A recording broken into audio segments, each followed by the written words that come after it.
notifications, dating app matches, messages from people wanting his attention, his time, his energy.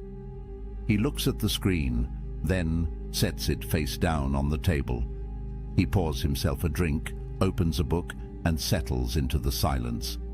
And in that moment, he possesses something most men are desperately searching for, but will never find. Freedom. Real freedom.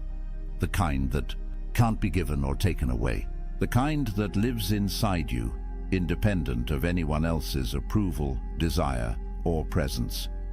Society will tell you this man is broken, that he's missing out, that true fulfillment only comes when you find someone to complete you.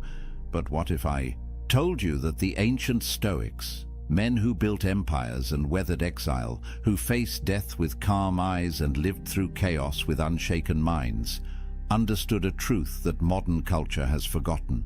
What if the greatest power a man can possess isn't the ability to attract someone, but the ability to be whole without anyone at all? This isn't about bitterness. This isn't about fear or avoidance.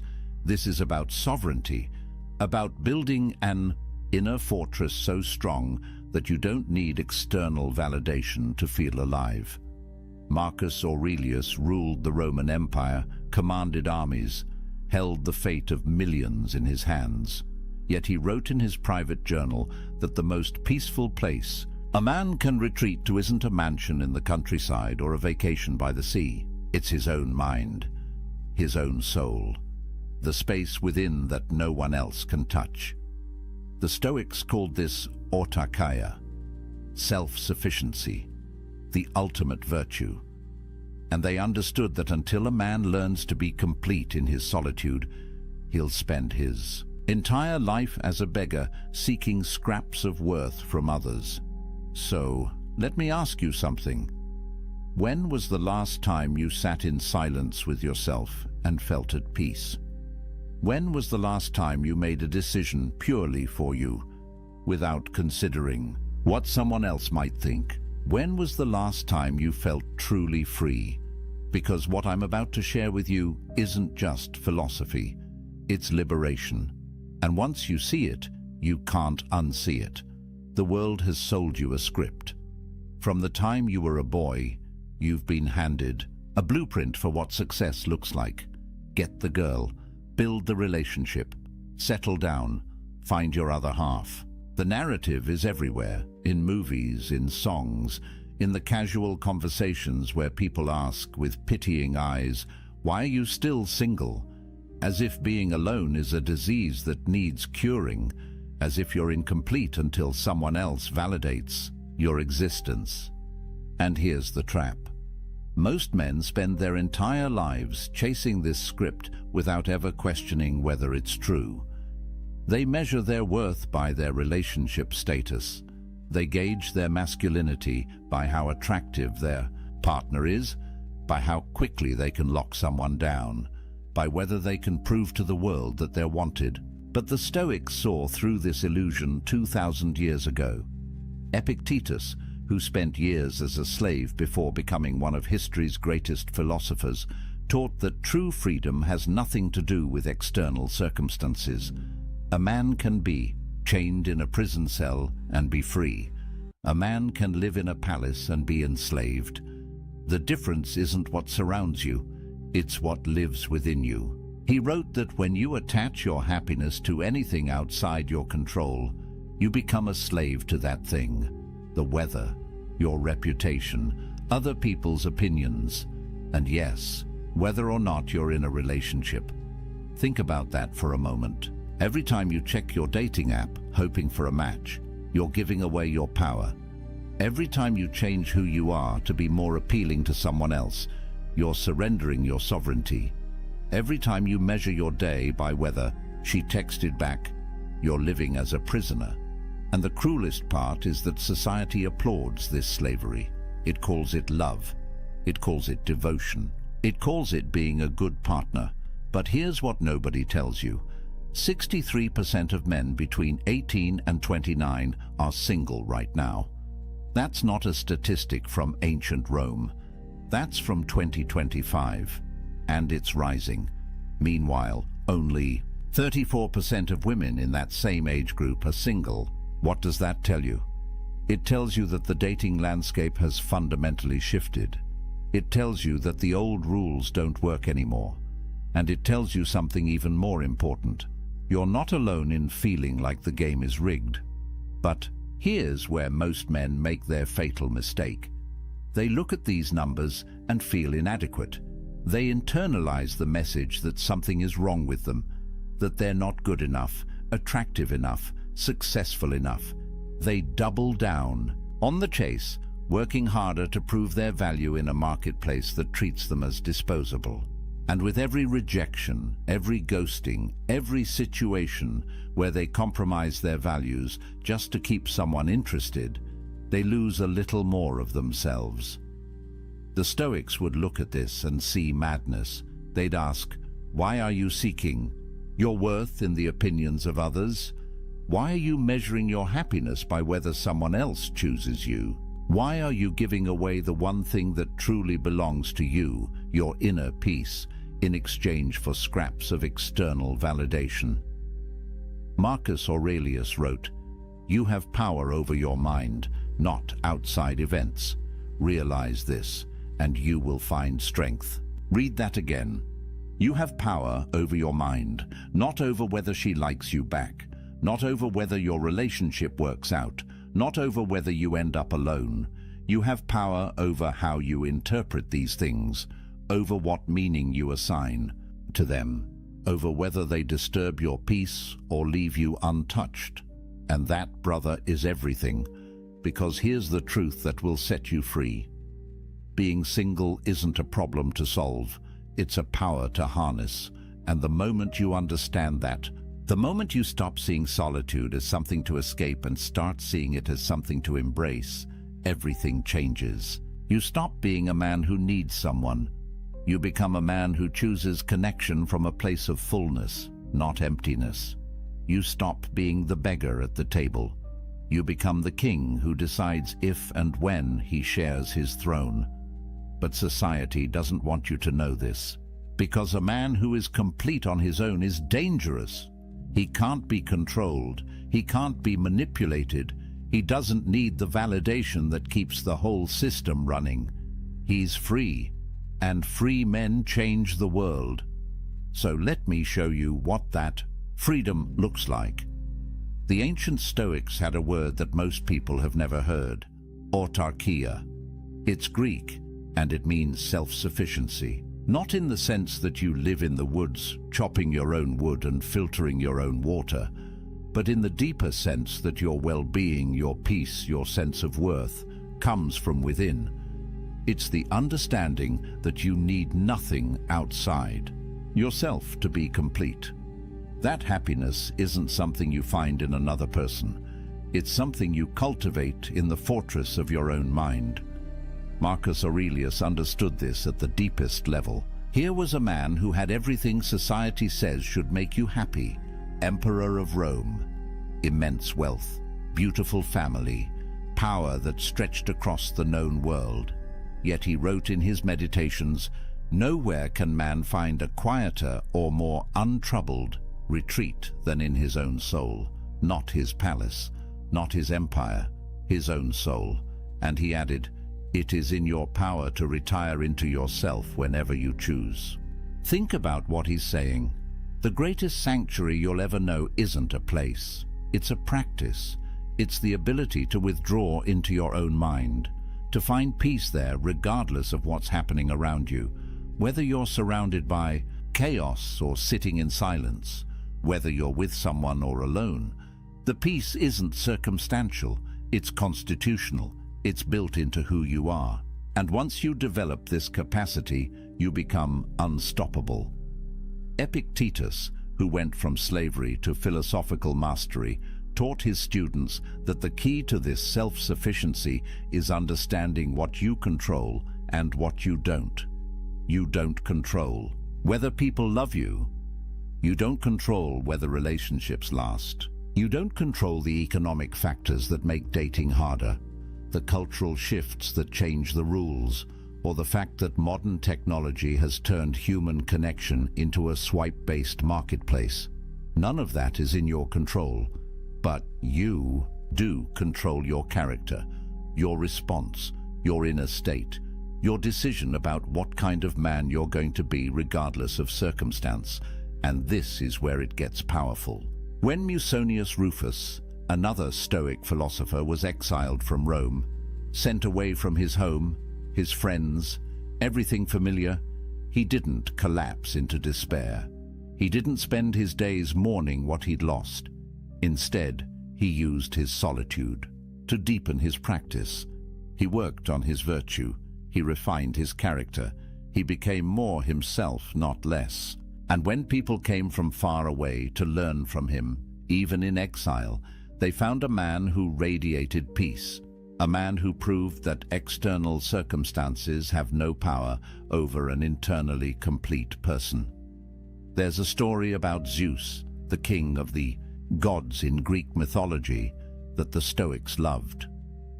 During the cosmic conflagrations, when the universe would reset and everything would be destroyed, Zeus would sit alone. No other gods, no creation, just emptiness. And yet, he remained content, at peace, because his completeness didn't depend on what existed outside him. The Stoics used this image to teach that true self-sufficiency means you could lose everything, everyone, and still have yourself. And if you've built that self well, if you've made it a fortress of virtue and reason, then you have everything you need. Now, I know what you might be thinking. This sounds lonely. This sounds like isolation. But here's where the Stoics make a crucial distinction. There's a difference between loneliness and solitude. Loneliness is the pain of being disconnected. It's what happens when you're surrounded by people but feel empty inside. It's what happens when you're in a relationship but realize you don't actually know yourself anymore. Loneliness comes from lacking connection with others or with yourself. But solitude? Solitude is chosen. It's the intentional practice of spending time with yourself, not because you can't find anyone else, but because you recognize the value of your own company. Modern research backs this up. Studies show that when people choose to be alone, when they see solitude as an opportunity rather than a punishment, their stress levels drop. Their sense of autonomy increases. They report feeling more like themselves. But when solitude is forced, when it comes from rejection or circumstance beyond their control, that's when the negative effects show up. The difference is agency, power, choice. A man who embraces solitude isn't running from connection. He's building the foundation that makes genuine connection possible. Because you can't share yourself with someone else if you don't know who you are. You can't build intimacy if you're empty inside. The strongest relationships don't happen between two incomplete people desperately trying to fill each other's voids. They happen between two whole people who choose to walk side by side, not because they need to, but because they want to. And this brings us to something crucial. Self-sufficiency doesn't mean you become cold or isolated. Seneca, one of the wealthiest and most influential men in Rome, wrote extensively about friendship. He said that a wise man doesn't need friends, but he still desires them, not because they complete him, not because he can't survive without them, but because friendship, real friendship built on virtue and mutual respect, enhances life. It's a preferred indifferent, as the Stoics would say. Nice to have, but not necessary for your peace. Think about how revolutionary that is. Most men approach relationships from need. They need validation, they need sex, they need emotional support, they need someone to make them feel valuable. But when you approach from self-sufficiency, everything shifts. You don't need anyone, you choose them. And that choice, made from abundance rather than scarcity, creates relationships that are powerful, genuine, and free. Because neither person is using the other to fill a hole. Both are whole already. They're just enjoying the experience of being whole together. But getting to this point requires practice. It requires you to spend time alone and actually work on yourself. Not just scroll social media or numb out with entertainment. Real inner work. And that's uncomfortable, because when you sit in silence with yourself, when you remove all the distractions and external validations, you're forced to confront who you actually are. The thoughts you've been avoiding, the patterns you've been running from, the ways you've been living someone else's script instead of your own. Marcus Aurelius faced this daily. In his journal, he wrote reminders to himself. Wake up in the morning and remember who you are. Remember your principles. Don't let the chaos of the day pull you away from yourself. He understood that the greatest battle isn't against external enemies. It's against the internal tendency to lose yourself in the noise, to give away your power piece by piece until you wake up one day and realize you don't recognize the person you've become. But when you build self-sufficiency, when you develop autarkia, something remarkable happens. You stop being reactive. You stop living at the mercy of circumstance. Whether someone texts you back or doesn't, whether people approve of your choices or judge them, whether you spend Friday night with someone or alone with a good book, none of it disturbs your peace. You're grounded, centered, free. And that freedom, brother, is more valuable than any relationship could ever be. Because here's the paradox. The man who needs no one is the man everyone wants to be around. Strength attracts. Completeness attracts. When you're not grasping, not needy, not performing for validation, people feel it. They sense that you're different, that you operate from a different place. And the connections you do form, when you're ready, if you choose them, will be deeper and more real than anything you could build from a place of need. So what does this actually give you? What changes when you embrace solitude instead of running from it? The Stoics believed that external goods come in two categories: things that are genuinely good, like virtue and wisdom and character, and things that are preferred indifference, wealth, health, relationships. Nice to have, but not essential to your well-being, not determinative of your worth. The moment you internalize this distinction, a weight lifts, because you stop attaching your happiness to things you can't control. Let's get practical. When you're single and you embrace it, you have financial sovereignty. No expensive dates where you're performing, trying to impress someone. No shared expenses where you have to negotiate every purchase. No compromise on how you spend your money. Every dollar you earn is yours to allocate as you see fit. You can invest in yourself, build your skills, travel, save, create, and you don't have to justify these choices to anyone. Modern research shows that single men, particularly those who embrace their status rather than fighting it, report lower financial stress. They have more control over their economic futures.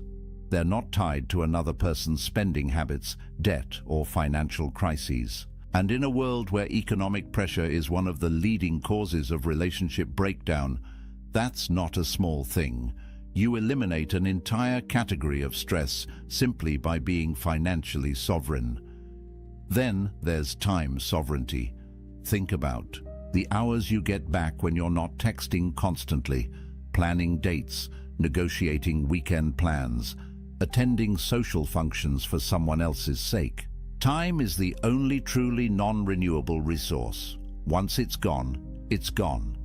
And most men give away enormous chunks of their time without even realizing it, not because they want to, but because they feel obligated, because they're afraid of what will happen if they don't, because they're trying to keep someone happy, keep the relationship going, prove they're committed. But when you're single, every hour belongs to you. Want to wake up early and work on that business idea? Do it. Want to spend Saturday learning a new skill? You can. Want to sit in complete silence for an afternoon and just think? Nobody's going to text you asking where you are or why you're being distant. This isn't selfishness, it's self-ownership. And the Stoics believed that a man who doesn't own his time doesn't own his life. Marcus Aurelius, again, the busiest man in the empire, wrote about guarding his time like a fortress. He knew that every hour given to someone else's priorities was an hour stolen from his own development, his own contemplation, his own practice of virtue.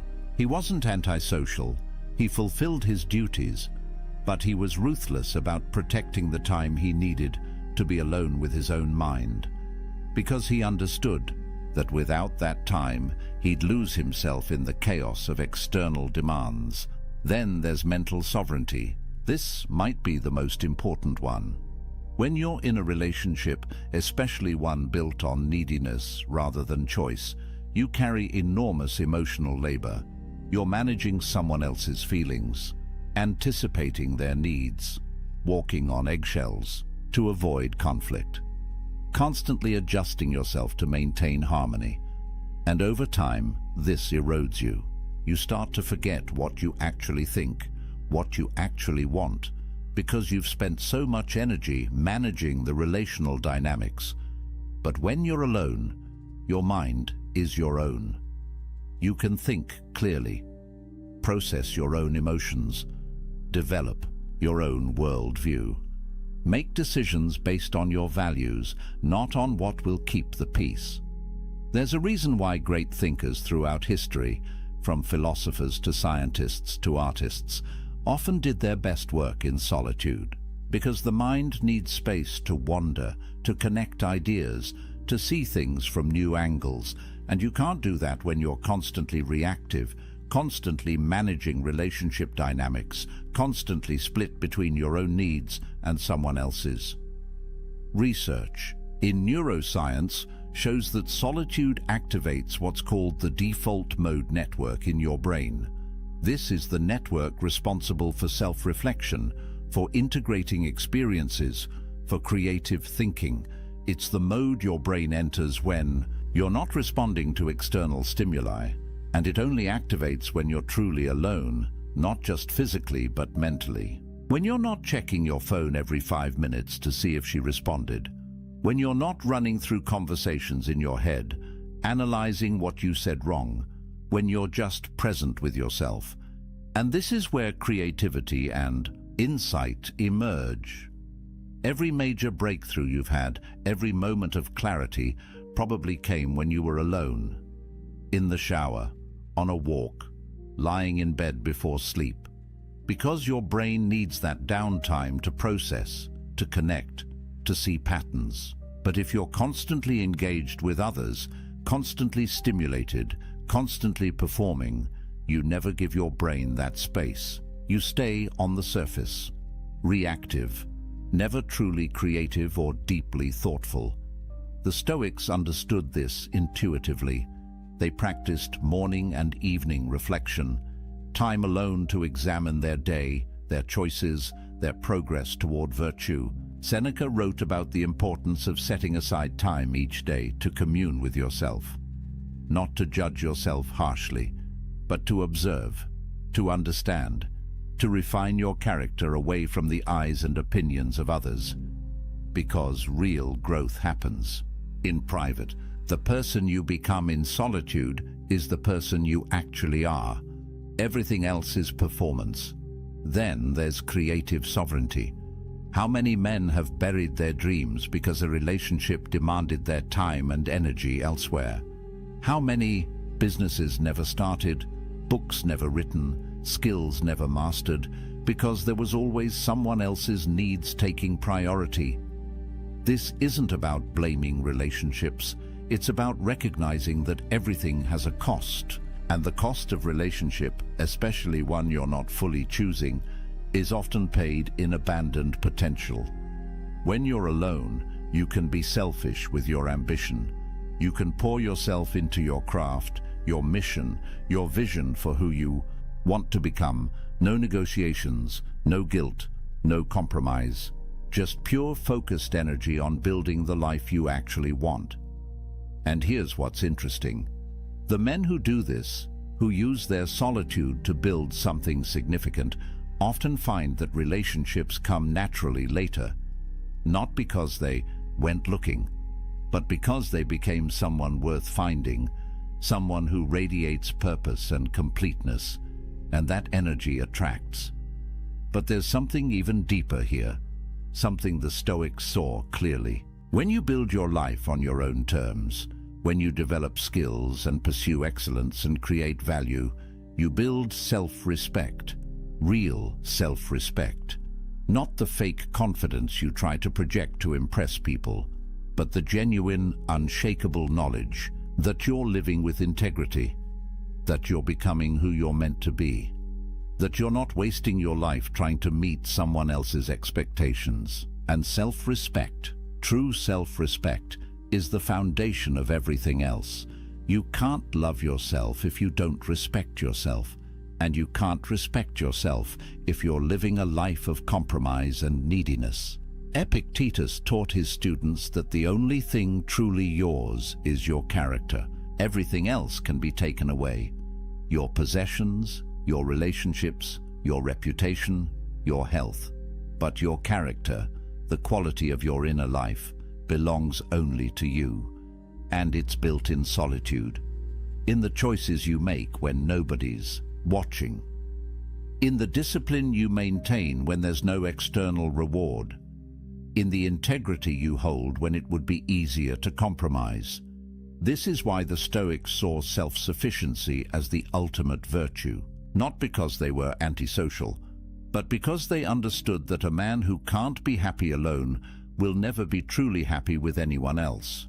He'll always be grasping, always be insecure, always be dependent on external validation to feel okay. And that's not freedom.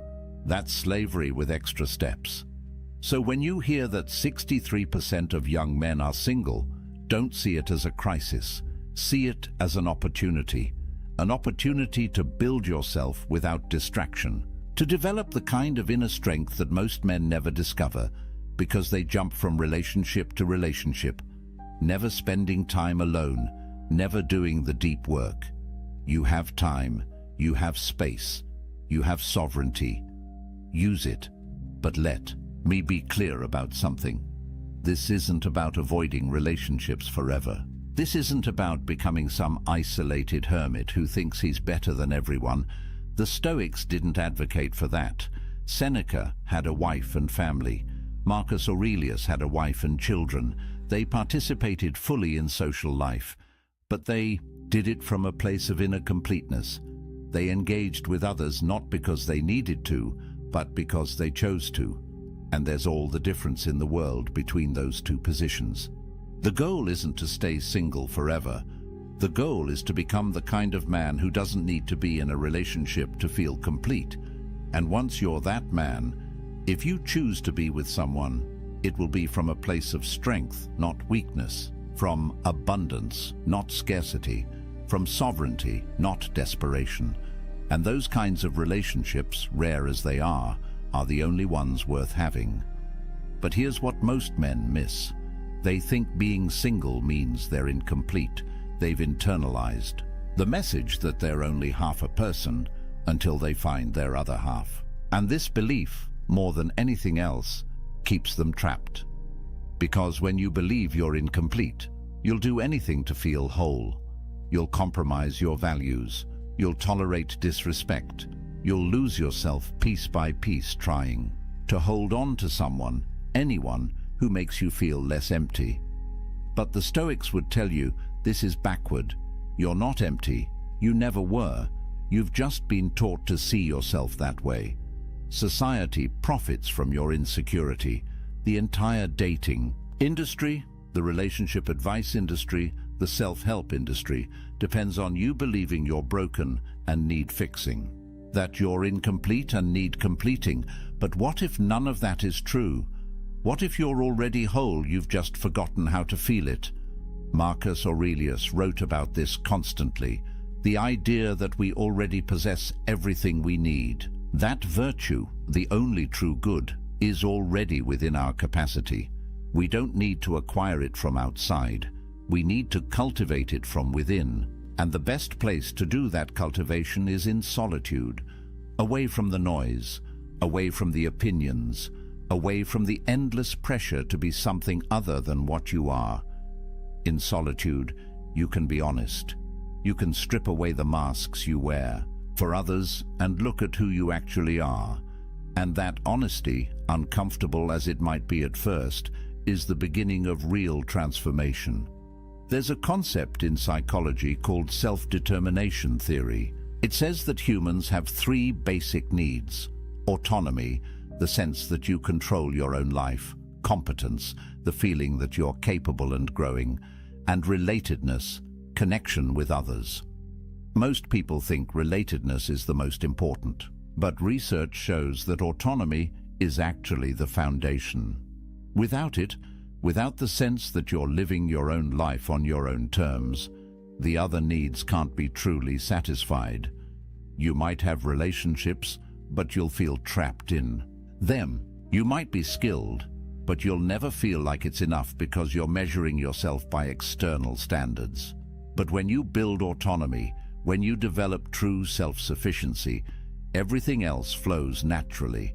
You pursue competence for its own sake, not to impress anyone, and when you do connect with others, it's genuine, because you're not performing, you're not pretending, you're just being yourself, and you're okay if people accept that or don't. That's the power position, that's freedom. And here's something crucial. The Stoics believed that you had to be careful about who you spent time with. They weren't elitist about it, but they understood that you become like the people you surround yourself with. Spend time with complainers, you become a complainer. Spend time with people who lack integrity, your own integrity erodes. Spend time with people who see relationships as transactions, who manipulate and play games, and you start to see the world that way too. But when you're selective, when you use your solitude to clarify your values and then only engage with people who align with those values, your life transforms. You're no longer tolerating relationships out of loneliness. You're cultivating connections based on mutual respect and shared virtue. And those connections, even if they're fewer, are infinitely more valuable than 100 shallow relationships. Built on convenience or need, Seneca wrote extensively about this. He said that you should associate with people who will improve you and avoid people who will corrupt you. And he added that you should also be someone worth associating with, someone who adds value, someone who embodies the virtues you want to see in the world. That's the work of solitude. Becoming that person, not for anyone else, for yourself, because you want to look in the mirror and respect who you see. And this brings us to perhaps the most important point: the validation trap. Traditional masculinity, at least the toxic version of it, measures a man's worth by his romantic and sexual success. Can he get girls? Is he a player? Is his girlfriend hot? These are the metrics by which many men, consciously or unconsciously, judge themselves and each other. And it's poison, because it makes your self-worth dependent on factors largely outside your control. Physical attractiveness, which is mostly genetic; social status, which is often circumstantial; the approval of others, which is fickle and unpredictable. But the Stoics would say this is insane. Why would you tie your sense of value to things you can't control? Why would you give others that much power over your inner state? Epictetus taught that the only thing you truly control is your will, your capacity to choose your response, your commitment to virtue. That's it. Everything else is fortune, and fortune is unreliable. So when you measure yourself by relationship status, you're basically saying that your worth depends on luck, on being born with certain features, on meeting the right person at the right time, on 1,000 variables you have no control over. And that's a recipe for lifelong insecurity, because even if you do get into a relationship, you'll never feel secure. You'll always wonder if you're good enough. You'll always fear losing what you've tied your identity to. You'll be jealous, controlling, needy, because deep down, you know your worth isn't real. It's contingent on her staying. But when you build your worth on virtue, on character, on the man you're becoming, nobody can take that from you. Relationships come and go, circumstances change, but who you are, the integrity you've built, the self-respect you've earned through right action, that's permanent. That's unshakable. And paradoxically, when you stop seeking validation from relationships, when you develop genuine self-worth, you become more attractive. Because people can sense desperation, they can feel neediness, and it repels them, but they can also sense strength, completeness, self-possession, and that draws them in. The Stoics weren't advocating for pride or arrogance. Marcus Aurelius constantly reminded himself that he was just a human, fallible and temporary. But he also knew that his worth came from his character, not from his circumstances. He could be emperor or exile, and his value as a person wouldn't change. Because value, true value, is internal. It's the quality of your thoughts, your choices, your virtue. And that's entirely within your control to develop. So here's what I want you to hear. If you're single right now, you're not broken, you're not incomplete, you're not less than. You have something precious: time, space, sovereignty. Use it. Build yourself. Develop your skills. Clarify your values. Strengthen your character. Read the books that expand your mind. Pursue the projects that ignite your passion. Train your body. Master your emotions. Become so complete in yourself that you don't need anyone else's validation to feel whole. And when you do that, one of two things will happen. Either you'll discover that you actually prefer solitude, that you've built a life so rich and meaningful on your own that adding a relationship would be a downgrade. And that's fine. That's a valid choice. The Stoics would respect it. Or you'll eventually meet someone and choose to build something with them. But it will be from a place of strength, from wholeness, from sovereignty. And that relationship, if it happens, will be powerful because it's not built on need. It's built on choice, on two complete people deciding to walk together, not because they have to, but because they want to.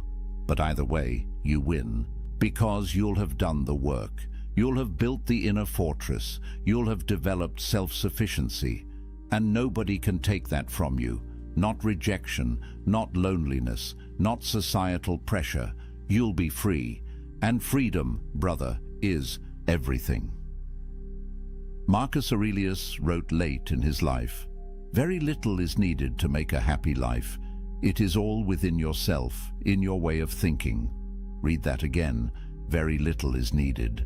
It's all within yourself, not in finding the right person, not in changing your circumstances, not in achieving some external milestone.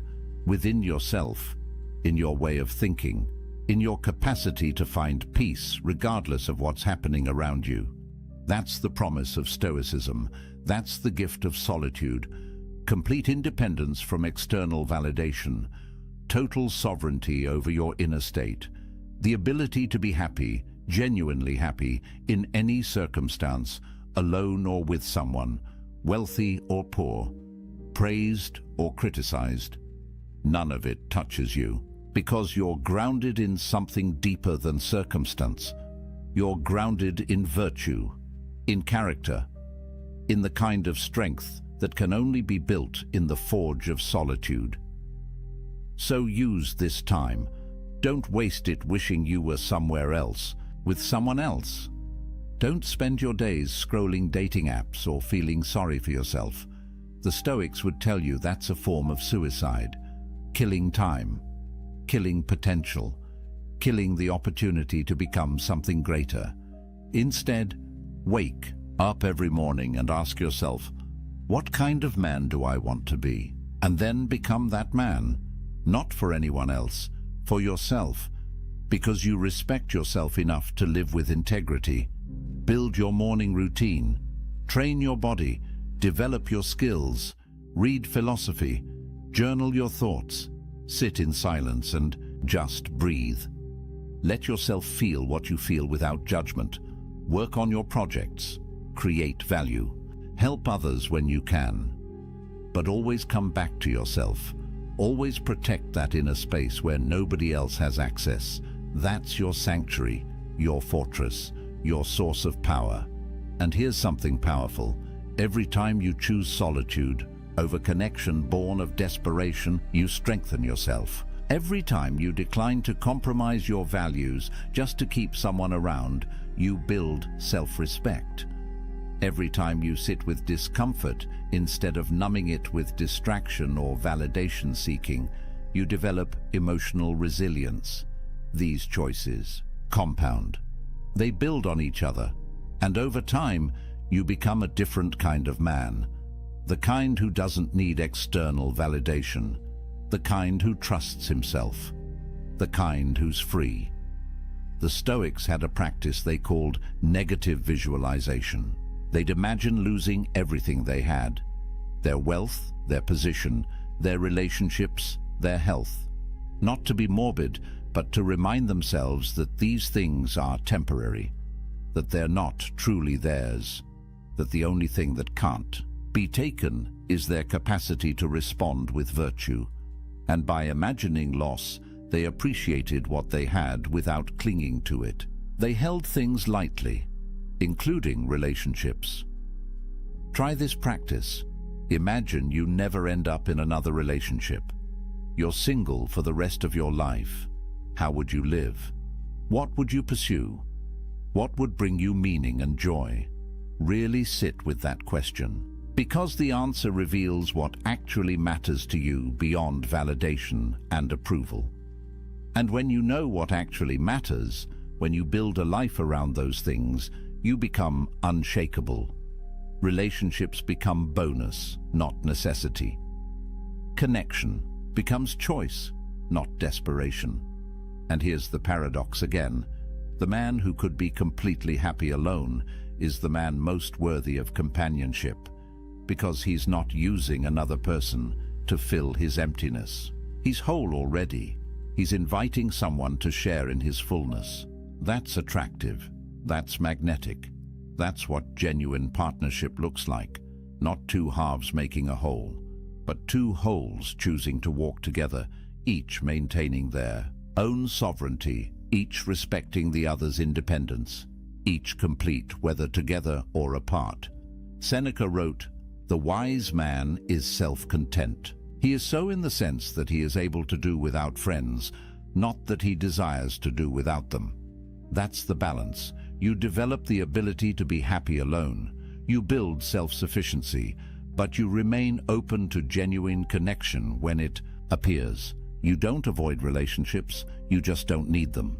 And that makes all the difference. So where does this leave you? Right here, right now, with a choice.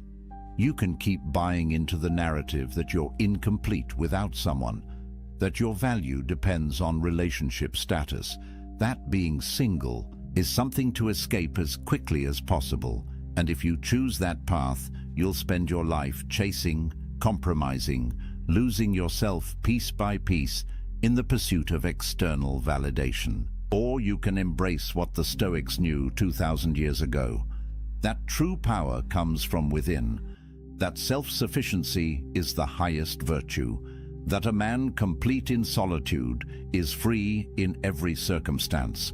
And if you choose that path, if you do the work, you'll build something that nobody can take from you, an inner fortress, a sovereignty that transcends circumstance, a peace that doesn't depend on anyone else's approval or presence. Marcus Aurelius ruled an empire. He had wealth, power, family, everything society says should make you happy. Yet he spent his evenings writing in his journal, reminding himself of what actually mattered: virtue, character, inner peace. He knew that everything else was temporary, that the only lasting value was the kind of person he was becoming, and he did that work in solitude, away from the crowds, away from the demands, in the quiet space of his own mind. You don't need an empire to do this. You don't need perfect circumstances. You just need to make the choice, to use your solitude as a gift, not a curse, to see being single not as a deficit, but as an opportunity, to build yourself so completely that you don't need validation from anyone. And when you do that, you become dangerous, not to others, but to the systems that profit from your insecurity. You become a man who can't be controlled, can't be manipulated, can't be sold something he doesn't need. You become free. And freedom is what the Stoics were teaching all along. Not freedom from circumstances, those will always change, but freedom within circumstances. The ability to maintain your peace, your integrity, your sense of self, regardless of what's happening around you, alone or with someone, successful or struggling, praised or criticized. None of it touches your core, because you've built something unshakable inside. And that, brother, is power. Real power. The kind that transforms not just your life, but the lives of everyone you touch. Because strength is contagious. Completeness inspires. Freedom spreads. So let me leave you with this. A man who needs no one is free to choose everyone. A man who needs someone is slave to his need. Which man do you want to be? The choice is yours. It's always been yours. And it starts right now, in this moment, with this decision, to stop seeking yourself in others and start building yourself in solitude, to stop measuring your worth by external validation and start grounding it in internal virtue, to stop running from being alone and start embracing it as the ultimate gift, the space where you become who you're meant to be. The Stoics are waiting for you, Marcus Aurelius, Epictetus, Seneca. They walked this path. They proved it works. They left you a blueprint. All you have to do is follow it. Build your inner fortress. Cultivate self-sufficiency. Embrace solitude not as a punishment, but as a privilege. And watch what happens. Watch how your life transforms when you stop living for others and start living for yourself. Not in a selfish way, but in the way that honors your potential, your values, your unique path. That's what the Stoics called living according to nature, being fully yourself. And there's nothing more powerful than that. So if you found value in this, if these ideas resonate with something deep inside you, if you feel that pull toward building a different kind of life, do me a favor. Hit that like button. It tells me this message matters. It helps this reach other men who need to hear it. Subscribe to the channel because we're building something here. A community of men who refuse to live by society's script, who are doing the work, who understand that real strength comes from within. Drop a comment and tell me, what's one thing you're going to do this week to build your inner empire? One practice, one choice, one step towards self-sufficiency. And remember, this isn't the end, it's the beginning. Every journey toward freedom starts with a single step, a single decision.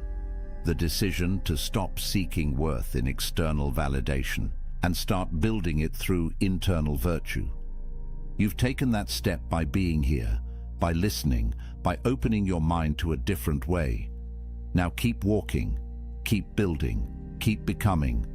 The man you're meant to be is waiting in the silence. Go find him. Until next time, stay strong, stay sovereign, stay free. There was a man who lost the woman he loved because of one sentence. Just one. They'd been dating for 2 months. Everything was perfect. The chemistry was undeniable. She laughed at his jokes. Her eyes lit up when she saw him, and he felt like he'd finally found something real. Then, one night over dinner, he said something. 5 words. And everything changed in that moment. Her smile faded. Her energy shifted.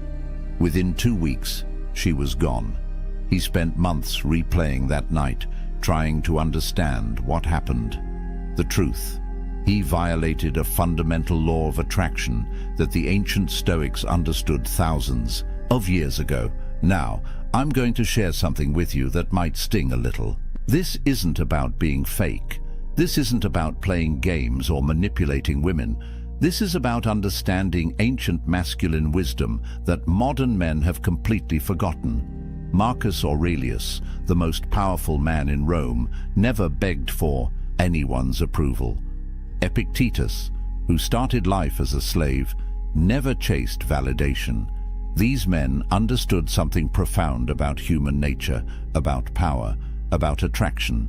Today, I'm revealing 5 specific phrases that destroy attraction instantly. Not slowly, not over time, instantly. Each one breaks a fundamental principle of Stoic masculinity. Each one broadcasts weakness directly to her subconscious mind.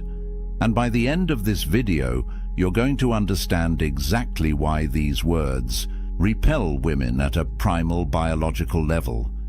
If you've ever wondered why she pulled away, why the spark died, why she suddenly seemed less interested, there's a very good chance you said one of these 5 phrases. Stay with me until the end, because the 5th one is what most men say when they're desperate, and it's the most damaging of all. But first, before I reveal what that man said at dinner that night, you need to understand something the Stoics knew about female psychology that modern dating advice completely misses. Something that will change how you see every interaction with women from this moment forward. Let's talk about control. Epictetus, one of the greatest Stoic philosophers, taught something radical. He said, there are things within your control and things outside your control. That's it. That's the line. Your thoughts, your actions, your character, within your control. Other people's opinions, their feelings, whether they choose you, completely outside your control. He called this the dichotomy of control, and it's the foundation of everything I'm about to tell you. Here's where it gets interesting. You cannot control whether she likes you. You cannot control whether she finds you attractive. You cannot force chemistry, manufacture desire, or negotiate attraction. But here's what you can control: your dignity, your frame, your self-respect, and how you show up in this world. When you understand this deeply, not just intellectually but in your bones, everything changes. Now let me connect this to something most men don't understand about female psychology. Women are biologically wired to detect neediness, not as a conscious choice. This is evolutionary programming that goes back hundreds of thousands of years. In ancient times, a needy man was a survival threat. A man who couldn't stand on his own, who depended on others for his emotional stability, who collapsed without approval. That man couldn't protect, couldn't provide, couldn't survive when things got hard. So her subconscious brain, the part that's been evolving for millennia, is constantly scanning for signs of neediness. And the moment she detects it, attraction dies. Here's the brutal truth. The moment you try to control her feelings, you lose. Every attempt to make her like you pushes her away. Every strategy to secure her approval broadcasts insecurity. It's a paradox that drives most men insane. The ancient Stoics had a concept called oikeiosis. It's not well known, even among people who study philosophy. It means natural affinity, the way things are drawn together when they're aligned with their true nature. The Stoics taught that genuine connection happens naturally when you're living in accordance with your own nature, when you're authentic, grounded, self-possessed. But the second you try to force that connection, the second you manipulate or chase or need it, you destroy it. Modern application: stop chasing, start embodying. Think about a magnet. A magnet doesn't chase metal. It doesn't beg. It doesn't convince. It simply is magnetic, and metal comes to it naturally. That's the energy of a man who understands Stoic principles, self-possessed, grounded, complete within himself. And here's the paradox that changes everything. The less you need her validation, the more powerfully she's drawn to you. Not because you're playing a game, because you're genuinely whole. So when a man says the first phrase I'm about to reveal, he's violating this ancient principle in the worst possible way. He's announcing to her subconscious mind that he doesn't understand the dichotomy of control, that he's placed his happiness outside himself, that he needs her approval to feel valuable. The first phrase seems harmless. Most men say it thinking they're being honest, being vulnerable, being real. But to her subconscious mind, it's a red flag that screams one thing: this man is not enough on his own. Let me tell you what it is. The first phrase that kills attraction: confessing your feelings too early. I really like you. I'm falling for you. I think about you all the time. Said too soon, these words are poison. Let me tell you about James. He met a woman at a coffee shop. They exchanged numbers, went on a first date, then a second. The chemistry was electric. She was texting him every day, laughing at his jokes, touching his arm when they talked. He felt something he hadn't felt in years. On their third date, sitting across from her at a restaurant, he couldn't hold it in anymore. He looked into her eyes and said, I just need you to know, I really like you. Like, I think you're amazing. I haven't felt this way in so long. He thought he was being honest, vulnerable, real. The moment those words left his mouth, he watched her face change. Her smile became polite, distant. She said something like, "Oh, that's sweet," but her energy had completely shifted. She didn't pull away immediately.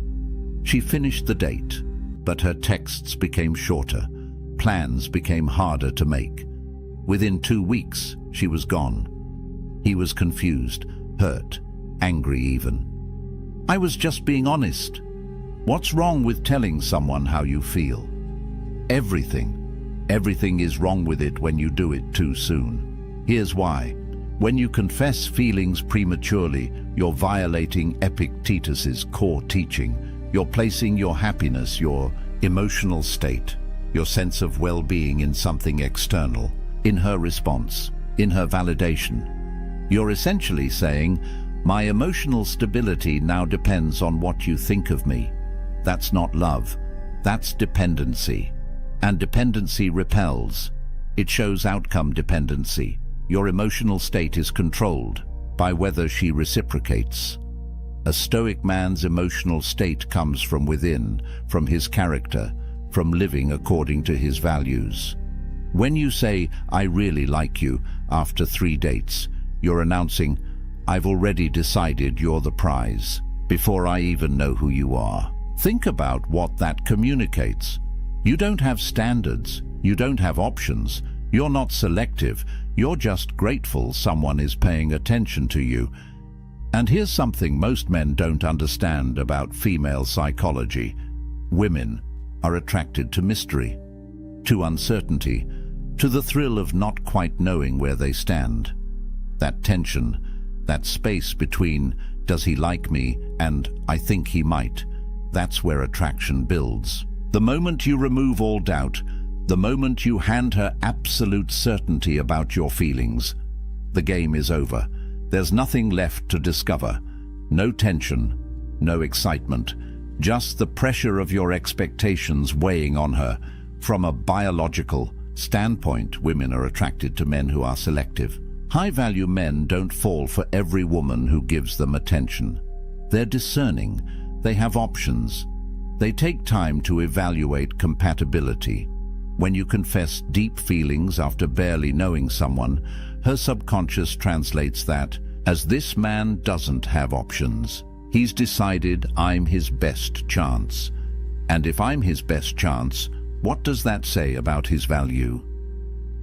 Marcus Aurelius wrote, "The best revenge is not to be like your enemy."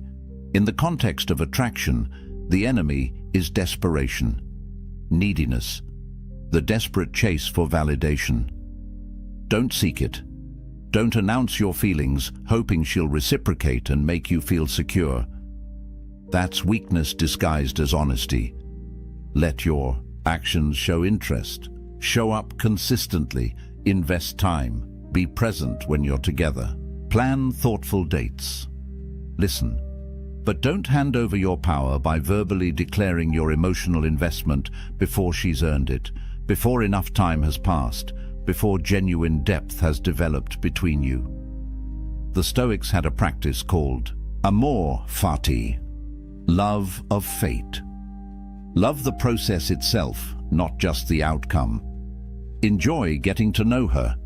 Appreciate the uncertainty. Embrace the journey of discovering whether she's actually compatible with you, not just whether she'll validate your feelings. When you're outcome-focused, you're needy. When you're process-focused, you're grounded. One repels, one attracts. So if you're dating someone right now and you feel that urge to confess, to tell her how much you like her, to seek reassurance that she feels the same way, pause, breathe. Remember the dichotomy of control. You cannot control her feelings, but you can control your dignity. Keep it. But here's what's even worse than confessing too early. The second phrase actually makes you the problem in her eyes. It makes you a burden she has to carry. And that weight? It crushes whatever attraction existed. The second phrase that destroys attraction. You make me so happy. You complete me. I need you. Any variation of making her responsible for your emotional state. David had been with his girlfriend for 6 months. Things were good, really. Good. He was head over heels.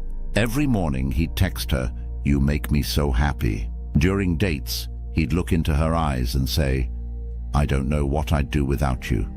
You're everything to me." He thought he was being romantic, thought he was showing her how much she meant to him. He'd seen it in movies, heard it in love songs. This is what you're supposed to say when you love someone, right? Wrong.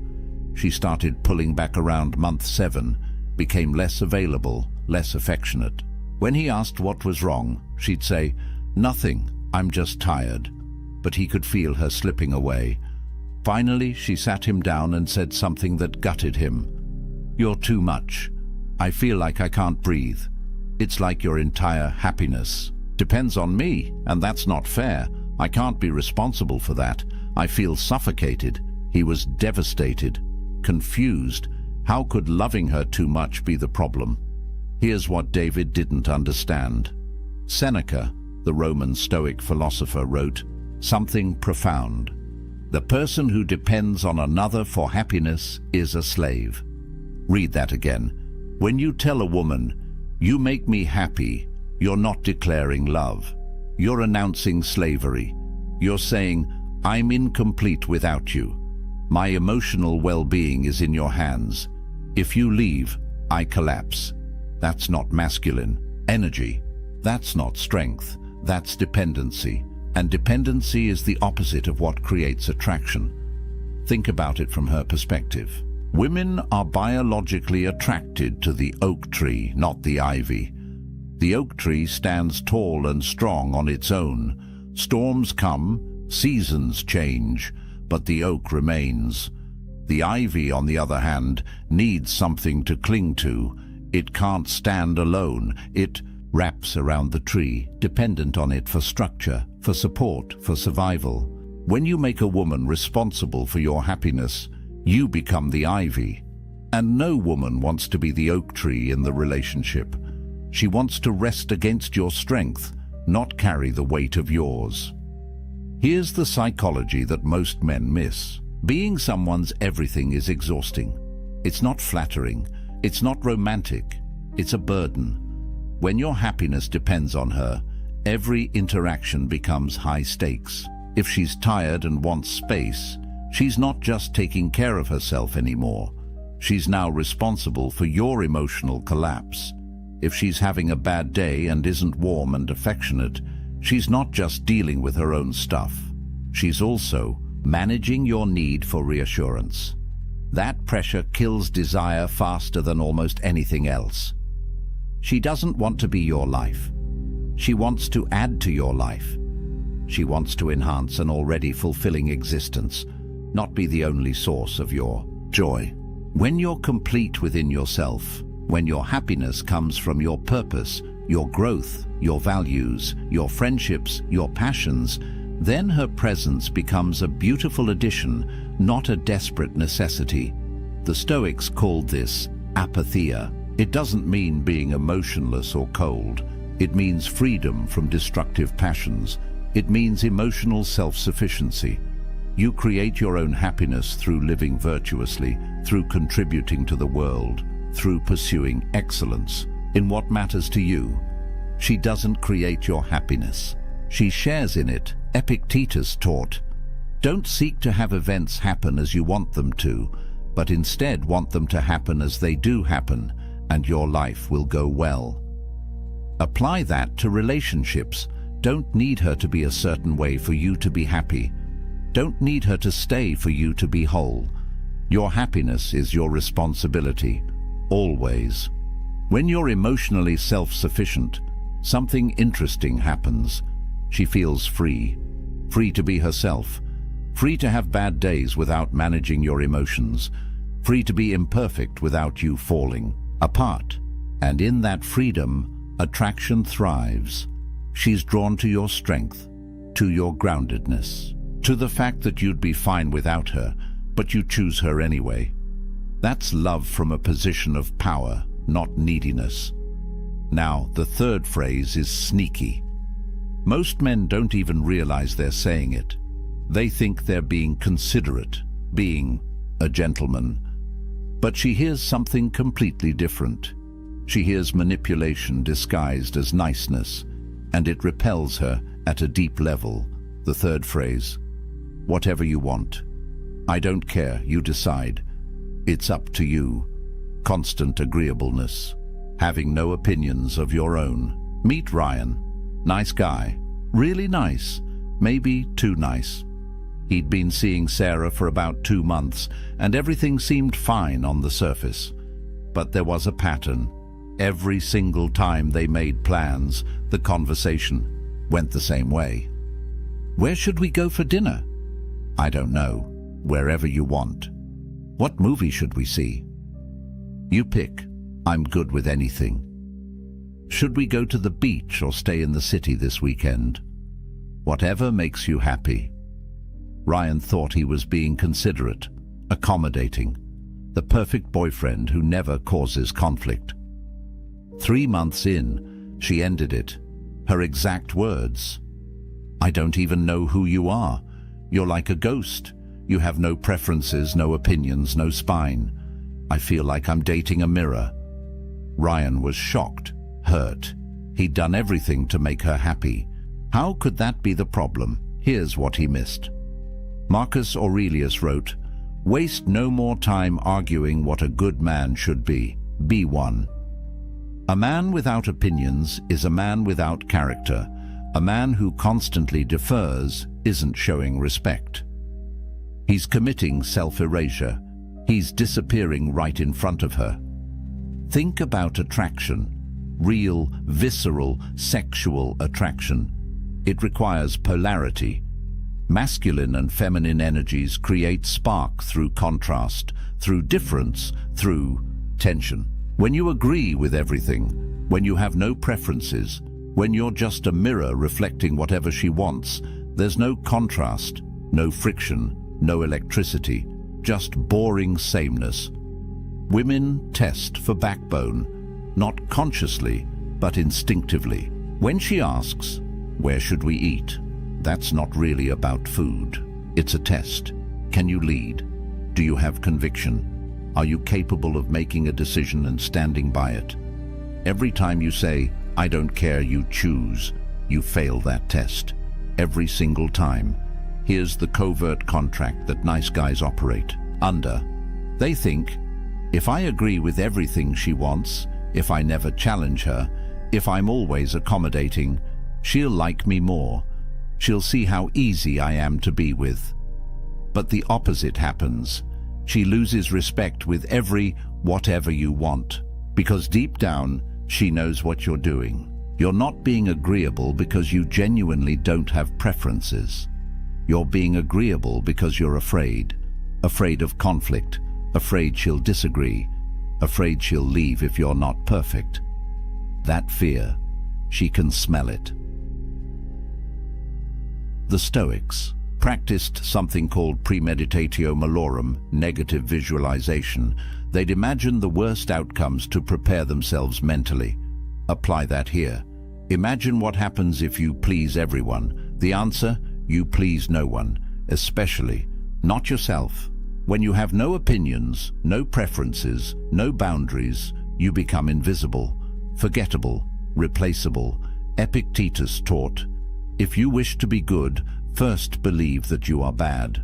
In this context, it means acknowledge the people-pleasing tendency. Recognize that your constant agreeableness isn't kindness, it's avoidance. It's fear-based behavior disguised as consideration. Here's what women actually want.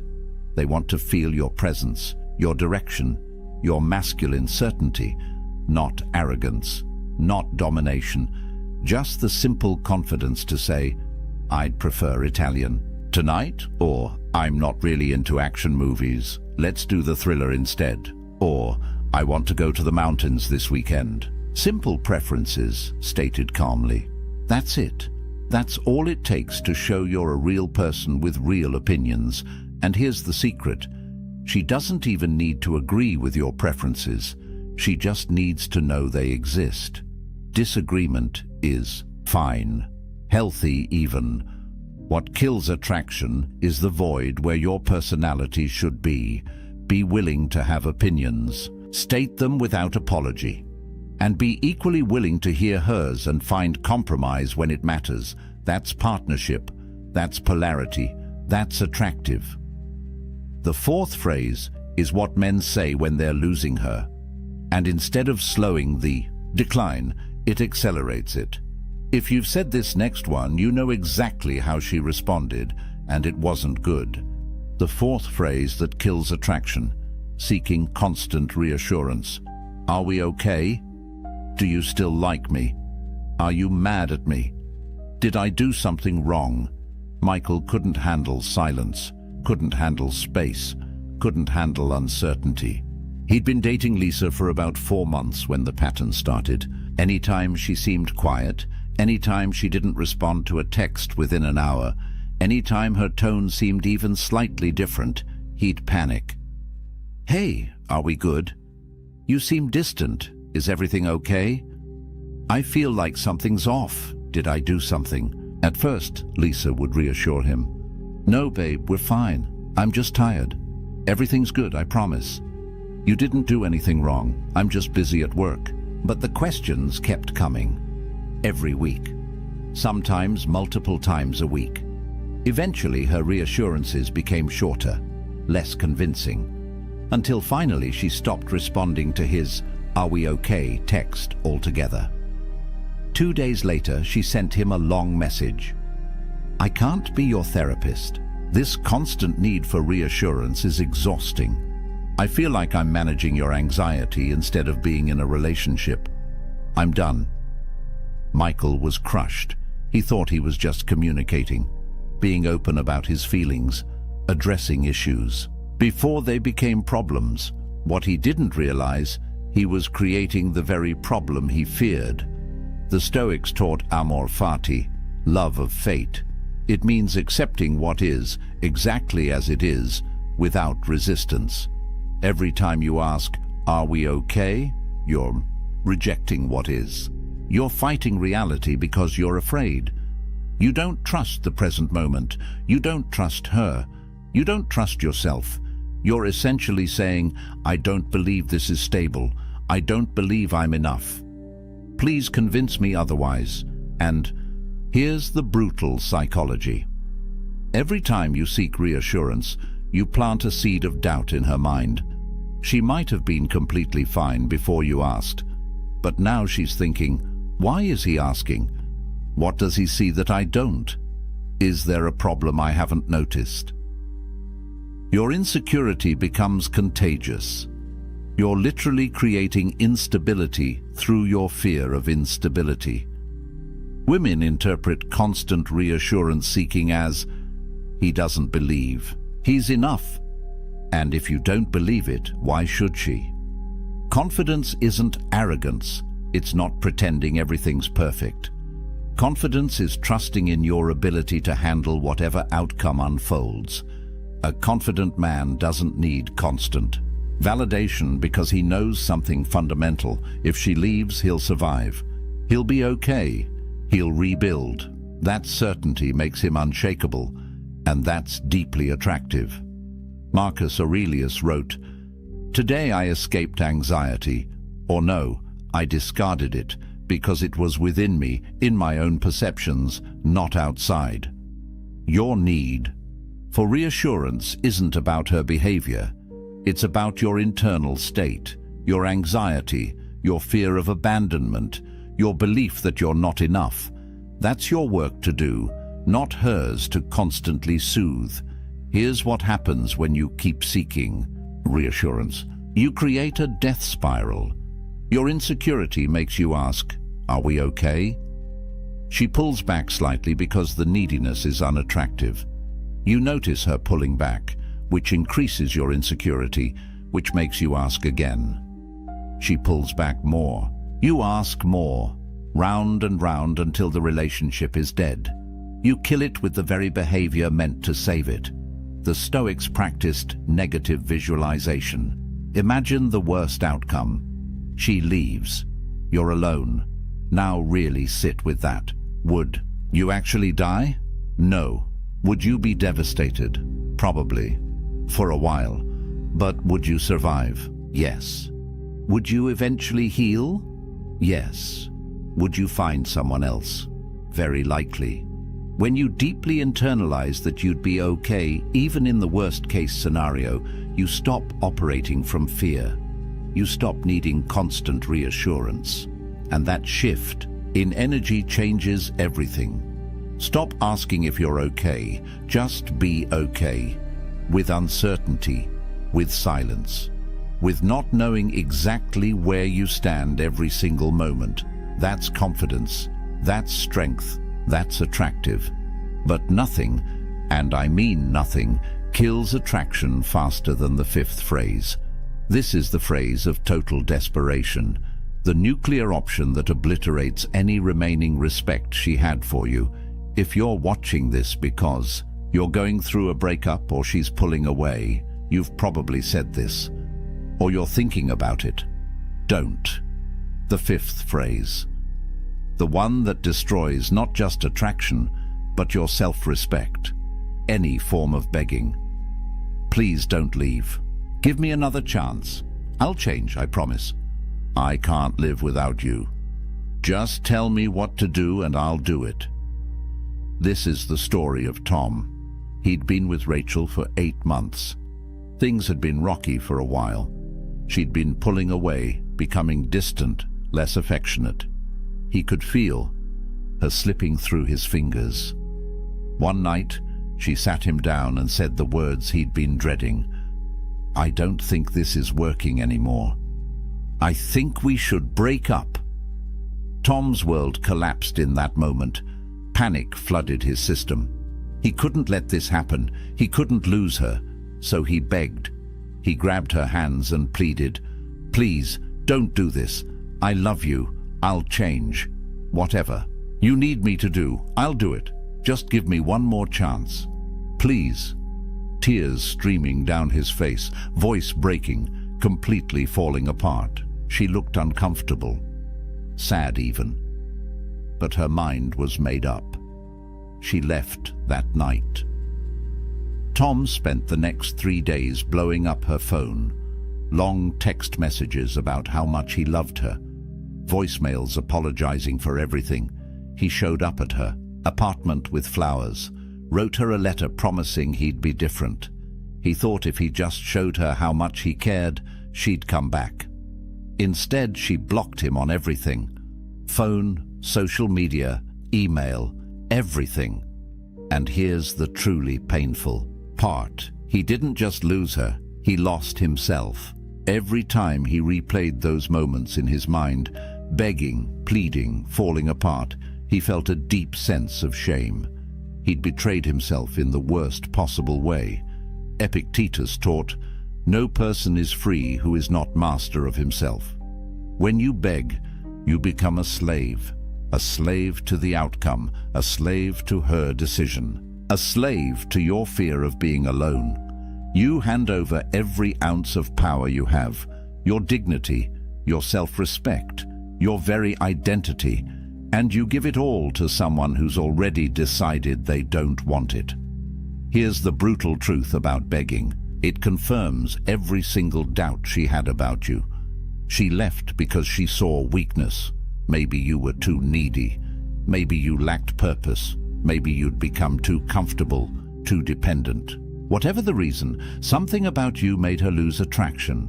And when you beg, you prove she was right. You validate every concern she had.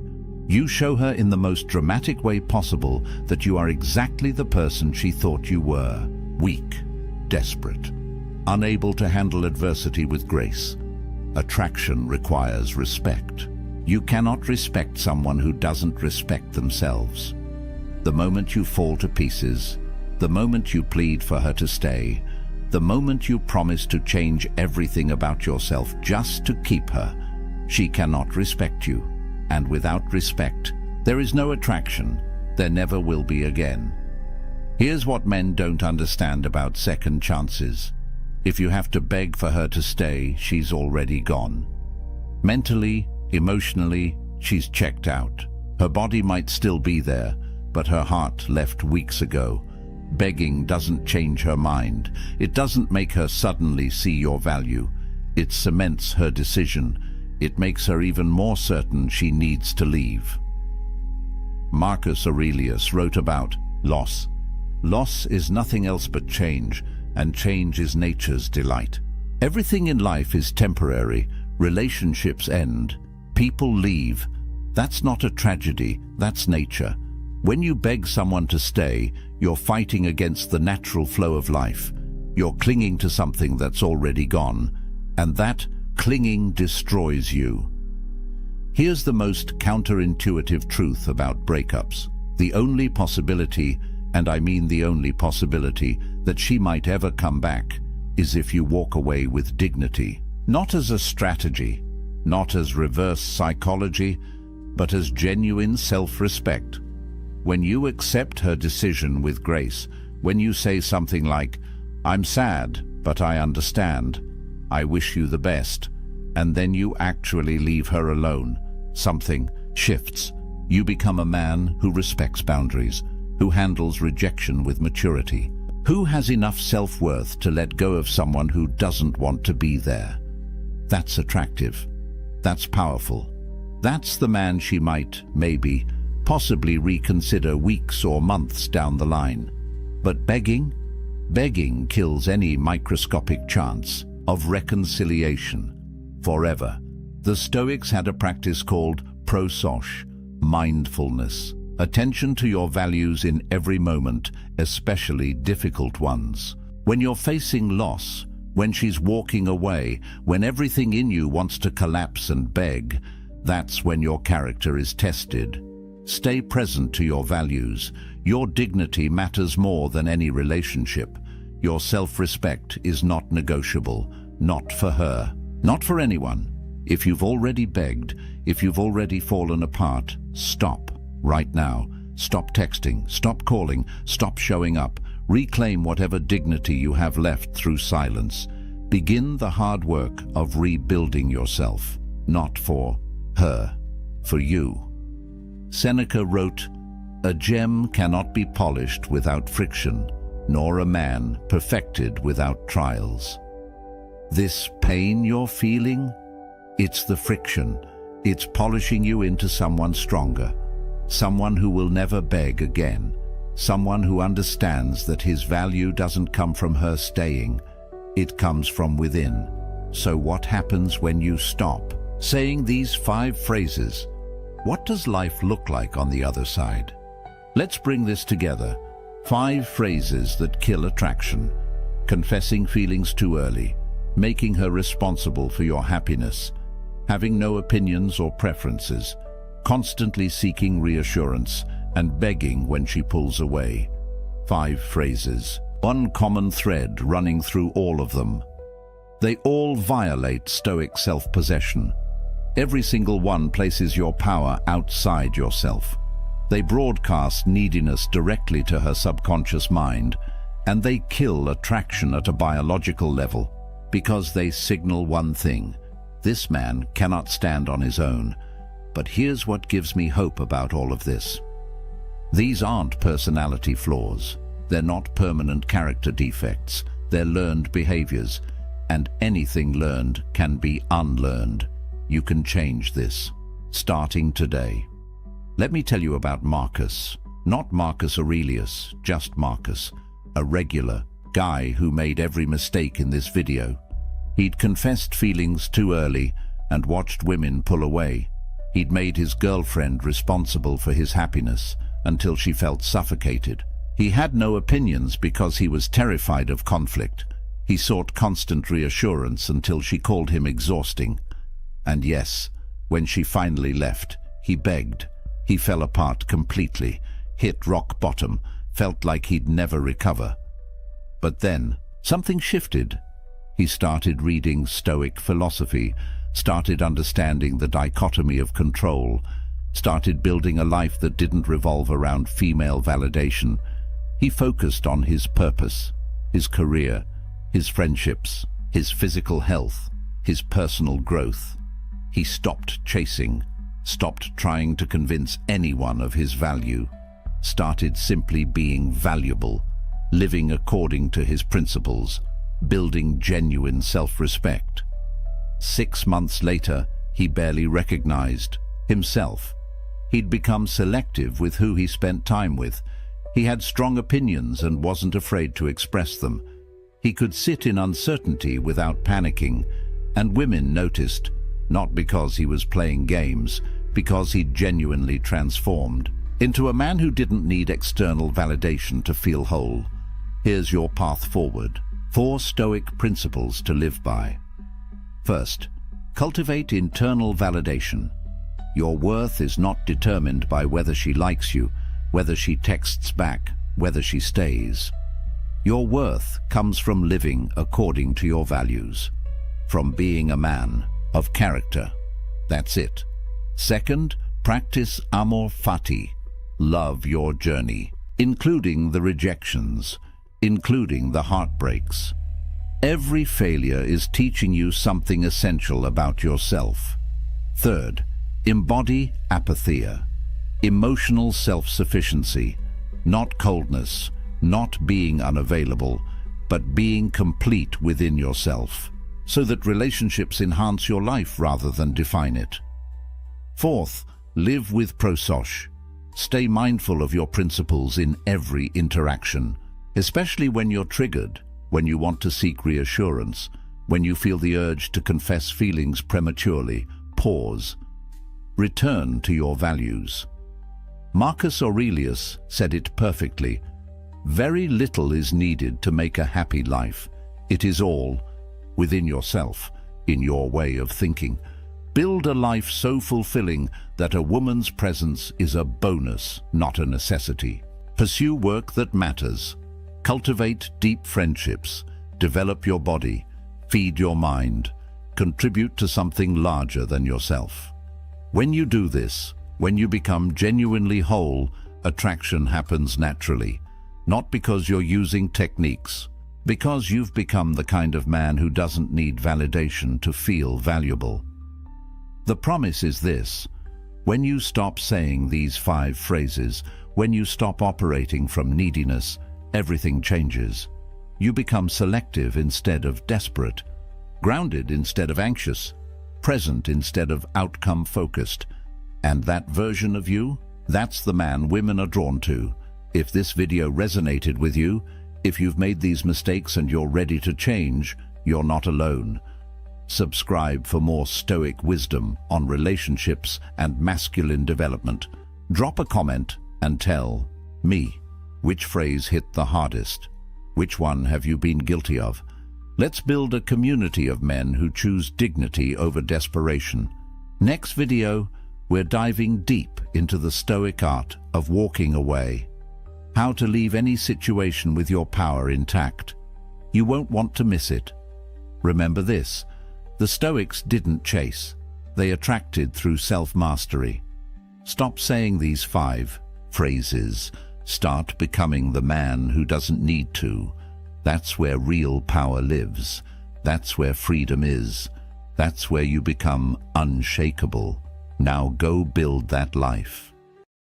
The ancients believed that one question could set a person free or drive them into despair. It was not asked in the open squares of Rome, nor carved into the laws of Athens. It lived quietly in the minds of philosophers, whispered in private, written in fragile lines that survived only because someone dared to copy them again and again. The question is simple, and yet it is dangerous. What if the worst thing that could happen to you has already happened in your mind? To the Stoics, this was no game. They believed that fear feeds on surprise, that pain grows sharper when it catches us unprepared. So they trained themselves to walk willingly into imagined ruin, to see their fortunes lost, their loved ones gone, their own lives ended. Not because they were morbid, but because they believed freedom begins where fear ends. Consider the emperor Marcus Aurelius. He ruled the greatest empire of his age, commanded vast armies, and held the power of life and death. Yet at night, by candlelight, he wrote words not of conquest, but of surrender. You may leave this life at any moment. Let that determine what you do, say, and think. Why would the most powerful man alive remind himself of his own fragility? Because he knew that power means nothing if the soul is ruled by terror. Think also of Epictetus, born into slavery, his body broken, his freedom denied. He had nothing, and yet he claimed to be freer than his masters. His secret was not wealth or status, but the practice of imagining loss until it no longer frightened him. He learned that when you accept the worst in thought, you cannot be enslaved by it in reality. This thought experiment, called premeditatio malorum, the premeditation of evils, was their weapon. It stripped misfortune of its surprise. It turned tragedy into training, but it was also dangerous. Used wrongly, it could lead to cold detachment or reckless despair. Used rightly, it gave men the courage to face storms that would break others. Tonight, we enter that world. We walk alongside emperors and exiles, soldiers and slaves. We step into the experiment that promised unshakable calm, if one dared to face it. Stay with this journey, for once you see as they saw, you may never look at your own life the same way again. As the candle burns low and the night begins to fade, we return to the question that haunted the Stoics. What if every disaster that could befall you has already happened in your mind? What if you rehearsed the losses, walked through the ruins, tasted the bitterness, and in doing so discovered that you could still stand? The experiment is not meant to darken your life. It is meant to free it, to look at death so that you may live, to imagine loss so that you may love, to accept fate so that you may act with courage while you still have time. Think of Marcus Aurelius, the emperor who ruled with armies at his command, and yet reminded himself each morning of mortality and betrayal. His greatness was not in conquest, but in calm, in refusing to be ruled by fear. Think of Epictetus, the slave who owned nothing, yet declared that nothing could enslave his mind. His power was not in possessions, but in freedom of spirit. Think of Seneca, rich and influential, yet sleeping on the floor to prove to himself that fortune could never own him. His wisdom was not in comfort, but in clarity. These men lived in an age of plagues, wars, and political chaos. We live in an age of noise, speed, and uncertainty. Their struggles were different in detail, but not in kind. Like them, we will lose. Like them, we will die. The only question is whether we will face these truths with trembling or with steadiness. The Stoic experiment offers a choice. You can avert your eyes from fear, pretending it is not there, and live in quiet dread. Or you can walk into it willingly, meet it in imagination, and rob it of its power. When you do, you discover the strange paradox the Stoics cherished. By imagining death, you begin to live. By picturing loss, you awaken gratitude. By embracing fate, you find freedom. Pause for a moment. Picture the one thing you fear losing most. The job, the fortune, the health, the person. Picture it gone. Feel the hollow space it would leave. Now open your eyes to the truth. It is still here. For now, that is the miracle. That is the gift. And because it is fragile, it deserves your full attention. This is why the thought experiment matters. Not to numb you, but to awaken you. Not to make you indifferent, but to make you urgent. When you remember that life can be stripped away in a breath, every breath becomes precious. When you recall that time is slipping past, every moment becomes an opportunity. And when you realize that nothing external is truly yours, you begin to live with the strength that comes from owning yourself.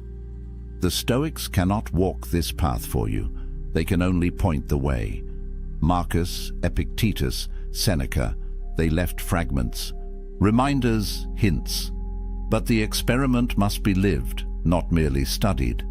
It must be practiced quietly in the solitude of your own mind until the fear loosens and the gratitude deepens.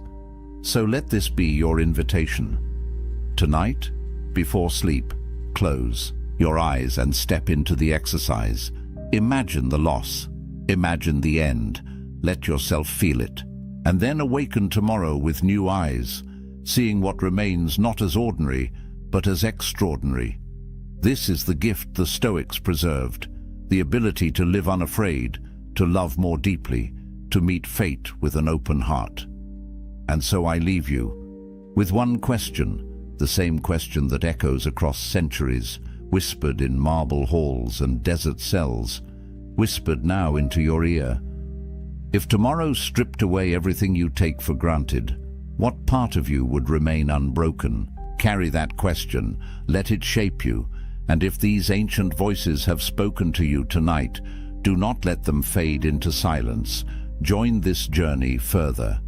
There are more lessons, more experiments, more truths buried in time that can sharpen the way you live now.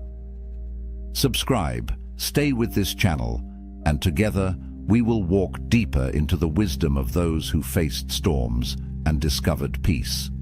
For their stories are not finished until we live them, and your life is not finished until you dare to begin living it fully. In the language of the ancients, it was called premeditatio malorum, the premeditation of evils. The phrase sounds grim, even unsettling, yet to the Stoics, it was a practice of liberation, not despair. At its heart, the exercise was deceptively simple. Imagine the misfortunes that might strike you tomorrow and face them before they arrive. Not only the small inconveniences, a delay, an insult, a coin lost, but the great disasters as well. The death of a friend, the loss of your wealth, the collapse of your health, the end of your own life. Why would anyone do this? Why deliberately walk through horrors in the safety of your own mind? To the modern ear, it seems backwards.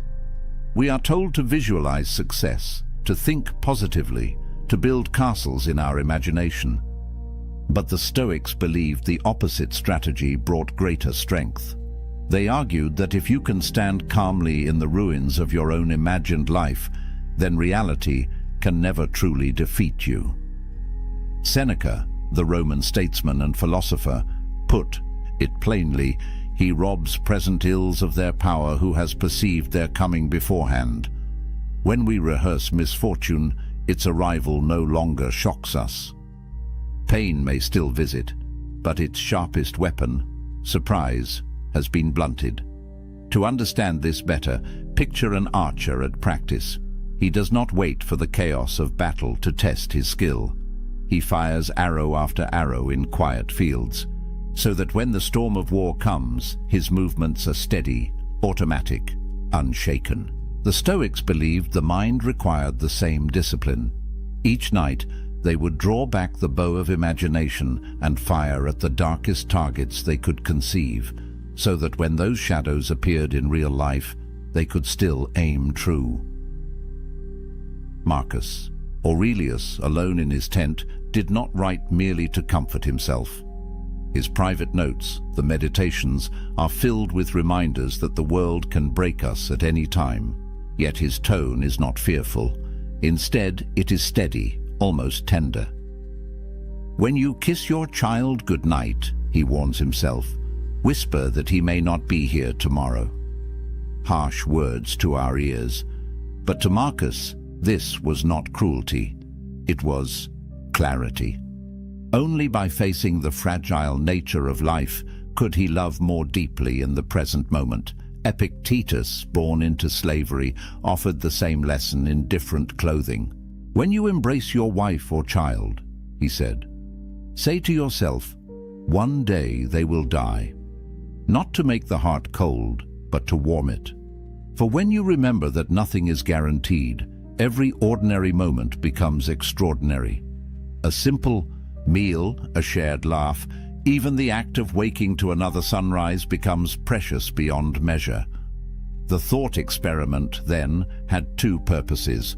First, it armed the soul against fear. By imagining loss, you stripped it of its terror. Second, it sharpened gratitude. By rehearsing absence, you learned to love presence more fiercely. This was not daydreaming, it was training. The Stoics approached it as soldiers approach drills, as athletes approach discipline. Night after night, they entered the arena of the Eua, mined and faced the worst fates they could imagine. Some whispered these visions aloud, others scratched them into wax tablets or murmured them in prayer. It was not about predicting the future, but about preparing for it. Yet even here the Stoics were cautious. They warned against letting this practice harden into despair. If you fixate only on loss, you can become bitter, withdrawn, fatalistic. The true Stoic path walked a thin line, to imagine ruin without becoming ruined by the imagination itself. The exercise was meant to polish the soul, not poison it. Think of it like walking into a cold river. At first, the shock makes you gasp. But after a moment, you adjust, you breathe, you find your strength within the chill. The water has not grown warmer, you have grown steadier. So too with premeditatio malorum. Life would not grow kinder, but you would grow stronger. This is the experiment, to step willingly into suffering before it comes, to live through loss in the theater of the mind, so that when the curtain rises on reality, you are ready. To many, it sounded bleak. To the Stoics, it was the most hopeful act of all. For when you have rehearsed the worst, you discover a strange secret. Nothing can truly take your freedom, for you have already faced the cost. At first glance, the Stoic experiment seems like madness. Why summon images of death, poverty, betrayal, exile? Why taste bitterness before it is poured? To most people, this sounds like opening the door to misery. Yet to the Stoics, it was the doorway to strength. The logic begins with a simple truth. Fear feeds on surprise. When something strikes us out of nowhere, it multiplies our suffering. The event itself wounds us once, but the shock, the disbelief, the frantic resistance, these wound us many times over. We suffer more often in imagination than in reality, Seneca wrote. It was his warning, but also his solution. If imagination can magnify our pain, then imagination can also train us to endure it. Consider the man who never thinks of loss. He convinces himself the roof will never leak, the market will never fall, the friends he loves will always remain.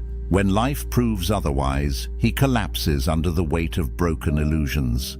Compare him with the man who each night rehearses these possibilities. He wakes each day already at peace with their chance of arrival. To him, a cracked roof or lost coin is no ambush. It is familiar terrain. The Stoics believed this was the essence of philosophy, not endless speculation, but preparation for the blows of fate.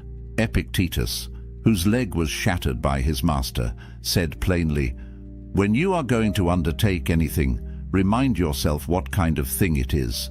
He meant, if you go to bathe, expect to be splashed, jostled, insulted. If you go to war, expect blood and loss. If you live, expect death. Nothing that arrives will then feel foreign to you. This practice also served a deeper function. By imagining misfortune, the Stoic learned to separate what was truly his from what was only lent. Wealth, health, reputation, even the love of others, all of these could vanish. What remained? Only the ruling center of the soul, judgment, intention, choice. In rehearsing the loss of externals, the Stoic discovered the core that no power could strip away. Modern people might call this pessimism, but to the Stoics, it was the opposite. It was optimism at the deepest level, the faith that even when stripped of everything, a person could still stand upright. To them, practicing disaster was like inoculating the mind, a small taste of poison to prevent the full sickness of despair. Imagine two sailors caught in a sudden storm. One has only sailed on calm waters, imagining endless sunshine. The other has trained in foul weather, has studied the stars in darkness, has prepared for broken masts and torn sails.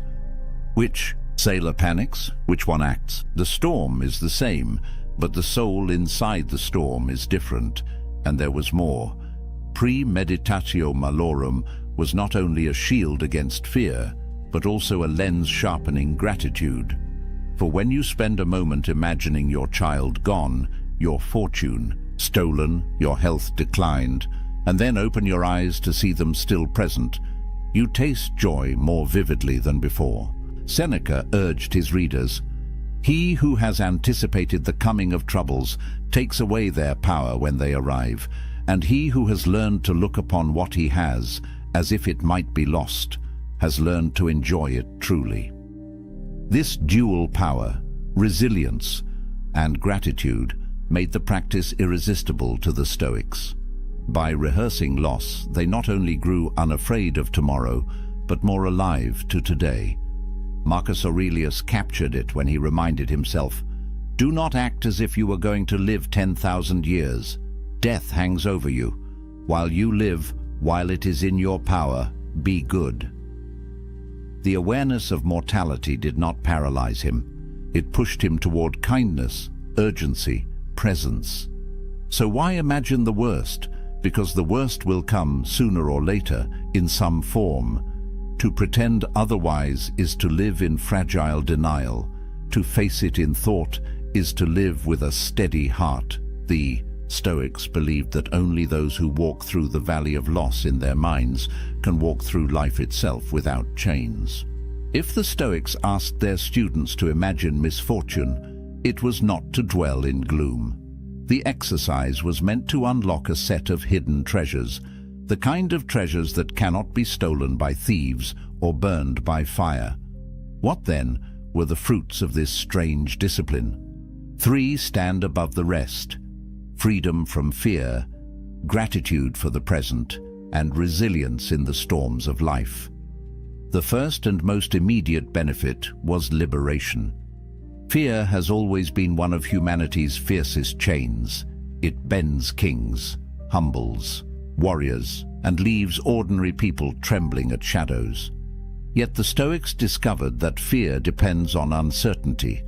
When we do not know what will come, our imagination torments us with endless possibilities. By rehearsing disaster, the Stoics removed the sting of surprise. They learned to say, "Yes, this too may happen, and if it does, I am prepared." Seneca observed that misfortune becomes lighter when anticipated. What is quite unlooked for is more crushing in its effect, and unexpectedness adds to the weight of a disaster. For him, the act of imagining stripped calamity of its mystery. And once the unknown was known, fear lost its teeth. Imagine waking each morning with the knowledge that no loss, no insult, no illness could shake the foundation of your soul. This is not cold indifference, it is strength. It is the quiet courage of someone who has already rehearsed the worst in the theater of the mind, and thus walks calmly through the world. The second treasure hidden in this exercise is gratitude. At first, this seems paradoxical. How could picturing death or poverty make life more joyful? Yet the Stoics believed the shadow of loss makes the light of presence burn brighter. Marcus Aurelius urged himself, "Think of yourself as dead. You have lived your life. Now take what's left and live it properly." By imagining that the day was already his last, he found renewed urgency to savor its moments. Epictetus taught his students to practice detachment, not to strip love away, but to make it purer.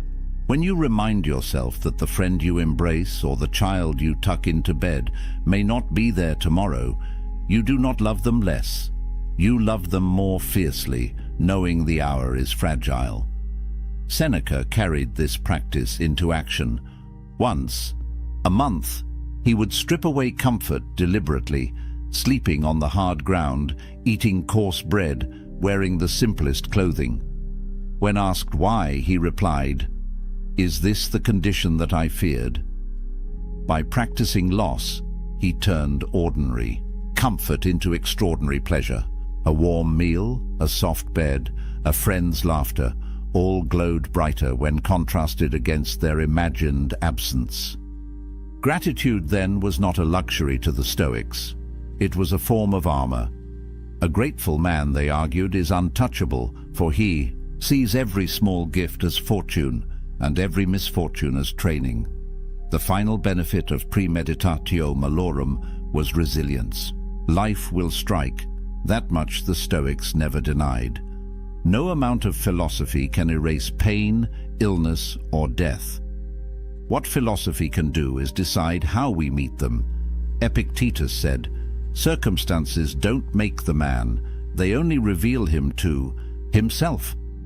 A storm reveals whether a house is built on sand or stone. In the same way, a crisis reveals whether a soul has been prepared. By imagining hardships beforehand, Stoics built their inner foundation. When the blow finally landed, they did not crumble.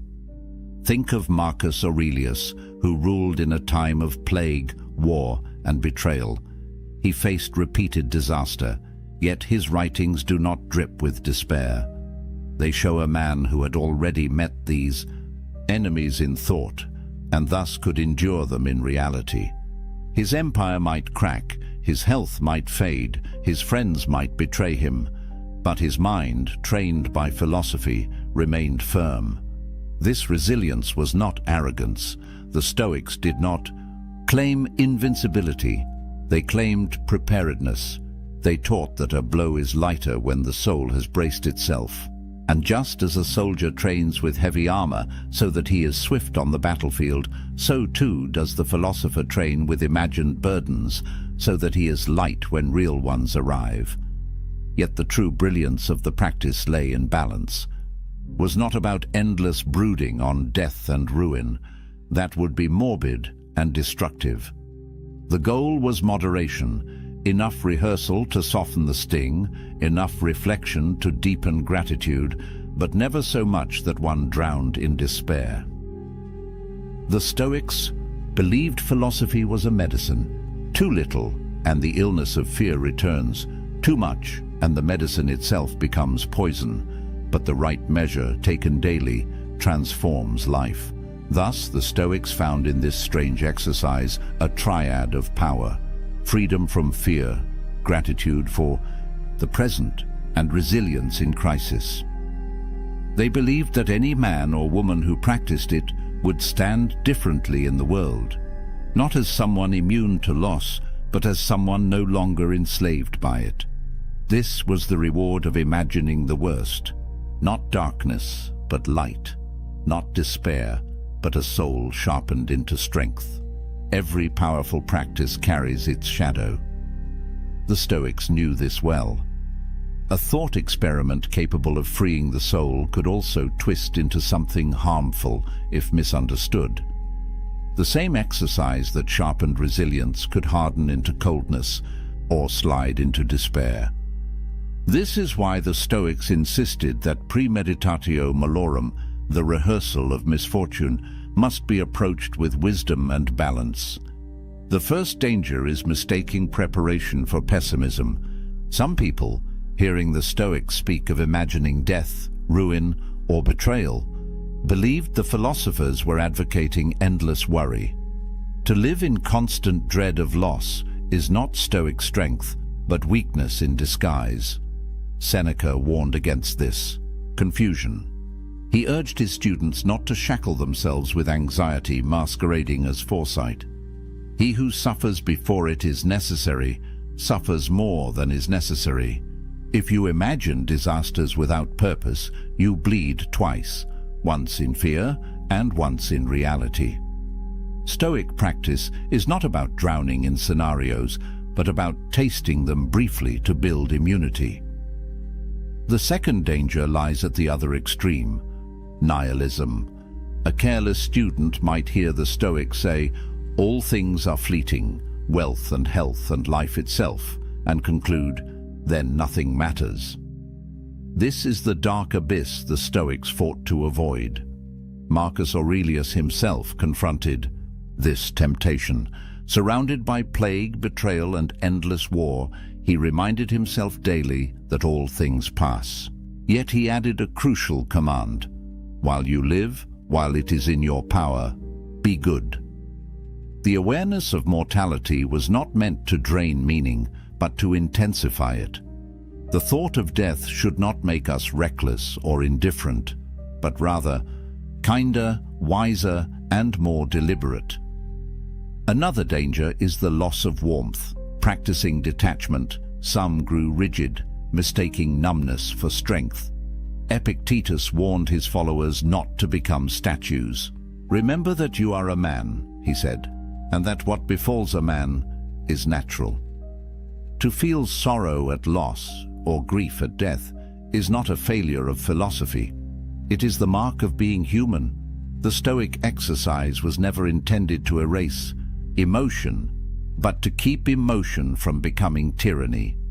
Imagine a father who, rehearsing his child's death, convinces himself never to feel attachment.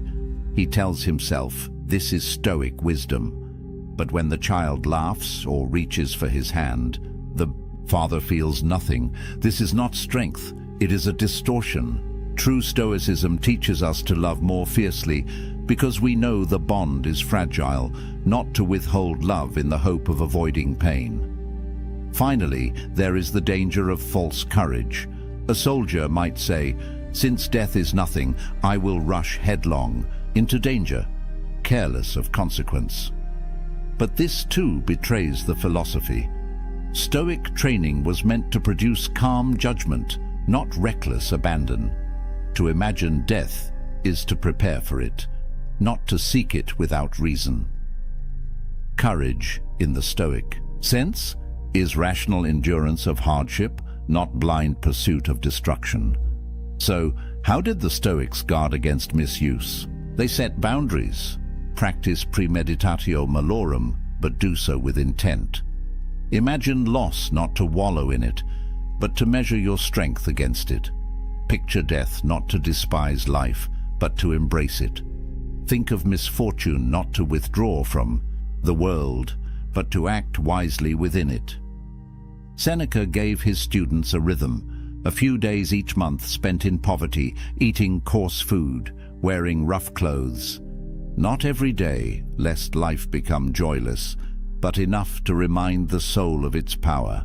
Marcus wrote nightly of death and impermanence, but by day he ruled with justice, fought wars with patience, and tried to act for the common good. Epictetus trained his mind against loss, but also urged compassion, laughter, and friendship. In other words, Stoic foresight was never meant to extinguish humanity. It was meant to free it. Misfortune rehearsed in thought should make us more grateful, not less. It should make us calmer, not colder. The Stoics knew the temptation to misuse their philosophy would always remain. It is easier to become numb than to remain balanced, easier to collapse into dread than to face hardship calmly. But the true Stoic way demands vigilance.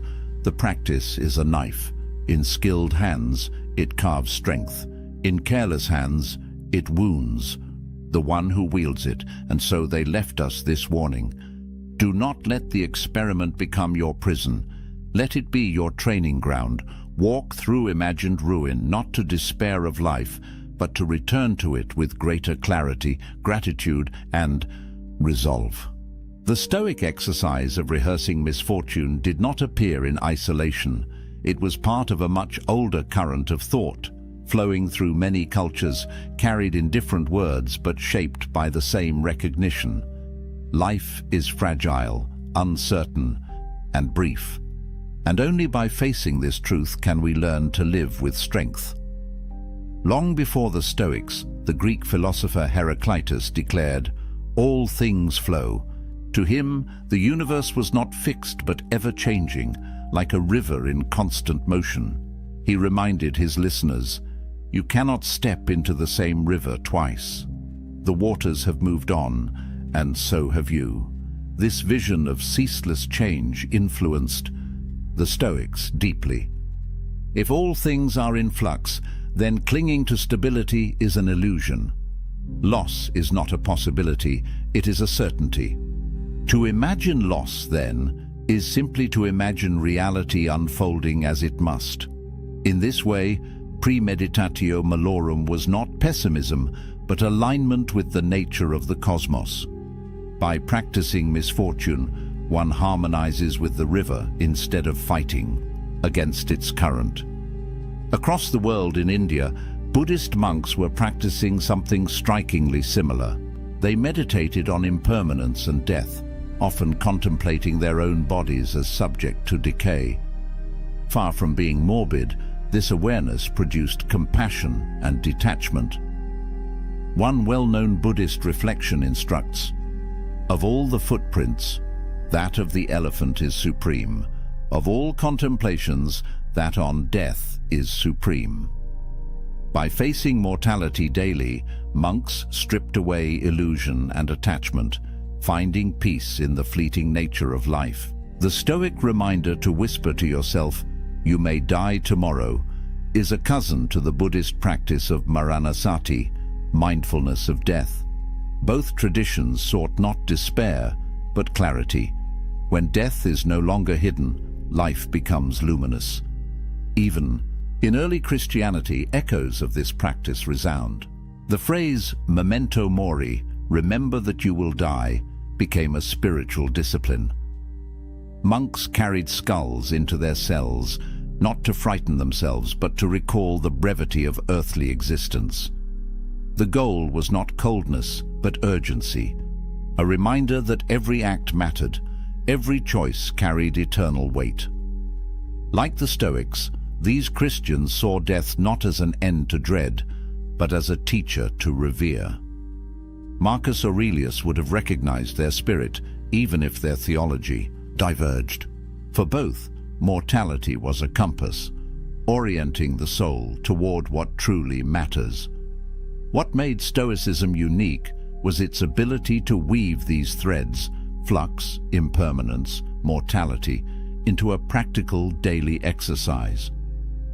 While Heraclitus spoke of cosmic change and Buddhists practiced renunciation, the Stoics asked, how can an ordinary citizen, a senator, a soldier, or a slave, use this wisdom to live today? Their answer was premeditatio malorum. Unlike abstract speculation, this was a tool for daily life. Marcus used it before ruling the empire. Epictetus taught it to students struggling with anger or grief. Seneca recommended it to friends navigating wealth, power, and exile. It was not confined to monasteries or ivory towers. It was a philosophy for kitchens, marketplaces, and battlefields. The fact that so many traditions converged on this practice reveals something timeless. Wherever humans have lived, they have wrestled with uncertainty, loss, and the inevitability of death. The Stoics, Buddhists, and monks each reached the same conclusion. Only by bringing misfortune into the light can we remove its tyranny. Different words, same insight. Heraclitus, all things change. Buddha, all conditioned things are impermanent. Marcus Aurelius, you could leave life right now.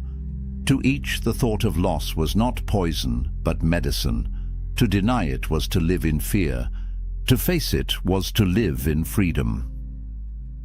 Tracing these roots shows that premeditatio malorum is not just a Stoic curiosity. It is part of the wider human project of learning how to live when nothing is guaranteed. It links us to the ancients across cultures, reminding us that our struggles are not new. The fears that haunt us today, losing our jobs, our health, our loved ones, are simply modern faces of the same ancient truth. And so, when we practice the Stoic experiment, we are not alone. We stand in a long line of seekers, Greeks watching rivers, Buddhists meditating on death, monks whispering memento mori.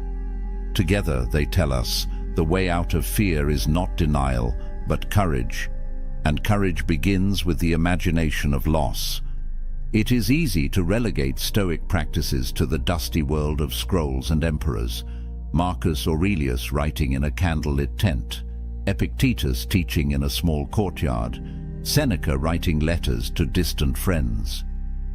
But the power of premeditatio malorum is not confined to marble statues and Latin phrases.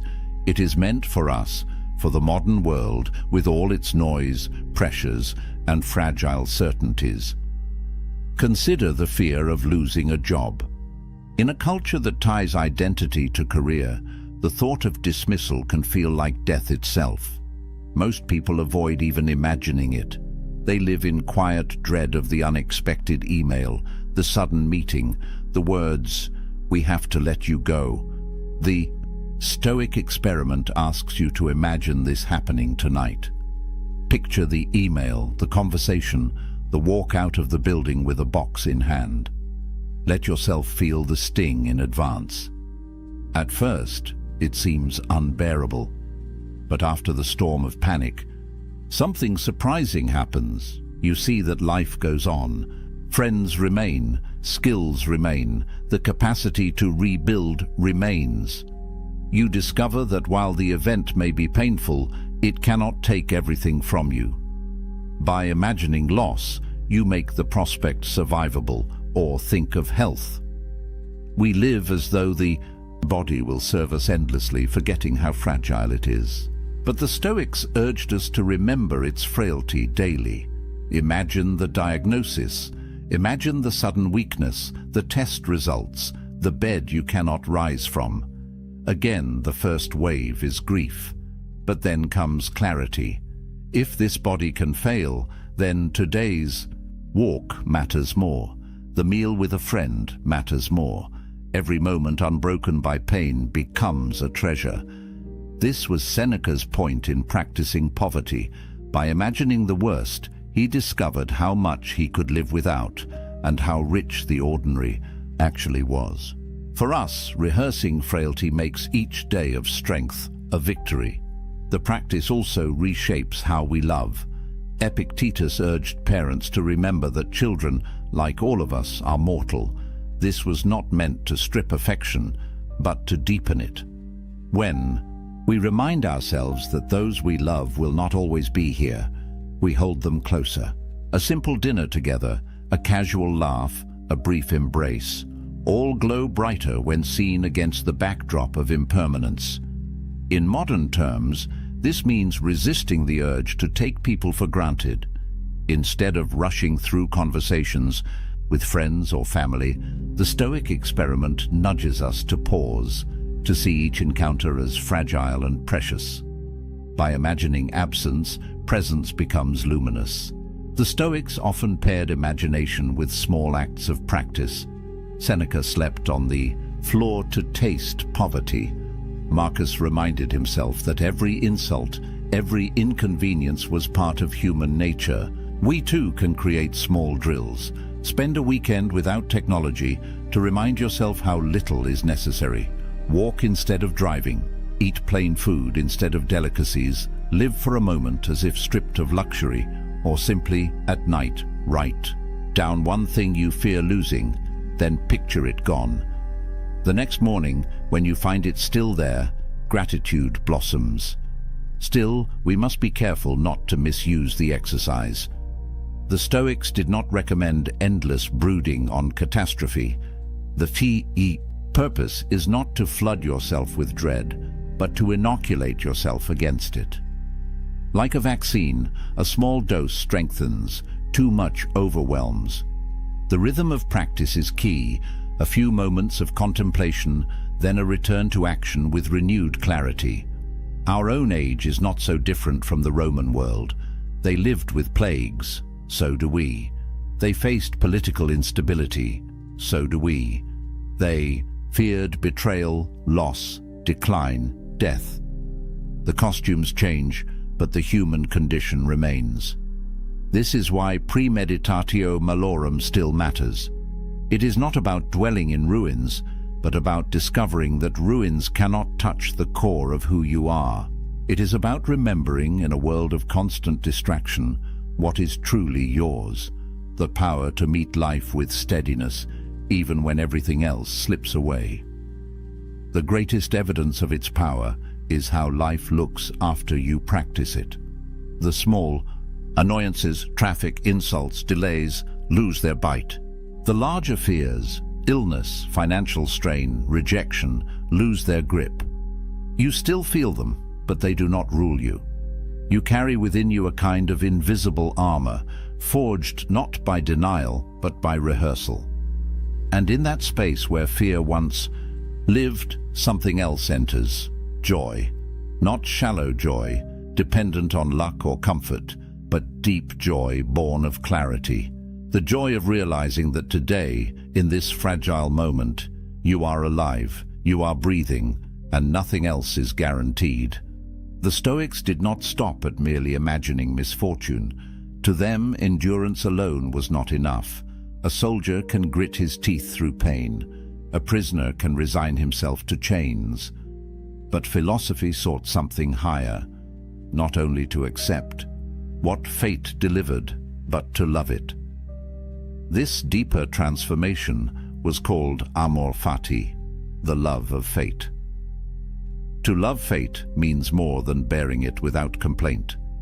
It means seeing even the hardest blows as threads in a larger tapestry. What others call tragedy, the Stoic calls instruction. What others call accident, the Stoic calls design.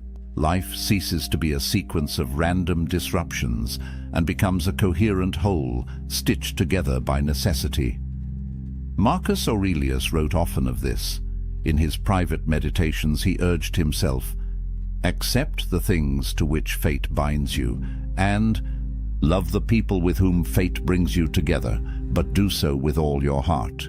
These words are not the tone of resignation. They are the words of a man who believed that the very shape of his hardships was part of a greater order, one he might not see, but one he could honor. Epictetus too pressed this lesson. He had no illusions about life's cruelty. He had known slavery, injury, ridicule. Yet his counsel was not to curse what happened, but to align himself with it. "Do not seek for things to happen the way you want them to," he said.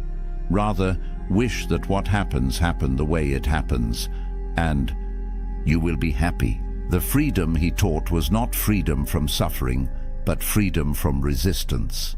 This subtle shift marks the difference between Stoic endurance and Stoic joy. To endure is to carry a burden. To love is to transform the burden into meaning. When you love fate, even disaster becomes a teacher. Even pain becomes a sculptor of the soul. The image is of a craftsman's hand. The hammer that strikes the iron may feel like violence, but in truth it is shaping the blade.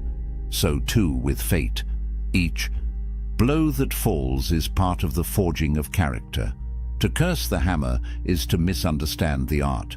To accept it is wisdom. To love it is greatness. Yet the Stoics were careful not to fall into sentimentality. They did not preach blind optimism.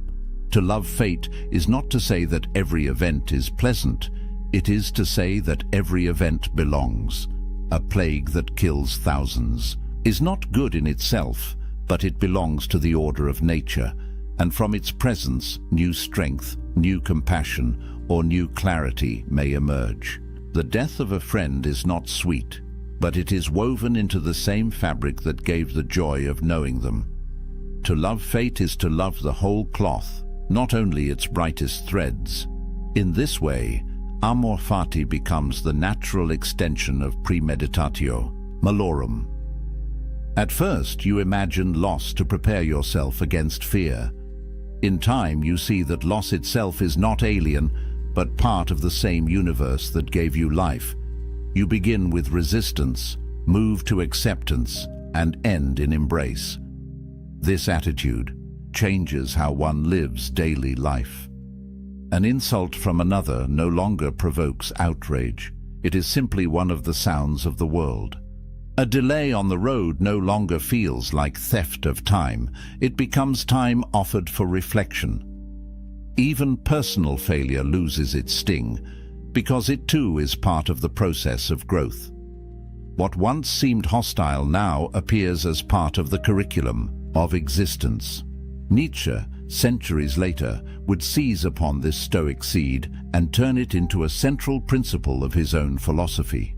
He declared, "My formula for greatness in a human being is amor fati, that one wants nothing to be different, not forward, not backward, not in all eternity, not merely to bear what is necessary, but to love it." Though Nietzsche's voice was not Stoic in every sense, he grasped the same fire. That freedom is not only to endure fate, but to delight in its unfolding. For the Stoics, this delight was not a hollow smile forced in tragedy. It was a deep current of harmony flowing beneath every event. If all is nature, and if we ourselves are part of nature, then what happens to us is not an invasion, but an unfolding. To reject it is to reject reality. To embrace it is to be at one with it. Here lies the highest lesson of their thought experiment. To imagine the worst is only the beginning. To accept it is the next step. But the final step, the hardest and most transformative, is to love it. For when you can love even misfortune, you are untouchable. No exile can banish you. No poverty can degrade you. No death can frighten you. You have become aligned with the order of all things. This is amor fati. To meet each day not as a threat, but as a gift, even when wrapped in pain. To see fate not as enemy, but as companion. To say to whatever comes, yes, this too I will love. Why does this ancient thought experiment still matter? Why should the words of men long buried beneath marble ruins concern us in a world of satellites, skyscrapers, and digital noise? It matters because the human condition has not changed. We still fear loss. We still recoil from death. We still tremble when the future is uncertain. The Stoics remind us that these fears, left unchecked, shape the course of our lives more than any external chain. Fear makes us cautious when boldness is needed. It silences us when truth must be spoken. It binds us to comforts that rot us slowly, because we cannot imagine life without them. To live in fear is to live half a life. And so the Stoics taught that to free oneself from fear is to recover one's humanity.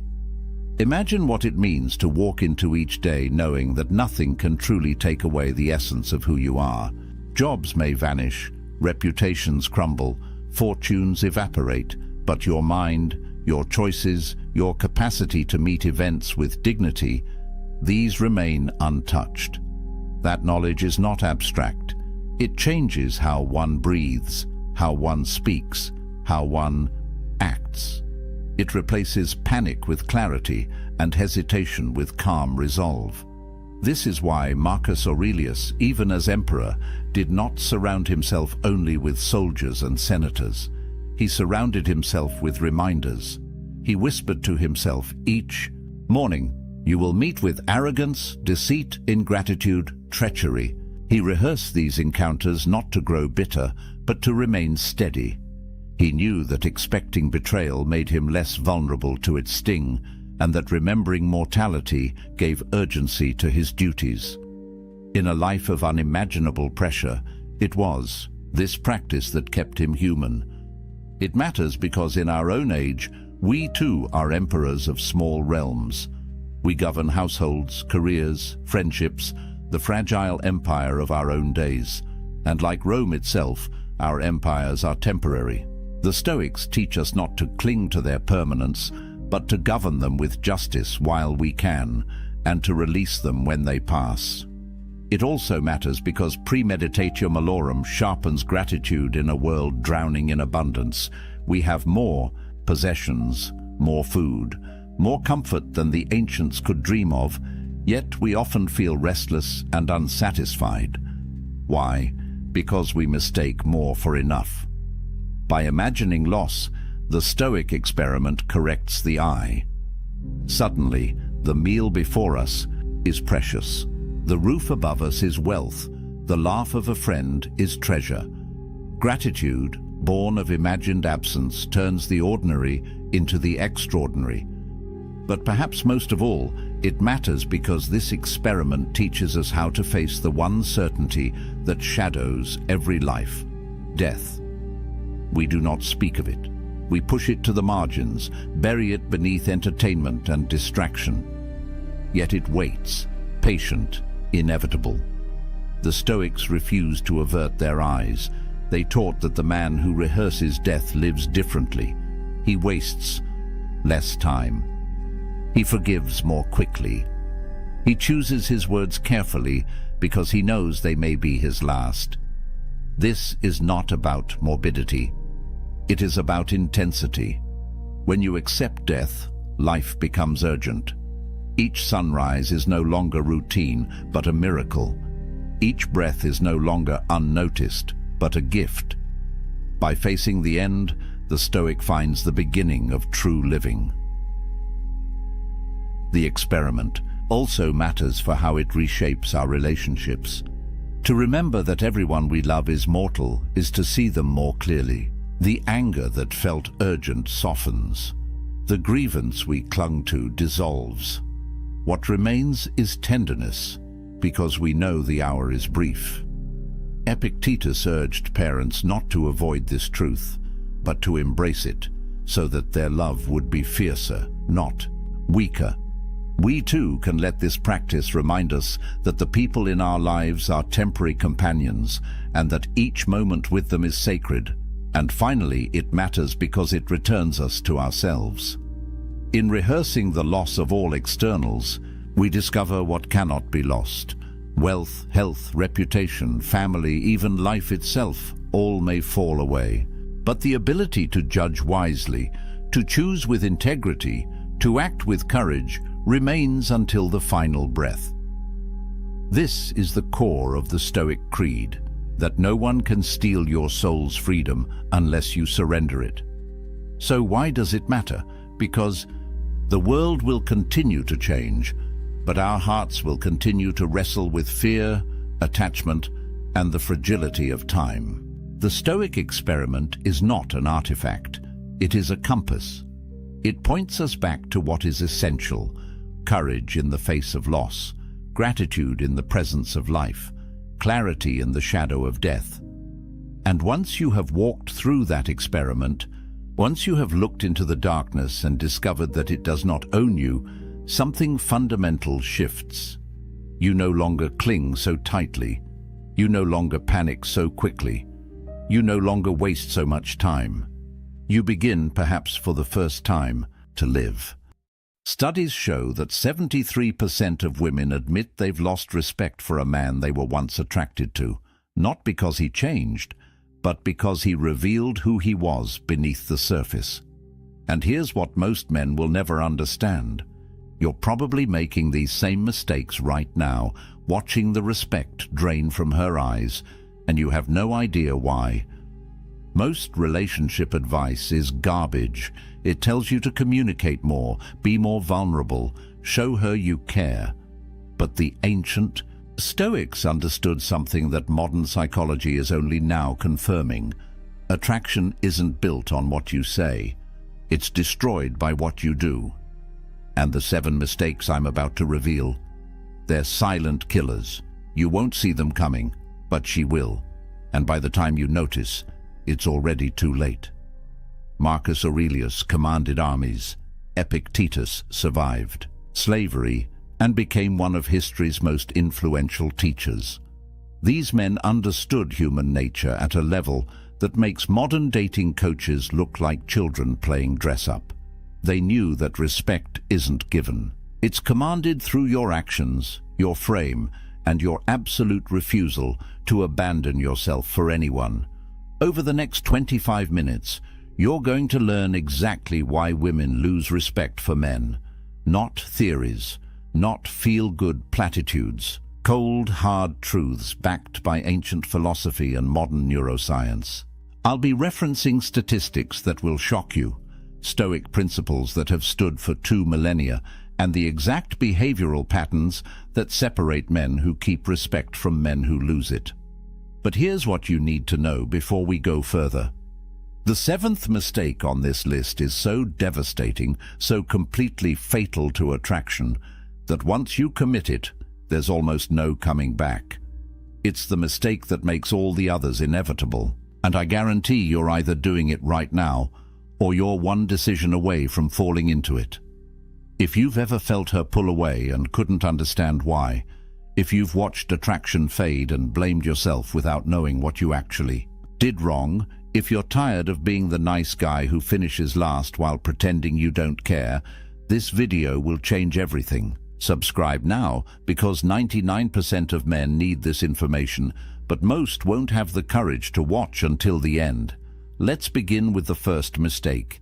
It seems innocent. You probably think you're being reasonable when you do it, but it's already destroying how she sees you. The first mistake that kills respect is excessive explanation of your choices. And before you dismiss this as minor, understand that this single behavior signals something primal in her brain: uncertainty, weakness, a man seeking approval instead of living by conviction. Marcus Aurelius wrote extensively about self-justification. He observed that the moment you feel compelled to explain yourself beyond simple clarity, you've already surrendered your authority. Think about that. The most powerful man in the Roman Empire understood that over-explanation is the language of insecurity. When you justify your decisions to gain approval, you're teaching her that your choices require her permission to be valid. Here's what the research shows. Studies on leadership communication patterns reveal that people perceived as high status use 38% fewer justifying statements than those perceived as low status. That's not a small difference. That's the gap between a man who commands respect and a man who begs for it with every sentence. The mechanism is brutally simple. When you constantly explain why you made a choice, why you prefer something, why you did what you did, You're creating a power dynamic where her approval becomes the measuring stick for your decisions. Her brain registers this pattern, not consciously perhaps, but deep in the neurological circuitry that evaluates mate value, a signal fires. This man is uncertain. This man needs validation. This man is not secure in himself. Seneca understood this concept perfectly. He wrote about the power of brevity and conviction. A statement made with certainty requires no defense. A choice made with clarity needs no justification. When you speak your truth and move forward, you demonstrate something that triggers respect at a biological level, self-trust. And a man who trusts himself is a man worth following. But here's where men get confused. They think explaining is being considerate, thoughtful, communicative, and there's a difference between accountability and approval seeking that most men never learn. Accountability sounds like, I chose this because it aligns with my values. Approval seeking sounds like, I chose this because I thought you'd like it, and if you don't, I can change it. I just wanted to make sure you were okay with it. And see the difference. One is a statement. The other is a negotiation with reality itself. Epictetus taught his students about the dichotomy of control. Your judgments belong to you. Other people's opinions belong to them. When you explain yourself excessively, you're trying to control something that isn't yours to control. Her perception and that desperate reach for control reveals the exact opposite of what you want to project. Research in social psychology confirms this. People trust decisive communication. When you state your position without hedging, without qualifiers, without the endless parade of justifications, you activate trust responses in the listener's brain. But when you over-explain, you trigger suspicion. Because at a subconscious level, she's wondering, why does he need to convince me this much? What is he hiding? What is he uncertain about? The Stoics had a phrase for this: living according to nature. Not nature as in trees and rivers, but nature as in your essential character. A tree doesn't explain why it grows toward the sun. A river doesn't justify its path to the ocean. They simply are what they are. And when you live with that same unconflicted certainty, when you make choices and state them without the desperate need for approval, you embody something that respect cannot help but follow. So here's your first truth. Secure men state, insecure. Men explain, which one are you? But this next mistake is worse, because you're doing it to be nice. Mistake number 2 destroys more masculine potential than perhaps any other error on this list, except for what's coming later. And it's this: abandoning your mission for validation, sacrificing your purpose, your goals, your direction in life, because you think it will make her respect you more. It does the exact opposite. Musonius Rufus, a Stoic philosopher less known than Marcus Aurelius but equally profound, taught extensively about purpose and direction. He argued that a man without a mission is like a ship without a rudder, tossed by every wave, controlled by every wind. And here's what modern relationship research confirms. Studies show that women report significantly higher satisfaction, attraction, and respect in relationships where their partner demonstrates clear life direction independent of the relationship itself. Let me break down those numbers for you. In longitudinal studies tracking relationship satisfaction, couples where the male partner maintained strong personal goals and pursuits showed 42% higher reported respect levels from female partners compared to relationships where men primarily oriented their lives around the relationship. 42%. That's not a rounding error. That's the difference between keeping her or losing her. Marcus Aurelius wrote something that should be carved into every man's mind. You have power over your mind, not outside events. Realize this, and you will find strength. Apply that to relationships. You have power over your purpose, your mission, your direction. You do not have power over whether she approves of it. And the moment you abandon what you know you should be doing to chase her approval, you've lost both your mission and her respect. Here's the paradox that breaks most men. They believe availability equals value. They think, if I'm always there, always accessible, always putting her first, she'll see how much I care and respect me more. But the data reveals something completely different. Research on attraction patterns shows that women consistently report higher attraction to partners who demonstrate what psychologists call high investment in personal goals. Not high investment in chasing her, high investment in building themselves. The Stoic framework explains why. External validation is inherently unstable. Today she approves of your choices. Tomorrow she doesn't. Today she wants your attention. Tomorrow she wants space. If your mission changes based on her shifting moods, you're not a man with direction. You're a weather vane spinning with every breeze, and no woman respects a weather vane. Epictetus taught the dichotomy of control with surgical precision. There are things within your control: your choices, your values, your effort, your discipline. There are things outside your control: her moods, her approval, her attraction, her respect. When you sacrifice what you control, your mission, to chase what you don't control, her validation, you've committed the cardinal sin of Stoic philosophy. You've traded your power for powerlessness. But here's where it gets deeper. Neuroscience. Research on relationship dynamics shows something fascinating.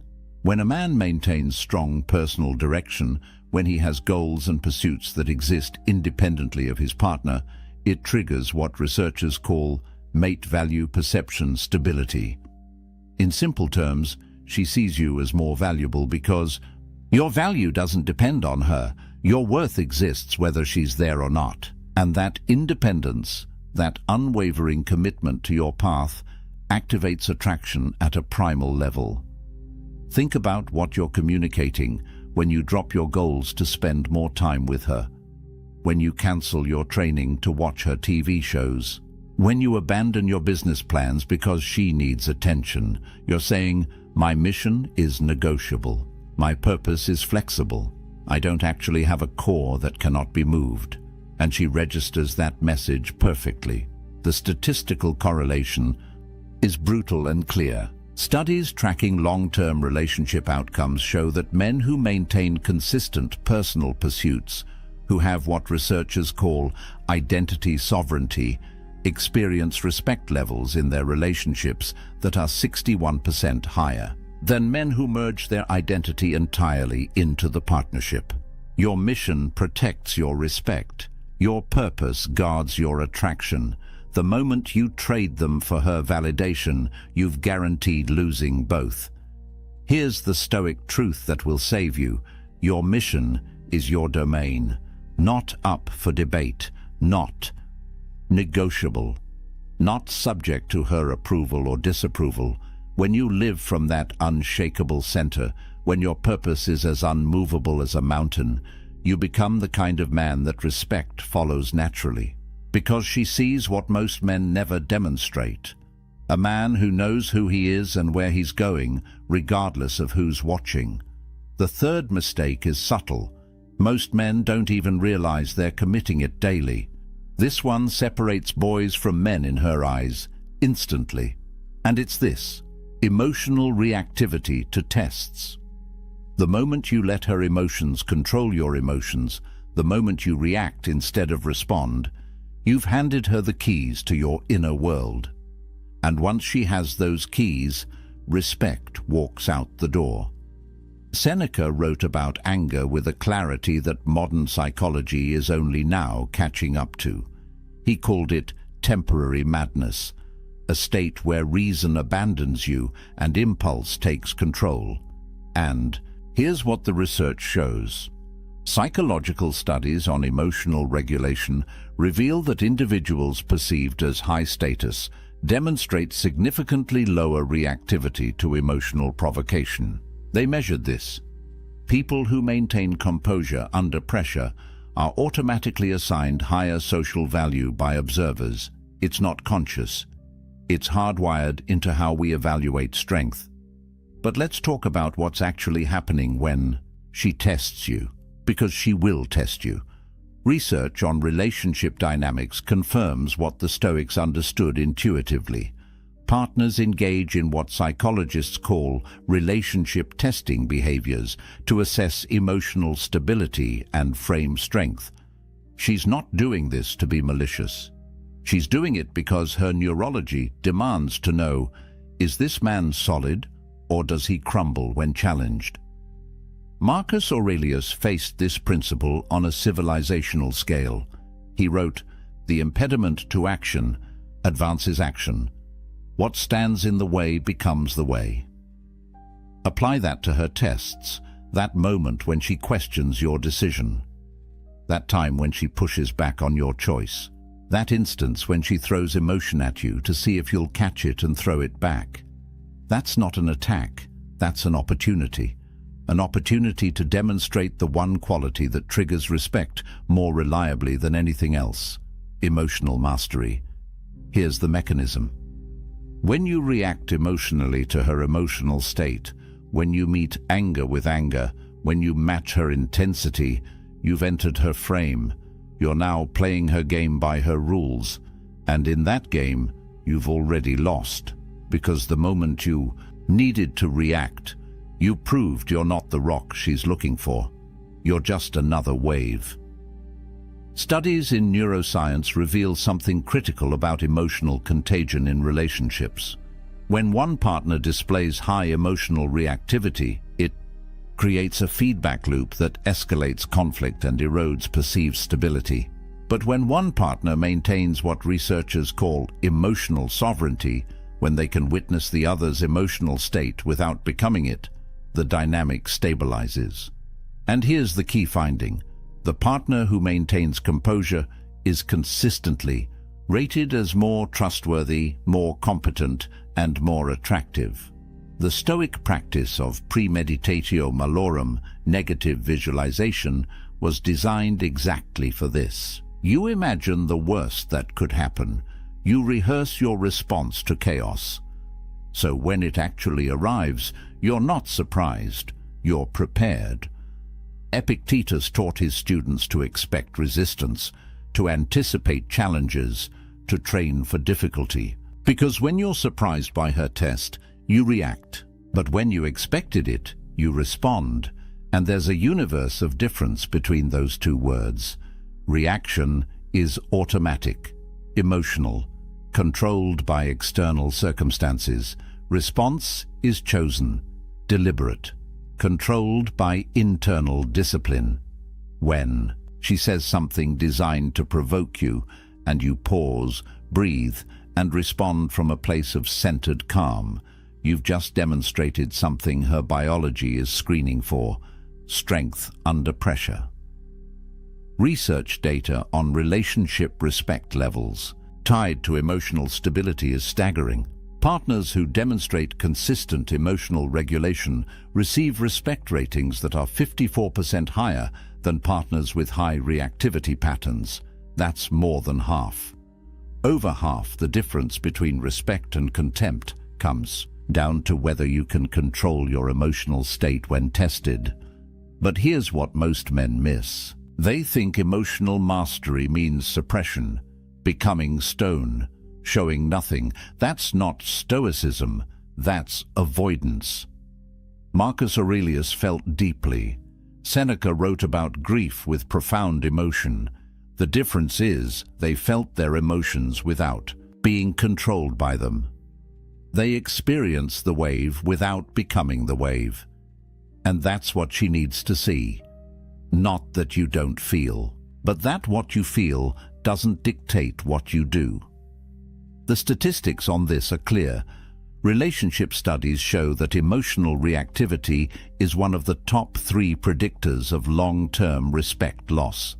When you consistently react to her emotional state with your own emotional chaos, you're training her to see you as unstable, unreliable, not the foundation she thought you were.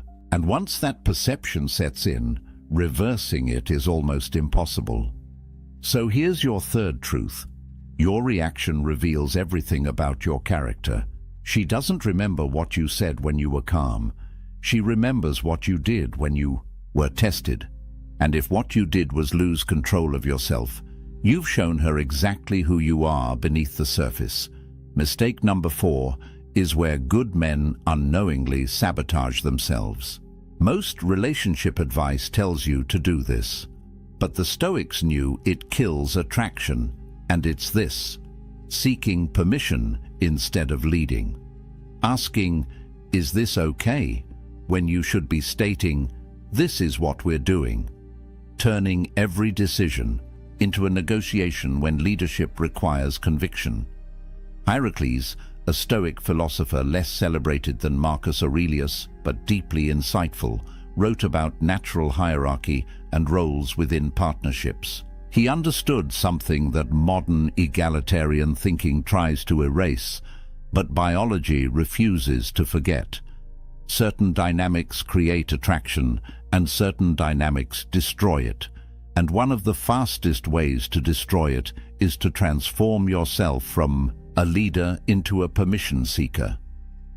Statistical data on this is remarkably consistent. Relationship satisfaction studies show that partnerships where decision-making follows clear leadership patterns report 29% higher satisfaction ratings than relationships characterized by constant negotiation and approval-seeking.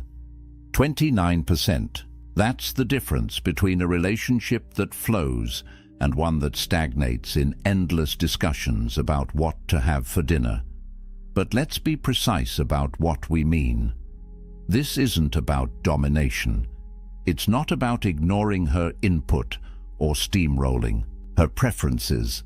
The Stoics understood the difference between tyranny and leadership, and so should you. Epictetus taught about taking ownership of choices, making decisions from clarity, and then executing them with confidence. That's not the same as asking permission for your every move. Here's what happens in her mind when you constantly seek approval.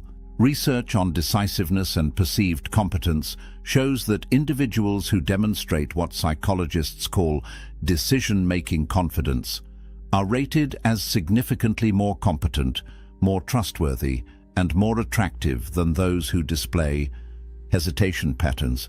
When you ask, "Is this okay?" before making simple choices, you're communicating uncertainty. And uncertainty in a man triggers doubt in a woman's mind about whether you can handle larger challenges. Think about the message embedded in permission seeking. Is it okay if I go to the gym? Do you mind if I see my friends? Are you fine with this restaurant choice? Every one of these questions carries a subtext. I need your approval to know if my choice is valid. I'm not confident enough in my own judgment to simply act. I require your permission to exist in the way I want to exist. And that subtext kills polarity. Marcus Aurelius commanded legions. Do you think he asked his soldiers if they minded marching north? No. He assessed the situation, made the decision, and communicated it with clarity. That's leadership. And while a relationship isn't a military campaign, the principle of decisive action remains the same. Consideration is valuable. Seeking permission is weak. The neuropsychology of leadership and attraction reveals something fascinating. Brain imaging studies show that when people observe decisive behavior, it activates neural pathways associated with trust and security. When they observe hesitation and approval-seeking, it activates pathways associated with uncertainty and anxiety. Your indecision makes her anxious. Your confidence makes her secure. Which state do you think triggers respect? Research tracking decision-making speed and respect levels found a direct correlation. Partners who make decisions efficiently, who assess options and commit without endless deliberation, receive respect ratings 33% higher than partners who agonize over every choice and seek constant validation, 1/3 higher. That's the tax you pay for weakness, disguised as consideration. But here's where men get confused. They think asking her opinion is respectful, and it can be when done correctly. There's a difference between, "What do you think about this option?" and "Is it okay if I do this?" The first invites collaboration. The second surrenders authority. Epictetus wrote about the importance of maintaining your sphere of choice. You can consider input. You cannot outsource your decisions. The Stoics practiced something called assent, the idea that you choose what you agree to, what you accept, what you allow into your mind. When you seek permission for your choices, you're giving her veto, power over your assent. You're saying, "I won't agree to my own decision until you approve it." And that's not partnership. That's abdication. Statistical analysis of long-term relationship dynamics shows this pattern clearly. Men who maintain what researchers call decision sovereignty, who make choices and communicate them with confidence while remaining open to input, experience, relationship respect levels that far exceed men who operate from constant approval seeking. The difference isn't subtle. It's the chasm between a man she follows and a man she manages. So here's your fourth truth. Consideration is not permission. You can value her input without needing her approval. You can be thoughtful without being weak. And when you understand that difference, when you start making decisions with confidence and communicating them with clarity, you'll notice something shift in how she looks at you, because you've stopped being the boy who asks if it's okay and started being the man who knows what he's doing. We're getting into dangerous territory now. Mistake 5 is where respect starts dying. This mistake turns you from her rock into her burden. And the top 2 are even worse. But this one, defending yourself against her emotions, this is where most men lose the battle without understanding they were even fighting. Seneca wrote extensively about distinguishing your peace from others' chaos. He understood that the moment you allow another person's emotional state to determine your own, you've surrendered the only real power you have, sovereignty over your inner world. And in relationships, this principle becomes critical, because when she's emotional, when she's upset, when she's projecting her internal chaos onto you, your instinct will be to defend yourself, and that instinct will destroy you. Relationship. Studies on emotional regulation and partnership dynamics reveal something most men never learn. Research shows that in conflict situations, when one partner responds to emotional accusations with logical defense, it escalates the conflict 84% of the time. 84%. You're not solving the problem by defending yourself. You're feeding it. You're validating the premise that you need to defend against her emotional state, which means you've accepted that her emotional state has power over you. Here's the mechanism. She says something emotionally charged. Maybe it's an accusation. Maybe it's blame. Maybe it's just emotional venting that happens to be directed at you. And your immediate response is to defend. That's not what I meant. You're misunderstanding me. I didn't do that. Every single one of those statements is an attempt to logically dismantle her emotional experience, and every single one of them makes it worse. Epictetus taught something revolutionary. Men are disturbed not by things, but by their opinions about things. Apply that here. She's not disturbed by what you did. She's disturbed by her opinion about what you did. And when you defend against her opinion, when you try to logic your way out of her emotional state, you're attempting to control something that isn't yours to control. You're trying to change her perception by arguing with it. And arguments don't change perceptions, they entrench them. Marcus Aurelius wrote about maintaining the inner citadel, the fortress of your mind that remains calm regardless of external chaos. When she's emotional, when she's throwing accusations or blame or simple emotional turbulence your way, that's the test, not of whether you're right or wrong, but of whether you can remain unmoved, whether your peace is conditional on her state or rooted in something deeper. Research on conflict resolution styles and long-term respect is devastating to the defending strategy. Studies tracking couples over 5-year periods found that men who consistently engaged with emotional accusations, who defended themselves against emotional attacks, experienced respect erosion at rates 57% higher than men who maintained emotional non-reactivity. More than half. The defense itself creates the disrespect you're trying to prevent. Here's what's actually happening at a neurological level. Studies in emotional projection and response show that when you defend against someone's emotional state, you're confirming that their emotional state is a valid threat. You're treating it as real, as dangerous, as something requiring defense. And that treatment validates it. Her brain registers. He's defending himself, which means my emotional accusation has merit, which means I should trust this feeling, which means he probably did what I'm accusing him of. The defense creates the conviction. But when you remain still, when you hear her emotional state without becoming it, without defending against it, without engaging with it as if it's a logical argument requiring rebuttal, something different happens. You demonstrate what Stoic philosophy calls apatheia, not apathy in the modern sense of not caring, but freedom from being controlled by passions, hers or yours. Seneca wrote about endurance versus reactivity. When you endure her emotional storm without being moved by it, without defending yourself, without trying to fix it or argue with it or make it stop, you're showing her something she desperately needs to see.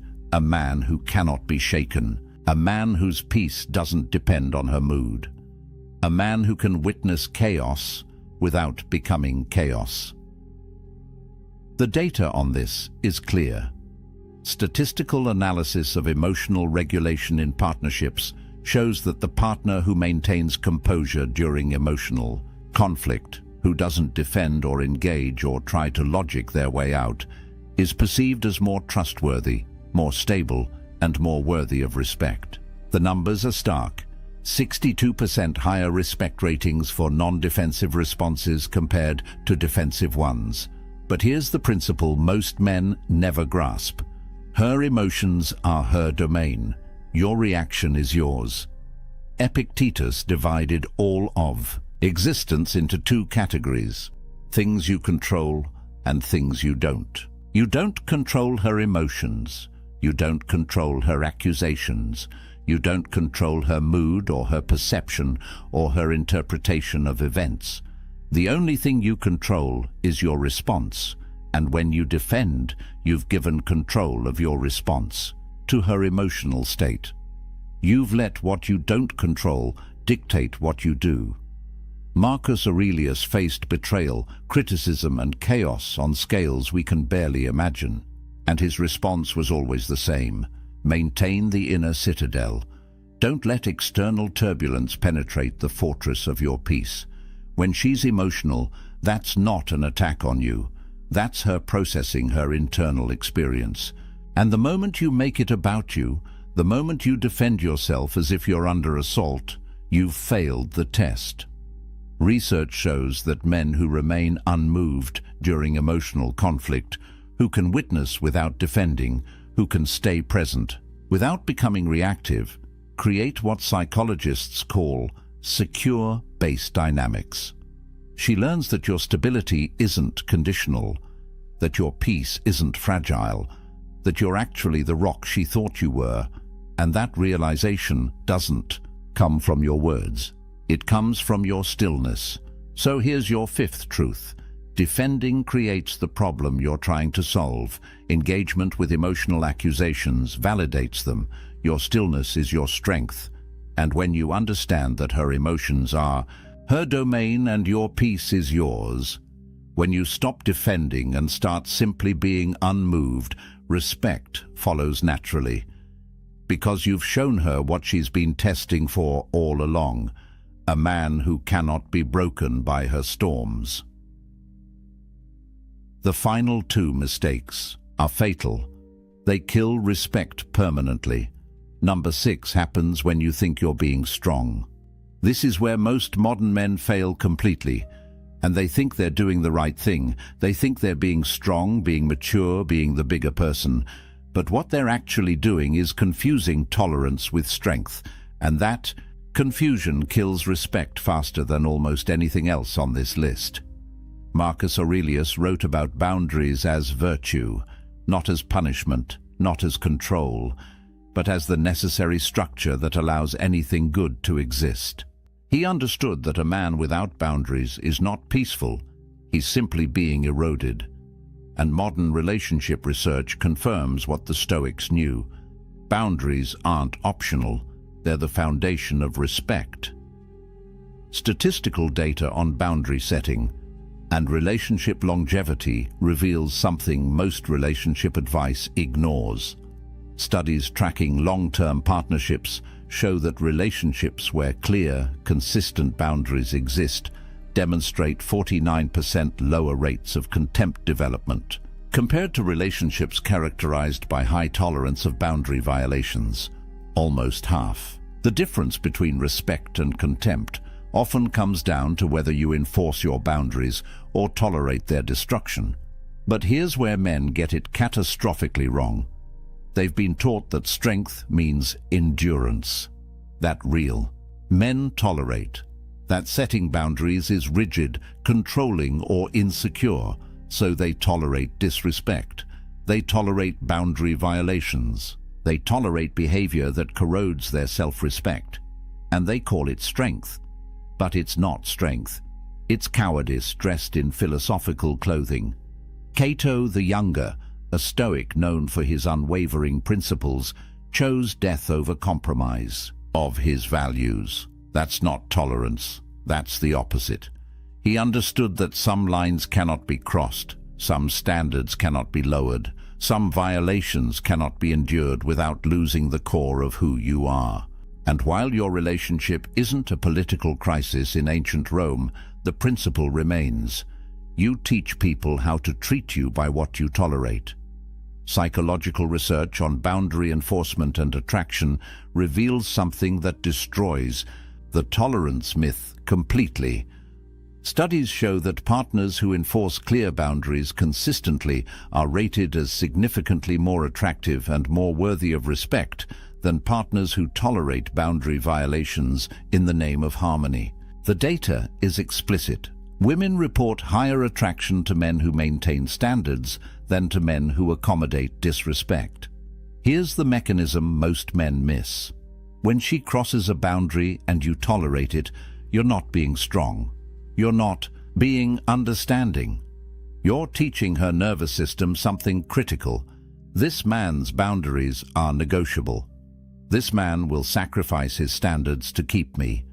This man values my presence more than his self-respect. And once her neurology learns that lesson, respect begins its inevitable decline. Epictetus wrote, "No man is free who is not master of himself." Apply that to boundaries.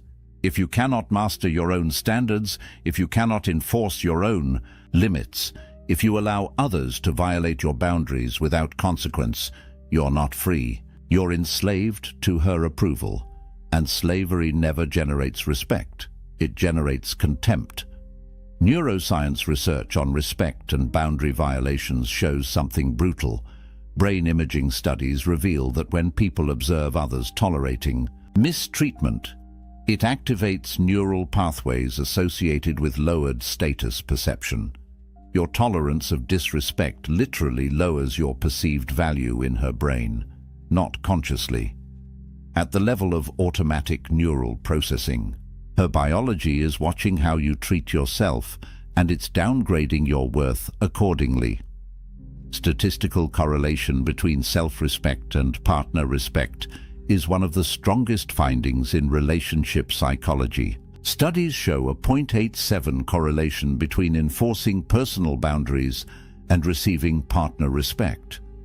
That's almost perfect correlation. When you respect your boundaries, she respects you. When you tolerate violations of your boundaries, she loses respect. It's not complicated. It's not mysterious, it's mathematical, but here's where the Stoic distinction becomes critical. Seneca wrote extensively about endurance versus submission. Endurance is choosing to bear difficulty for a purpose. Submission is allowing yourself to be degraded because you're afraid of the alternative. When you tolerate her disrespect because you're working toward a goal, because you're strategically choosing your battles, that's endurance. When you tolerate her disrespect because you're afraid she'll leave if you don't, that's submission, and she can tell the difference. Research data on relationship power dynamics and satisfaction is unambiguous. Partnerships where one partner consistently violates boundaries without consequence show satisfaction decline rates of 68% over 3-year periods. 2/3 of satisfaction erodes when boundaries aren't enforced. Because without boundaries, there's no respect. Without respect, there's no attraction. Without attraction, there's no relationship worth keeping.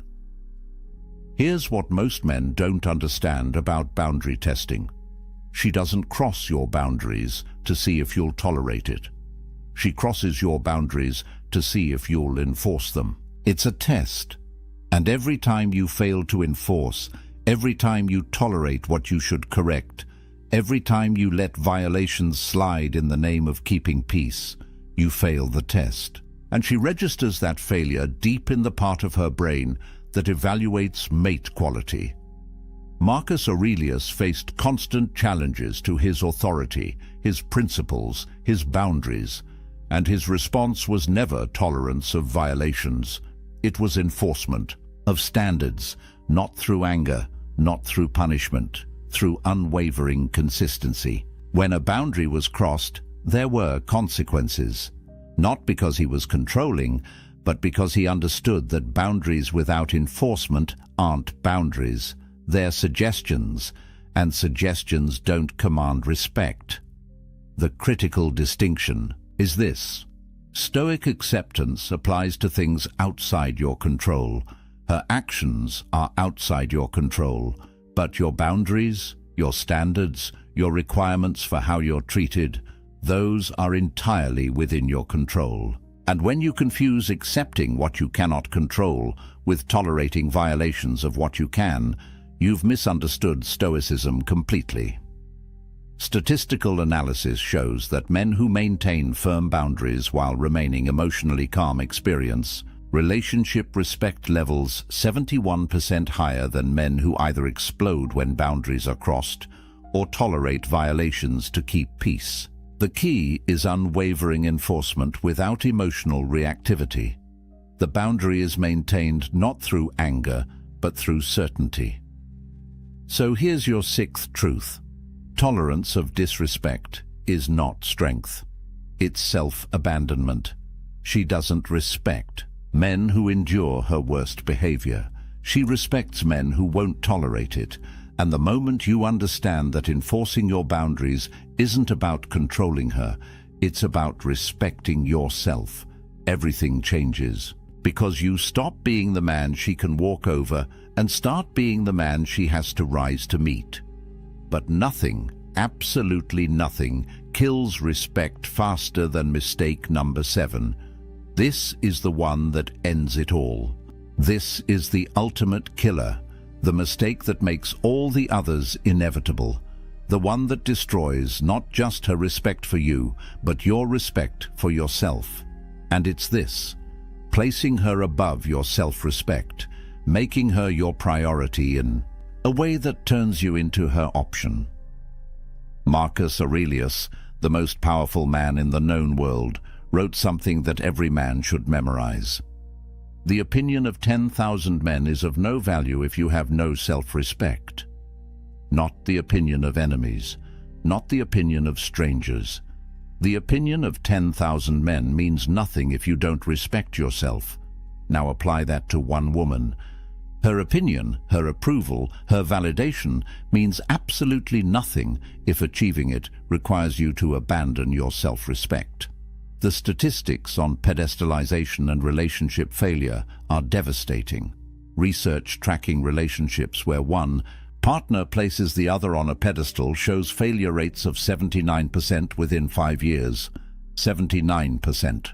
When you make her more important than your own self-respect, when you sacrifice your standards to keep her, when you betray yourself to maintain her approval, you've guaranteed the relationship will fail, because she cannot respect what you don't protect.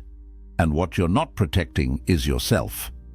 Here's the philosophical foundation that most men never understand. Epictetus taught about the hierarchy of values. At the top, above everything else, must be your character, your integrity, your self-respect. Not because you're selfish, but because without that foundation, everything else collapses. When you place her above your self-respect, you've inverted the hierarchy. You've made something outside your control, her approval, more important than something within your control, your character, and that inversion destroys everything. Research data on self-abandonment and attraction death is unambiguous. Studies show that when individuals sacrifice core values or self-respect to maintain a relationship, their partner's attraction decreases by an average of 64% over 18 months. Almost 2/3 of attraction dies when you abandon yourself for her, because at a neurological level, at a biological level, at every level that matters, she's watching how you treat yourself. And if you treat yourself as less important than her brain concludes you must be less valuable. The paradox breaks most men. They think, if I put her first, if I prioritize her needs, if I sacrifice for her, she'll see how much I care and love me more. But the mechanism works exactly opposite. When you make her your priority, you communicate that your value is contingent on her, that you need her more than she needs you, that you're willing to betray yourself to keep her. And that desperation, that willingness to abandon your self-respect, triggers the opposite of attraction. It triggers contempt. Musonius Rufus wrote about self-governance as the highest virtue, not governance of others, governance of yourself, your thoughts, your choices, your standards, your self-respect. When you can govern yourself, when you maintain your standards regardless of external pressure, you demonstrate the only kind of strength that matters. But when you cannot govern yourself, when you let her desires override your self-respect, you've proven you're ungovernable, unreliable, a ship without an anchor. Neuroscience research on value perception and scarcity reveals why this mistake is fatal. Brain imaging studies show that we assign higher value to things that are scarce, that are not easily obtained, that maintain their standards regardless of our desire for them. When you abandon your self-respect to keep her, you've made yourself abundant, available, willing to compromise anything to maintain her approval. And abundance kills value.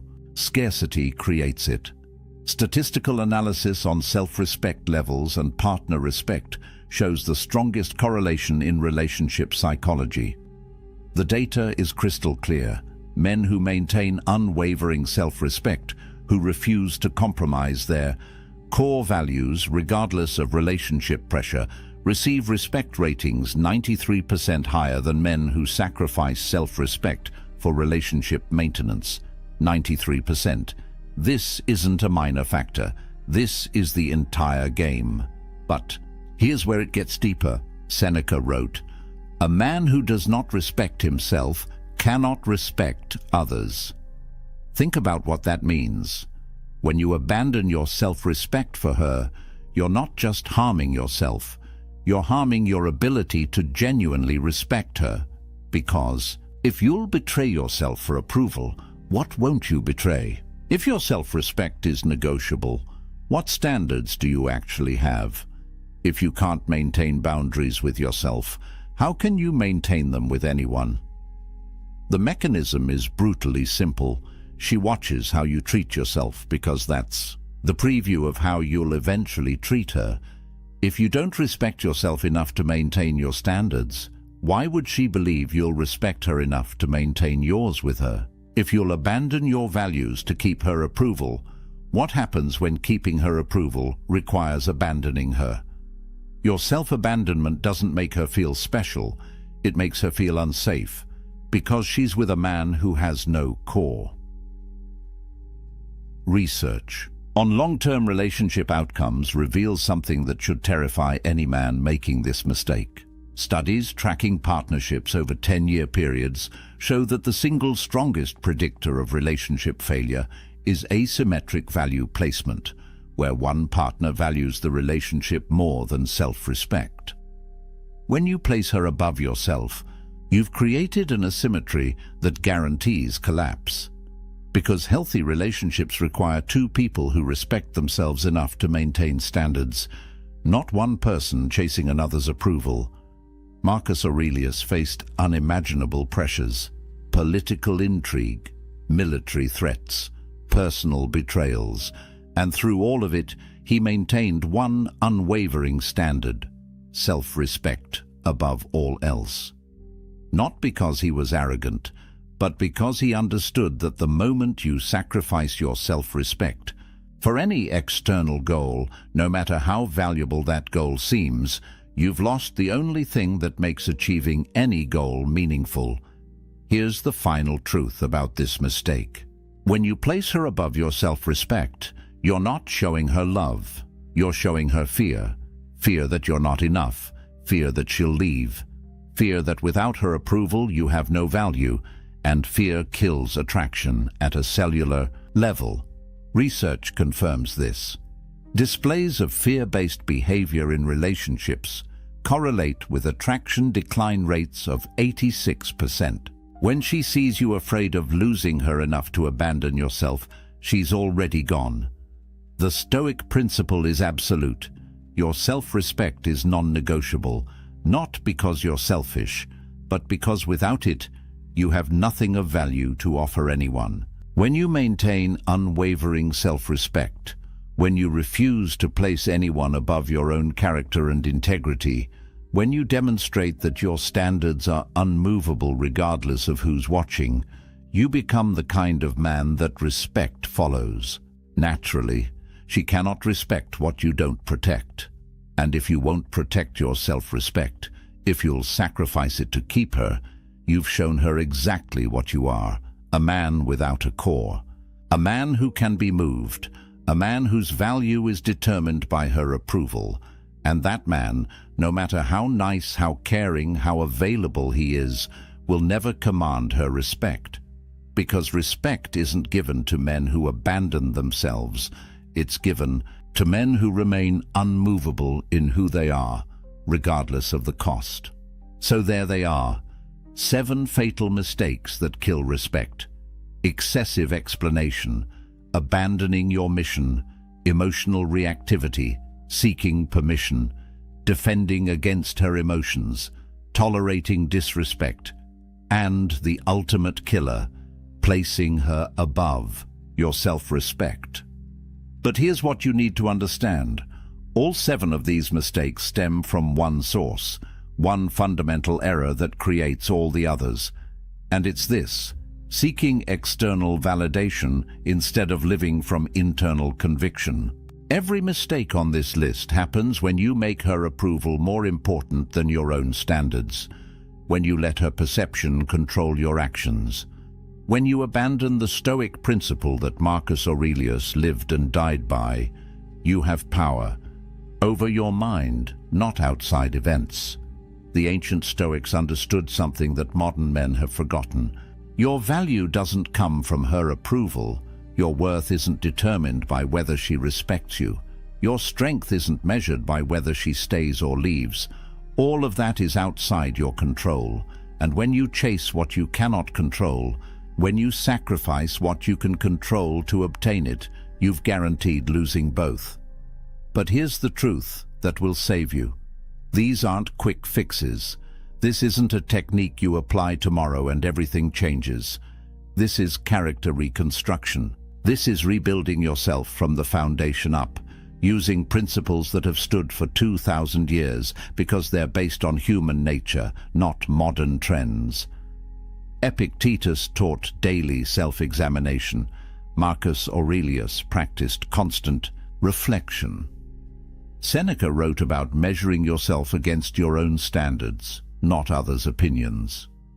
The statistics show that men who implement these principles, who commit to this path of self-respect and Stoic discipline, experience relationship transformations that seem impossible to those still chasing approval. But it's not impossible, it's inevitable, because when you stop seeking respect and start embodying what commands it, when you stop chasing her validation and start validating yourself through your standards, respect follows naturally.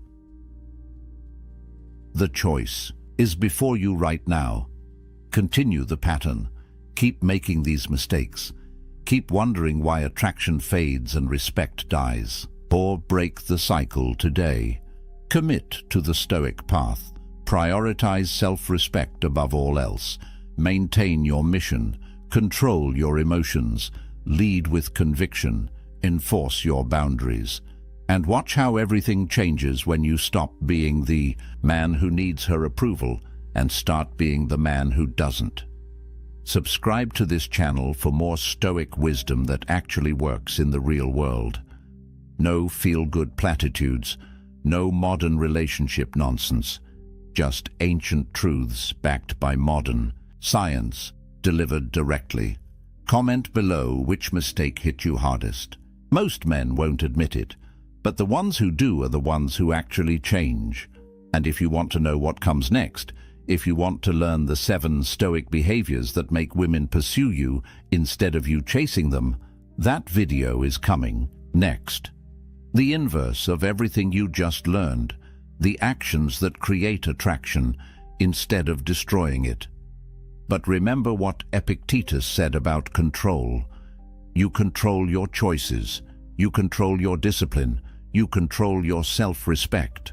Her response, her attraction, her respect, those are consequences of your choices, not your responsibility to force. When you live from that understanding, when you embody these principles not to manipulate her reaction, but to build your character, you become dangerous, not to her, to the version of yourself that accepted less than you deserved. The Stoics knew that the path to strength is simple but brutal. Stop seeking what others think. Start protecting what you know is right. Your self-respect isn't negotiable. Your mission isn't optional. Your boundaries aren't suggestions. And when you live from that unshakable foundation, respect doesn't need to be earned. It's commanded by who you are. There's a moment when a woman realizes she'll never forget you. Not because of your looks, your money, or your smooth words, but because of something far more powerful, something that reaches past her defenses and plants itself in her mind like an ancient oak tree, growing stronger with each passing day. Most men will never experience this moment. They'll remain footnotes in her story, blurred faces in old photos, names she struggles to remember. But there exists a rare breed of man who understands something the masses don't. Something Marcus Aurelius knew when he ruled Rome. Something Seneca whispered to his students in the dead of night. These men don't chase. They don't beg. They don't perform. Yet women can't stop thinking about them. Years later, decades later, their presence still echoes. Today, I'm revealing 6 Stoic behaviors that create this permanent psychological imprint. Not manipulation, not games, but ancient masculine wisdom that modern men have forgotten. The kind of wisdom that makes you unforgettable not just to women, but to everyone who crosses your path. And here's the paradox that will reshape how you see attraction forever. The less you try to be remembered, the more unforgettable you become. The less you chase her mind, the more you occupy it. Because these 6 behaviors don't make you interesting, they make you irreplaceable. Let me tell you about 2 men in a coffee shop. Both successful, both attractive, both interested in the same woman. The first man's phone buzzed during their conversation. Bad news from work. A client pulling out of a major deal. His face flushed red, his jaw clenched. He apologized, excused himself, and spent 10 minutes outside, pacing, making angry calls, letting everyone see his frustration. The second man faced something similar a week later. Same coffee shop, same woman. His phone lit up with news that his business partner had betrayed him, taking half their clients. But watch what happened next. He glanced at the message, took a deep breath that seemed to pull calmness from the air itself, and simply turned his phone face down. When she asked if everything was okay, he said with genuine calm, "It's something I'll handle. Right now, I'm here with you." 3 years later, she's married to the second man, not because he was richer or more successful, but because in that moment, she saw something rare. A man who could hold the storm inside without letting it spill onto everyone around him. Marcus Aurelius once wrote, while plague ravaged Rome and Germanic tribes attacked his borders, "You have power over your mind, not outside events. Realize this, and you will find strength." This isn't about suppressing emotion like some robot. Seneca himself wrote that we should feel deeply, but choose our response wisely. The difference between a boy and a man isn't the absence of emotional storms. It's the ability to be the calm eye within them. When you master this, something profound happens in her psychology. She stops seeing you as another reactive male driven by every impulse and trigger. She sees you as the rock, the anchor, the safe harbor her nervous system has been searching for since birth. Here's what neuroscience tells us. Emotional contagion is real. When you panic, her mirror neurons make her panic. When you rage, her body floods with stress hormones. But when you remain centered while chaos swirls, her entire being recognizes something primal: safety. Not the fake bravado of a man pretending nothing affects him, but the genuine groundedness of someone who feels the earthquake, but doesn't become it. I know an executive whose business partner didn't just betray him, but seduced his wife. Most men would have exploded, sought revenge, made scenes. But he did something that shocked everyone. He sat alone for 3 days, processing the pain without unleashing it on others. When he finally spoke, his words carried weight, not heat. He handled the divorce and the business dissolution with such dignified composure that his ex-wife later said, "His response to my betrayal made me realize what I'd lost." She thinks about him still, not with guilt, but with a respect that borders on awe, because she witnessed something most never see: a man who could be wounded without becoming weak, hurt without becoming hostile. This is the first unforgettable trait. Not the absence of emotional storms, but mastery over them. Now let me tell you about an experiment that will change how you see every interaction. A restaurant, candles flickering, 2 people on a date. The woman is telling a story about her childhood, something vulnerable about her father's absence. The first man she dated would nod while scrolling his phone under the table, offering hollow responses. That's crazy. Wow, really? His body was there, but his presence was scattered across emails, texts, sports scores. The second man did something different. He turned his phone completely off. Not silent. Off. When she spoke, he leaned in slightly, his eyes never wandering to other tables, the TV at the bar, or the waitress walking by. He asked questions that showed he wasn't just hearing, but absorbing. How did that shape how you see trust? Do you still feel that way? Time seemed to slow. The restaurant noise faded. For those 2 hours, she felt like the only person in his universe. Epictetus taught that attention is the highest form of generosity we can offer another human. Think about that. In an age where everyone's mind is fragmented across 15 different screens, pure presence has become the rarest gift.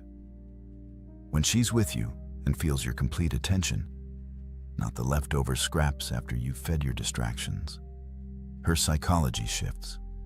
The female brain, wired for emotional and social connection, recognizes something extraordinary. You're not trying to be somewhere else. You're not performing presence while mentally rehearsing your next meeting. You're actually there, fully, completely. This creates what psychologists call limbic resonance.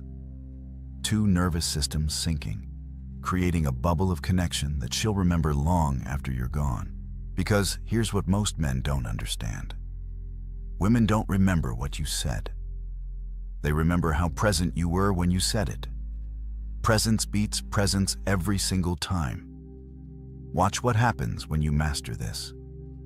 She starts opening up in ways that surprise even her, sharing things she's never told anyone. Not because you're prying or pushing, but because your presence creates a safe container for her truth. She'll lie in bed months later, thinking about that conversation, wondering why she felt so seen, so held, so understood. It wasn't magic. It was presence. The kind of undivided attention that's become extinct in modern dating. The gravitational pull that makes her feel like she's the sun in your solar system, if only for that moment. And that moment becomes eternal in her memory. There's a test women use that most men don't even know they're taking. She'll push against your boundaries, question your decisions, challenge your standards, not because she wants you to break, but because she needs to know if you will. The man who bends to every emotional wind, who reshapes himself to avoid conflict, who has no line he won't cross to keep her happy, this man becomes forgettable before the relationship even ends. But let me tell you about Marcus, not the emperor, but a tech founder I know. He was dating a woman who wanted him to fire his female assistant. No real reason, just insecurity. Most men would have caved, choosing peace over principle. Marcus did something different. He looked her in the eye with complete calm and said, "I don't abandon people who've been loyal to me based on someone else's insecurity. That's not who I am." She left him, but here's the twist. 2 years later, she called him crying, saying leaving him was the biggest mistake of her life. Why? Because every man after him folded like paper at her slightest displeasure. Seneca wrote about being like a rock in the ocean. Waves crash against it, storms batter it, but it remains unmoved, not from stubbornness, but from knowing what it is. This is what women actually test for. Not your willingness to fight, but your unwillingness to compromise your core. When you have values that don't shift based on her moods, something profound happens in her psychology. The testing decreases, the respect increases, and most importantly, she feels safe. Not the safety of weakness that says yes to everything, but the safety of strength that can say no with love. The biological truth no one wants to admit is that attraction isn't built on agreement. It's built on polarity. When you become whatever she wants moment to moment, you cease to be a distinct entity. You become an extension of her, and nobody is attracted to themselves. Your values, your unshakable principles, your lines in the sand, these create the masculine frame she can dance within. I watched a man walk away from $10 million because the deal required him to betray a partner who trusted him. His girlfriend watched him make this choice. She saw him choose integrity over wealth, character over comfort. 5 years later, married with children, she still tells that story. Not about the money he lost, but about the man he proved himself to be. That moment of principled decision became the foundation of her permanent respect. This is what modern men miss. They think being understanding means having no standards. They think love means infinite flexibility. But watch what happens when you stand firm in your values while remaining kind in your delivery. She might resist in the moment, but she'll respect you forever. Create your code, not rules for her, but standards for yourself. Lines you won't cross regardless of who's asking or what's offered. This isn't about being rigid or unreasonable. It's about being a man whose word means something, whose principles aren't negotiable, whose character doesn't fluctuate with circumstances. When she knows who you are at your core, when she can predict your response to moral challenges, when she sees you choose difficulty over dishonor, you become unforgettable. Because in a world of shapeshifters and people-pleasers, the man who knows himself and stands by it becomes a landmark in her life. A reference point she'll measure every other man against. Here's the moment that changes everything. She's telling you about her father's death, or her struggle with anxiety, or the promotion she didn't get. Tears well in her eyes. Most men do one of two things. They either shut down, becoming stone-faced statues of discomfort, or they scramble to fix, offering solutions to problems that don't need solving. But the unforgettable man does something different. He lets her see that her pain affects him, not in a weak, codependent way where he falls apart, but in a human way that says, "Your hurt matters to me." His eyes might soften, his voice might catch slightly when he responds. He shares his own moment of loss, not to compete, but to connect. Marcus Aurelius, the philosopher-emperor who could have claimed divine status, wrote openly about weeping when his mentor died. "I gave way to tears," he wrote, "for he was a man worthy of them." The strongest man in the world admitted to crying. Yet somehow modern men think feeling makes them weak. But here's the psychological truth that changes everything. When she sees your humanity, not your performance of invulnerability, bonding hormones flood her brain. Oxytocin, vasopressin, the same chemicals that bond mothers to children and create lifetime partnerships. But this must be strategic vulnerability, not emotional dumping. There's a massive difference between sharing your depth and drowning her in your dysfunction.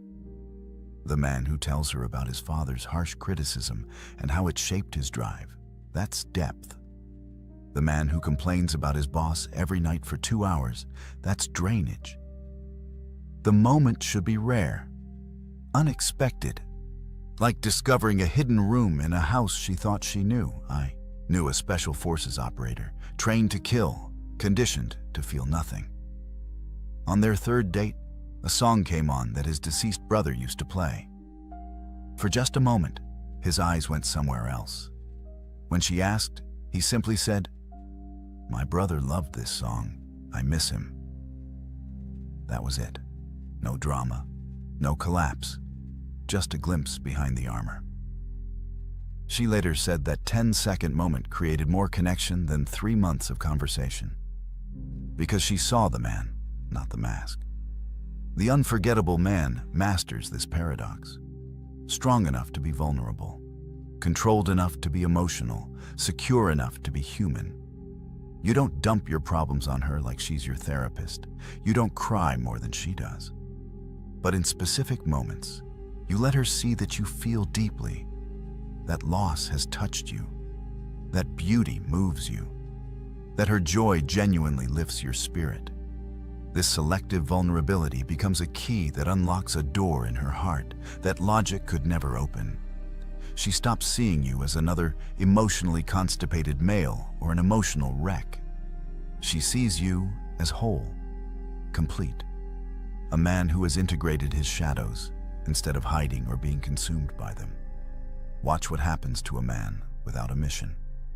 He makes her his mission. Every text becomes urgent.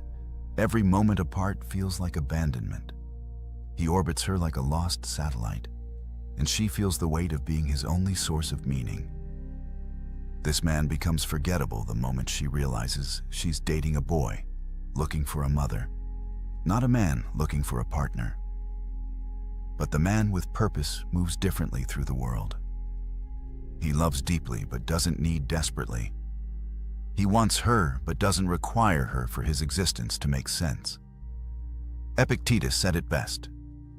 First, say to yourself what you would be, then do what you have to do. This is the magnetic pull of direction. Women are biologically wired to recognize this. Throughout history, they've attached themselves to men moving towards something greater than comfort. The hunter tracking prey, the warrior defending the tribe, the builder creating shelter. The modern equivalent isn't about hunting mammoths. It's about having something you're building that exists independent of any relationship.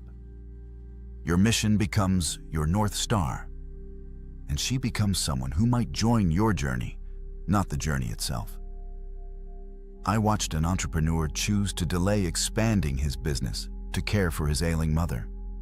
His girlfriend watched him sacrifice immediate profit for principle. But here's the key. He didn't abandon his mission. He adjusted its timeline for values-based reasons. She saw a man who could balance ambition with humanity, drive with duty. 3 years later, she still talks about that decision.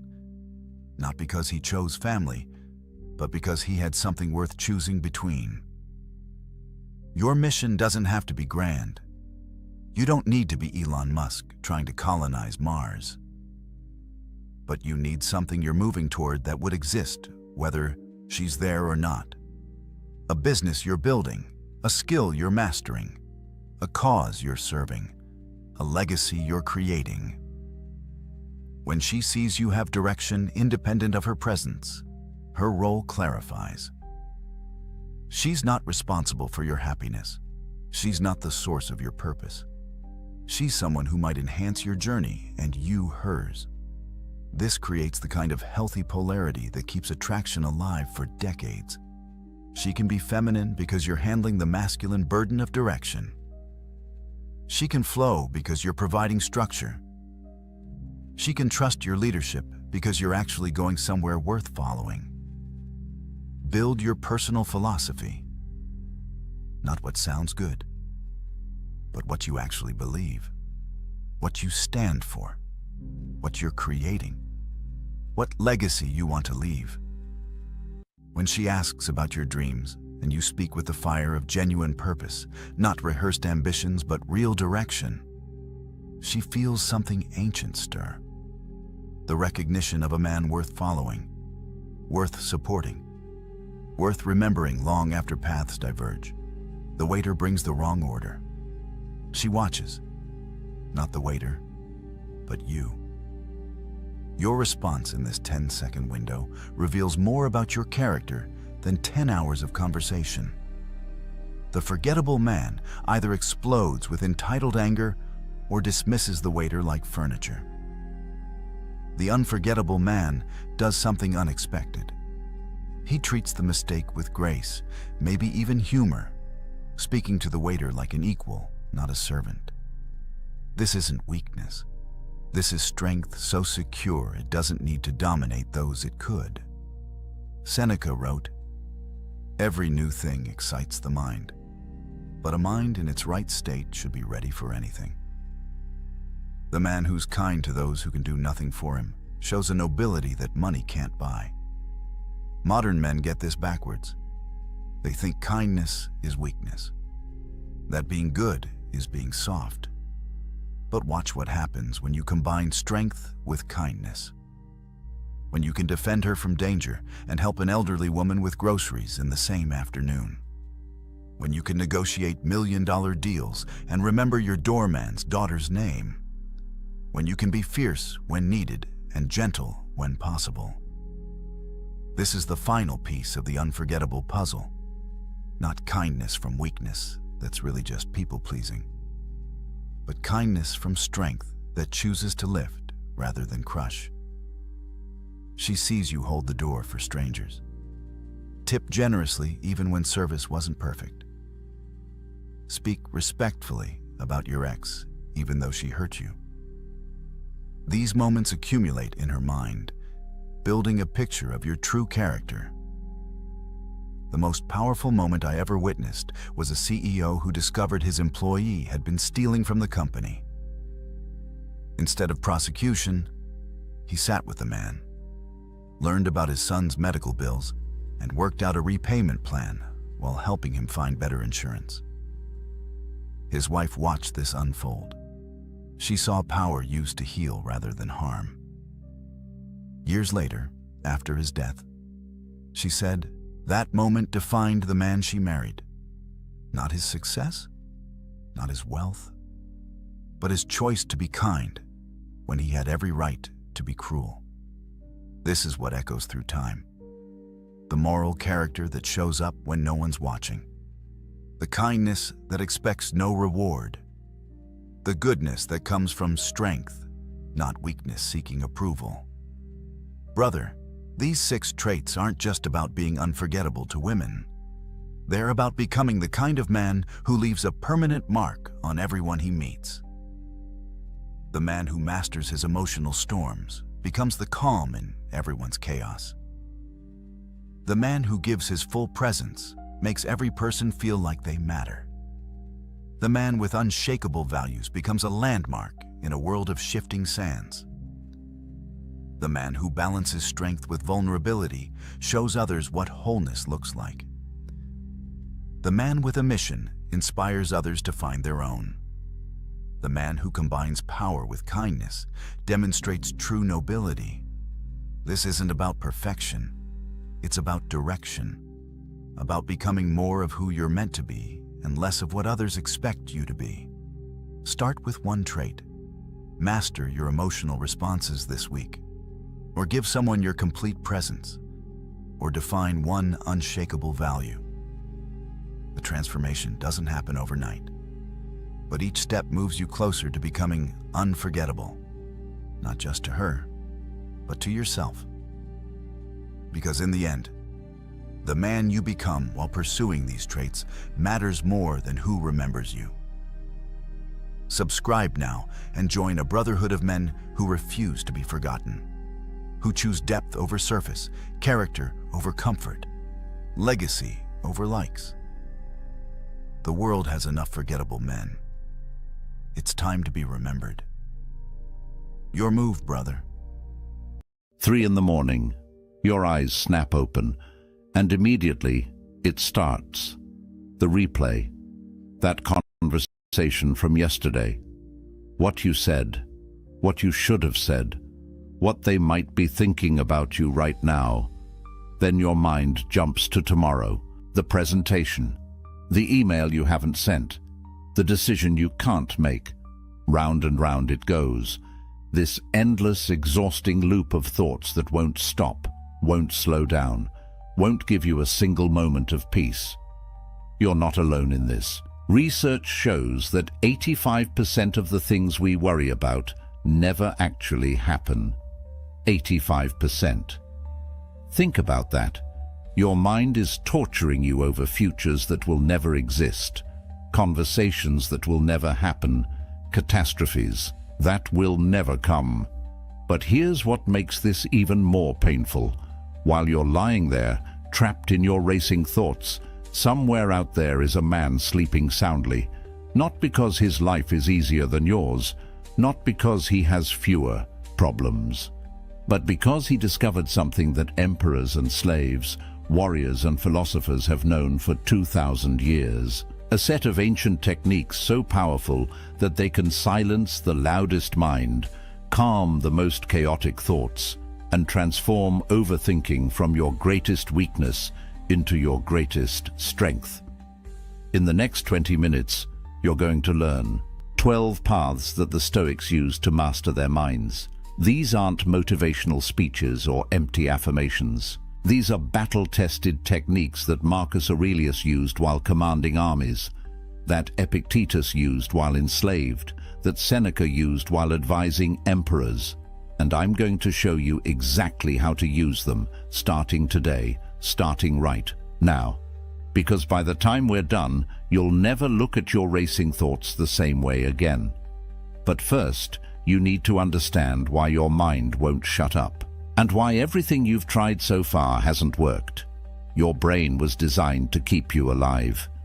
10,000 years ago, that meant constantly scanning for threats, the rustling in the bushes, the stranger from the rival tribe, the food that might be poisoned. Overthinking wasn't a problem back then. It was survival. Your ancestors who worried the most, who thought through every possibility, who stayed up at night mentally preparing for danger, they were the ones who lived long enough to pass on their genes to you. But here's what changed. The threats your brain evolved to protect you from, they're mostly gone. No saber-toothed tigers, no warring tribes, no immediate danger lurking around every corner. But your brain, it hasn't gotten the memo. It's still scanning, still searching, still trying to find the threat. And in the absence of real danger, it creates imaginary ones. That text message you sent 3 hours ago that hasn't been answered yet, your brain treats it like a threat. That mistake you made at work last month, threat. That upcoming conversation you're dreading, threat, threat, threat.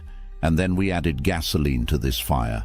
Social media showing you everyone's highlight reel while you're living your behind the scenes. A culture that tells you you're supposed to have it all figured out by 30. Endless options for everything from what to eat, to where to live, to who to become, creating a paralysis of choice. Your brain isn't just scanning for threats anymore, it's drowning in them. Seneca, the great Roman philosopher, said something nearly 2,000 years ago that sounds like it was written yesterday. We suffer more often in imagination than in reality. Read that again.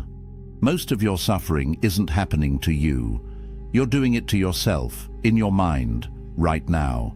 And the cost of this. It's not just a few sleepless nights. Chronic overthinking rewires your brain. It floods your system with stress hormones. It paralyzes your decision-making. It damages your relationships because you're never fully present, always half somewhere else, lost in your thoughts. It drains your energy, leaving you exhausted from battles that only exist in your head. And here's the cruelest part. The more you try to stop overthinking by thinking about it, the worse it gets. It's like trying to escape quicksand by struggling. Every effort pulls you deeper. You can't think your way out of overthinking, but you can train your way out. And that's exactly what the Stoics discovered. The first path begins with a question that will change everything. A question so simple, so obvious, yet so rarely asked that when you finally understand it, your entire relationship with worry transforms in an instant.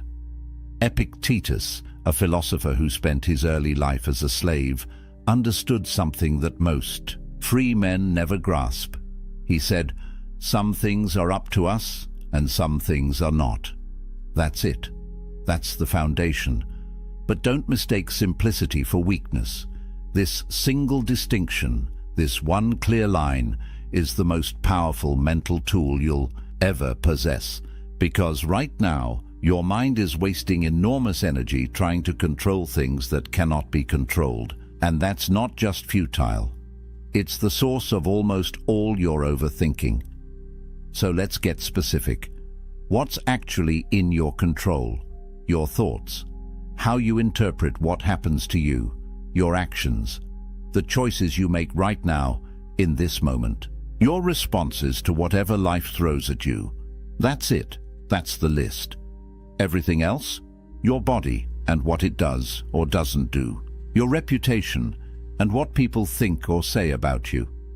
The past, which is already written. The future, which hasn't happened yet. Other people and their choices, their moods, their opinions. The weather, the economy, traffic. Whether that email gets a response, whether that job offer comes through, whether that relationship works out. None of it, not a single piece of it, is in your control. Imagine you have a job interview tomorrow. Right now, your mind is probably spinning through 100 scenarios. What if they ask me that question I can't answer? What if I say something stupid? What if they've already decided on someone else? What if I blow my one chance? But here's what's actually in your control. You can prepare. You can practice your answers. You can get a good night's sleep. You can show up on time. You can be honest and present during the interview. That's it. Whether they hire you, not in your control. Whether they like you, not in your control. Whether another candidate is more qualified, not in your control.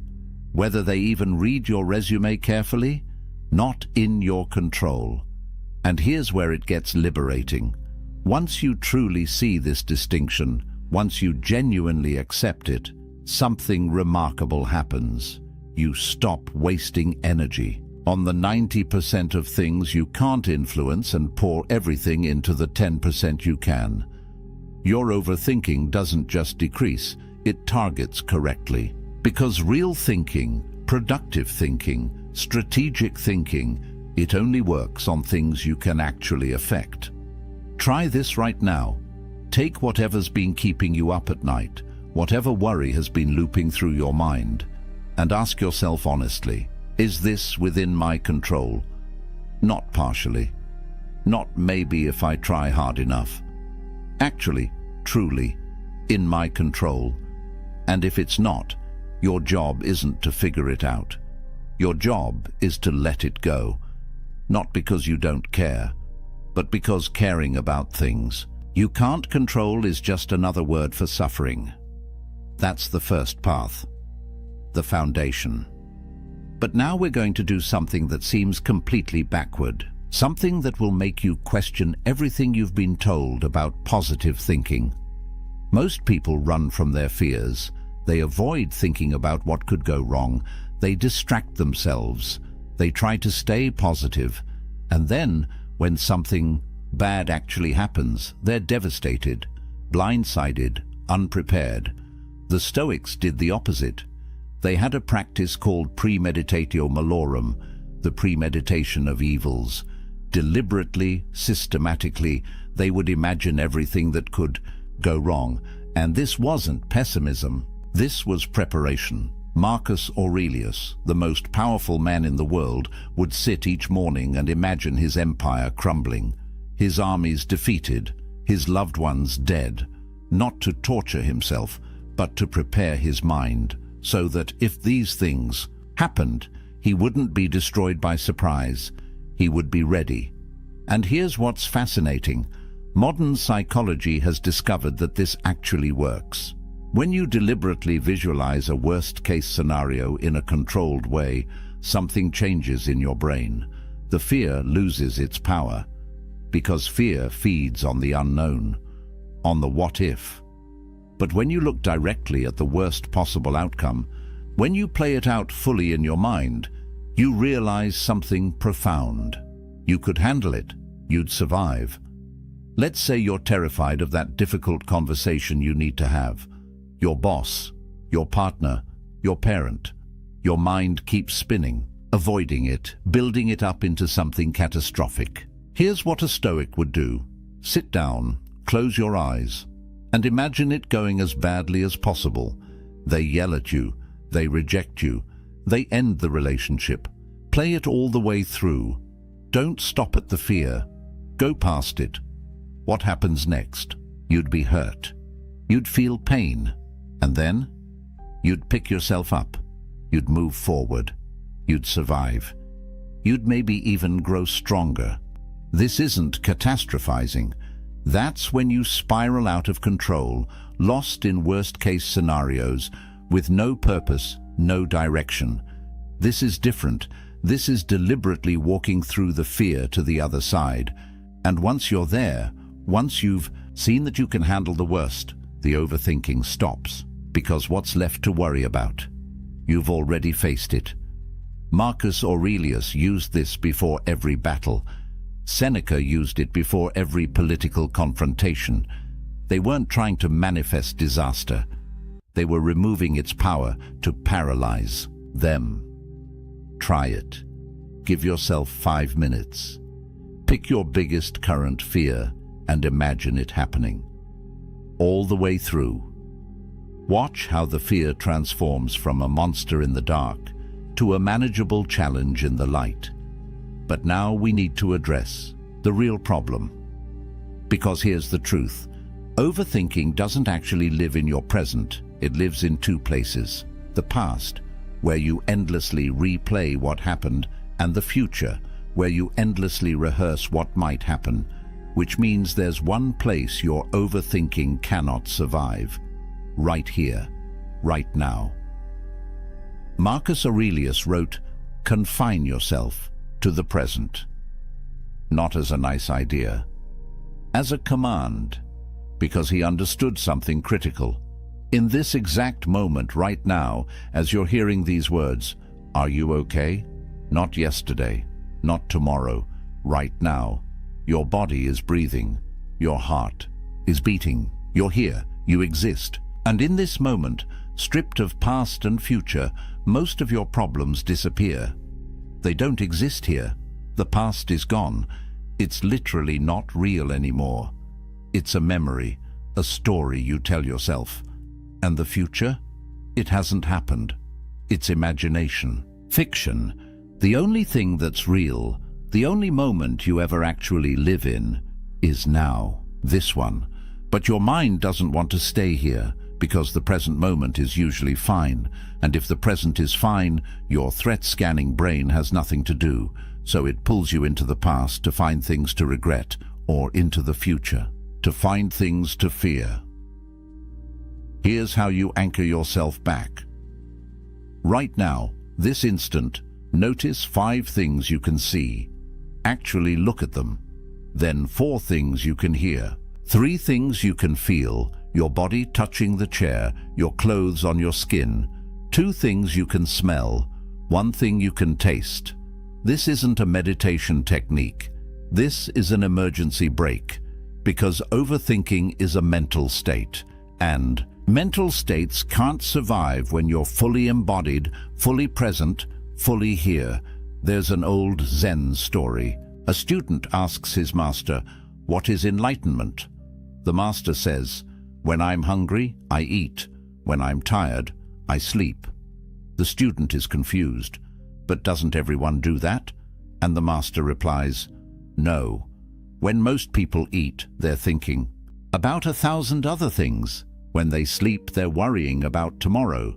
They're never fully where they are." That's the disease of overthinking, being everywhere except here. And the cure is radical presence. When you eat, eat. When you walk, walk. When you work, work. Be fully in whatever you're doing, and watch how the racing thoughts have nowhere to attach. This moment right now is enough. It's always been enough. Your overthinking is just your mind's way of refusing to believe that. But sometimes, even when you're present, even when you've separated what you can control from what you can't, the problems still feel massive, overwhelming, all-consuming. That's when you need to change your perspective. Literally, you need to zoom out, way out. This is what Marcus Aurelius called the view from above. Here's how it works. Right now, you're trapped inside your perspective. Your problems feel huge because you're looking at them from 3 inches away. So pull back. Imagine yourself rising above your body. You can see yourself wherever you are right now. Keep rising. Now you see your whole building, your whole street, your whole neighborhood. Keep going. Your city, your state, your country, the whole planet spinning in space. Millions of people, all dealing with their own problems, all convinced their worries are the most important thing in the universe. Keep rising. The solar system, the galaxy, billions of stars, each with their own worlds. Keep going until the Earth is a speck, until our sun is just one light among countless lights. Now from up here, from this cosmic perspective, find your problem. Where is it? Can you even see it? And here's the question that breaks everything open. In 100 years, will anyone remember this thing you're overthinking? In 1,000 years?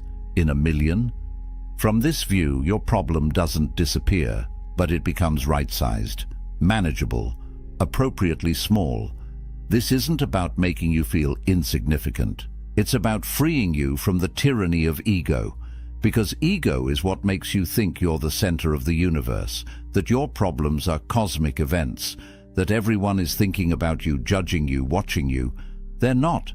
They're too busy thinking about themselves, and that's liberating. Because if you're not the center of everything, then your mistakes aren't catastrophes, your fears aren't fate, your problems are just problems, human-sized, solvable. Marcus Aurelius used this technique constantly, ruling an empire, commanding armies, making life and death decisions every day. And in his journal, he'd remind himself, Asia and Europe are but corners of the universe. The ocean is but a drop. Everything is small, everything is fleeting. Not to be depressed, to be free. Free from the weight of thinking everything matters equally when most things don't matter at all. Try it the next time you're spiraling. Zoom out. Get the cosmic perspective. Let the universe right-size your worry. But there's another technique, darker, more intense, more powerful than almost anything else the Stoics practiced. And if you can handle it, if you can actually apply it, it will cut through your overthinking. Like nothing else can. They called it memento mori. Remember death. Seneca said, you could leave life right now. Let that determine what you do and say and think. This isn't morbid. This is clarity. Because death is the ultimate perspective. It's the final filter that separates what matters from what doesn't. Think about it. On your deathbed, surrounded by people you love, or maybe alone, looking back at your life, will you care about that embarrassing thing you said 5 years ago? Will you be overthinking what people thought of you? Will you be replaying arguments, analyzing conversations, worrying about things that never happened? No, you'll be thinking about bigger things. Did you love well? Did you live fully? Did you waste your limited time on things that didn't matter? That's the gift of death. It shows you with brutal honesty what actually matters. And if you can bring that clarity into your life now, while you're still alive, you gain a superpower. The ability to instantly cut through all the noise, all the overthinking, all the trivial worries, and ask, will this matter when I'm dying? Steve Jobs had a practice. Every morning he'd look in the mirror and ask himself, if today were the last day of my life, would I want to do what I'm about to do? And if the answer was no too many days in a row, he knew something needed to change. That's the power of death as a teacher. It doesn't allow for overthinking, because overthinking is a luxury. It's what you do when you think you have infinite time. But you don't. None of us do. And the moment you really understand that, not just intellectually but in your bones, your priorities snap into place. You're not going to overthink the email on your deathbed. You're not going to worry about what strangers think of you. You're not going to replay that conversation from 3 years ago. So why are you doing it now? You have a limited number of days, a limited number of hours, a limited amount of mental energy, and you're spending it on this? Death whispers the question you need to hear. Is this worth dying over? And if it's not, maybe it's not worth overthinking over either. The Stoics kept skulls on their desks. They meditated in graveyards, not because they were depressed, because they refused to forget. Life is short, time is limited, and every moment you spend lost in your head is a moment you're not actually living. Memento mori, remember death, not to fear it, but to let it wake you up. Now, let's talk about something that sounds completely wrong, something that goes against every modern message about self-care and comfort and taking it easy. The Stoics believed that you should deliberately make yourself uncomfortable. They called it voluntary discomfort, and it might be the most misunderstood practice they taught. Seneca was rich, unbelievably wealthy. He could have had every luxury. Instead, he would deliberately sleep on a hard floor, eat simple bread and water, wear rough clothes, go without heat in winter. Why? Because he was training, not his body, his mind. He was teaching himself a critical lesson. I can handle hard things, and that lesson, that bone-deep knowledge that you can endure discomfort, that you're tougher than you think, it's the antidote to fear. And fear is what drives most overthinking. Here's what happens when you live a life of constant comfort. You become fragile, soft, your tolerance for difficulty shrinks, and then when something actually hard happens, something you can't avoid or fix or make comfortable, you break, you panic, you spiral, because you've never trained for it. But when you voluntarily expose yourself to difficulty, when you choose temporary discomfort, you build a different relationship with hardship. You prove to yourself over and over that you're resilient, that you can handle it. Modern applications. Take a cold shower. Let yourself be hungry. Have that difficult conversation you've been avoiding. Do the hard workout. Sit with boredom instead of reaching for your phone. Each time you choose discomfort, each time you lean into something hard, you're sending your brain a message. I'm not fragile. I'm not weak. I can do difficult things. And that message, repeated enough times, changes everything.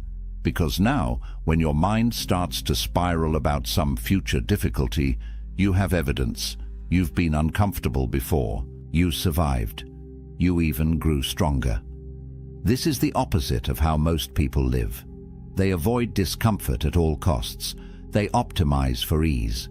And then they wonder why every little challenge feels overwhelming, why they overthink every decision, every risk, every potential difficulty.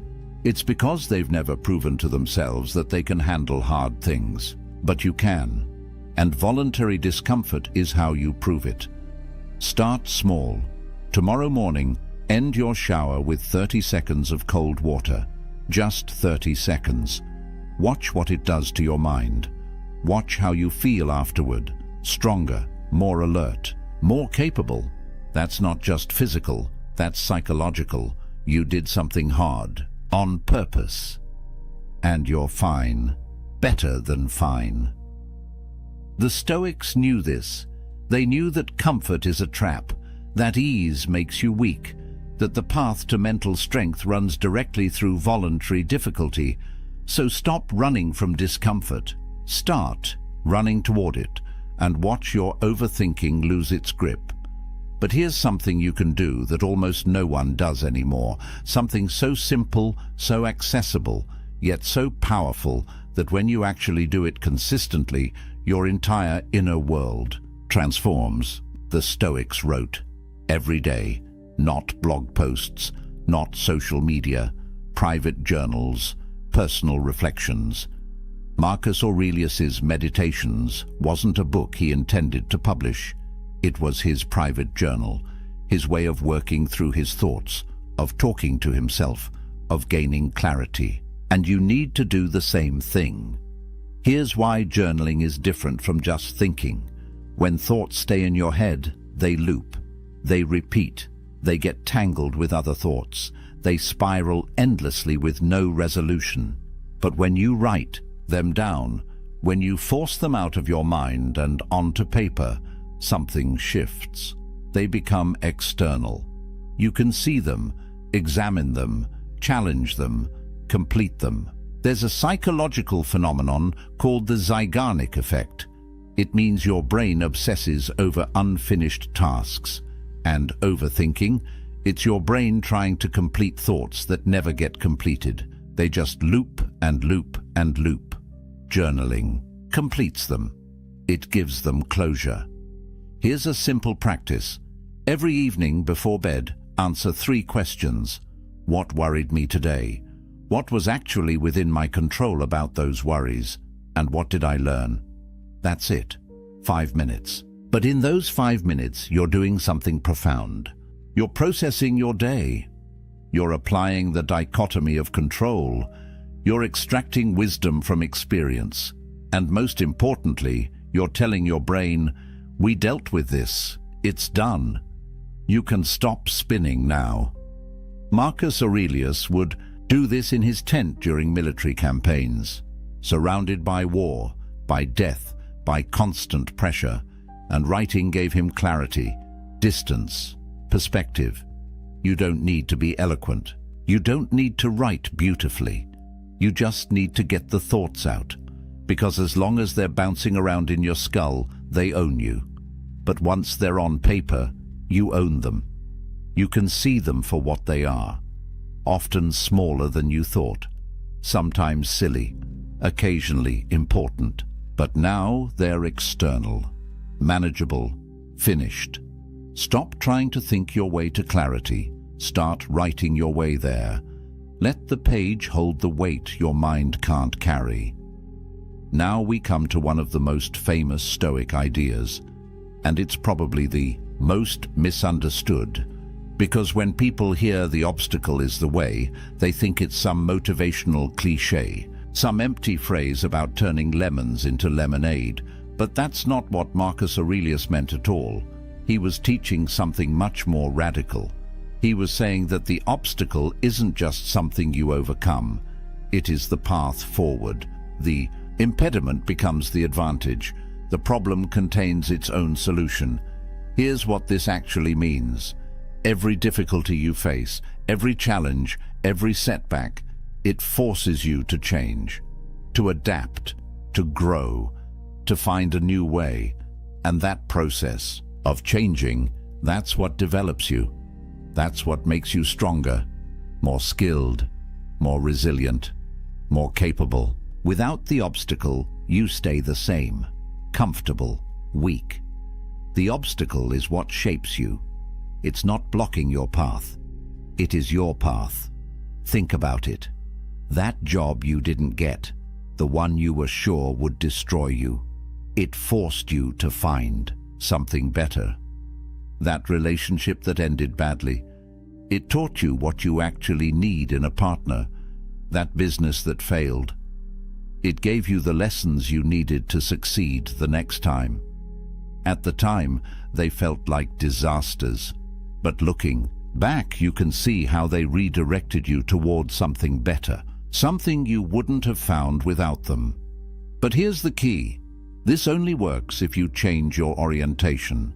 If you see obstacles as enemies, as things to be avoided, as evidence that the universe is against you, then you'll just be miserable. But if you can train yourself to see every obstacle as a teacher, as a challenge that will make you stronger, as an opportunity to prove what you're made of, then everything changes. The obstacle stops being a problem and becomes a project. And projects are solvable. They're interesting. They give you direction. You're overthinking about problems. It's because you're treating them as catastrophes. But what if they're just data, just information about where you need to grow, what you need to learn, how you need to change? That job stress.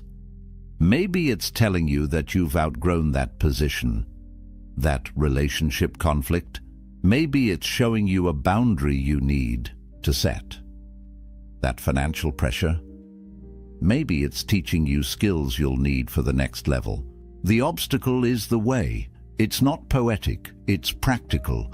The thing in your path is your path. Stop trying to avoid it and start trying to use it. But even deeper than this is a concept that sounds insane at first. A concept so radical that when you first hear it, you'll probably reject it. But if you can actually embody it, if you can make it real in your life, it will end overthinking forever. The Romans called it amor fati, love of fate, not acceptance of fate, love. Most people spend their lives fighting reality. This shouldn't have happened. That person shouldn't have done that. I should be further along by now. My life should look different. And all that resistance, all that shoulding, it's exhausting. It's the source of endless suffering. Because you're at war with what is. And what is always wins. But amor fati offers a different path. What if instead of accepting what happens, you loved it? What if you looked at everything that occurred, the good, the bad, the beautiful, the painful, and said, this is exactly what needed to happen for me to become who I'm meant to be. This isn't toxic positivity. This isn't pretending bad things are good. This is understanding that your life, exactly as it has unfolded, with every twist and turn and setback and surprise, has made you who you are. And who you are right now is exactly who you need to be to handle what comes next. Could things have been different? Sure. But they weren't. This is what happened. And fighting it, resenting it, overthinking how it could have been better, that's just pain you're adding to pain. Suffering you're adding to difficulty. Think about Nelson Mandela. 27 years in prison. Most people would have been destroyed by that. Bitter, broken, angry. But Mandela said those years were necessary. They made him the leader he needed to be. They taught him patience, forgiveness, strategy. Without that suffering, he wouldn't have had the wisdom to unite a nation. He didn't just accept his fate, he loved it, because he understood that it was shaping him for something greater. Now, your challenges probably aren't that extreme, but the principle is the same. That betrayal, that failure, that loss, that disappointment you keep overthinking. What if it had to happen exactly as it did? What if the universe, or fate, or God, or whatever you want to call the force that shapes things, what if it knew something you didn't? What if this thing that feels like a curse is actually preparing you for something you can't even see yet? Amor fati doesn't mean becoming passive, it means becoming powerful. Because once you stop resisting what is, once you stop wasting energy on should have, all that energy becomes available for what now? You're not fighting the current anymore. You're swimming with it. And suddenly you're moving twice as fast with half the effort. The overthinking stops because there's nothing to overthink. What happened, happened. What is, and you love it all because it's yours, your life, your story, your path. And it's perfect, not because nothing bad happened, but because everything that happened made you who you are. And who you are is exactly enough. There's another practice the Stoics used that connects to this. They would imagine losing everything they loved, their family, their health, their possessions, their reputation. This sounds dark, maybe even cruel. But here's what it actually does. It generates gratitude, intense, profound, life-changing gratitude. Because when you imagine losing something, when you really play out what life would be like without it, you suddenly see what you have. Really see it. Not take it for granted, not overlook it. See it with clear eyes. Seneca said, if you want to be rich, don't add to your money. Subtract from your desires.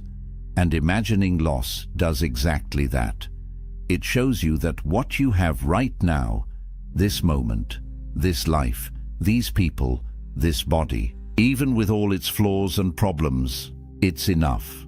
It's more than enough. It's everything, but you can't see that when you're overthinking about what you don't have, about what could go wrong, about what might happen.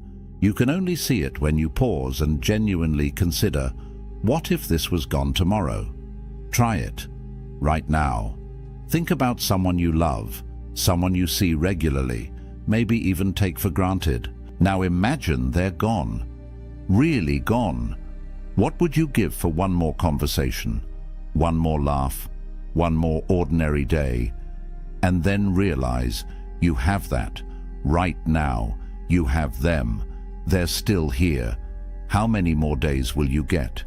You don't know, but you have today. And if you spend today overthinking other things, worrying about problems that might not even be real, you're wasting something precious, something irreplaceable. This practice isn't meant to make you sad. It's meant to wake you up, to show you what's real, what matters. And once you see that, once you feel that deep gratitude for what you have right now, the overthinking loses its power, because you realize you're not missing anything. You're not broken. Your life isn't wrong. You're here, alive, and that's miraculous. Now let's address something practical, something physical, because here's what most people don't understand about overthinking. It's not just mental, it's stored in your body. Think about it. When you're anxious, where do you feel it? Your chest, your shoulders, your stomach, your jaw. Anxiety creates physical tension, and that tension keeps the anxiety alive. It's a loop. The thoughts create tension. The tension feeds the thoughts, round and round. But the Stoics understood something that modern neuroscience is just now confirming. You can interrupt this loop through the body. Marcus Aurelius wrestled, not as a sport, as a practice, as a way to discharge mental energy through physical action. Because when you move your body intensely, when you push it, challenge it, exhaust it, something happens in your brain. The stress hormones metabolize. The racing thoughts quiet. The tension releases. You can't overthink and sprint at the same time. You can't spiral and do push-ups simultaneously. The body anchors you in the present. It forces your mind to shut up and feel. Here's what this looks like practically. Next time you feel yourself starting to spiral, starting to overthink, don't try to think your way out. Move. Do 20 push-ups. Go for a run. Lift something heavy. Do jumping jacks. Clean your house with intensity. Chop wood if you have access to it. Garden. Build something. Anything that demands your body's full attention. And watch what happens. The thoughts don't just slow down. They stop. Because your nervous system gets the message. If we're doing something physical, if we're taking action, then we're not in danger. We're handling it. This is why people who exercise regularly report less anxiety, less overthinking. It's not just about endorphins. It's about giving your body a way to express what your mind has been holding. All that worried energy, all that tension, it needs somewhere to go. If it stays trapped in your head, it just cycles endlessly. But if you move it through your body, if you let it out through sweat and breath and muscle, it completes, it finishes, it's done. The Stoics knew this. They didn't just sit around philosophizing. They moved, they worked, they fought, they built. And that physical engagement kept their minds clear. So stop treating overthinking as purely a mental problem. Your body holds the key. When the thoughts start racing, move. Push yourself physically. Let your body do what your mind can't, and watch the silence return. But there's one more technique, one final path that ties everything together, and it's the one that makes all the others sustainable. Because knowing these practices is one thing. Actually using them when your mind is racing, when you're stressed, when you're triggered, that's different. That requires preparation. The Stoics called this the morning ritual, setting your philosophy in place before the chaos of the day begins. Epictetus taught his students to mentally prepare each morning, to rehearse their principles before they needed them, because if you wait until you're emotional to remember your philosophy, you'll forget. Emotions override reason, but if you've already set your framework, if you've already decided who you're going to be and how you're going to respond, then when the challenges come, you're ready. You don't have to think. You don't have to overthink. You just act according to your preset principles. Here's what this looks like. Every morning, before you check your phone, before you start your day, spend 5 minutes. Just 5. Review your principles. Today, I will focus only on what's in my control. Today, I will see obstacles as opportunities. Today, I will be present. Today, I will remember that I'm mortal and will act accordingly. Today, I will be grateful for what I have. Pick your principles, the ones that matter most to you, and remind yourself, this is how I'm going to show up. This is who I'm going to be. This is my standard. And when something goes wrong, when someone disappoints you, when you're tempted to spiral, you won't. Because you already decided this morning, before it happened, you set your philosophy in place. Plato was famous for this. No matter what happened, no matter the pressure, the temptation, the threat, he responded according to his principles. People said you always knew what Plato would do, because he'd already decided years before. He didn't need to think about it in the moment. He'd already thought about it. He'd already chosen. And that's the power of the morning ritual. It removes the need to overthink. You're not making 100 small decisions throughout the day. You made one big decision this morning, and you're just following it. Try it tomorrow. Wake up. Don't grab your phone. Just sit for 5 minutes. Set your mind. Decide who you're going to be. And then watch how much easier the day becomes. Because you're not overthinking anymore. You're just executing a plan you already made. Now, let's bring this all together. These 12 paths, they're not separate techniques you use, one at a time. They're a system. They reinforce each other. They build on each other. They create a complete transformation in how you relate to your mind. Start with the dichotomy of control. That's the foundation. Separate what you can control from what you can't. Then use premeditatio malorum to prepare for difficulties without being paralyzed by them. Anchor yourself in the present moment, because that's where overthinking dies. Take the view from above when problems feel overwhelming. Remember death to clarify what actually matters. Embrace voluntary discomfort to prove your resilience. Journal to complete your thoughts. See obstacles as the path. Love your fate. Practice imagining loss to generate gratitude. Move your body to discharge mental energy. And set your philosophy each morning so you're prepared before challenges arise. This isn't theory. This is practice. And if you practice, if you actually do these things, not just once but consistently, you'll notice something. The racing thoughts slow down, the anxiety lessens, the paralysis breaks. You start to feel like you're in control of your mind instead of your mind controlling you. And that feeling, that sense of internal mastery, it changes everything. Because a man who masters his mind can master his life. Let me give you a real example. There's a guy named James, 32 years old, spent most of his 20s crippled by overthinking, couldn't make decisions, couldn't sleep, constantly worried about what people thought of him, what could go wrong, what he should do. It affected his career, his relationships, his health. Then he discovered Stoicism, and he started with just one practice. The dichotomy of control. Every time he caught himself worrying, he'd ask, is this in my control?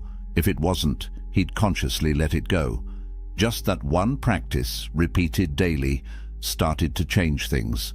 Then he added journaling, then the morning ritual, then voluntary discomfort, one practice at a time, and over the course of a year he completely transformed. Not because his life got easier, it didn't, but because he learned to respond differently. His mind quieted. He stopped overthinking. He started living. And now, 3 years later, he describes himself as unrecognizable from who he was. Same life challenges, different mental state, all because he trained his mind using Stoic principles. That can be your story. But it requires commitment. These aren't quick fixes. They're a new way of living, a daily practice. But if you do the work, if you actually apply these techniques, your overthinking won't just decrease. It will transform into something useful, into actual thinking. Strategic, focused, productive thinking. The kind that solves problems instead of creating them. Here's your action step. Don't try to do all 12 at once. Pick one. Start with the dichotomy of control. For the next week, every single time you catch yourself worrying or overthinking, ask yourself, is this in my control? And if it's not, practice letting it go. Just that one practice. Master it. Then add another, then another. Build this system, one piece at a time, and watch what happens to your mind. Now here's what I want from you. Comment below and tell me which of these 12 paths resonates most with you. Which one are you going to start with? Let's build a community of men who refuse to be controlled by their racing thoughts. Men who choose to master their minds instead.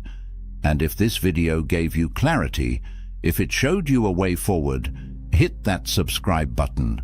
Because every week, we're diving deep into Stoic wisdom, practical philosophy for modern men who want to live with strength, purpose, and clarity. This isn't motivational content.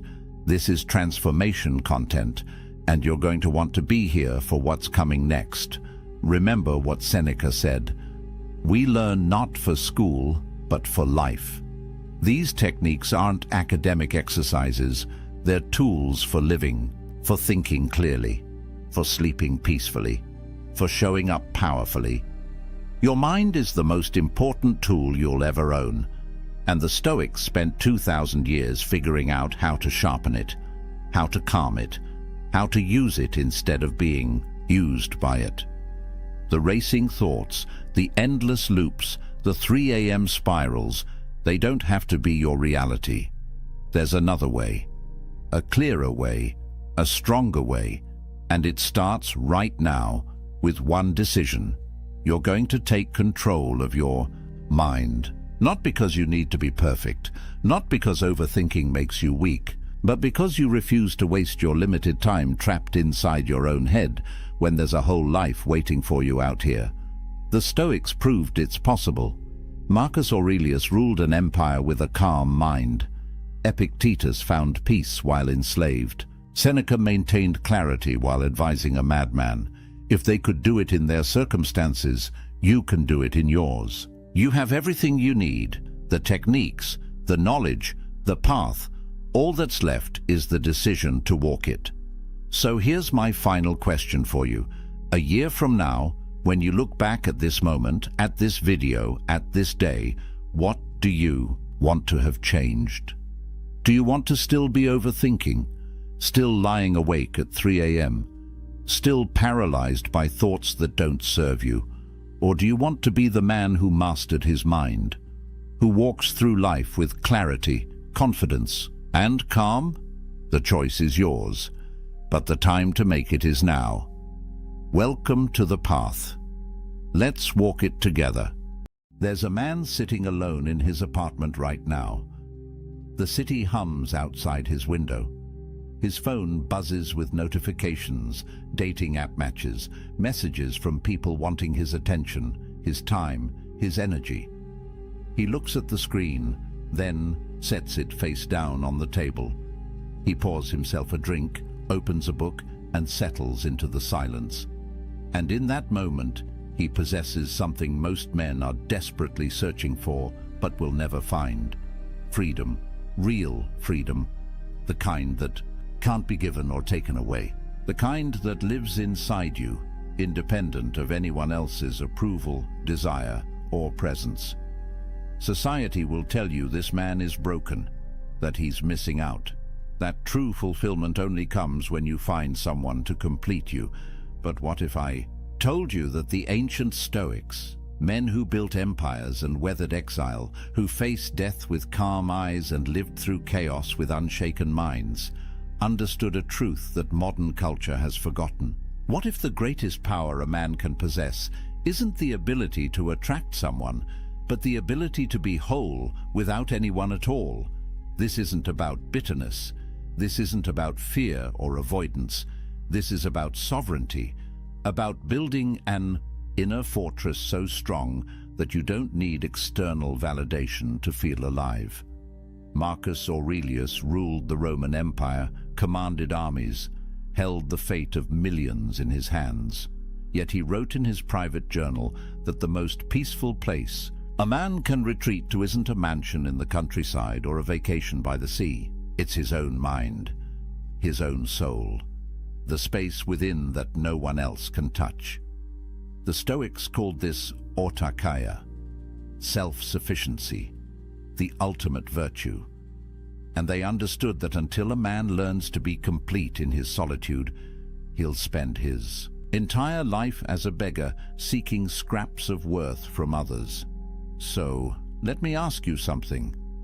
When was the last time you sat in silence with yourself and felt at peace? When was the last time you made a decision purely for you, without considering what someone else might think? When was the last time you felt truly free? Because what I'm about to share with you isn't just philosophy, it's liberation. And once you see it, you can't unsee it. The world has sold you a script. From the time you were a boy, you've been handed a blueprint for what success looks like. Get the girl, build the relationship, settle down, find your other half. The narrative is everywhere, in movies, in songs, in the casual conversations where people ask with pitying eyes, "Why are you still single?" As if being alone is a disease that needs curing, as if you're incomplete until someone else validates your existence. And here's the trap. Most men spend their entire lives chasing this script without ever questioning whether it's true. They measure their worth by their relationship status. They gauge their masculinity by how attractive their partner is, by how quickly they can lock someone down, by whether they can prove to the world that they're wanted. But the Stoics saw through this illusion 2,000 years ago. Epictetus, who spent years as a slave before becoming one of history's greatest philosophers, taught that true freedom has nothing to do with external circumstances. A man can be chained in a prison cell and be free. A man can live in a palace and be enslaved. The difference isn't what surrounds you, it's what lives within you. He wrote that when you attach your happiness to anything outside your control, you become a slave to that thing. The weather, your reputation, other people's opinions, and yes, whether or not you're in a relationship. Think about that for a moment. Every time you check your dating app, hoping for a match, you're giving away your power. Every time you change who you are to be more appealing to someone else, you're surrendering your sovereignty. Every time you measure your day by whether she texted back, you're living as a prisoner. And the cruelest part is that society applauds this slavery. It calls it love. It calls it devotion. It calls it being a good partner. But here's what nobody tells you. 63% of men between 18 and 29 are single right now. That's not a statistic from ancient Rome. That's from 2025. And it's rising. Meanwhile, only 34% of women in that same age group are single. What does that tell you? It tells you that the dating landscape has fundamentally shifted. It tells you that the old rules don't work anymore.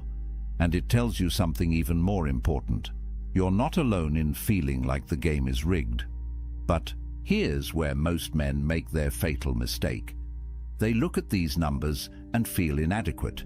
They internalize the message that something is wrong with them, that they're not good enough, attractive enough, successful enough. They double down on the chase, working harder to prove their value in a marketplace that treats them as disposable. And with every rejection, every ghosting, every situation where they compromise their values just to keep someone interested, they lose a little more of themselves. The Stoics would look at this and see madness. They'd ask, why are you seeking your worth in the opinions of others? Why are you measuring your happiness by whether someone else chooses you? Why are you giving away the one thing that truly belongs to you, your inner peace, in exchange for scraps of external validation? Marcus Aurelius wrote, "You have power over your mind, not outside events. Realize this, and you will find strength." Read that again. You have power over your mind, not over whether she likes you back, not over whether your relationship works out, not over whether you end up alone. You have power over how you interpret these things, over what meaning you assign to them, over whether they disturb your peace or leave you untouched. And that, brother, is everything, because here's the truth that will set you free. Being single isn't a problem to solve, it's a power to harness. And the moment you understand that, the moment you stop seeing solitude as something to escape and start seeing it as something to embrace, everything changes. You stop being a man who needs someone. You become a man who chooses connection from a place of fullness, not emptiness. You stop being the beggar at the table. You become the king who decides if and when he shares his throne. But society doesn't want you to know this, because a man who is complete on his own is dangerous. He can't be controlled. He can't be manipulated. He doesn't need the validation that keeps the whole system running. He's free, and free men change the world. So let me show you what that freedom looks like. The ancient Stoics had a word that most people have never heard: autarkia. It's Greek, and it means self-sufficiency. Not in the sense that you live in the woods, chopping your own wood and filtering your own water, but in the deeper sense that your well-being, your peace, your sense of worth comes from within. It's the understanding that you need nothing outside yourself to be complete. That happiness isn't something you find in another person. It's something you cultivate in the fortress of your own mind. Marcus Aurelius understood this at the deepest level. Here was a man who had everything society says should make you happy. Emperor of Rome, immense wealth, beautiful family, power that stretched across the known world. Yet he wrote in his meditations, "Nowhere can man find a quieter or more untroubled retreat than in his own soul, not his palace, not his empire, his own soul." And he added, "It is in your power to retire into yourself whenever you choose." Think about what he's saying. The greatest sanctuary you'll ever know isn't a place. It's a practice. It's the ability to withdraw into your own mind, to find peace there regardless of what's happening around you, whether you're surrounded by chaos or sitting in silence, whether you're with someone or alone. The peace isn't circumstantial, it's constitutional. It's built into who you are. And once you develop this capacity, you become unstoppable.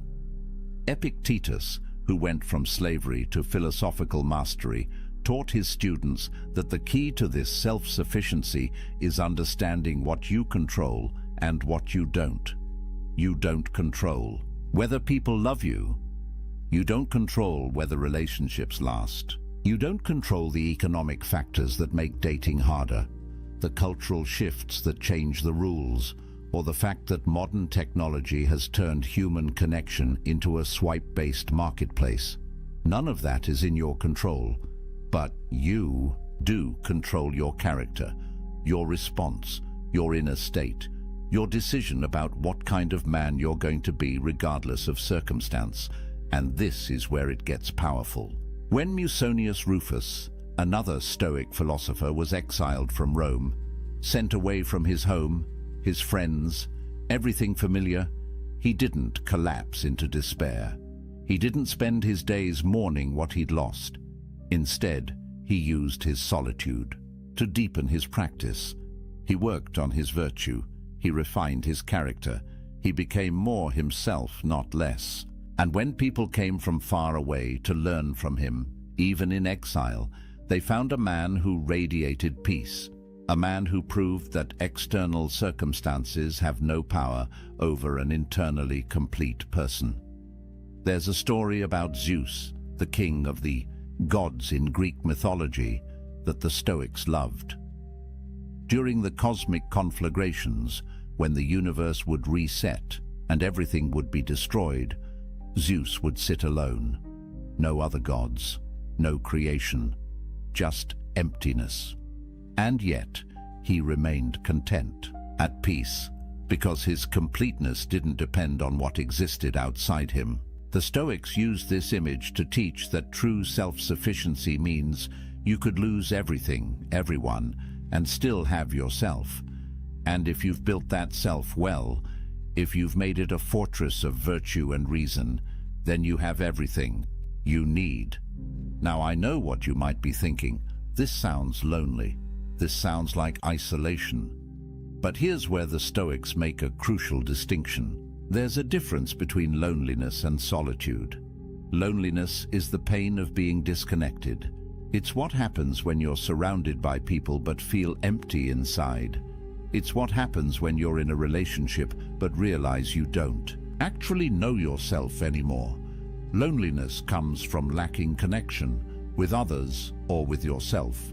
But solitude? Solitude is chosen. It's the intentional practice of spending time with yourself, not because you can't find anyone else, but because you recognize the value of your own company. Modern research backs this up.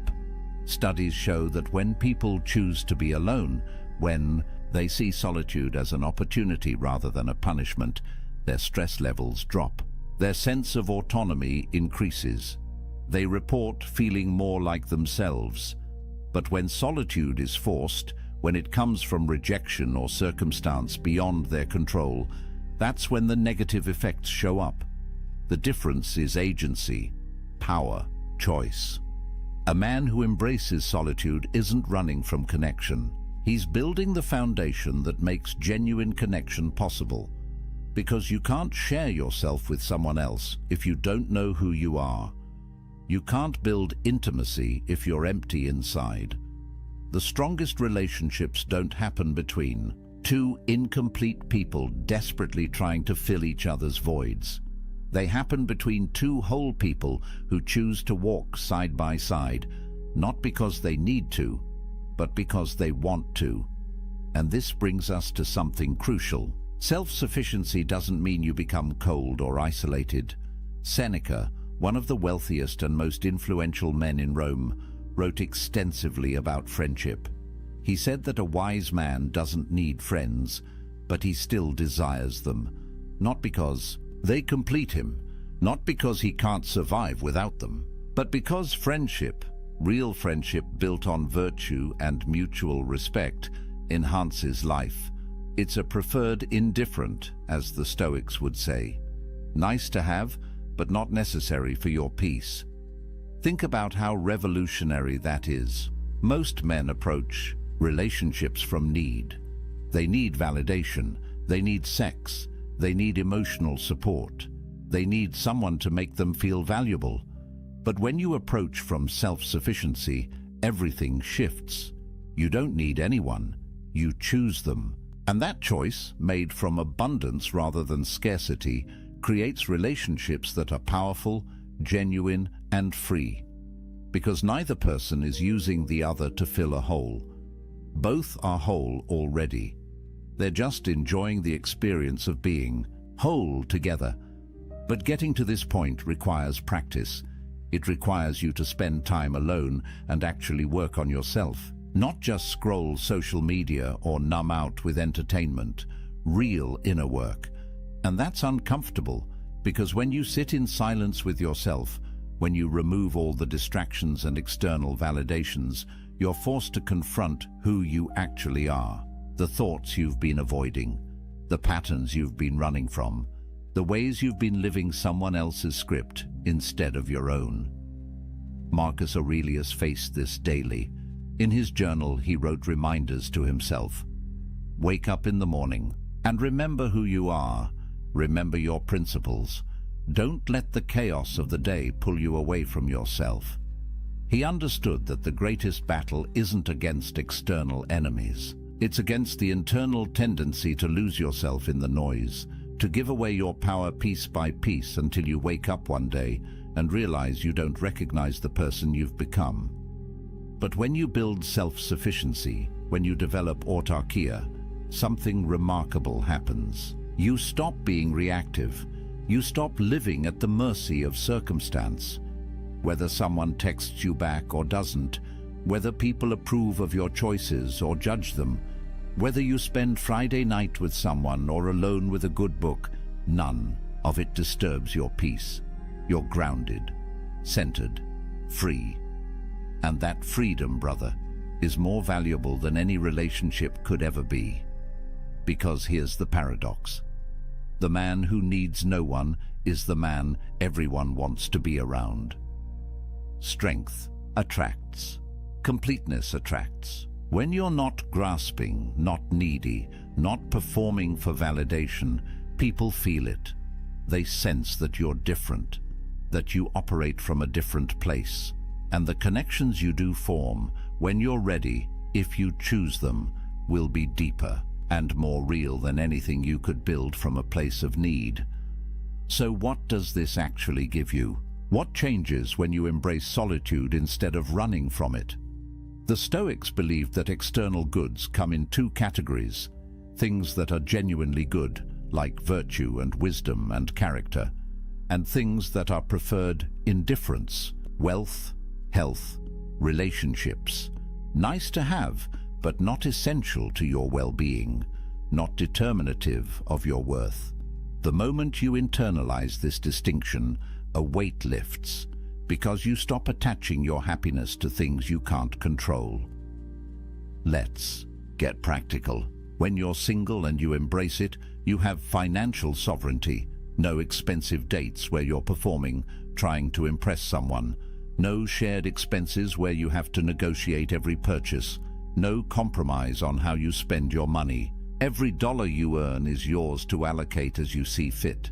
You can invest in yourself, build your skills, travel, save, create, and you don't have to justify these choices to anyone. Modern research shows that single men, particularly those who embrace their status rather than fighting it, report lower financial stress. They have more control over their economic futures. They're not tied to another person's spending habits, debt, or financial crises. And in a world where economic pressure is one of the leading causes of relationship breakdown, that's not a small thing.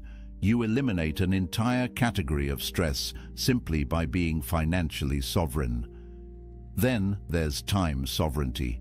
Think about the hours you get back when you're not texting constantly, planning dates, negotiating weekend plans, attending social functions for someone else's sake. Time is the only truly non-renewable resource. Once it's gone, it's gone.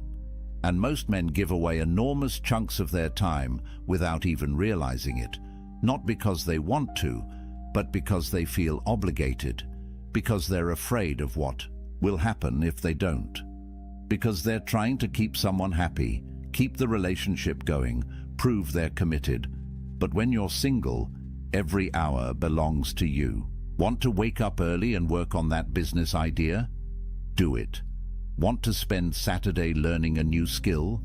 You can. Want to sit in complete silence for an afternoon and just think? Nobody's going to text you asking where you are or why you're being distant. This isn't selfishness, it's self-ownership. And the Stoics believed that a man who doesn't own his time doesn't own his life. Marcus Aurelius, again, the busiest man in the empire, wrote about guarding his time like a fortress. He knew that every hour given to someone else's priorities was an hour stolen from his own development, his own contemplation, his own practice of virtue, He wasn't antisocial, he fulfilled his duties, but he was ruthless about protecting the time he needed to be alone with his own mind, because he understood that without that time, he'd lose himself in the chaos of external demands. Then there's mental sovereignty. This might be the most important one. When you're in a relationship, especially one built on neediness rather than choice, you carry enormous emotional labor. You're managing someone else's feelings, anticipating their needs, walking on eggshells to avoid conflict, constantly adjusting yourself to maintain harmony. And over time, this erodes you.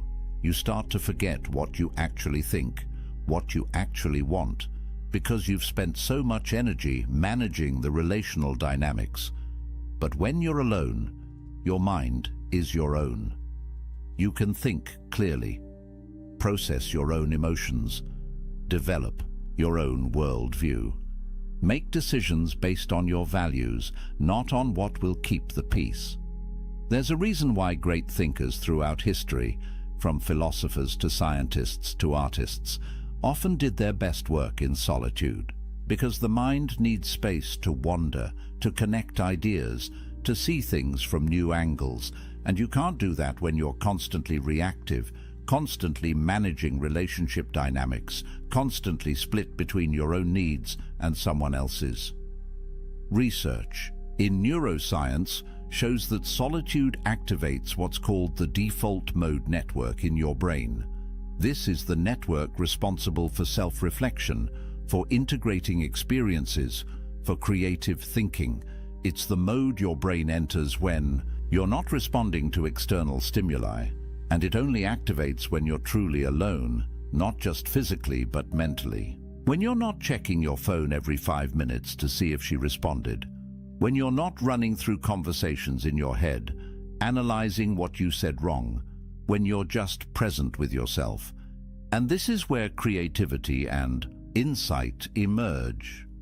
Every major breakthrough you've had, every moment of clarity, probably came when you were alone, in the shower, on a walk, lying in bed before sleep, because your brain needs that downtime to process, to connect, to see patterns. But if you're constantly engaged with others, constantly stimulated, constantly performing, you never give your brain that space. You stay on the surface, reactive, never truly creative or deeply thoughtful.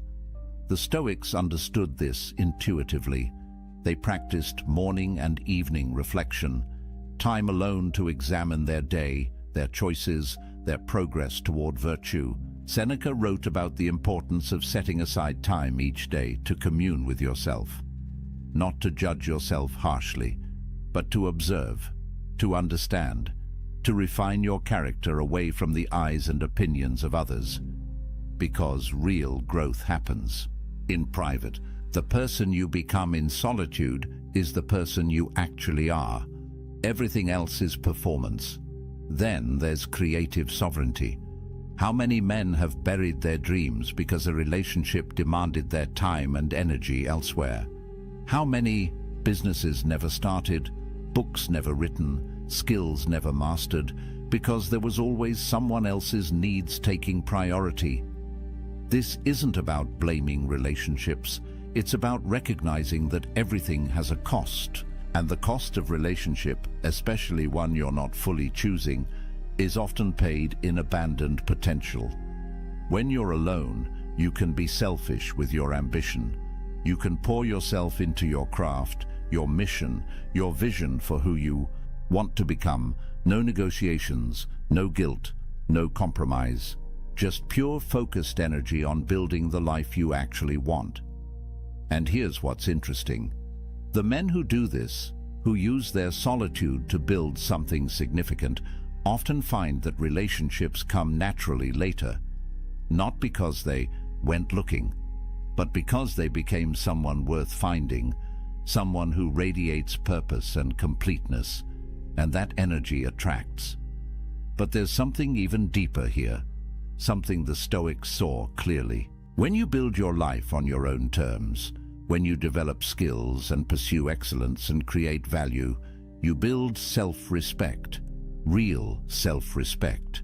Not the fake confidence you try to project to impress people, but the genuine, unshakable knowledge that you're living with integrity, that you're becoming who you're meant to be, that you're not wasting your life trying to meet someone else's expectations. And self-respect, true self-respect, is the foundation of everything else. You can't love yourself if you don't respect yourself, and you can't respect yourself if you're living a life of compromise and neediness. Epictetus taught his students that the only thing truly yours is your character. Everything else can be taken away. Your possessions, your relationships, your reputation, your health. But your character, the quality of your inner life, belongs only to you. And it's built in solitude, in the choices you make when nobody's watching, in the discipline you maintain when there's no external reward, in the integrity you hold when it would be easier to compromise. This is why the Stoics saw self-sufficiency as the ultimate virtue, not because they were antisocial, but because they understood that a man who can't be happy alone will never be truly happy with anyone else. He'll always be grasping, always be insecure, always be dependent on external validation to feel okay. And that's not freedom. That's slavery with extra steps. So when you hear that 63% of young men are single, don't see it as a crisis. See it as an opportunity to build yourself without distraction, to develop the kind of inner strength that most men never discover because they jump from relationship to relationship, never spending time alone, never doing the deep work. You have time, you have space, you have sovereignty. Use it, but let me be clear about something. This isn't about avoiding relationships forever. This isn't about becoming some isolated hermit who thinks he's better than everyone. The Stoics didn't advocate for that. Seneca had a wife and family. Marcus Aurelius had a wife and children. They participated fully in social life, but they did it from a place of inner completeness. They engaged with others not because they needed to, but because they chose to. And there's all the difference in the world between those two positions. The goal isn't to stay single forever.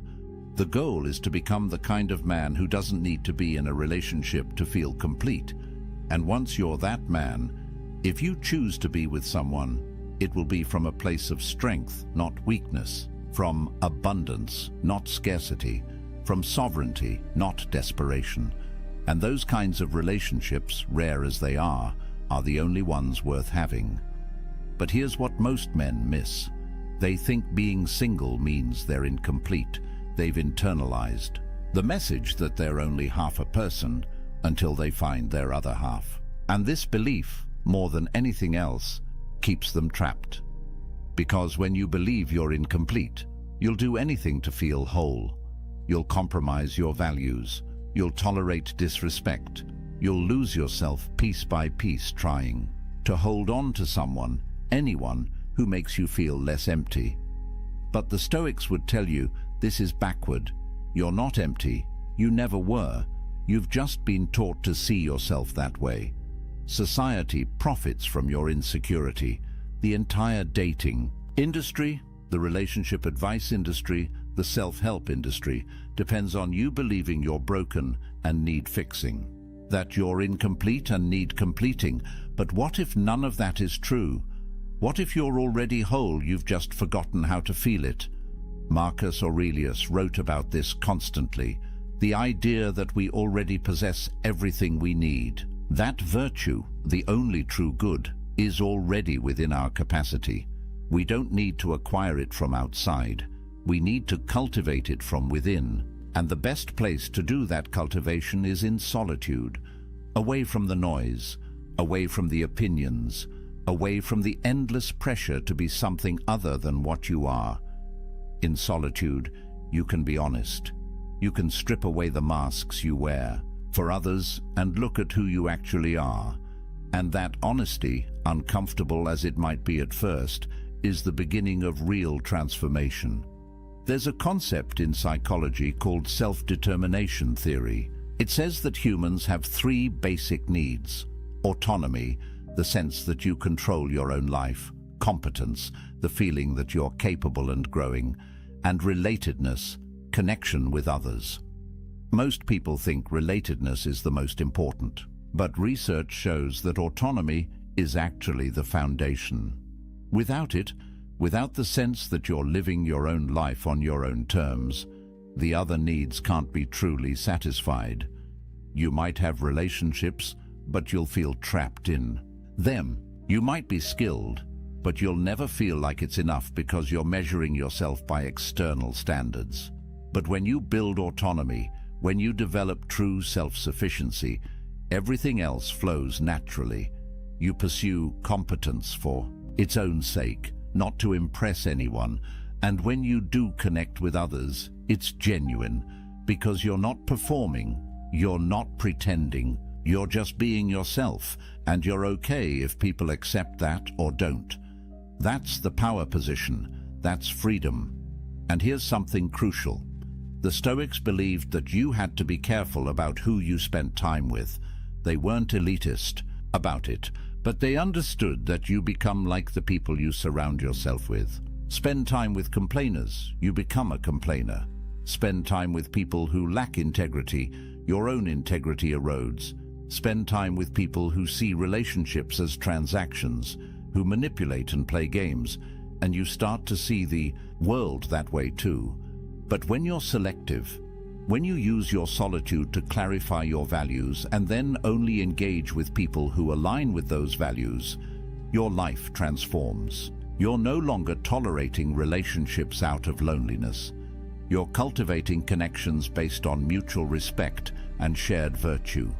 And those connections, even if they're fewer, are infinitely more valuable than 100 shallow relationships. Built on convenience or need, Seneca wrote extensively about this. He said that you should associate with people who will improve you and avoid people who will corrupt you. And he added that you should also be someone worth associating with, someone who adds value, someone who embodies the virtues you want to see in the world. That's the work of solitude. Becoming that person, not for anyone else, for yourself, because you want to look in the mirror and respect who you see. And this brings us to perhaps the most important point: the validation trap. Traditional masculinity, at least the toxic version of it, measures a man's worth by his romantic and sexual success. Can he get girls? Is he a player? Is his girlfriend hot? These are the metrics by which many men, consciously or unconsciously, judge themselves and each other. And it's poison, because it makes your self-worth dependent on factors largely outside your control. Physical attractiveness, which is mostly genetic; social status, which is often circumstantial; the approval of others, which is fickle and unpredictable. But the Stoics would say this is insane. Why would you tie your sense of value to things you can't control? Why would you give others that much power over your inner state? Epictetus taught that the only thing you truly control is your will, your capacity to choose your response, your commitment to virtue. That's it. Everything else is fortune, and fortune is unreliable. So when you measure yourself by relationship status, you're basically saying that your worth depends on luck, on being born with certain features, on meeting the right person at the right time, on 1,000 variables you have no control over. And that's a recipe for lifelong insecurity, because even if you do get into a relationship, you'll never feel secure. You'll always wonder if you're good enough. You'll always fear losing what you've tied your identity to. You'll be jealous, controlling, needy, because deep down, you know your worth isn't real. It's contingent on her staying. But when you build your worth on virtue, on character, on the man you're becoming, nobody can take that from you. Relationships come and go, circumstances change, but who you are, the integrity you've built, the self-respect you've earned through right action, That's permanent. That's unshakable. And paradoxically, when you stop seeking validation from relationships, when you develop genuine self-worth, you become more attractive. Because people can sense desperation, they can feel neediness, and it repels them, but they can also sense strength, completeness, self-possession, and that draws them in. The Stoics weren't advocating for pride or arrogance. Marcus Aurelius constantly reminded himself that he was just a human, fallible and temporary. But he also knew that his worth came from his character, not from his circumstances. He could be emperor or exile, and his value as a person wouldn't change. Because value, true value, is internal. It's the quality of your thoughts, your choices, your virtue. And that's entirely within your control to develop. So here's what I want you to hear. If you're single right now, you're not broken, you're not incomplete, you're not less than. You have something precious: time, space, sovereignty. Use it.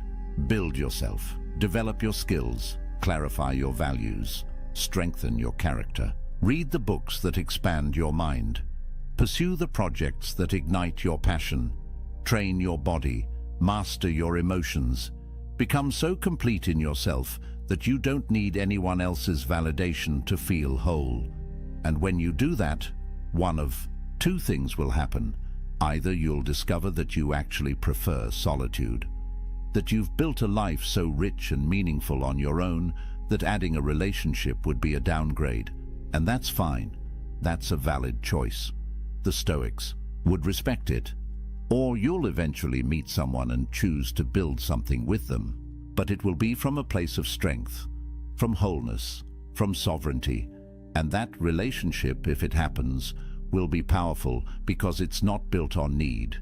It's built on choice, on two complete people deciding to walk together, not because they have to, but because they want to. But either way, you win, because you'll have done the work. You'll have built the inner fortress. You'll have developed self-sufficiency. And nobody can take that from you. Not rejection, not loneliness, not societal pressure. You'll be free. And freedom, brother, is everything. Marcus Aurelius wrote late in his life, "Very little is needed to make a happy life. It is all within yourself, in your way of thinking." Read that again. Very little is needed. It's all within yourself, not in finding the right person, not in changing your circumstances, not in achieving some external milestone. Within yourself, in your way of thinking, in your capacity to find peace regardless of what's happening around you. That's the promise of Stoicism. That's the gift of solitude. Complete independence from external validation, total sovereignty over your inner state, the ability to be happy, genuinely happy, in any circumstance, alone or with someone, wealthy or poor, praised or criticized. None of it touches you, because you're grounded in something deeper than circumstance. You're grounded in virtue, in character, in the kind of strength that can only be built in the forge of solitude. So use this time. Don't waste it wishing you were somewhere else, with someone else. Don't spend your days scrolling dating apps or feeling sorry for yourself. The Stoics would tell you that's a form of suicide, killing time, killing potential, killing the opportunity to become something greater. Instead, wake up every morning and ask yourself, what kind of man do I want to be? And then become that man, not for anyone else, for yourself, because you respect yourself enough to live with integrity. Build your morning routine, train your body, develop your skills, read philosophy, journal your thoughts, sit in silence and just breathe. Let yourself feel what you feel without judgment. Work on your projects, create value, help others when you can. But always come back to yourself. Always protect that inner space where nobody else has access. That's your sanctuary, your fortress, your source of power. And here's something powerful. Every time you choose solitude over connection born of desperation, you strengthen yourself. Every time you decline to compromise your values just to keep someone around, you build self-respect. Every time you sit with discomfort instead of numbing it with distraction or validation seeking, you develop emotional resilience. These choices compound. They build on each other, and over time, you become a different kind of man. The kind who doesn't need external validation. The kind who trusts himself. The kind who's free. The Stoics had a practice they called negative visualization. They'd imagine losing everything they had: their wealth, their position, their relationships, their health. Not to be morbid, but to remind themselves that these things are temporary, that they're not truly theirs, that the only thing that can't be taken is their capacity to respond with virtue. And by imagining loss, they appreciated what they had without clinging to it. They held things lightly, including relationships. Try this practice. Imagine you never end up in another relationship. You're single for the rest of your life. How would you live? What would you pursue? What would bring you meaning and joy? Really sit with that question, because the answer reveals what actually matters to you beyond validation and approval. And when you know what actually matters, when you build a life around those things, you become unshakable. Relationships become bonus, not necessity. Connection becomes choice, not desperation. And here's the paradox again. The man who could be completely happy alone is the man most worthy of companionship, because he's not using another person to fill his emptiness. He's whole already.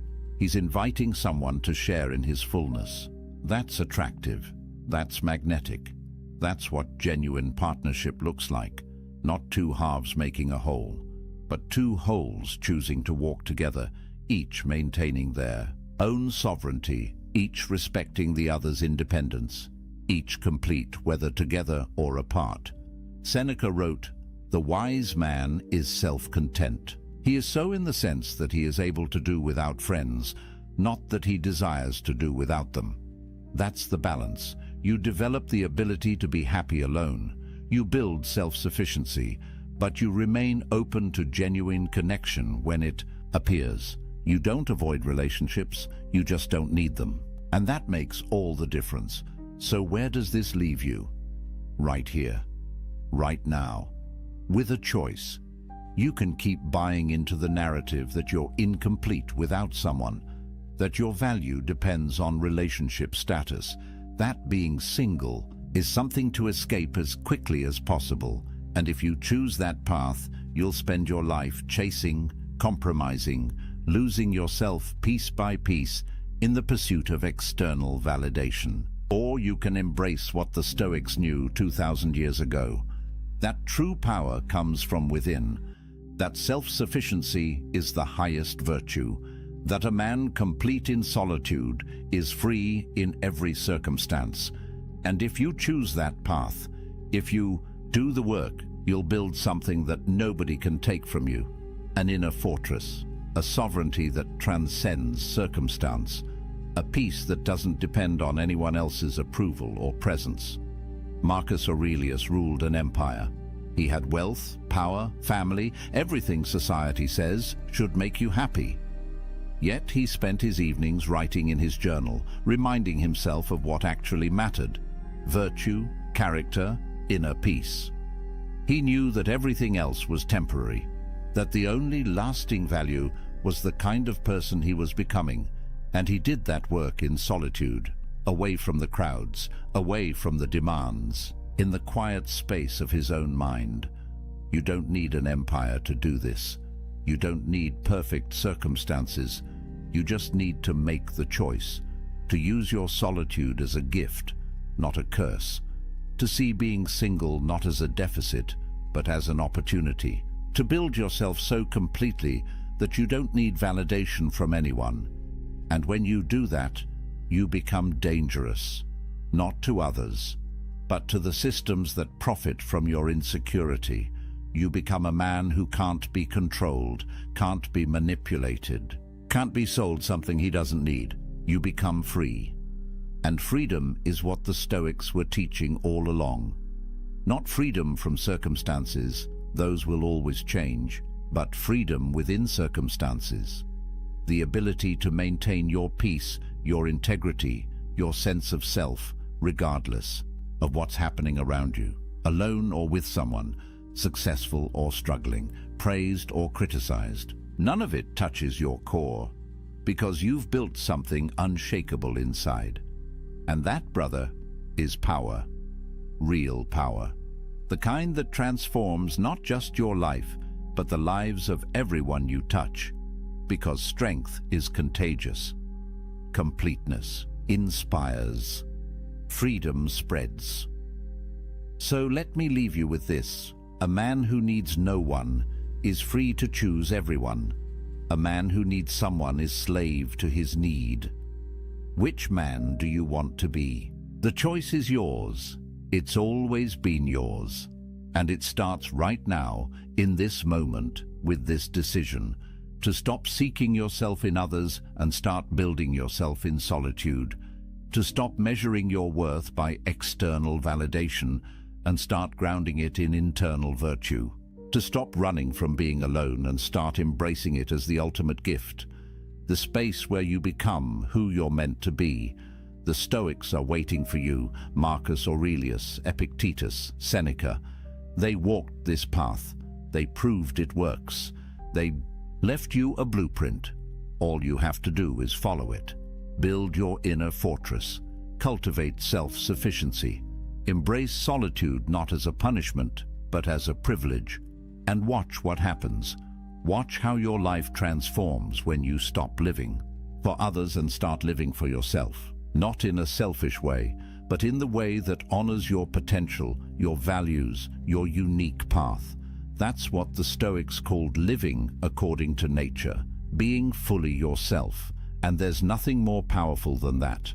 So if you found value in this, if these ideas resonate with something deep inside you, if you feel that pull toward building a different kind of life, do me a favor. Hit that like button. It tells me this message matters. It helps this reach other men who need to hear it. Subscribe to the channel because we're building something here. A community of men who refuse to live by society's script, who are doing the work, who understand that real strength comes from within. Drop a comment and tell me, what's one thing you're going to do this week to build your inner empire? One practice, one choice, one step towards self-sufficiency. And remember, this isn't the end, it's the beginning. Every journey toward freedom starts with a single step, a single decision. The decision to stop seeking worth in external validation and start building it through internal virtue. You've taken that step by being here, by listening, by opening your mind to a different way. Now keep walking, keep building, keep becoming. The man you're meant to be is waiting in the silence. Go find him. Until next time, stay strong, stay sovereign, stay free. Picture this. Your fists are clenched. Your jaw is locked tight. Heat floods your chest, racing up your neck, pounding in your temples. Someone just disrespected you, crossed a line, threw words at you that cut deep. And right now, in this moment, every fiber of your being wants to explode, to unleash, to make them feel what you feel. But here's what you don't realize. That fury building inside you isn't strength. It's a prison, and you're both the jailer and the prisoner. Every second you spend consumed by rage is a second stolen from your life, your peace, your power, the relationships you've destroyed, the respect you've lost, the things you've said that you can never take back. All because in that moment you thought anger was the answer. But what if I told you that nearly 2,000 years ago, ancient philosophers discovered something that modern psychology is only now confirming? A truth so powerful that once you understand it, anger becomes almost impossible, not suppressed, not hidden, actually impossible, because they found the secret that most men never discover. The reason you get angry has nothing to do with what's happening out there, and everything to do with a choice you're making inside your own mind without even realizing it. Stay with me for the next 15 minutes, and I'll show you exactly how to break free from anger forever. Not through willpower, not through breathing exercises, but through a fundamental shift in how you see reality itself. By the end, you'll possess a mental framework that the Stoics used to remain unshakable in the face of insults, betrayal, and chaos. The same framework that can make you the calmest, most powerful man in any room. Because once you understand this, you'll never be a slave to rage again. Here's the first truth that destroys everything you think you know about anger. You believe you're angry at them, at what they said, at what they did, at the disrespect, the betrayal, the injustice. You think the source of your rage is out there in the world, in their actions, in their words, in the unfairness of it all. But Epictetus, the Stoic philosopher who was born into slavery and became one of the wisest men in history, revealed something that shatters this illusion completely. He said that men are disturbed not by things, but by the views which they take of things. Read that again. Not by things, but by your view of things, your interpretation, your judgment, the story you tell yourself about what just happened. Think about this. Two men get cut off in traffic. Same situation. Same driver flipping them off as he speeds away. One man grips the wheel, blood boiling, heart racing, ready to follow that car and confront the driver. The other man simply shakes his head, maybe even chuckles, and continues his drive in peace. Same event. Completely different responses. Why? Because the event itself has no power. The power lies entirely in the judgment they make about it. The first man tells himself a story. This is disrespect. This is an attack on me. I need to defend myself. I need to make him pay. And with that judgment, with that interpretation, he creates his own prison. His body floods with cortisol. His rational mind shuts down. His entire day, maybe his entire week, is now ruined by a stranger he'll never see again. The second man makes a different judgment. That driver is probably having a terrible day, or he's late, or he's just reckless. Either way, it has nothing to do with me, and with that judgment, he remains free. This is the revolution that the Stoics handed us. You're never fighting them, you're always fighting your own mind. The battle isn't out there, it's between your ears. You are the one generating the anger, not through their actions, but through the meaning you assign to their actions. The moment you grasp this, everything changes. Because if you created the anger, you have the power to uncreate it. The prison door has been unlocked this entire time. You just didn't know you were holding the key. So if anger isn't coming from them, if it's coming from your own judgments, then who actually controls this? That's where Marcus Aurelius enters, the most powerful man in the known world. Roman emperor, commander of armies, ruler of millions. And yet, as a young man, he couldn't control his own temper. He writes in his personal journal, The Meditations, about his struggle with rage, about how he would become furious with his Stoic teacher Rusticus, about how close he came to losing control and doing something he would regret forever. Marcus knew the story of his predecessor, Emperor Hadrian, who in a moment of rage stabbed a slave through the eye with a writing stylus. Later, when Hadrian calmed down and apologized, the slave said the only thing he wanted was his eye back. And even an emperor couldn't give him that. The damage was permanent. The lesson was clear. You can rule an empire and still be a slave to your emotions. You can command armies and still be conquered by anger. But Marcus discovered something that changed everything. The Stoics called it the dichotomy of control, and it's the single most powerful framework for understanding life that has ever been created. It's brutally simple. There are things you control, and there are things you don't control. That's it. And when you truly internalize this distinction, anger becomes nearly impossible. Here's what you actually control. Only 3 things: your thoughts, your judgments, your responses. That's the entire list. Everything else, every single other thing in this universe is outside your control. Other people's actions, their words, their opinions, the past, the future, outcomes, circumstances, traffic, weather, the economy, your body's aging, other people's respect. All of it, completely outside your control. Now here's the brutal truth. Almost all of your anger comes from trying to control things you cannot control. You're angry because someone disrespected you, but you cannot control what they say or think. You're angry because something didn't go your way, but you cannot control outcomes. You're angry because the past happened, but you cannot control what already occurred.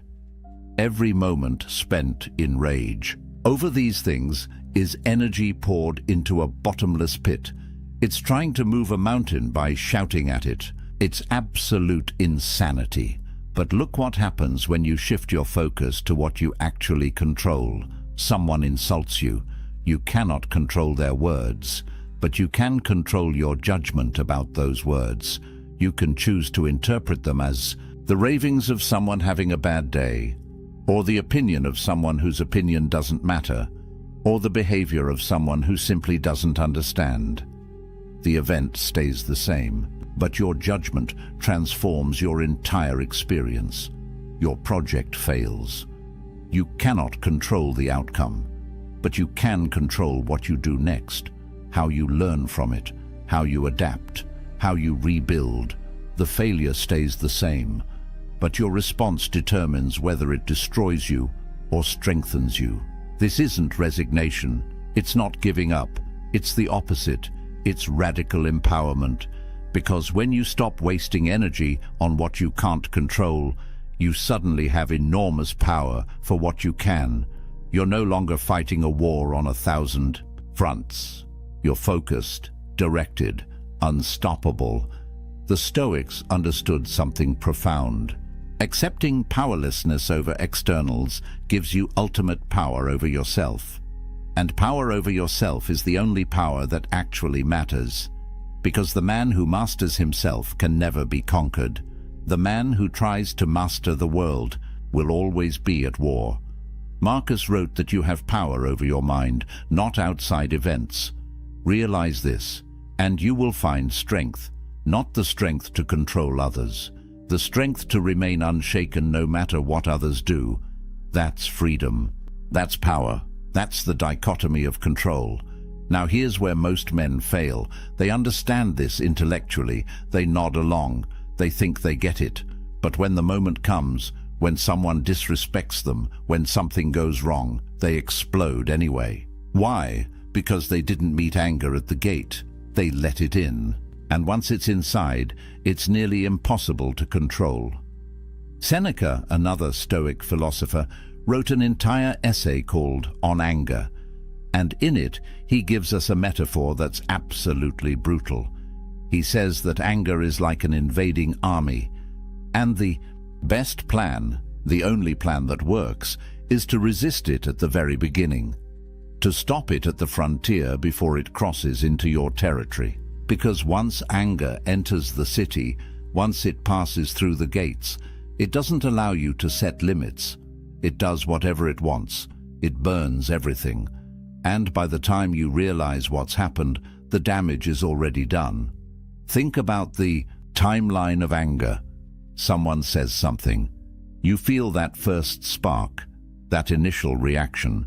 Seneca calls this the involuntary proto-passion. You can't control it. It's automatic. Your body reacts before your mind can catch up. Heart rate spikes, adrenaline dumps, face flushes. That's biology. That's not your fault. But here's what happens next. You have maybe 60 seconds, 1 minute. That's the window. That's when your rational mind can still function. That's when you can still think clearly. That's when you have a choice. You can either let the anger build, feed it, justify it, fan the flames, or you can recognize it for what it is and let it pass. But if you let it in, if you say yes to that second movement, if you assent to the judgment that you've been wronged and someone must pay, then the third movement happens. Full-blown rage, and now your prefrontal cortex, the part of your brain responsible for judgment and reason, goes offline. You're operating from the amygdala, pure fight or flight. You're no longer human, you're an animal, and everything that happens next, you'll regret. The Stoics knew this. That's why they emphasized what they called postponement. When you feel anger rising, do nothing. Wait, walk away, create space. Because anger is temporary. It peaks and then it fades. But the consequences of what you do in anger can be permanent. Words said in rage can destroy a marriage.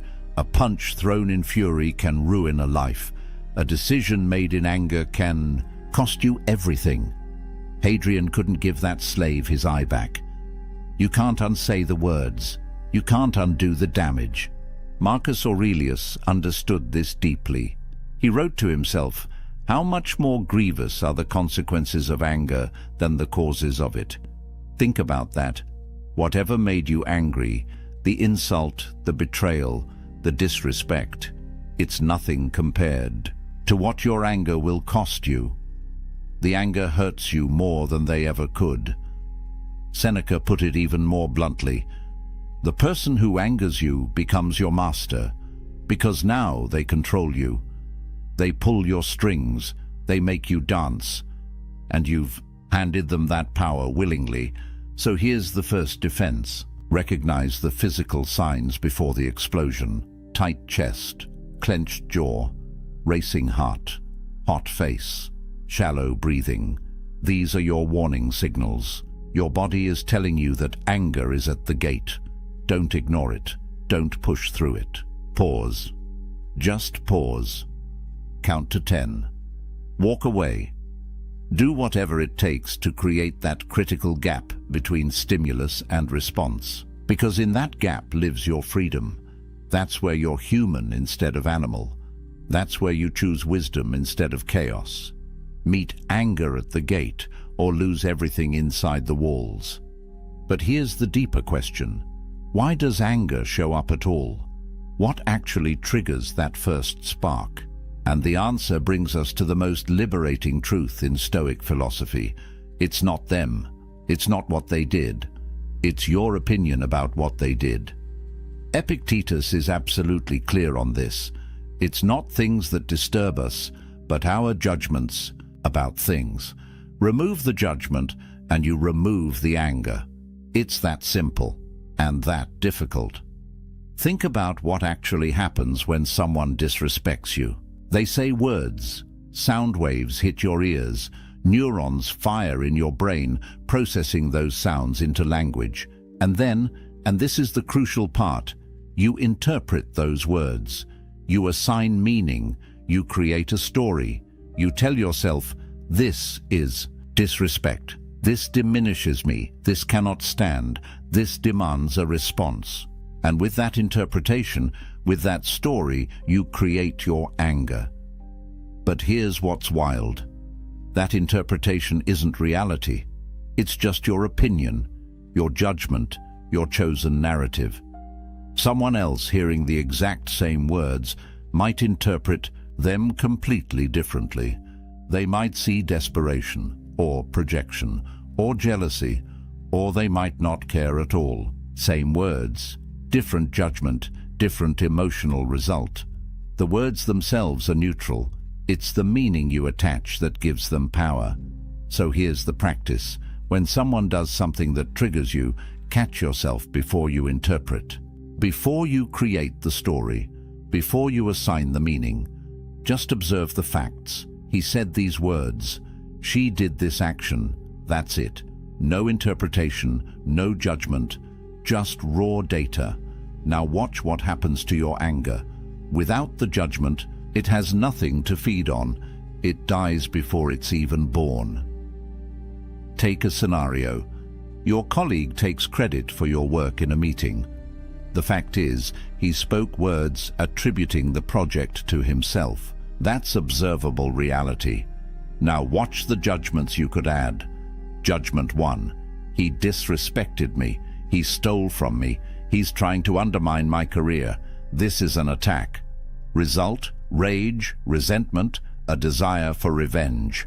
Judgment 2. He's insecure about his own abilities. He needs validation. This says more about his weakness than anything about me. Result: pity, maybe mild annoyance, but no real anger. Judgment 3.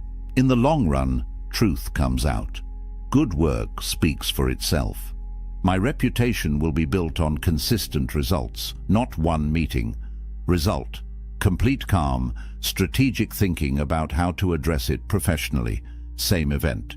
3 completely different emotional results, based entirely on the judgment you choose. And make no mistake, it is a choice. It doesn't feel like a choice because you make it so quickly, so automatically, that it seems like the anger just happens to you. But the Stoics are telling you that there's always a gap, always a moment where you choose the interpretation. And once you start paying attention to that gap, once you start catching yourself in the act of judging, you realize you've been the author of your own suffering this entire time. This is what the Stoics mean when they say that the obstacle is not the thing itself, but your view of the thing. Change your view, and the obstacle disappears. Someone insults you? Only if you agree that it's an insult. Someone betrays you? Only if you judge that as a betrayal worth your energy. Someone treats you unfairly? Only if you believe that your worth comes from how others treat you. Strip away your judgments, and you're left with neutral events. And neutral events can't make you angry. Only you can do that to yourself. But the Stoics have one more tool to make this even easier. When you're in the middle of it, when you're triggered, when you can feel that anger rising, Marcus Aurelius gives you a visualization that changes everything. He calls it the view from above. And it's simple but devastatingly effective. Zoom out, pull back, see yourself from outside. Imagine you're looking down at this moment from 30,000 feet. From orbit, from the perspective of the cosmos. From that height, how important is this moment? This insult, this slight, this frustration, will it matter in a year? In 5 years? In 50? When you're on your deathbed looking back at your life, will you remember this? Will you care? The brutal answer is almost always no. It's completely insignificant. It's a tiny ripple in an endless ocean. And yet, you're about to sacrifice your peace, your dignity, your relationships over it. You're about to let it steal your day, your week, maybe more. Marcus would remind himself constantly about the shortness of life. He wrote, "You could leave life right now. Let that determine what you do and say and think. You have a limited number of days, a finite amount of time, and every moment you spend angry is a moment wasted, a moment you'll never get back. Stolen not by them, but by your own reaction to them." The cosmic perspective reveals the absurdity of anger. You're a brief flash of consciousness in an infinite universe. A few decades if you're lucky, and you're going to spend those precious moments raging over someone's opinion, over circumstances you can't control, over events that won't matter tomorrow. Here's another angle Marcus used: the impermanence of everything. That person who just disrespected you, they'll be dead soon. So will you, both forgotten, both dust. The Roman Empire seemed eternal. It fell. Your career, your reputation, your pride, all temporary, all fleeting, all ultimately meaningless in the grand scale. So why give them the power to disturb your inner tranquility? Why hand over your peace for something so temporary? And here's the final piece of the cosmic view. Recognize your shared humanity. Marcus would remind himself every morning that today he would meet people who are meddling, ungrateful, violent, treacherous, envious. But he would also remind himself that they act this way out of ignorance. They don't know good from evil. They're doing the best they can with the understanding they have. Just like you mess up sometimes. Just like you've hurt people. Just like you've been ignorant. They're human, flawed, struggling. Just like you. When you see it from this perspective, anger transforms into something closer to compassion, or at least indifference. Because how can you stay angry at someone you pity? How can you rage at someone whose entire existence is a brief, confused stumble toward death, same as yours? The view from above doesn't make you weak. It makes you wise. It shows you what actually matters, and anger almost never actually matters. All right, you understand the theory. Anger comes from your judgments. You can only control your own mind. You need to catch it at the gate.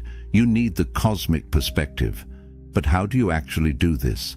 How do you turn philosophy into practice? Here's your system. The Stoic protocol for remaining unshakable no matter what life throws at you. Start every morning with what Marcus called the morning meditation. Before you check your phone, before you start your day, sit for 5 minutes and prepare yourself. Remind yourself that today you will encounter difficult people, people who are angry, selfish, ungrateful. But here's the key: you expect it. You're not surprised by it. You're prepared for it. When you expect challenges, they lose their power to upset you. You've already mentally rehearsed the moment. So when someone cuts you off in traffic or snaps at you in a meeting, you don't react with shock and anger. You think, ah yes, just as I expected. One of today's challenges, and you handle it with calm. This is premeditation of adversity. The Stoics would visualize worst-case scenarios not to be negative, but to be prepared. If you spend time each morning imagining someone disrespecting you and practicing how you'll respond with dignity instead of rage, then when it actually happens, you've already trained for it. Athletes visualize performance before competition. Stoics visualize challenges before daily life. Same principle. You're training your mind to respond with wisdom instead of emotion. Now, in the moment, when you feel anger rising, use the 3-breath rule. Before you speak, before you act, before you do anything, take 3 slow, deep breaths. Count them. Feel the air moving in and out. This does 2 things.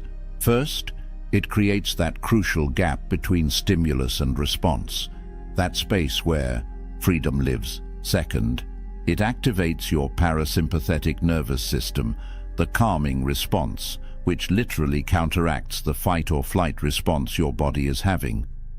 While you're breathing, ask yourself one question: what would a wise person do right now? Not what do I want to do? Not what does my ego demand? What would wisdom choose? Would Marcus Aurelius blow up over this? Would Epictetus let this disturb his inner peace? Would Seneca sacrifice his tranquility for this temporary irritation? The answer is always no, and if they wouldn't, why should you? Then comes the evening review. Before you sleep, Seneca recommends auditing your day. Where did you get angry? What triggered you? What judgment did you make that created that anger? Could you have interpreted it differently? What will you do better tomorrow? This isn't about guilt or shame. It's about learning. It's about noticing your patterns. It's about slowly reprogramming your automatic responses. You're training yourself to catch the judgments earlier, to question them faster, to choose wisdom more consistently. And here's a powerful technique Seneca himself used: The contrary action principle. When you feel anger rising, do the exact opposite of what anger wants. Anger wants you to yell. Lower your voice. Anger wants you to attack. Say something kind. Anger wants you to storm out. Stay calm and present. This breaks the pattern. It shows your mind that you're in control, not the emotion. It's like catching yourself mid-fall and turning it into a controlled descent.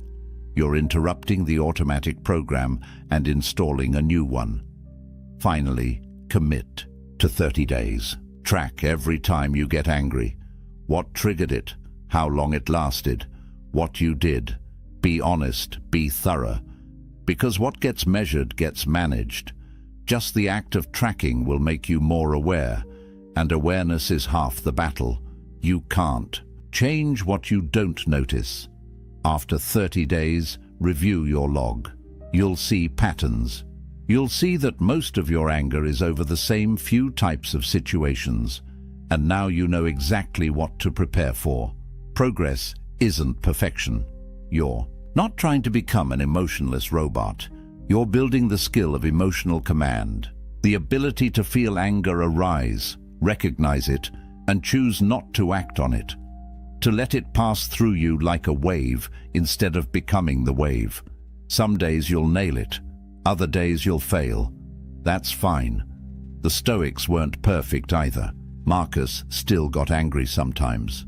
But over time, with practice, with consistency, the gap between trigger and explosion gets longer, the anger gets weaker, and your inner peace gets stronger. Until one day, you realize that the things that used to send you into a rage barely register anymore. That's freedom, that's mastery, that's the Stoic protocol working. So here we are. You've just learned what took the Stoics' lifetimes to perfect, the fundamental truth that's been hidden in plain sight. You're never angry at them. You're angry at your own judgments about them. You cannot control what happens to you, but you control everything about how you respond. Anger is not strength. It's weakness disguised as power. Real strength, masculine strength, the kind that commands respect without demanding it, is calm. It's the man who remains unshaken while chaos swirls around him. The man who speaks quietly while others yell. The man who walks away with dignity while others burn bridges. This isn't about suppression. It's not about hiding your feelings or pretending everything is fine. It's about understanding that most of what makes you angry is completely beneath you. You're letting strangers who won't remember you tomorrow steal your peace today. You're handing your power to people who don't deserve even your attention. You're sacrificing your inner tranquility for situations that won't matter next week. That's insanity. And now you see it. When you master this, everything changes. Your relationships deepen because you're not reactive anymore. Your respect grows because people see that you can't be rattled. Your decisions improve because you're thinking clearly instead of through the fog of rage. Your peace becomes your default state instead of something you're always chasing. You become the kind of man who walks into a room and immediately the energy shifts. Not because you're trying to dominate, but because you've dominated yourself. Marcus Aurelius, the most powerful man in the world, knew this. He wrote, "The nearer a man comes to a calm mind, the closer he is to strength. Not loud strength, not aggressive strength, calm strength, unshakable strength. The strength that doesn't need to prove itself because it's already proven. That's what's waiting for you on the other side of anger. A version of yourself you haven't met yet. The version who's free." So here's your challenge. For the next week, commit to this. Every time you feel anger rising, pause. Recognize the judgment you're making. Ask if it's actually true. Ask if it actually matters. Choose a different interpretation. Meet the anger at the gate and turn it away. Keep track. See what happens. I guarantee you'll be shocked at how much energy you've been wasting, how much peace you've been sacrificing. and how much power you actually have once you stop giving it away. If this resonated with you, if you're ready to join a brotherhood of men who choose wisdom over chaos, who understand that real power is internal, hit that like button right now. Subscribe to this channel because we're building something here, a community of men who refuse to be slaves to their emotions, who understand that the ancient philosophers weren't teaching theory, they were teaching survival skills for the modern battlefield of life. And every video on this channel is designed to sharpen that edge, to make you harder to break and impossible to control. Remember what Marcus wrote: you have power over your mind, not outside events. Realize this and you will find strength. That's not just a quote. That's the key to unshakable peace. That's the answer to a life lived without rage. That's your inheritance from the Stoics. Don't waste it. Don't stay trapped in anger when the door's been open this entire time. Walk through it. On the other side is the man you're meant to become. Calm, powerful, free, and absolutely unshakable. That's not just philosophy. That's your future if you choose it. See you in the next one, brother. Welcome back. Tonight we step into the hidden playbook of true power, a guide not written in titles or wealth, but in the discipline of the mind.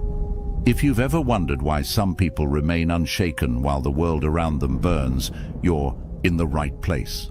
The hall trembles with noise. Shouts rise like thunder.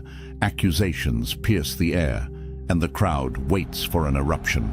At the center sits a single figure, a leader, motionless, unflinching. Their hands rest calmly on the table, their gaze steady, their breath even. Around them, chaos rages. Advisors demand action, rivals whisper insults.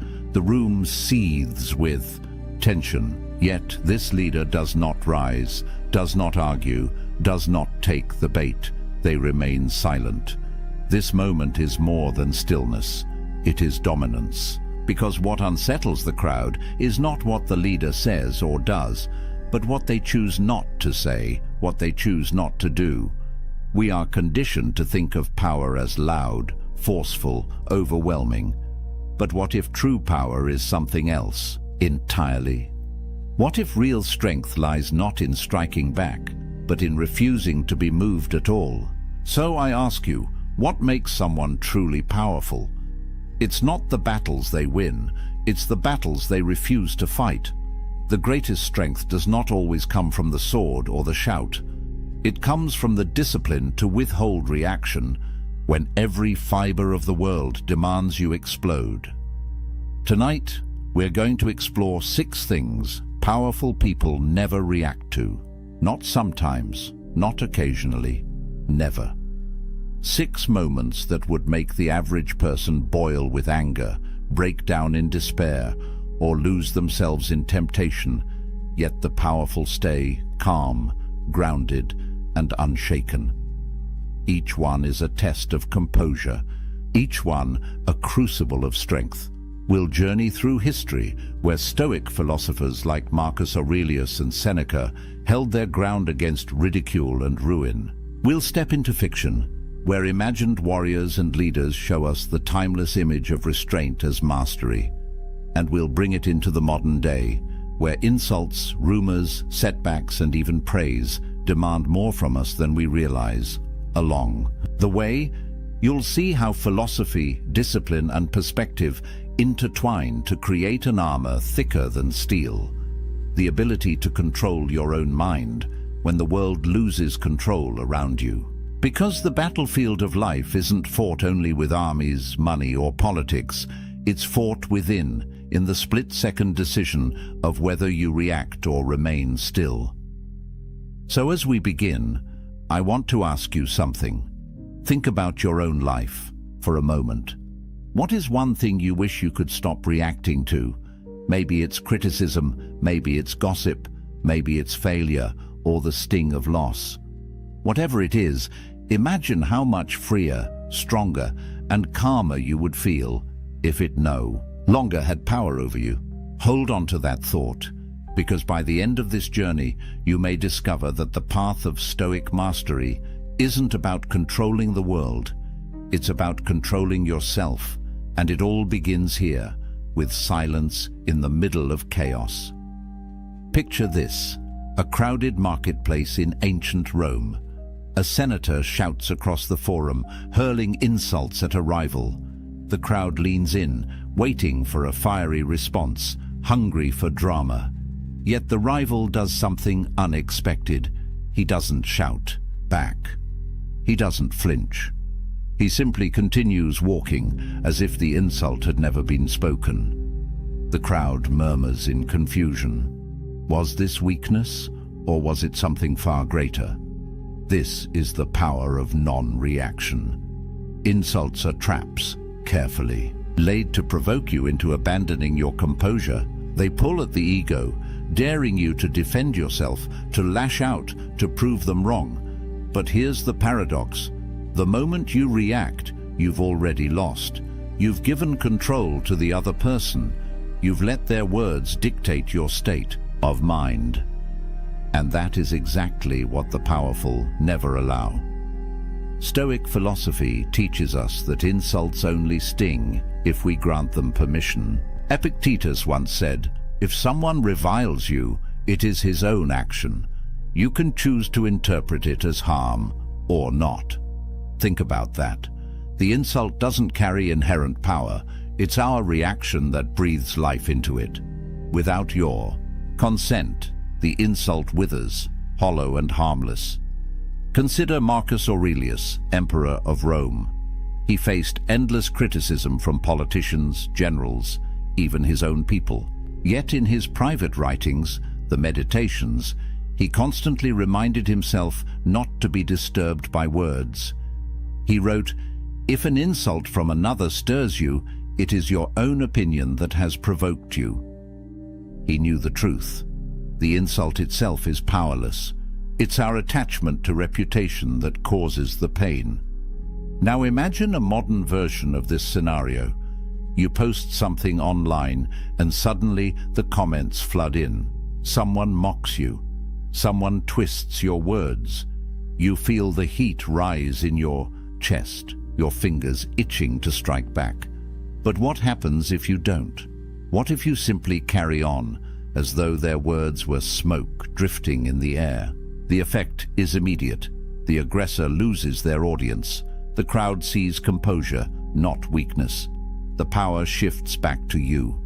Fiction often mirrors this lesson. Picture a warrior in a tavern, insulted by a drunken patron eager to pick a fight. The warrior could crush him easily, but instead he turns back to his drink. The room falls silent. Everyone realizes who holds the true power. It isn't the one shouting, it's the one in control of himself. The truth is, insults say more about the giver than the receiver. They expose the speaker's insecurity, anger, or envy. By not reacting, you hold up a mirror that reflects their weakness back to them. Your silence becomes louder than any retort. So the question is, how do you master this art? The next time someone tries to provoke you, pause. Ask yourself, does this insult truly harm me, or is it just air? Remember, powerful people don't waste energy swatting at words. They save their strength for battles that matter. Now I'll turn it to you. Think of the last time someone insulted you. What if you had met it with silence instead of reaction? Wouldn't that have felt like victory? The story begins in whispers. A single voice in a crowded room suggests something unflattering. Another person repeats it. Soon, the whisper multiplies until it becomes a rumor spreading like wildfire. No one knows if it's true. No one even stops to ask. But suddenly, your reputation, your name, your very identity feels under siege. This is the world of rumors and lies, an invisible battlefield where words, not weapons, can destroy legacies. Most people panic in this moment. They scramble to explain themselves, to fight back, to stamp out every falsehood before it takes root. But here's where powerful people stand apart. They don't chase lies. They don't waste their energy wrestling with shadows. They let the truth reveal itself in time. History gives us countless examples. Consider Marcus Aurelius, the philosopher-emperor. During his reign, enemies accused him of weakness, of being too contemplative to lead Rome's armies. Yet Marcus did not call for trials or proclamations to defend himself. Instead, he focused on what he could control, leading with virtue, acting with integrity, and ensuring his deeds spoke louder than gossip. Centuries later, he's remembered as one of the greatest emperors in history, not because he silenced lies, but because he outlived them with action. Seneca, too, knew this battle well. As a tutor to the young Emperor Nero, he was accused of greed, corruption, and treachery. Some of the accusations may have been exaggerated, others entirely fabricated, but Seneca's writings show us his response. He refused to let slander dictate his peace of mind. He reminded himself, and us, that reputation is not within our control. Our character, however, always is. Fiction helps us see the same truth in sharper relief. Imagine a wise ruler in a kingdom, accused of betrayal by jealous courtiers. The people murmur, the nobles circle. The ruler knows he could denounce his enemies, demand loyalty oaths, or punish the liars. But instead, he chooses restraint. He continues ruling with fairness, justice, and clarity. Weeks later, the rumors die, and the liars reveal themselves by their desperation. The ruler emerges untarnished, not because he fought every rumor, but because he made the lies irrelevant. Now let's fast forward to today. In the digital age, rumors move faster than ever. A single tweet, a manipulated video, or a half-truth can reach millions before the truth even laces up its boots. And the natural impulse is to react, to clarify, to defend yourself in front of the crowd. Yet here's the paradox. The more attention you give to a lie, the more oxygen it gets. By acknowledging it, you confirm its existence in the minds of others. Silence, on the other hand, robs the rumor of momentum. Stoic philosophy equips us for this. Epictetus taught that we are disturbed not by events, but by our judgments about them. A rumor is only as harmful as the weight we give it. If we anchor ourselves in virtue, living with honesty, acting with fairness, staying aligned with our values, then rumors become like waves crashing against a rock, loud but ultimately powerless. There's also a deeper psychological effect at play. When you don't react to lies, you flip the script on your accusers. Their intent is to provoke you into desperation, to watch you scramble and sweat. But if you remain calm, composed, and unmoved, they are the ones left unsettled. The crowd begins to question the liars. If the rumor mattered, wouldn't he have reacted? Maybe there's nothing to it after all. Your restraint becomes proof of your strength. That doesn't mean ignorance. Powerful people don't simply bury their heads in the sand. Instead, they redirect their energy toward what builds resilience. Their work, their actions, their consistency. Over time, the pattern of your deeds silences lies more effectively than any speech ever could. Think about the people you respect most in life. Chances are, it's not those who rush to defend their names at every insult. It's those whose character is so steady, so undeniable, that lies bounce off them like arrows against armor. Their power lies in patience, in letting the truth reveal itself slowly but surely. So here's a question for you. What rumor or falsehood in your own life have you been tempted to fight? What if, instead of burning your energy in defense, you chose to rise above it, to let your actions over time write the story for you? Could you allow silence to be your greatest rebuttal? The Stoics remind us that reputation is a fickle thing, never fully in our control, but character, that is always ours to guard. And it is through character, not reaction, that we outlast rumors, dismantle lies, and prove ourselves truly powerful. Failure, the very word, makes the heart tighten. We are taught to fear it, to hide it, to run from it. Yet every powerful figure, real or imagined, has walked through the fire of failure and emerged transformed. The difference is not that they never stumble. The difference is how they respond when the ground gives way beneath them. Picture a Roman general on campaign. His strategy collapses, his soldiers scatter, and the banners of Rome fall into enemy hands. The camp is heavy with shame, the whispers of defeat crawling through the night air.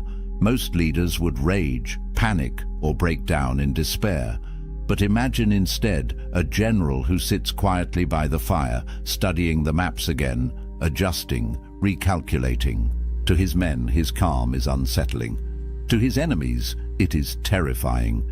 They see not a broken man, but someone already planning the next victory. This is the Stoic way. Failure is not the end, it is information. Marcus Aurelius captured this beautifully when he wrote, "The impediment to action advances action. What stands in the way becomes the way." In other words, the setback is not a barrier, it's the path itself. For the Stoic, failure isn't shameful, it's raw material for growth. Take Seneca, advisor to emperors and one of the richest men in Rome. Despite his wealth and influence, he endured exile, political disgrace, and ultimately an order to take his own life. Yet through all this, he kept writing, turning his misfortunes into teachings that still inspire us today. Seneca understood that external circumstances, loss, disgrace, even death, could not rob him of the inner power to choose his response. His failures became his legacy. Epictetus went even further. Born a slave, crippled from abuse, he might have seemed destined for a life defined by failure. Yet he transformed his suffering into wisdom, teaching that setbacks are not punishment, but training. He compared life to a wrestling school, where every hardship is a sparring partner, shaping you into something stronger. Fiction often illustrates this vividly. Picture a warrior in a story who loses a great battle. He returns home in shame, mocked, and diminished. Yet instead of retreating into bitterness, he trains harder, studies his mistakes, and grows into a leader greater than before. His eventual triumph is not despite his failure, it is because of it. The very setback that once defined him becomes the foundation of his future power. Now think about how failure shows up today. Maybe it's a project collapsing at work, a business that never took off, or a personal relationship that fell apart. The temptation is to see these moments as permanent scars, but powerful people see them as stepping stones. They don't dwell in the rubble, they build something new with it. The modern Stoic practice here is simple but profound. Reframe. Instead of asking, "Why did this happen to me?" ask, "How is this useful to me?" Failure reveals blind spots. It humbles arrogance. It forces adaptation. And those who learn to reframe setbacks, not as dead ends but as detours, discover that failure is not their enemy, it is their teacher. Here's the deeper truth. Reacting emotionally to failure, rage, despair, self-pity, only prolongs the suffering. It burns energy without creating solutions, but non-reaction, calm reflection, and steady adjustment allow you to transform failure into fuel. The Stoics remind us that fortune can take away everything except one thing: your ability to decide how you respond. There is also a subtle power in the way others perceive your handling of failure. People expect collapse. They expect excuses. When you respond instead with composure, with a clear head and quiet resilience, you inspire trust. You become the unshakable center others can rely on. Failure, in this way, becomes not just personal growth, but leadership itself. So here is your challenge.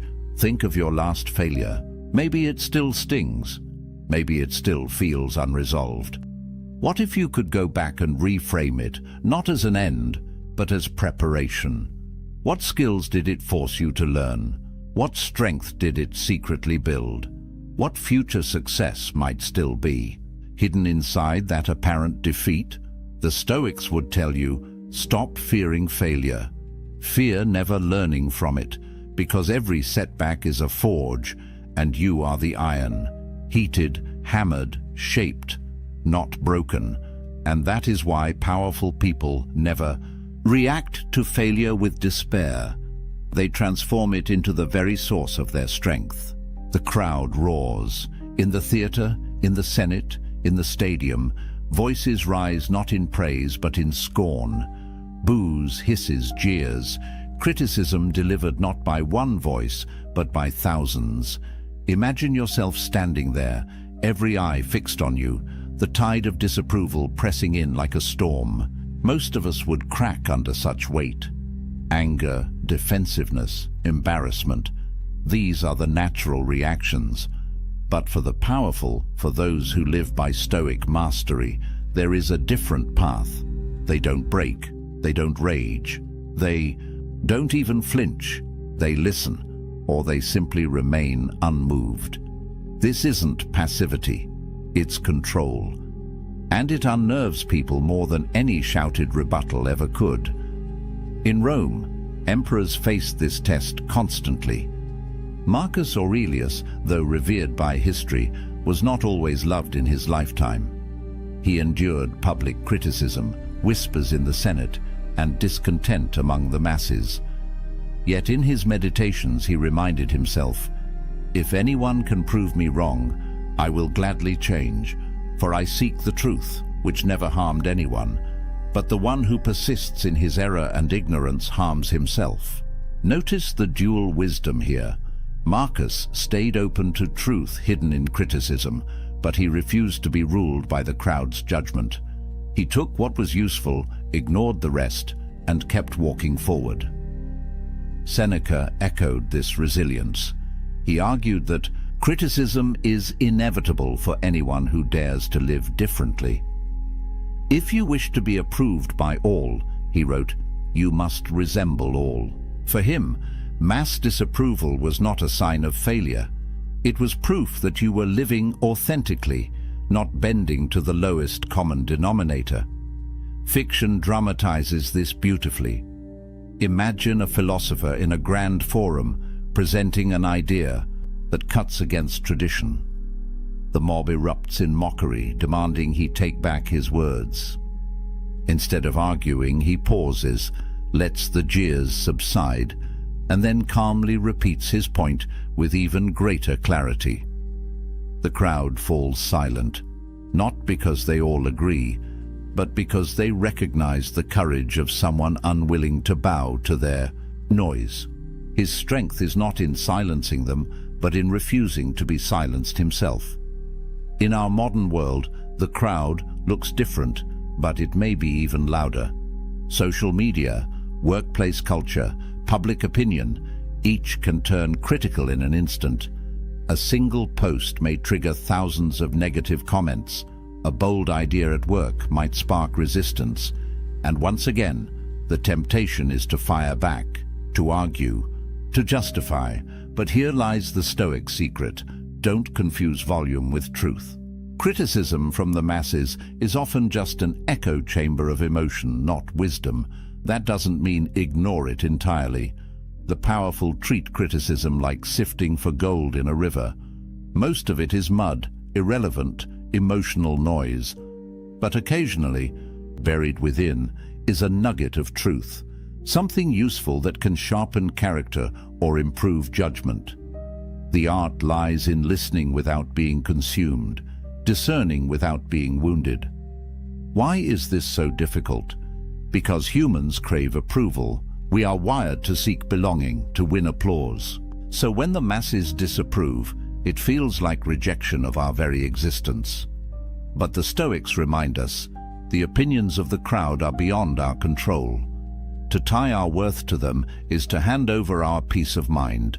Instead, tie your worth to your virtues, your actions, your choices. Let your inner compass, not the crowd, guide your steps. There is also a quiet power in the optics of non-reaction. When a leader remains calm under criticism, it sends a message. I am larger than the noise. Followers respect this. Enemies are unsettled by it.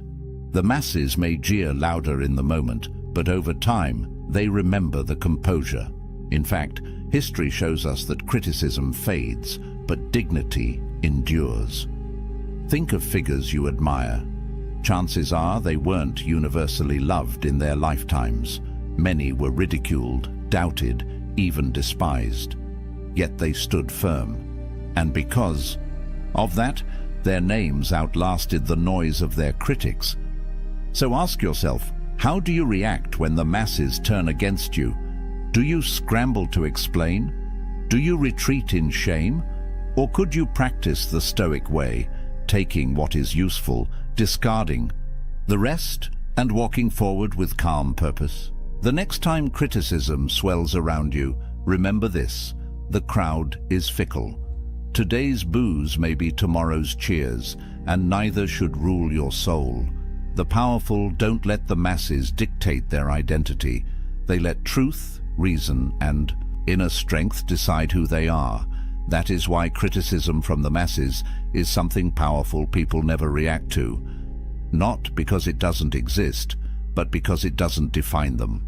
The fire spreads through the palace, devouring marble halls, priceless art, and treasures collected over a lifetime.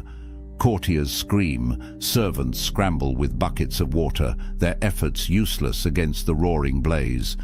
In the middle of it all, the king stands motionless, watching the flames consume what once defined his power. His voice is calm, almost chilling. You can take my walls, but not my will. This image may sound like legend, but it illustrates a truth the Stoics held above all. Loss is inevitable. Misfortune is certain. To live is to risk having everything you love stripped away. But how you meet that loss, whether with despair or with calm acceptance, determines whether you remain powerful or become broken. For most people, loss feels unbearable. We react with panic when wealth disappears, with bitterness when fortune turns, with devastation when loved ones are taken from us. Misfortune presses against our deepest fears, reminding us how little we control. Yet this is exactly where the Stoics found freedom, by learning not to react with desperation, but to accept, adapt, and endure. Take Epictetus, for example, born into slavery, crippled by his master, stripped of dignity and freedom. If anyone had the right to despair, it was him. Yet he refused to let misfortune define him.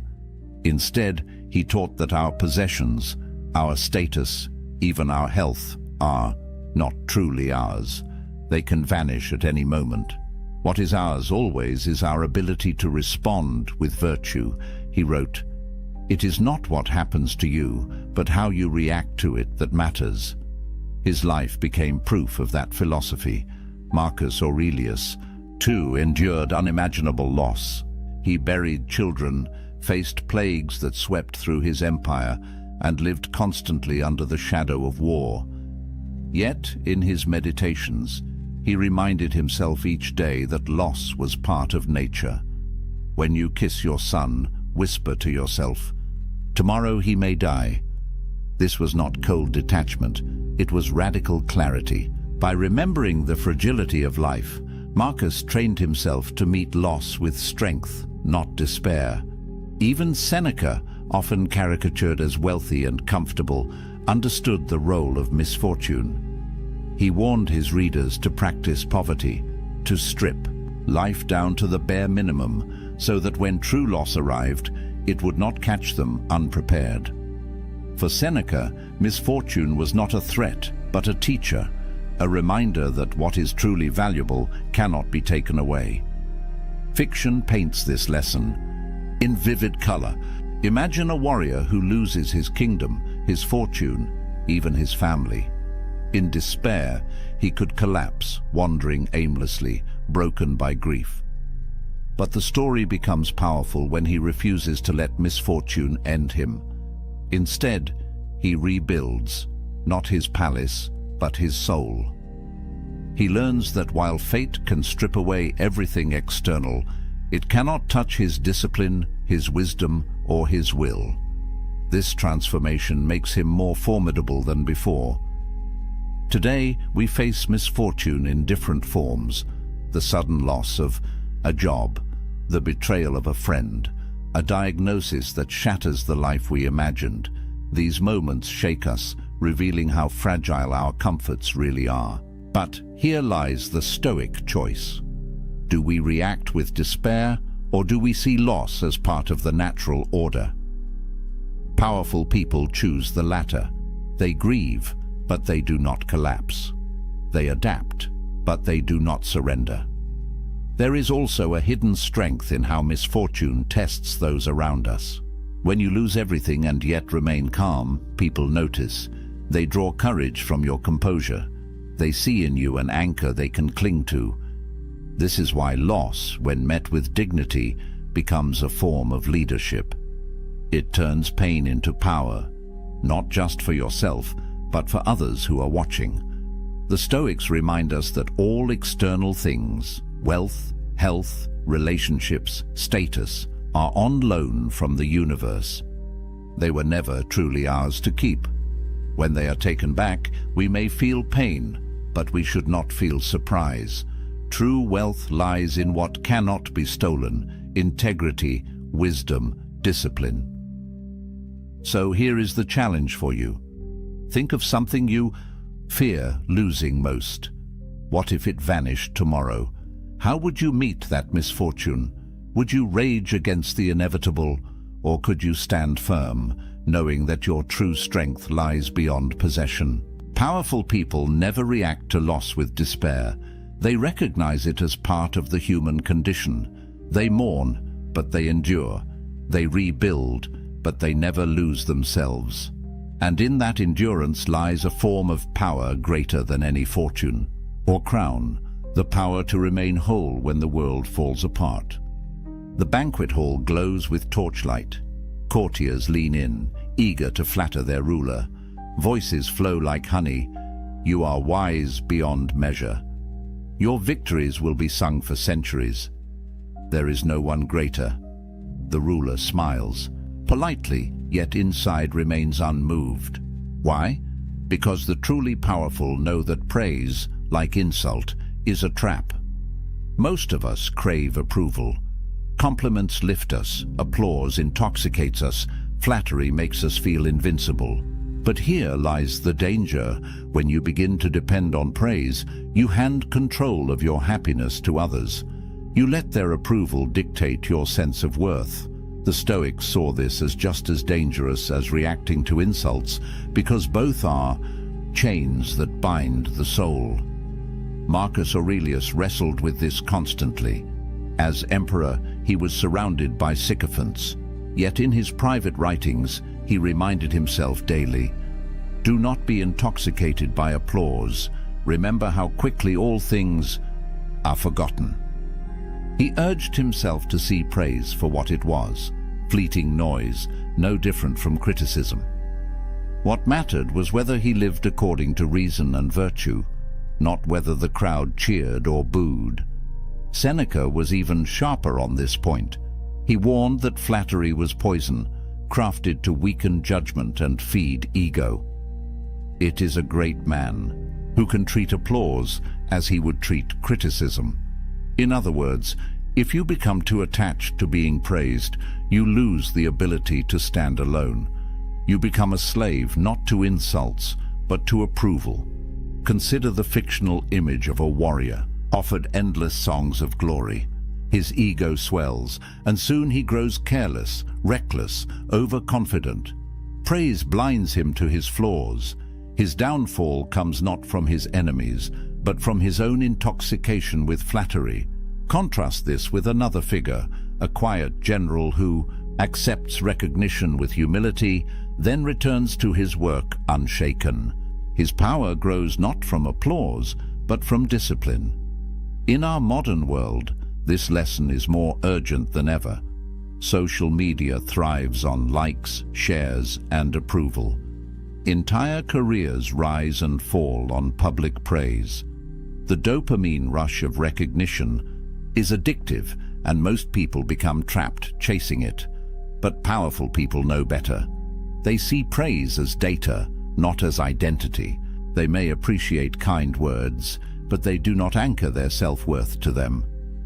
There's also a subtle psychological power in staying grounded when praised.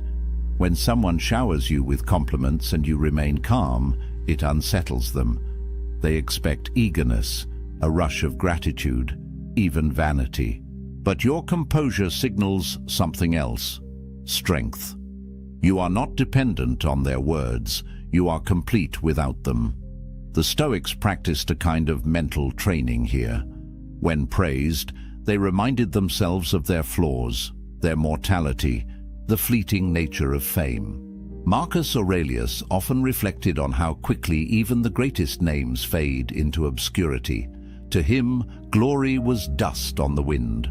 Why then should he allow flattery to cloud his judgment? It's not about rejecting kindness or gratitude. It's about perspective. Powerful people accept praise with humility, but they do not let it inflate them. They treat it the same way they treat criticism, as an opinion, not as truth. They know that applause and insult are two sides of the same coin, both outside their control, both ultimately irrelevant to their inner compass. So here is the challenge for you. Think about the last time someone praised you. Did you feel a surge of pride? Did you cling to that feeling, replay it in your mind, let it define you? What if you could accept the compliment gracefully but remain unmoved within, knowing your worth doesn't rise or fall with another person's opinion? The Stoics would say, let neither flattery nor insult shake you. Stay steady in virtue, and you will never be a prisoner to the crowd. Powerful people never react to praise with intoxication because they know it can be just as dangerous as insult, failure, or loss. They remain grounded, centered, and free. And that is the final secret: to master yourself so completely that neither insult nor praise has power over you. To be unshaken in criticism and uncorrupted in applause. That is Stoic mastery. That is true power. The battlefield is quiet after the storm. Insults have been hurled, lies whispered, failures endured, criticism shouted, losses suffered, praises sung. And yet the powerful figure remains, still, calm, unshaken. This is the paradox of non-reaction. It looks like weakness from the outside, but in truth, it is the ultimate expression of strength.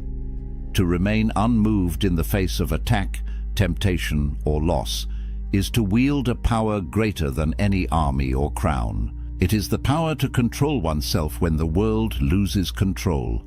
Think of it this way: when you react, you hand over your energy.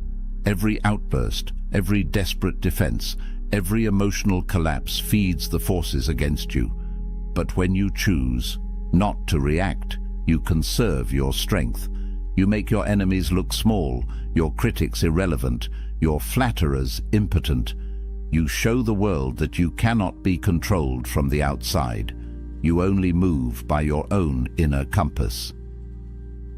History proves this. Marcus Aurelius ruled through plague and war, yet never allowed panic or praise to alter his steady hand. Epictetus was enslaved, abused, and maimed, yet remained freer in spirit than his masters. Seneca faced disgrace and death with the calm of a man who knew that fortune could take everything but his will. Their legacies endure not because they conquered others, but because they mastered themselves. Fiction tells us the same story in another language. Heroes who ignore the baited insult. Leaders who refuse to fight rumors with anger. Warriors who stand in silence as their enemies shout, only to win not with words, but with patience. Their strength lies not in what they do, but in what they refuse to do. So why does it matter today? Because our lives are filled with provocations. Social media demands reaction. Work pressures test our composure. Relationships tug at our emotions. The world constantly dares us to lose ourselves in the noise. But the Stoic lesson is timeless. The person who can remain calm when others panic becomes unshakable. They inspire trust. They command respect. They walk through chaos as though untouchable. This is the fallout of non-reaction, power. Not the noisy kind, not the flashy kind, but the quiet, enduring power that bends the world around it. Return now to the image we began with. A leader sitting in silence while chaos erupts around them. At first, the crowd mistakes it for weakness, but slowly they realize the truth. The silence is not emptiness, it is control. The refusal to react is not surrender, it is mastery. And so I ask you again, what would your life look like if you mastered this art? If insults rolled off you like rain, if lies lost their grip, if failure became fuel, if criticism sharpened you, if loss could not break you, if praise could not corrupt you. This is the promise of Stoic philosophy. Not a life free from pain or misfortune, that is impossible, but a life where no external force can dictate your inner state. A life where you remain steady, resilient, and powerful, no matter what storms surround you. Now, I want to turn this question toward you. What's one thing you wish you could stop reacting to? Is it the sting of someone's words, the fear of failure, the hunger for approval? Share it in the comments. Your answer might inspire someone else. The more you chase her, the faster she runs. The less you care, the more she craves you. This isn't some modern dating hack. This is ancient wisdom discovered over 2,000 years ago by the most powerful men who ever lived. Men who had empires at their feet, yet understood attraction better than any pickup artist ever will. Marcus Aurelius, the most powerful man alive. Emperor of Rome. He could have had any woman he wanted with a snap of his fingers. But here's what's fascinating. He wrote obsessively about self-control, about mastering his own mind, about caring less about what others thought. And women were drawn to him like a force of nature. There's a secret here, a paradox that most men will never understand. By the end of this video, you'll know exactly why everything you've been doing to attract women has been pushing them away. And more importantly, you'll discover what to do instead. This isn't about tricks or manipulation. This is about becoming a different kind of man. The kind women can't help but obsess over. Most men will never learn this. They'll spend their entire lives confused, frustrated, wondering why nice guys finish last. You're about to become the exception. So let's dive into the ancient philosophy that changes everything.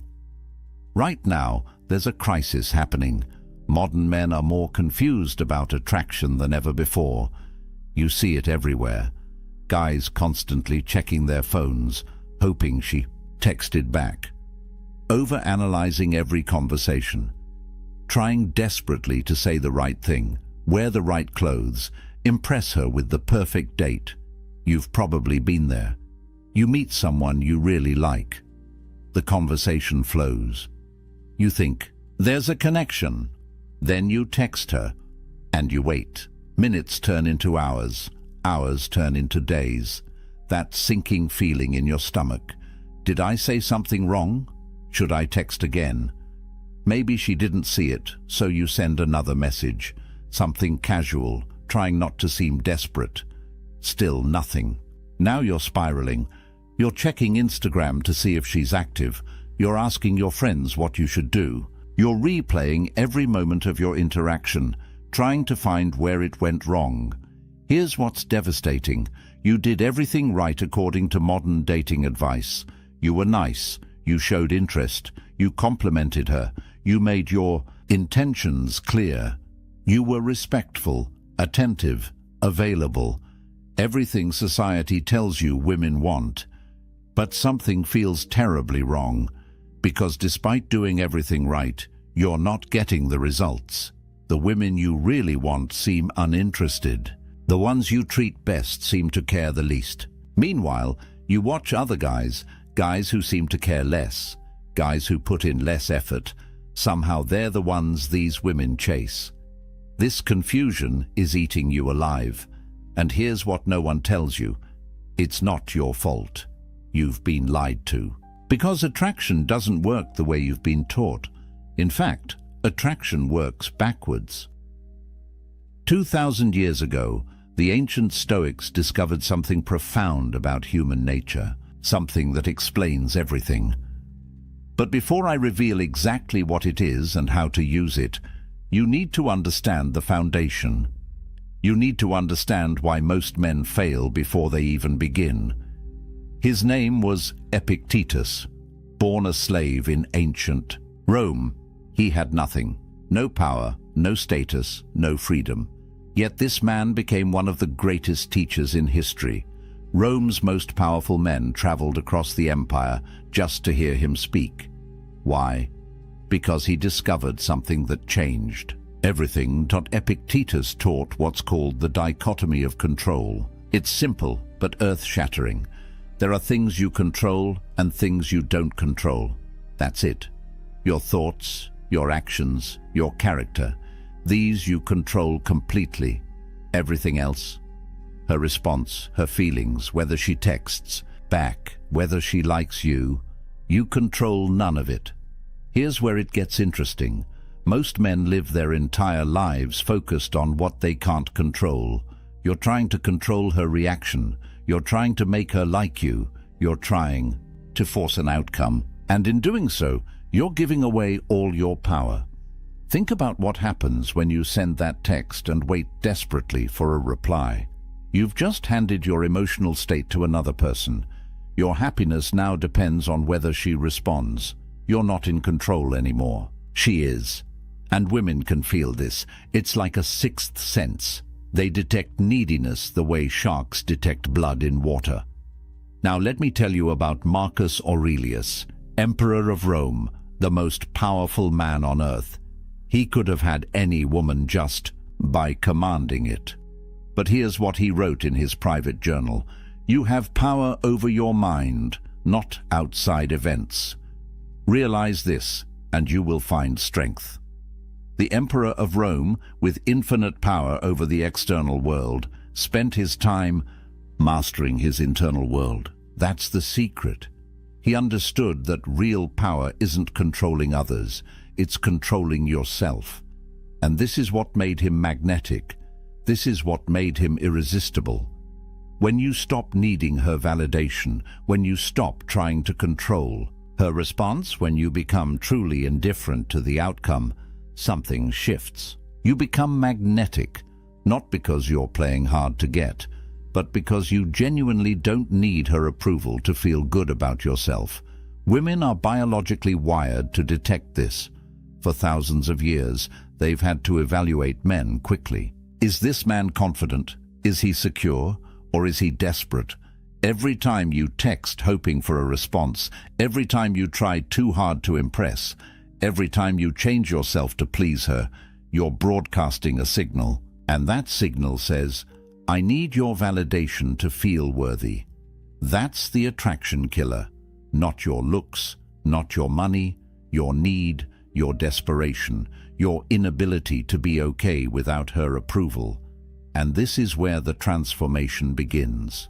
Master your emotions first. Everything else follows. Now let me show you how this actually works. The first law of Stoic attraction: become indifferent to outcome. This sounds counterintuitive. How can not caring make her care more? But this is the genius of it. Seneca, another great Stoic philosopher, wrote extensively about attachment and loss. He said the wise man prepares for loss before it happens, not because he's pessimistic, but because he's free. When you're not attached to an outcome, you can't be hurt by it, and that freedom is intoxicating to watch. Picture this. You meet an attractive woman. The old you would immediately start calculating. How do I get her number? What do I say to impress her? How do I make her like me? Your entire focus is on an outcome you can't control. You're already desperate before you even speak. The Stoic approach is completely different. You talk to her because the conversation itself is interesting, not because you need something from her. If she's into it, great. If not, also great. Either way, your value doesn't change. Your outcome independent. Here's what happens in her mind. She's used to men who want something from her. Men whose entire demeanor changes based on her responses. Men who are performing for her approval. Then she meets you, and you're different. You're present, engaged, interesting. But you're not auditioning. You're not trying to win her over. You're just being. This creates a question in her mind. Why isn't he trying to impress me? Most men she meets are so eager to please. But you're not. This makes you rare. This makes you interesting. This makes her want to know more. The mistake most men make is investing too early. You have one good conversation and you're already planning the wedding. You create an imaginary relationship in your head. Then when reality doesn't match your fantasy, you're devastated. You feel rejected, hurt, angry. The Stoic fix is simple. Treat every interaction as complete in itself. That conversation was good. Because the conversation was good. Not because of where it might lead. Not because of what you might get from it. The interaction had value in itself. When you adopt this mindset, the power dynamic shifts completely. She goes from being your goal to being your guest. You're not trying to win her. You're evaluating whether she adds value to your already complete life. You're the prize being pursued, not the pursuer hoping to be chosen. And women feel this shift. It's magnetic. Seneca said, "He who is brave is free. Brave enough to not need her, free from the outcome." And that freedom is what makes you irresistible. But here's where most men still get it wrong. Even when they understand not being needy, they're still making a critical error. They make the woman their purpose. Everything revolves around getting her, keeping her, pleasing her. This is still weakness in disguise. Marcus Aurelius wrote, "The impediment to action advances action. What stands in the way becomes the way." He understood that obstacles, challenges, rejection, these aren't problems. They're the path forward. They make you stronger. Here's the reframe that changes everything. Your life purpose comes first. Your mission, your goals, your growth, your excellence. She's not the goal. She's a complement to an already extraordinary life. Not the missing piece that makes you whole. You're already whole. Think about the men that women can't resist. Not the guys trying hardest to get them, but the men who are so focused on their purpose that women have to work to get their attention. The athlete focused on his training. The entrepreneur building his business. The artist lost in his craft. These men aren't ignoring women to play games. They genuinely have something more important, and this creates a powerful dynamic. While you're building, she's watching. She sees a man who doesn't need her validation because he's getting validation from his accomplishments. She sees a man who doesn't have time to play texting games because he's too busy creating something meaningful. She sees a man who can't be manipulated because his worth isn't tied to her opinion. This is what excellence looks like. Physical excellence. You're training your body not to impress her, but because you respect yourself. Mental excellence. You're reading, learning, growing because mediocrity is unacceptable to you. Spiritual excellence. You're developing your character because that's what defines a man. Professional excellence. You're building something meaningful because that's your contribution to the world. Stop performing for her. Start performing for yourself. The paradox is this: self-focus creates other attraction. When you become obsessed with your own growth, others become obsessed with you. Marcus Aurelius said it perfectly. Waste no more time arguing what a good man should be. Be one. Stop theorizing about attraction. Stop reading advice on what women want. Become the man who is so excellent that the question answers itself. Become undeniable. Now let me clear up a massive misconception. Stoic doesn't mean emotionless. This is where most men get confused and end up looking like robots. The Stoics weren't advocating for suppressing emotions. They were teaching controlled emotion. And there's a world of difference. Marcus Aurelius loved his wife deeply. Seneca wrote beautiful letters about affection and care. Epictetus taught his students about proper love and attachment. These weren't cold men. They were men who chose when and how to express emotion. They weren't controlled by their feelings. They controlled their feelings. Here's the distinction that matters: reactive emotions versus intentional presence. Reactive is when she doesn't text back and you spiral into anxiety. When she talks to another guy and you become jealous. When things don't go your way and you become angry or bitter. These are emotions controlling you. Intentional presence is completely different. You feel emotions, you acknowledge them, but you choose your response. She doesn't text back. You notice disappointment, but you don't let it dictate your actions. You go back to your purpose. She talks to another guy. You feel a twinge of jealousy, but you recognize you don't own her. She's free to talk to whoever she wants. Things don't go your way. You feel frustration, but you see it as information, not catastrophe. This is what women crave. Not a man with no emotions, but a man who isn't controlled by his emotions. In a world of chaos, reactive men and emotional instability, a man who remains centered is like an anchor. She can feel safe with you. She knows you won't fall apart when things get difficult. She knows you won't become desperate or possessive or volatile. Think about body language. The Stoic carries himself differently. There's no nervous energy, no fidgeting, no seeking approval with his posture. He stands tall not because he's trying to appear confident, but because he is confident. His movements are deliberate. His eye contact is steady.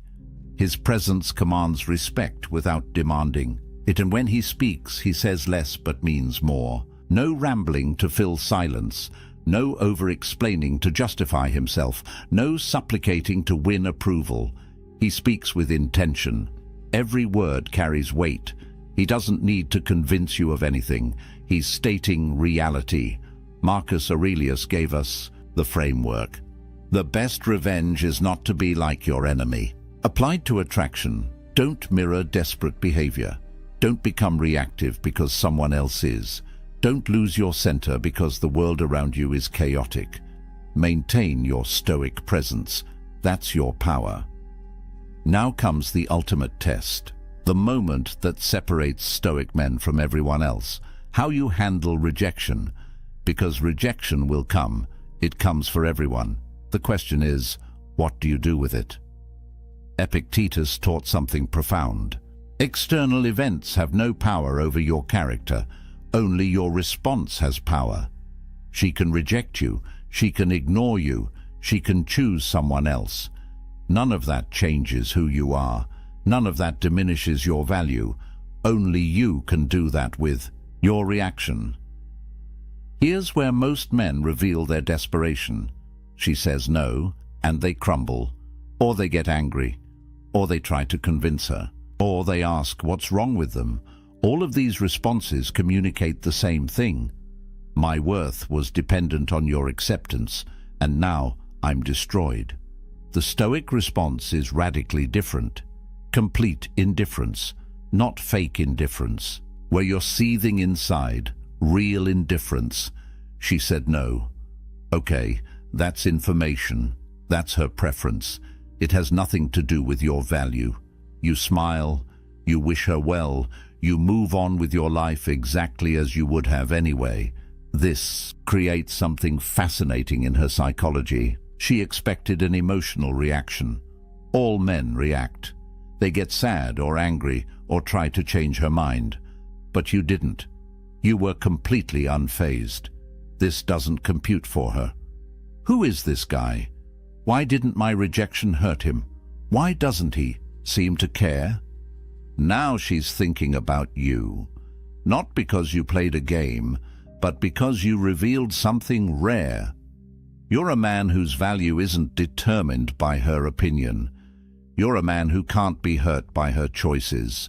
You're a man who is genuinely outcome independent, and this is magnetic. Epictetus said it perfectly. It's not what happens to you, but how you react to it that matters. She rejects you. That's what happened. How you react determines everything. React with neediness, you confirm her decision.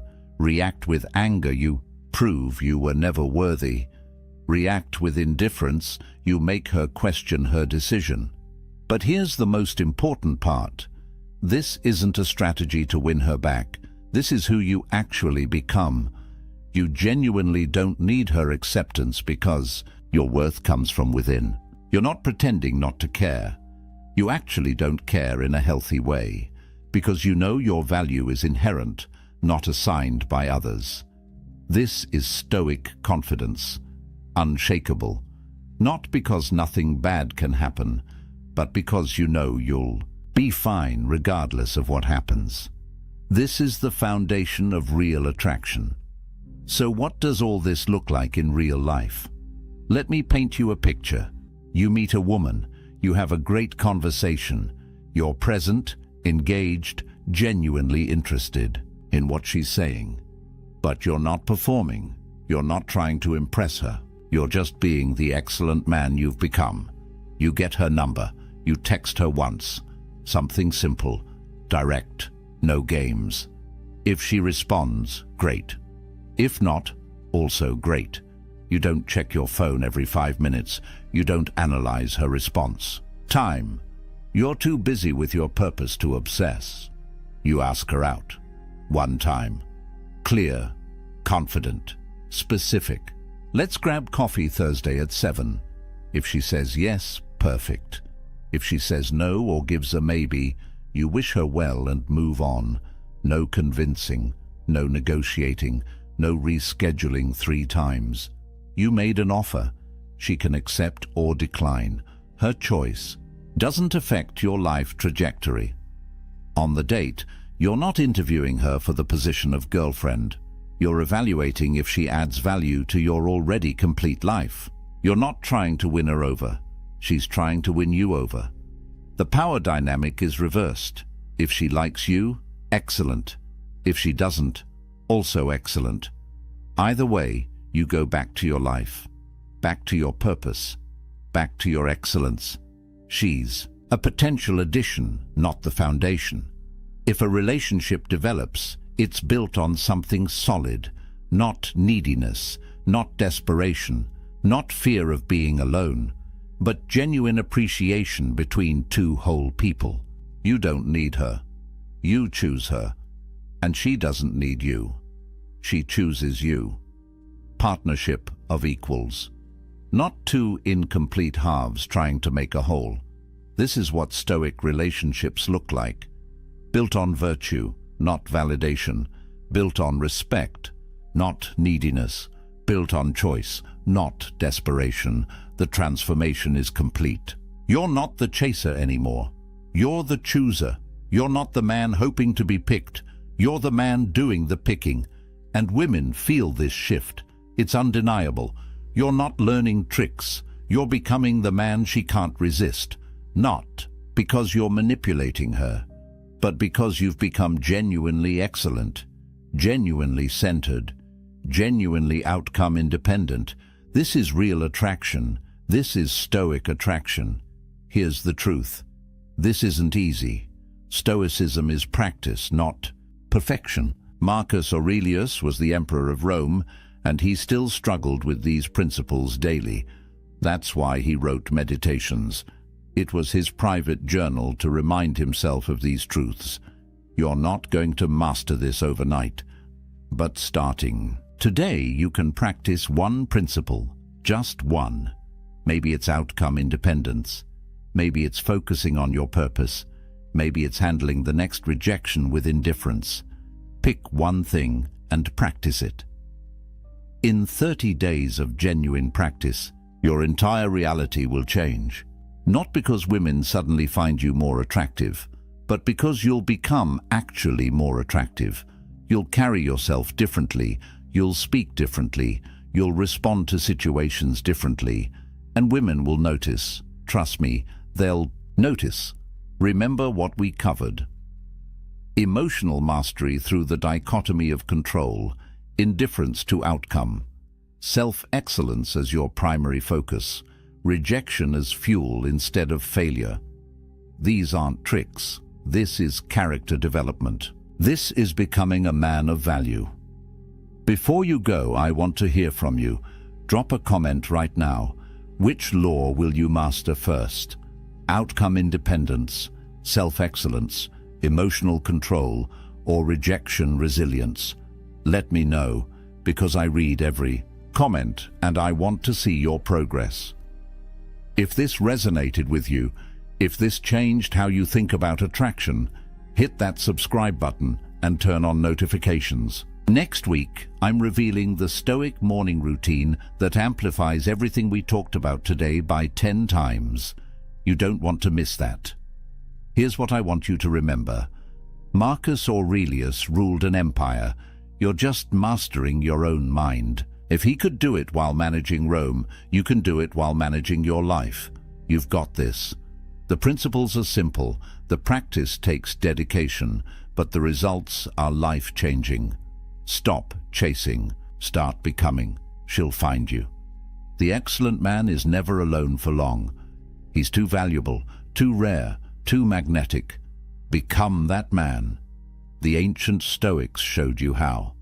Now it's your turn to walk the path. Stop chasing. Start becoming. She'll find you. Welcome back, my friends. Today we are diving into methods to make you unbreakable against women. The strongest men in history were not those who conquered armies, but those who conquered their own desires. Think about that for a moment. Imagine standing in a palace, marble pillars towering above you, gold ornaments glittering in torchlight. The emperor's lover walks past, known for her beauty, for her cunning, for her ability to bend men to her will. And yet she cannot break his composure. His gaze does not falter. His breathing does not change. He remains unmoved, as if her presence were nothing more than smoke drifting through the hall.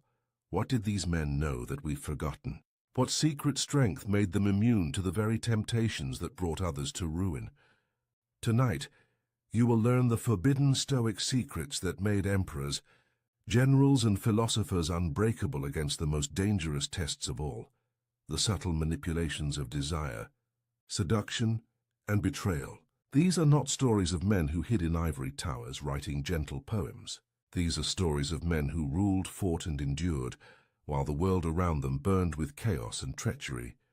Stoicism was not a dry philosophy to be studied by scholars. It was a weapon, a shield forged in the fire of war and betrayal, polished in the courts of intrigue, and sharpened in the silent chambers of temptation. The men who lived by its principles did so not for comfort, but for survival. Because in their world, to be broken by passion or to be owned by desire meant the loss of power, the loss of freedom, and in many cases, the loss of life itself. These secrets were whispered among emperors who faced conspiracies in their own bedrooms, among generals whose wives and mistresses were courted by enemies, eager to twist loyalty into treason, among philosophers who walked through the markets of Rome, mocked and tempted, yet never once bowed their heads in shame. And while the centuries have passed, the truth has not changed. The methods they practiced, the rituals they performed, and the discipline they wielded remain as deadly effective today as they were 2,000 years ago.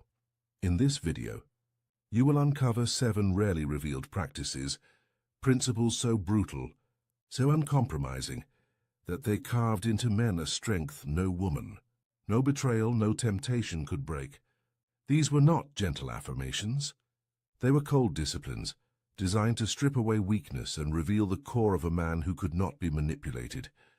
You will hear of the emperor who trained his gaze to see the soul rather than the skin, of the general who prepared daily for betrayal so that not even his wife's treachery could move him, of the philosopher who, as a slave, laughed in the face of mockery and later counseled the very people who once humiliated him, of the soldier who endured public shame in silence, and in that silence found more power than any words could ever give. Each of these lessons comes from the crucible of history. They are not theories. They were tested by men who faced the sharpest daggers and the cruelest temptations. By the end of this journey, you will not simply know what Stoicism is.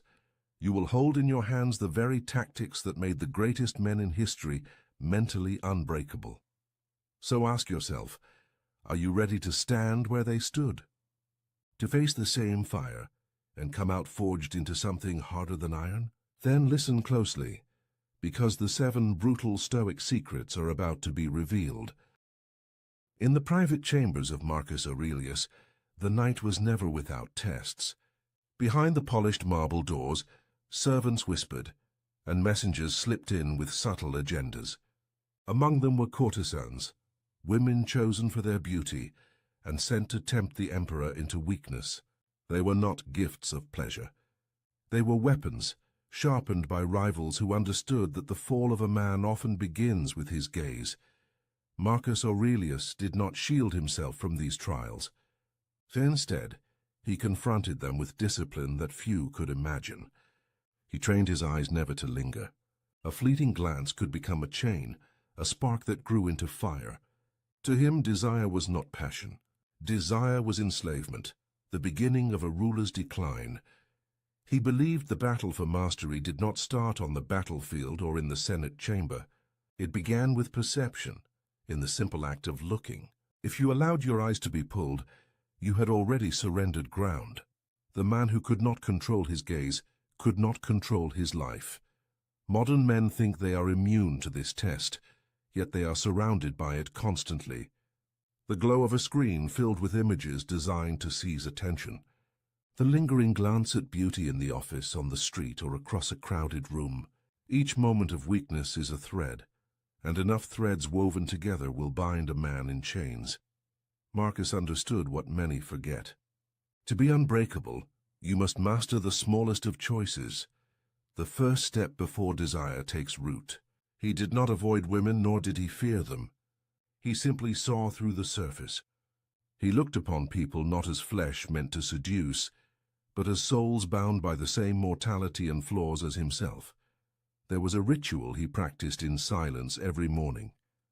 Before the sun rose, before Rome stirred awake, he would sit alone and remind himself, see the soul, not the skin. This vow was not a whisper of morality, but a declaration of power. For the man who sees beyond the surface can never be owned by it. The emperor's gaze was more than discipline. It was armor, an unbreakable shield against the most ancient form of manipulation, and that is the first secret. If you can master your eyes, you will master yourself. In the annals of Rome, there is a story of a decorated general, a man who had led legions across the frontiers and returned victorious. Yet the most dangerous battle he ever faced was not against barbarians or rival armies. It was within his own household. Whispers reached him that his wife, a woman of noble birth, had been conspiring with his political rivals. Not only her affection, but her loyalty had shifted into betrayal. For most men, such news would unleash fury. Rage, humiliation, and the thirst for revenge would consume them. Many leaders before him had executed wives, lovers, even friends for less. But this general did something different. He had prepared for this moment long before it arrived. Each morning, before donning his armor, he practiced what the Stoics called premeditation malorum, the premeditation of evils. He imagined betrayal as inevitable. He pictured his closest allies abandoning him, his family turning against him, his soldiers failing him. By rehearsing these calamities in his mind, he stripped them of their power. When they happened, they no longer shocked him. So when the whispers became proof, he felt no tremor of surprise, no tightening of the chest, no consuming fire of vengeance. Instead, he regarded the betrayal as nature itself, as common as a storm breaking across the sea. To expect loyalty without fail, he believed, was to live in a fantasy. To expect betrayal was to live in truth. This mindset turned his enemy's weapon into dust. The plot they believed would unmake him did nothing. In fact, he went further. He confronted the rival who had gained his wife's favor, not with wrath but with composure. And in an act that stunned the Senate, he promoted the man to higher office. It was not weakness. It was dominance. For in that moment, he showed that no insult, no conspiracy, no theft of affection could disturb his reason. He ruled not by force of passion, but by mastery of self. His enemies gained nothing, and his legend grew greater because of it. This is the second secret. Expect betrayal as natural, and it will never own you. In your own life, whether from friends, family, or women, betrayal loses its sting when you have already rehearsed it in the mind. Emotional immunity makes you untouchable. The general's legacy endures for one reason. When others sought to wound him through his heart, he proved that his heart was beyond their reach. Among the most famous Stoics of Rome was a man who began life not in wealth or honor, but in chains. His name was Epictetus. He was born a slave, treated as property, subjected to the cruelty of his master, and yet, from this lowly station, he rose to a level of authority that even free men envied. One story tells of his humiliation in the presence of noble guests. His master, eager to entertain, mocked him openly, forcing him to perform degrading tasks and endure ridicule. Among the spectators were women of the court, who laughed at his condition, jeering at his weakness. For most men, such shame would cut deeper than any blade. Anger, desperation, or despair would spill out uncontrollably. But Epictetus did not flinch. Instead, he stood in calm silence. His mind was untouched. He once said, "You may insult my body, but you cannot touch my reason." The body could be chained. The reputation could be dragged through the mud. But the inner fortress of thought, that domain remained sovereign. This was the core of his philosophy. True power is not measured by possessions, approval, or reputation. It is measured by the mastery of one's own mind. For while fortune can strip away status, wealth, or even freedom, it cannot touch the reasoning faculty unless you surrender it willingly. This truth makes a man invincible. Because if your worth is not tied to the praise of others, then insults carry no weight. If your identity is not built on possessions, then loss cannot destroy you. If your peace is not dependent on another's affection, then rejection cannot move you. In modern life, this remains the most brutal test. Insults, rejection, and the subtle games played to provoke emotion are constant. Many men crumble when mocked, or when a woman withholds approval. They lash out, they beg, or they retreat into self-doubt. But the man who understands Epictetus's lesson remains untouchable. He knows that his value is not something given by others, and therefore cannot be taken away by others. Epictetus endured slavery, scorn, and humiliation, yet never surrendered his calm. And when he was finally freed, something remarkable happened.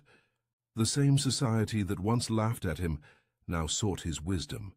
Women of Rome, who had once ridiculed the slave, later came quietly to his lectures, seeking counsel on how to endure their own trials. The man who began life with nothing ended with influence greater than kings, not because of what he owned, but because of what he could never lose, the mastery of his own mind. That is the third secret. A man who builds his self-worth on the unshakable foundation of reason is a man who can never be owned. In the heart of Rome, influence often came not only through the Senate floor or the battlefield, but through the chambers of desire. One senator, admired for his clarity of judgment, faced a temptation that few men could resist. A widow of immense wealth and renown set her sights on him. She was not only beautiful but also powerful, her late husband having left her estates, servants, and a network of allies eager to maintain her favor. Many men competed for her attention, each hoping to secure her fortune and the influence that accompanied her hand. She approached the senator with an offer that seemed impossible to refuse. Riches beyond measure, estates that could guarantee his children's prosperity, influence in the Senate through her allies, and companionship with a woman whose beauty was spoken of in whispers. Most men would have seen this as fortune smiling upon them. Most men would have surrendered, but this senator understood something deeper. He saw what others did not. Her offer was not freedom, but a chain. For the man who needs another's wealth, another's beauty, or another's influence, no longer rules himself. He is ruled by what he craves. The senator's response was short but unforgettable. To need her is to be owned by her. With those words, he declined her hand. No hesitation, no apology, no elaborate excuse. Just the clarity of a man unwilling to trade freedom for comfort. The widow was astonished. Accustomed to bending men with her offers, she turned her attention to others. And indeed other men fell. One senator accepted her wealth, and soon found himself a puppet, his every vote in the Senate dictated by her will. Another sought her beauty, and when she withdrew her affection, he crumbled in disgrace. She destroyed them not with daggers or poison, but with chains of desire. The man who walked away remained unbroken. His independence became a legend, whispered as both a warning and a lesson. While others gained temporary pleasure and quick ruin, he preserved something far more valuable: sovereignty over himself. The Stoic principle here is brutal in its simplicity. Freedom means desiring nothing that enslaves you. It is not wealth itself that corrupts, nor beauty, nor influence, but the need for them. Once you believe you cannot live without these things, you have already surrendered your will. In modern life, the trap is no less common. Many men trade their freedom for transactional relationships, where wealth and beauty become bargaining chips. They accept terms that bind them, mistaking golden chains for fortune. Yet chains are chains, no matter how they glitter. The senator's refusal remains the lesson. To be unbreakable, you must walk away from anything that seeks to own you, no matter how tempting it appears. For what is gained in dependence will always cost more than it is worth. That is the fourth secret. The man who needs nothing cannot be owned by anyone. There is a tale from the late days of the Roman Republic, when intrigue flowed more freely than wine. A philosopher of great renown was invited to a banquet hosted by a woman whose beauty was matched only by her reputation for manipulation. She was known to ensnare men of power, drawing secrets from them under the influence of desire, and then using those secrets as weapons. At the feast, she presented the philosopher with a jeweled goblet of wine.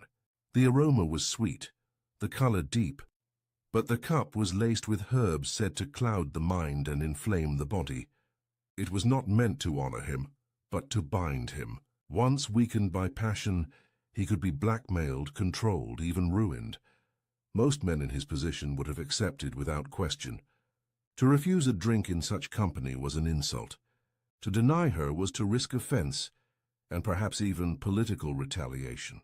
Yet the philosopher knew the truth. Pleasure that costs freedom is poison. He held the cup in his hand, studied it, and smiled politely. Instead of drinking, he set it aside. He asked for water, clear and untainted, and lifted it in a quiet toast. It was a small gesture, but one that spoke louder than any speech. He chose clarity over indulgence, freedom over desire, discipline over weakness. The hall fell into silence. The seductress's weapon had failed. Her scheme collapsed, not because of confrontation, but because the man she sought to trap refused to play the game at all. By denying the poisoned cup, he denied her power. This is the essence of Stoic wisdom. Not all pleasures are gifts. Many are traps, designed to enslave the will and bend the spirit.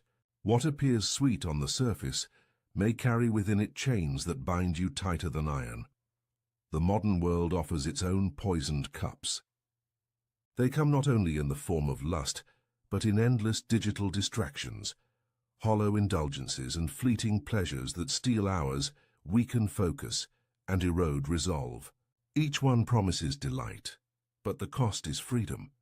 The man who accepts without discipline becomes dependent, ruled by cravings rather than reason. The philosopher's lesson is timeless. To remain unbreakable, you must examine every pleasure with suspicion. Ask not only what it offers, but what it demands in return. If it demands your freedom, your focus, or your self-respect, then it is no gift at all. It is poison. That night the philosopher left the banquet untouched, his reputation intact, his will unbroken. The seductress turned her schemes on others, and lesser men fell. But his quiet act of rebellion, raising a simple cup of water, became legend. That is the fifth secret. The man who refuses the poisoned cup can never be mastered. In the dusty camps along the Roman frontier, soldiers were tested not only by the sword, but by the eyes of those who watched them. Among these warriors was a centurion known for his iron discipline. He had marched through snow, fought through ambushes, and carried the scars of countless campaigns. Yet his greatest trial came not on the battlefield, but in the heart of Rome. Word spread quickly through the capital. His wife, a woman of high birth, was seen in the arms of another man. The whispers grew into open mockery. Rivals expected him to lash out with violence, to challenge the offender, to stain the streets with blood. Others expected him to crumble, humiliated before his men. A lesser soldier might have done both, but this centurion did neither. He showed no anger, no visible wound. He did not confront his wife in public, nor raise his voice in private. He spoke nothing of it at all. Instead, he carried on his duties with the same precision as before, drilling his soldiers, leading his marches, enforcing order. His silence unsettled everyone. The enemy could not provoke him. The gossipers could not shake him. The more they sought a reaction, the more his composure revealed their weakness. This was not passivity, it was strategy. He understood the Stoic principle that silence is a weapon. To rage, to argue, or to plead would have surrendered power to those who sought to break him. Indifference was stronger than confrontation, for it starved manipulation at its root. In modern life, the same truth holds. Many attempt to provoke men into emotional outbursts. Through insults, rejection, or public humiliation, the man who reacts gives away his strength, showing that his state of mind belongs to others. But the man who remains silent, who shows indifference, cannot be controlled. He starves the fire of attention until it dies on its own. The centurion's silence grew louder than any words could. His enemies could not twist his image into one of a jealous fool. His soldiers, seeing his unshaken demeanor, respected him more. Even the Senate, hearing of his restraint, elevated him further, for they trusted a man who could not be baited by scandal. And as for the accuser, the man who flaunted the affair, his name soon faded into shame. Without reaction to fuel his triumph, he became nothing more than a shadow of gossip, forgotten as quickly as he rose. The lesson is clear. Silence is not weakness. It is mastery. The unbreakable man does not need to defend his pride with words or violence. His composure speaks louder than any reply. That is the sixth secret. The man who governs his tongue and his temper rules not only himself but all who seek to provoke him. There is an account of a philosopher whose wife passed away after many years at his side. She was admired in the city, loved by her household, and her funeral was attended by crowds who came to mourn. The air was thick with incense, the sound of weeping echoed through the streets, and her body was carried with solemnity to its resting place. Among those gathered, all eyes turned to her husband. They expected him to collapse in grief, to weep as others wept, to show the same raw emotion that death forces upon even the strongest. But he did none of these things. He stood calm, his face composed, his gaze steady. He neither tore his garments in anguish, nor shed a single tear. His composure unsettled the mourners, who whispered that his heart must be made of stone. One man confronted him openly, mocking him before the crowd. "Do you feel nothing? Was she nothing to you, that you stand as if you have lost no one at all?" The philosopher's reply was simple, but it carried the weight of centuries. Death is not cruelty, but nature's order. To resist is to defy reason. He explained that grief is not owed to death, for death is no injustice. It is the destiny of all men and women, the cycle of nature itself. To rage against it is as futile as raging against the setting sun. Tears do not change the order of the universe.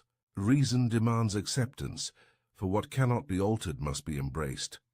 The Stoic principle is clear. To accept nature is to master suffering. Even the loss of love is not tragedy, but training. Each heartbreak is an opportunity to strengthen the mind against what is inevitable. To cling desperately to what must pass is to guarantee endless torment. To accept with calm is to become indestructible. Modern men face this trial in different forms. The end of a relationship, betrayal, abandonment, heartbreak. Each feels like death, and each tempts men to collapse in grief. But the philosopher's example reveals the path of mastery. Do not curse nature for taking what was never yours to keep. Stand firm, let reason guide you, and move forward unbroken. When the final rites were finished, the philosopher did something that chilled those who witnessed it. As the mourners sobbed and the air was filled with lamentation, he turned from the graveside and walked away with head unbowed, steps steady and spirit unshaken. Where others dissolved into sorrow, he carried himself like stone, a living reminder that no power in the world, not even death, could bend his reason. That is the seventh secret. Acceptance is not indifference, it is power. The man who accepts all that nature brings cannot be destroyed by loss, for nothing can take away his mastery of himself. The lessons are now before you: the emperor's gaze, the betrayed general, the slave who owned his masters, the widow's trap, the poisoned cup, the soldier of silence, and the philosopher's funeral. 7 brutal secrets, each forged by men who refused to be broken. These were not abstract ideas or comfortable teachings. They were weapons sharpened by necessity, proven in the harshest trials of life. Men who ruled empires, commanded armies, and endured humiliation carried these principles as their shield. They stood unmovable, even when beauty, betrayal, temptation, and death itself tried to break them. And you too can carry them. Implementing even one will separate you from the ordinary. Because most men surrender their minds at the first test. They let their gaze be captured, their emotions be provoked, their desires be chained, their grief consume them. But the man who takes these secrets into himself walks another path. He is no longer ruled by what he cannot control. He rules himself, and that is the highest form of power. So let this be your final strike of the night. Start tomorrow. Do not let your eyes, your heart, or your silence be controlled by another. That is the first step to becoming unbreakable. Begin with the first secret. Tomorrow morning, practice the emperor's gaze. Notice where your eyes wander and take back control. Train your perception, and you will discover that the first battle is already won. And if you are ready for more, subscribe now. This is only the beginning. There are countless forbidden Stoic secrets waiting to be revealed. Secrets that will arm you with the same strength that once shaped emperors, generals, and philosophers. Stay vigilant. Stay disciplined. Stay unbreakable. You're sitting across from someone you trusted, a business partner maybe, or someone you thought was close. The conversation feels off, like walking through fog where nothing is quite solid. They ask a question, something that sounds innocent enough, but the moment it leaves their lips, you feel it. A shift, a pressure. Your chest tightens. Your mind starts racing, trying to defend yourself against an accusation that was never actually made. And before you know it, You're the one explaining yourself, justifying your thoughts, questioning. Whether you're crazy for even noticing something was wrong in the first place, that's not an accident, that's manipulation. And it happens through the most dangerous weapon a liar can wield, the question. Here's what most people don't understand. Manipulators don't need grand schemes or elaborate lies. They don't need to convince you of anything dramatic. All they need is the right question at the right moment, delivered with the perfect mix of innocence and accusation, and suddenly you're dancing to their tune without even realizing the music started. Studies show that the average person encounters manipulative tactics multiple times a day: workplace, relationships, social media, even casual conversations, and most never recognize what's happening. They feel the discomfort. They sense something's wrong, but they can't name it. They can't defend against what they can't see. The ancient Stoics understood this 2,000 years ago. Marcus Aurelius, Epictetus, Seneca. These men didn't just philosophize about virtue in ivory towers.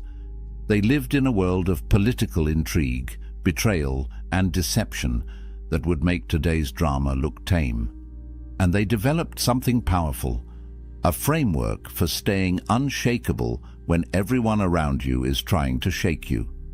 Because here's the truth: when you understand how manipulation works, when you can recognize the questions designed to control you, you become immune. Not cold, not paranoid, just clear, unshakably clear. And that clarity is freedom. By the end of what I'm about to share with you, you'll be able to spot these 5 manipulative questions the moment they're asked. More importantly, you'll know exactly how to respond with the kind of calm authority that makes manipulators powerless. So let's begin. Before we break down the 5 specific questions liars use, you need to understand why questions are such effective weapons. Think about how conversations work. When someone makes a statement, you can challenge it, you can disagree, you can demand proof. But questions shift the burden. They put you in a position where you have to defend, explain, justify. They create an immediate power dynamic where the questioner controls the frame and you're left scrambling to respond. This is psychological warfare disguised as innocent curiosity. A liar knows that if they say you're too sensitive, you might push back. But if they ask, "Why are you so sensitive?" suddenly you're in defense mode, trying to prove you're not sensitive, which ironically makes you look more sensitive. The question itself becomes the trap. And here's the really insidious part. These questions are designed to make you doubt yourself. They exploit what psychologists call cognitive dissonance, that uncomfortable feeling when your reality doesn't match what someone else is telling you it should be. So you start questioning your own perceptions, your own memories, your own sanity. And the moment you doubt yourself, you've given them control. Marcus Aurelius wrote something profound in his Meditations. He said, "Everything we hear is an opinion, not a fact. Everything we see is a perspective, not the truth." The Stoics understood that external events and external people have no power over your inner fortress unless you grant them that power. And manipulation only works when you forget this fundamental truth. The manipulator's question isn't reality. It's their attempt to shape your reality. But you get to choose whether to accept that frame or stand in your own. So the Stoic principle here is simple but revolutionary. What's within your control? Your perception, your judgment, your response. What's outside your control? Their behavior, their questions, their attempts to manipulate. When Epictetus taught his students, he drilled this into them relentlessly. Focus only on what's yours. Let go of the rest. Because the moment you try to control external things, you become a slave to them. But when you master yourself, when you control your reactions and maintain your own frame of reality, you become unshakable. Now, let's get into the 5 questions and how to defend against each one with Stoic precision. The first manipulative question liars use is devastatingly simple. Why are you so sensitive? Think about the last time someone said this to you, or something close to it.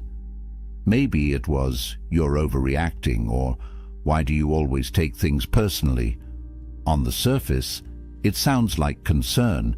It sounds like they're trying to help you see that you're getting worked up over nothing. But here's what's really happening. They're reframing your very valid observation or concern as a character flaw. You noticed something was off. Maybe they contradicted themselves. Maybe their story didn't add up. Maybe you felt that instinctive gut reaction that something wasn't right. And instead of addressing your concern, they flipped it. Now the problem isn't their behavior. The problem is your sensitivity. This is classic gaslighting, and it's one of the most effective manipulation tactics because it attacks your confidence in your own perception. Let me give you a real scenario. Imagine a business partnership where the numbers aren't adding up. You notice discrepancies in the accounts, small ones at first, then bigger.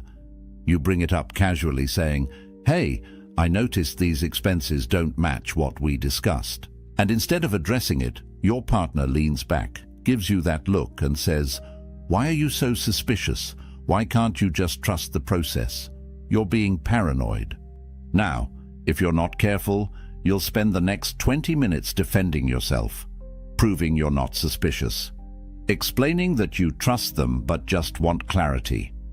And while you're doing that, the actual issue, those discrepancies in the accounts, gets buried. The question itself derailed the entire conversation. That's the power of this manipulation. So what's really happening psychologically? The manipulator is making you responsible for their wrongdoing. They're shifting the emotional burden. You came with a legitimate concern about their behavior. They've now made it about your emotional state. And if you accept that frame, if you start explaining why you're not too sensitive, you've already lost. You've validated the premise of their question. But here's where the Stoics give us something powerful. Epictetus taught that we should be indifferent to external judgments, not cold, but grounded. He said, if someone succeeds in provoking you, realize that your mind is complicit in the provocation. In other words, their question only has power if you give it power, if you accept their frame. So what's the Stoic response? Calm, direct, and anchored in your own perception. When someone asks, "Why are you so sensitive?" you don't defend, you don't explain. You simply respond with clarity. I notice what I notice. Should I not trust my own observations? See what that does? It doesn't accept their frame. It doesn't engage with whether you're sensitive or not. It redirects back to the actual issue, your observation, and it puts a question back to them. Are they suggesting you should ignore what you see? This works because it maintains your frame. You're not defensive. You're not emotional. You're simply stating a fact. You observed something. That observation stands. And now they have to deal with that, rather than you having to defend your emotional state. This is the power of Stoic composure. When you refuse to be moved by their attempts to shake you, when you stay centered in what you know to be true, the manipulation loses its grip. The second manipulative question is one you've definitely heard. Don't you trust me? This one's particularly insidious because it weaponizes relationship and emotional connection. Trust is sacred, right? It's the foundation of any meaningful relationship. So when someone demands trust, it feels like you're being the bad guy if you question them. But here's the critical distinction: earned trust versus demanded trust. Manipulators don't want to earn trust through consistent, honest behavior. That takes time and integrity. Instead, they demand trust as if it's owed to them, and they use guilt to shut down any healthy skepticism. Think about this dynamic. you notice something suspicious. Maybe they've been evasive about where they were.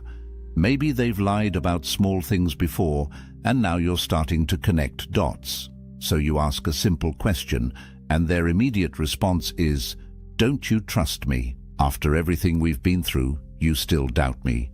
Now you're on the defensive. Because questioning them suddenly feels like betraying the relationship. And if you back down, if you say, "No, of course I trust you," you've just given them permission to continue whatever they were doing without accountability. The question itself becomes a shield against scrutiny. Here's a real scenario that plays out all the time. Financial deception in relationships. One partner handles the money, and the other starts noticing withdrawals that don't make sense. They ask about it, and instead of transparency, they get, "Don't you trust me to handle our finances? Have I ever let you down?" And the person asking, who has every right to understand where shared money is going, now feels guilty for even questioning it. That guilt is the goal. Because guilt silences questions, and silence allows the deception to continue. What's happening psychologically is something called a false binary. The manipulator is presenting only two options. Either you trust them completely and blindly, or you don't trust them at all. But that's not how trust actually works in healthy relationships. Real trust isn't blind. Real trust is built on consistent, transparent behavior over time. And real trust allows for questions without feeling threatened. Seneca understood this perfectly. He wrote, "No one can be happy who has been thrust outside the pale of truth." And there are two ways that one can be removed from this realm: by lying or by being lied to. The Stoics knew that truth is the foundation of peace, not comfort, not avoiding hard questions. Truth. And trust without truth is just willful blindness. So what's the Stoic response to, "Don't you trust me"? Again, you don't. Accept the frame. You don't get defensive about whether you trust them or not. You simply state a principle. Trust is built through consistent behavior over time. I'm asking because I care about clarity, not because I doubt you. See what that does? It reframes trust as something earned through actions, not demanded through guilt. It removes the emotional manipulation and replaces it with a rational principle. And crucially, it maintains your right to ask questions without apologizing for it. If they're honest, they'll appreciate that you value truth enough to ask. If they're manipulating, they'll likely get defensive, which tells you everything you need to know. Either way, you stayed grounded. You didn't let their question control your response. That's Stoic strength in action. The third manipulative question is maybe the most aggressive. "Are you calling me a liar?" This one goes straight for the throat. It's a defensive reversal that puts you on trial for daring to question them. And it's incredibly effective because most people are conflict averse. They don't want to be seen as accusatory or confrontational. So when someone flips the script and makes you the aggressor, your natural instinct is to backpedal. Let's break down what's happening here. You've noticed inconsistencies. Their story changed between yesterday and today. Details don't line up. So you gently point it out, maybe saying, "I'm confused because you said something different earlier." And their response isn't to clarify, it's to attack. "Are you calling me a liar? Is that what you think of me?" Suddenly, you're no longer talking about their inconsistent story. You're talking about whether you're accusing them of lying, and that's a much more uncomfortable conversation to have. This works because it creates instant fear. Fear of confrontation, fear of being wrong, fear of damaging the relationship. So you scramble to soften your position. No, I'm not saying you lied. I'm just confused. Maybe I misunderstood."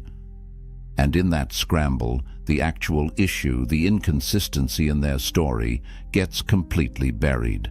they've successfully redirected the conversation away from their behavior and onto your character. Here's a real scenario. Imagine you have a family member who borrowed money and promised to pay it back by a certain date. That date comes and goes. You bring it up and they get immediately defensive. Are you calling me a liar? You think I'm trying to steal from you? I said I'd pay you back and I will. Why are you attacking me? Now, instead of discussing when you'll get your money back, you're defending yourself against accusations of being accusatory. That's the power of this manipulation. Psychologically, this is a false equivalence. They're equating asking questions with making accusations. But these are not the same thing. Honest people don't fear questions. Honest people welcome clarity. They'll address inconsistencies by explaining them, not by attacking the person who noticed them. But liars can't afford clarity. Clarity exposes them, so they make the act of seeking clarity itself seem like an attack. Marcus Aurelius offers us wisdom here. He wrote, "If someone is able to show me that what I think or do is not right, I will gladly change, for I seek the truth by which no one was ever truly harmed." It is the person who continues in self-deception and ignorance who is harmed. The Stoics valued truth above comfort. They understood that being wrong and correcting course is strength, not weakness, and they modeled this by welcoming examination rather than fearing it. So what's the Stoic response to, "Are you calling me a liar"? You stay calm, you stay factual, and you don't let them make you the villain for seeking truth. A powerful response is simply this: should I be? Because honest people don't fear questions. Let that sink in for a moment. You're not saying they're a liar. You're not defending yourself against the accusation of accusing them. You're simply pointing out a truth. If they're being honest, your questions shouldn't threaten them. This response maintains your composure and flips the frame back to where it belongs. It's not about whether you're accusatory. It's about whether they have anything to hide. And by staying calm, by not getting pulled into emotional defensiveness, you demonstrate something critical. You are not moved by their attempts to intimidate or deflect. You remain grounded in seeking truth. That's Stoic power. The fourth manipulative question is subtle but deadly. Why would I lie to you? This one works by appealing to logic and relationship. History. It's making you feel foolish for even suspecting something might be wrong. Because, right, why would they lie? They have no reason to. Except, of course, they do. But this question makes you second-guess your instincts by making deception seem illogical. Let's think about how this plays out. You've discovered something. Maybe a hidden expense. Maybe they were somewhere they said they wouldn't be. Maybe you found a message that contradicts what they told you. You bring it up, and instead of explaining, they look at you with confusion and hurt. Why would I lie to you? What would I possibly gain from that? After everything we've been through. Together, you really think I'd deceive you? And suddenly, you're in a position where your concern seems absurd. Why would they lie? You can't think of a good enough reason, so maybe you're just paranoid. Maybe you're seeing things that aren't there. This is manipulation through incredulity. They're making the idea of them lying seem so ridiculous that you start doubting your own perception. But here's the truth. People lie for all kinds of reasons. To avoid consequences, to maintain an image, to cover other lies, to get what they want without conflict. The question, why would I lie, isn't actually asking for a reason. It's asserting that no good reason exists, which is a claim, not a question. Here's a real scenario. You start noticing your romantic partner has been distant, working late more often, less communicative.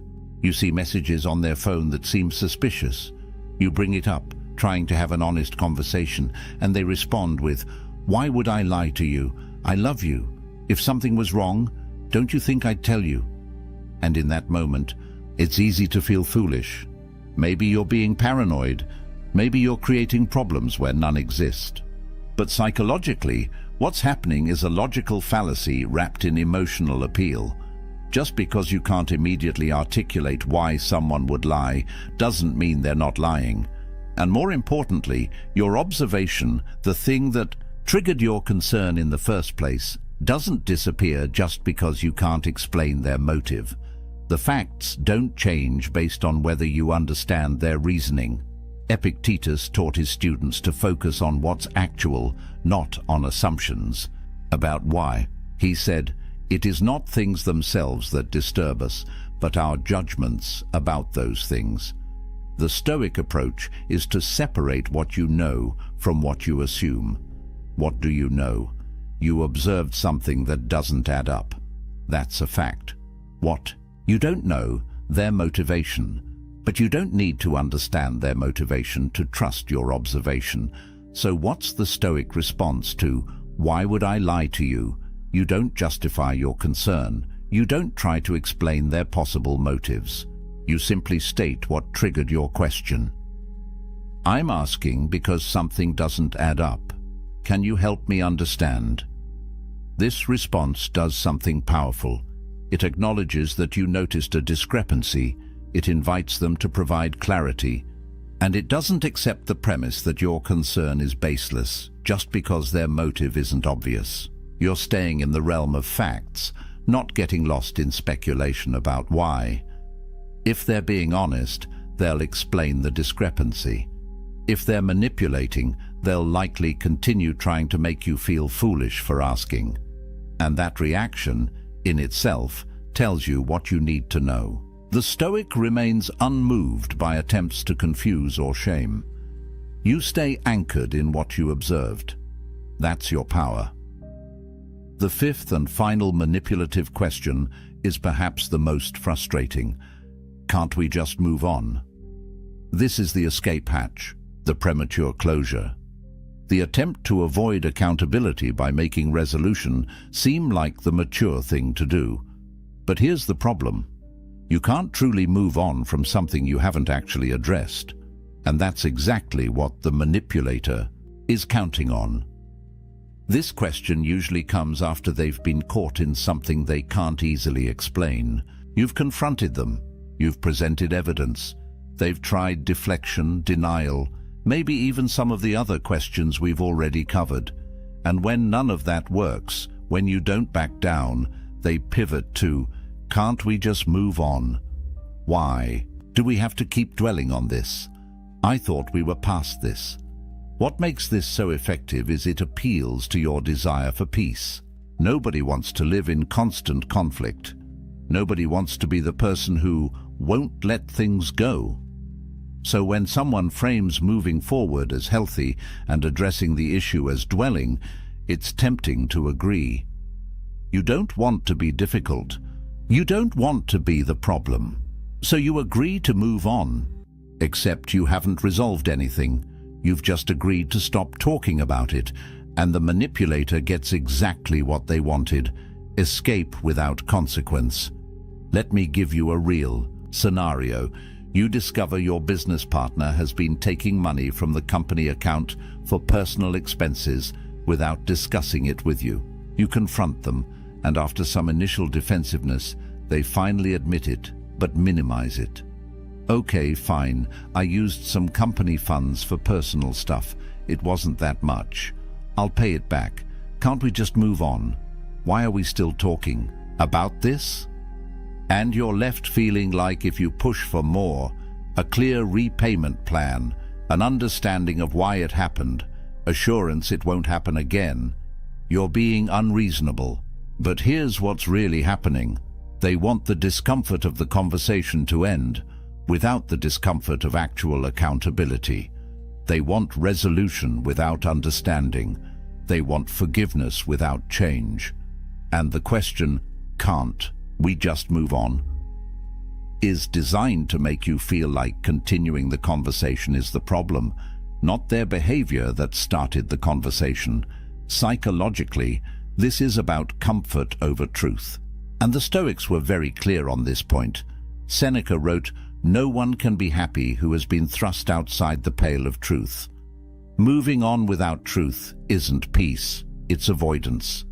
And avoidance breeds resentment, mistrust, and the conditions for the same behavior to happen again. Real resolution requires understanding. It requires acknowledgement. It requires often a plan for how things will be different moving forward. The Stoic perspective is that premature peace is no peace at all. Marcus Aurelius constantly reminded himself to stay committed to truth, even when it was uncomfortable, even when it would be easier to just accept things as they are and move on, because the price of false peace is living in a false reality. And eventually, that reality collapses. So what's the Stoic response to, "Can't we just move on?" You maintain your requirement for understanding. A powerful response is, "We can move forward once I understand what happened and how we'll prevent it in the future." See what that does? It's not refusing to move forward. It's clarifying what moving forward actually requires. It's insisting on truth as the foundation for peace. And it makes clear that you're not going to accept performative resolution that doesn't address the actual issue. If they're sincere about moving forward, they'll engage with that. They'll provide the understanding and assurance you're asking for. If they're manipulating, they'll get frustrated that you won't just drop it. They'll likely try to frame you as difficult or unforgiving, but the Stoic doesn't need their approval. The Stoic needs truth. And once you have that, genuine moving forward becomes possible. Now let's bring all of this together into a unified Stoic framework that makes you untouchable when it comes to manipulation. Because recognizing the 5 questions is important, but understanding the underlying principles that make you immune is what transforms you.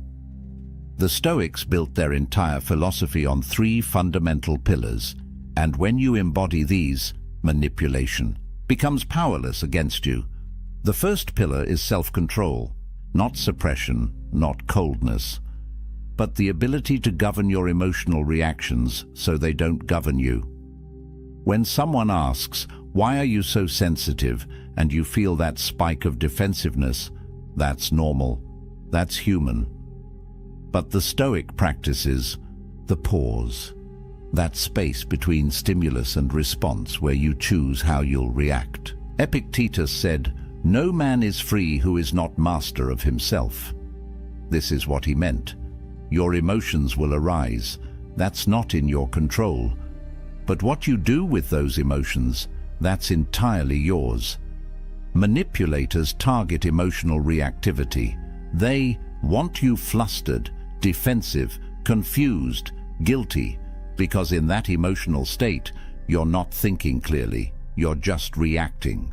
But when you've trained yourself to maintain composure, when you can feel the emotion without being controlled by it, suddenly their tactics don't work. You can hear, "Don't you trust me?" and recognize it as manipulation without getting swept into guilt. You can hear, "Are you calling me a liar?" and stay grounded in your observation without getting defensive. That's power, real power, not over them, over yourself. The second pillar is clear judgment. Marcus Aurelius wrote, "Everything we hear is an opinion, not a fact. Everything we see is a perspective, not the truth."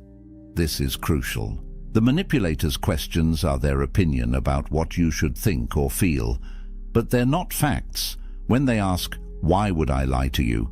that's not actually an argument. It's an attempt to shape your judgment. And the Stoic separates what's factual from what's opinion. What's factual? You observed an inconsistency. That's real. What's opinion? Their claim that observing inconsistencies means you're suspicious or untrusting.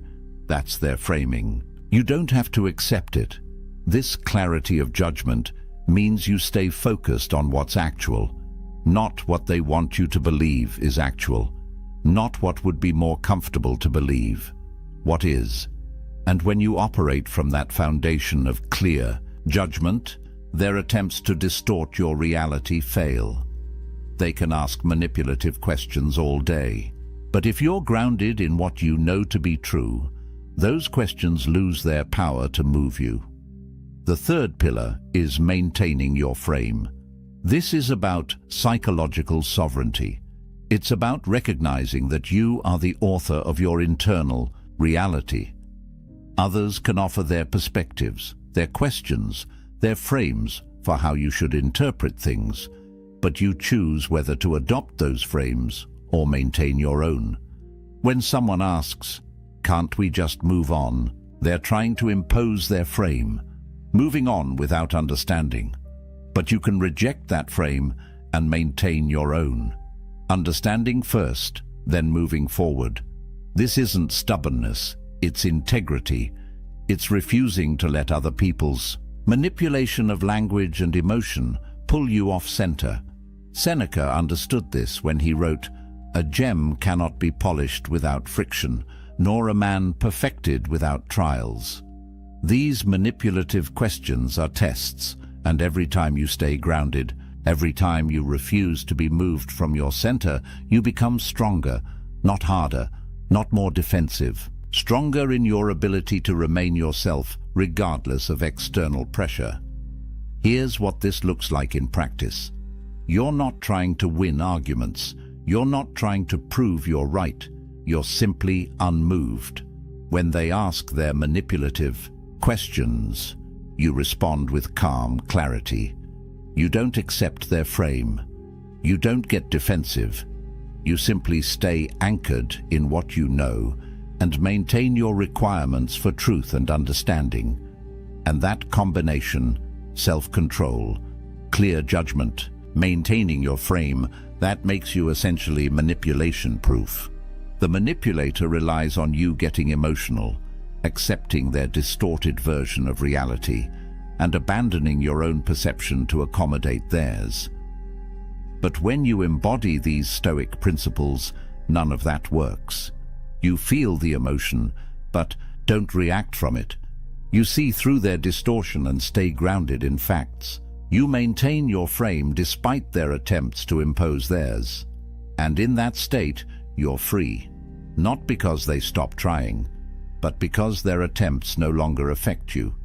This is what Marcus Aurelius meant when he wrote, "You have power over your mind, not outside events. Realize this, and you will find strength." The manipulator is an outside event. Their questions are outside events. You can't control whether they ask, but you have absolute power over how you receive those questions, how you interpret them, and how you respond. That's your domain. That's your fortress. And when you build that fortress strong, nothing external can breach it. Let's be clear about something important. This isn't about being cold. It's not about being suspicious of everyone. It's not about turning into some emotionless robot who questions every interaction. The Stoics weren't advocating for isolation or cynicism. They were advocating for clear-sighted engagement with reality. Being unmanipulatable doesn't mean being unkind. It means being clear. It means trusting your observations. It means maintaining your standards for truth, even when it would be more comfortable not to. You can still be warm, open, trusting, vulnerable. In fact, the Stoics would argue you can only truly be those things when you're grounded in this kind of strength. Because vulnerability without discernment is just naivety. Trust without verification is just wishful thinking. The Stoic is both compassionate and clear, both open and discerning. It's not either or, it's both. You can love people deeply while also recognizing when they're trying to manipulate you. And recognizing it doesn't mean the relationship is over. It means you're addressing reality instead of pretending it doesn't exist. Here's the beautiful paradox. When you become unshakable in this way, when manipulative questions can't move you, you actually improve your relationships. Because you're no longer tolerating lies for the sake of peace. You're no longer accepting distorted versions of reality to avoid conflict. You're insisting on truth as the foundation, and relationships built on truth, even uncomfortable truth, are infinitely stronger than relationships built on comfortable lies. The people in your life who are honest will appreciate this about you. They'll value that you ask direct questions, that you don't accept manipulative deflection, that you maintain high standards for truth and accountability. And the people in your life who rely on manipulation, they'll either change how they interact with you, or they'll remove themselves. Either way, you win, because you're no longer carrying the weight of their deception. So where does this leave us? You now know the 5 manipulative questions liars use. Why are you so sensitive? Don't you trust me? Are you calling me a liar? Why would I lie to you? Can't we just move on? You understand what each question is designed to do, how it shifts power, how it creates doubt, how it deflects accountability, and more importantly, you have the Stoic framework for responding with unshakable clarity. You maintain self-control so you're not reactive. You exercise clear judgment so you're not confused. You hold your frame so you're not manipulated. And from that place of strength, you can engage with the world, with relationships, with difficult conversations, without losing yourself in the process. This is what the Stoics discovered 2,000 years ago, and what remains just as true today. Your power doesn't come from controlling others. It comes from mastering yourself. Marcus Aurelius ruled an empire. Epictetus was born a slave and became one of history's greatest teachers. Seneca advised emperors and wrote profound philosophy. These men lived through political intrigue, betrayal, war, loss, everything you can imagine. And what they all concluded was this: external circumstances cannot rob you of your internal fortress unless you let them. Lies cannot control you unless you accept them as truth. Manipulation cannot move you unless you abandon your center. So be unmoved, not unfeeling, not cold, just clear. Clear about what you observe, clear about what you know, clear about your standards and your boundaries. Let manipulative questions bounce off that clarity like waves against a rock, because that's what you are when you embody these principles. Immovable, not because you're stubborn, but because you're grounded in truth. And truth, unlike lies, never needs to manipulate. It simply is. If this resonated with you, if you recognized yourself in any of these scenarios, or you've dealt with these manipulative questions before, hit that like button. It tells me this content is serving you, and it helps more people find it. Subscribe to this channel for more Stoic wisdom that cuts through the noise and gives you practical tools for living with strength and clarity. These aren't just philosophical ideas. They're weapons you can use every single day to protect your peace, your truth, and your power. And drop a comment below. Which of these 5 questions have you encountered most? Which one hit closest to home? I read every comment, and I want to hear your experiences, because that's how we learn together. We share what we've been through. We recognize the patterns, and we support each other in standing firm. Remember this: a man who controls his mind cannot be controlled by lies. A man who knows his truth cannot be shaken by manipulation. And a man who embodies Stoic principles doesn't need to prove anything to anyone. He simply stands in his reality, clear-eyed and unshakable. Be that man. The world needs more people who can't be manipulated, more people who insist on truth, more people who remain themselves no matter what pressure they face. That's the path. That's the power. That's the promise of Stoicism. Now go walk it. There was a man named David who did everything right, or so he thought. He texted back within seconds, every single time. He explained his feelings in paragraphs. He shared his deepest childhood wounds on the third date because someone told him, vulnerability creates connection. He was always available, always accommodating, always trying to prove his worth through words. And after 6 months of this exhausting performance, she told him something that shattered his entire understanding of relationships. You're too much. I need space. I don't think this is working. He was devastated, confused, angry even. He'd given her everything, total transparency, constant availability, emotional honesty. How could that be wrong? Here's what David didn't know. Marcus Aurelius, the most powerful man in the Roman Empire, never felt the need to over-explain himself. Yet empresses, senators, and common people hung on his every word. Epictetus, who started his life as a slave, commanded rooms without raising his voice. Seneca, despite immense wealth and influence, understood that true power came from what you didn't say, not what you did. These men understood something profound about human psychology, about attraction, about respect, that our modern world has completely backwards. Today, I'm revealing 7 Stoic secrets that rewire how people respond to you. Not manipulation, not games. Ancient masculine wisdom about presence, restraint, and the magnetic pull of a man who doesn't need constant validation. These aren't the secrets your dating coach told you. These are the principles that built empires and commanded respect for thousands of years. By the end of this video, you'll understand why silence is more powerful than explanation, why absence creates more attraction than presence, and why the less you need her approval, the more she'll seek yours. But here's the warning. The 7th secret is the one most men violate without even realizing it. And once you cross that line, attraction dies. Not slowly, instantly.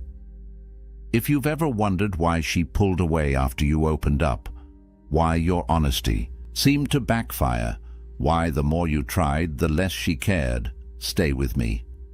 Because what the Stoics understood about women, about power, about human nature, is about to change everything. Let's start with the first secret. Jake made a simple mistake that cost him everything. He was 20 minutes late to dinner. Traffic was insane. His boss had kept him late, and his phone had died, so he couldn't text ahead. When he finally arrived, breathless and apologetic, she asked one question: "Where were you?" And then Jake did what most men do. He explained in detail. He described the traffic pattern on the freeway. He mentioned his boss's last-minute request. He showed her his dead phone. He provided timestamps, locations, a complete reconstruction of his evening like he was testifying in court. He thought he was being honest, transparent, proving he had nothing to hide. What he didn't see was her face change, not with anger, with something worse, disinterest. By the time he finished his 5-minute explanation, she'd already checked out mentally. 3 weeks later, she ended it. Her reason: "You're exhausting. I feel like you're always trying to prove something." Here's the first secret the Stoics understood. The best men don't defend themselves. They don't need to. Marcus Aurelius wrote, "The best revenge is to be unlike your enemy." In modern terms, when chaos comes at you in the form of a question, an accusation, a test, matching it with frantic explanation drags you into her frame. You become the defendant, she becomes the judge, and you've already lost. The Stoic path is calibrated brevity. When she asked where he was, Jake could have said 7 words. "Traffic was terrible. I apologize for being late." Then stop. Complete stop. No elaboration, no justification, no desperate attempt to be understood. That silence after his statement isn't weakness. It's a declaration of self-possession. Here's what happens in her brain when you do this. Humans are wired for narrative. That intentional gap, that unexplained space, creates mystery, and mystery creates engagement. Her mind begins working, filling in blanks, wondering about your calm confidence. You transform from the man seeking her approval into the puzzle she wants to solve. This isn't about being evasive or dishonest. It's about understanding that over-explanation broadcasts insecurity. It screams, "I need you to believe me. I need your validation. I'm afraid of your judgment." That fear? She can smell it from across the table. The Stoics called this handing your peace to fortune. You're surrendering your internal calm to the opinion of another person. Epictetus taught that we should control what's within our power and accept what isn't. Your conscience is within your power. You know you didn't do anything wrong. Her interpretation, that's outside your control. The moment you start performing for her approval, you've given away your power.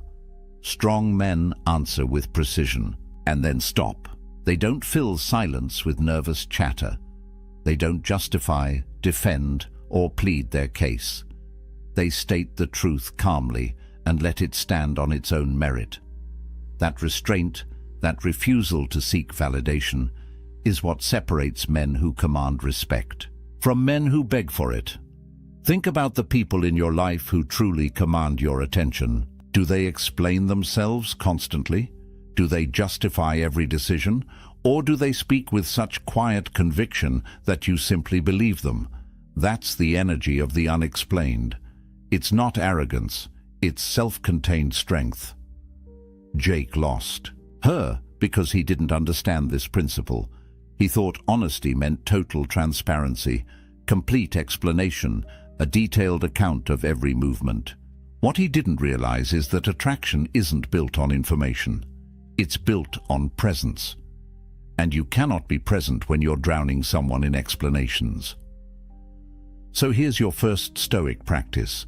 Cut your explanations by half. When someone asks you a question, answer it in one sentence, then stop. Feel the discomfort of that silence. Resist the urge to fill it with more words, more justification, more proof. That discomfort you're feeling, that's your ego dying. Let it die. What emerges on the other side is something far more powerful. But if over-explaining pushes women away, what Jake did on their third date was even worse. The second secret is about a specific type of honesty that destroys attraction faster than anything else. And most men think they're being vulnerable when they do it. It was a simple comment, almost throwaway. They were at a party, talking with friends, when Sarah mentioned another guy. "Oh, Jake from work. Yeah, he's hilarious. We went to lunch yesterday." Nothing scandalous, nothing inappropriate, just a casual mention. And Brian's world tilted. His chest tightened. Within seconds, he was asking questions. "Who's Jake? Why didn't you mention lunch? Is he someone I should be worried about?" His voice had that edge, that defensive, slightly accusatory tone that he tried to mask as casual curiosity. Sarah looked at him, and something in her eyes changed. Not guilt, disappointment. 2 months later, she ended it. Her reason: "You're insecure. I can't constantly reassure you that I'm not interested in other men." Brian didn't understand what happened. He thought he was protecting the relationship, setting boundaries, communicating his feelings. What he actually did was fail a test he didn't even know he was taking. Here's the third secret the Stoics understood. When a woman tests you, defending yourself is losing. These tests aren't conscious.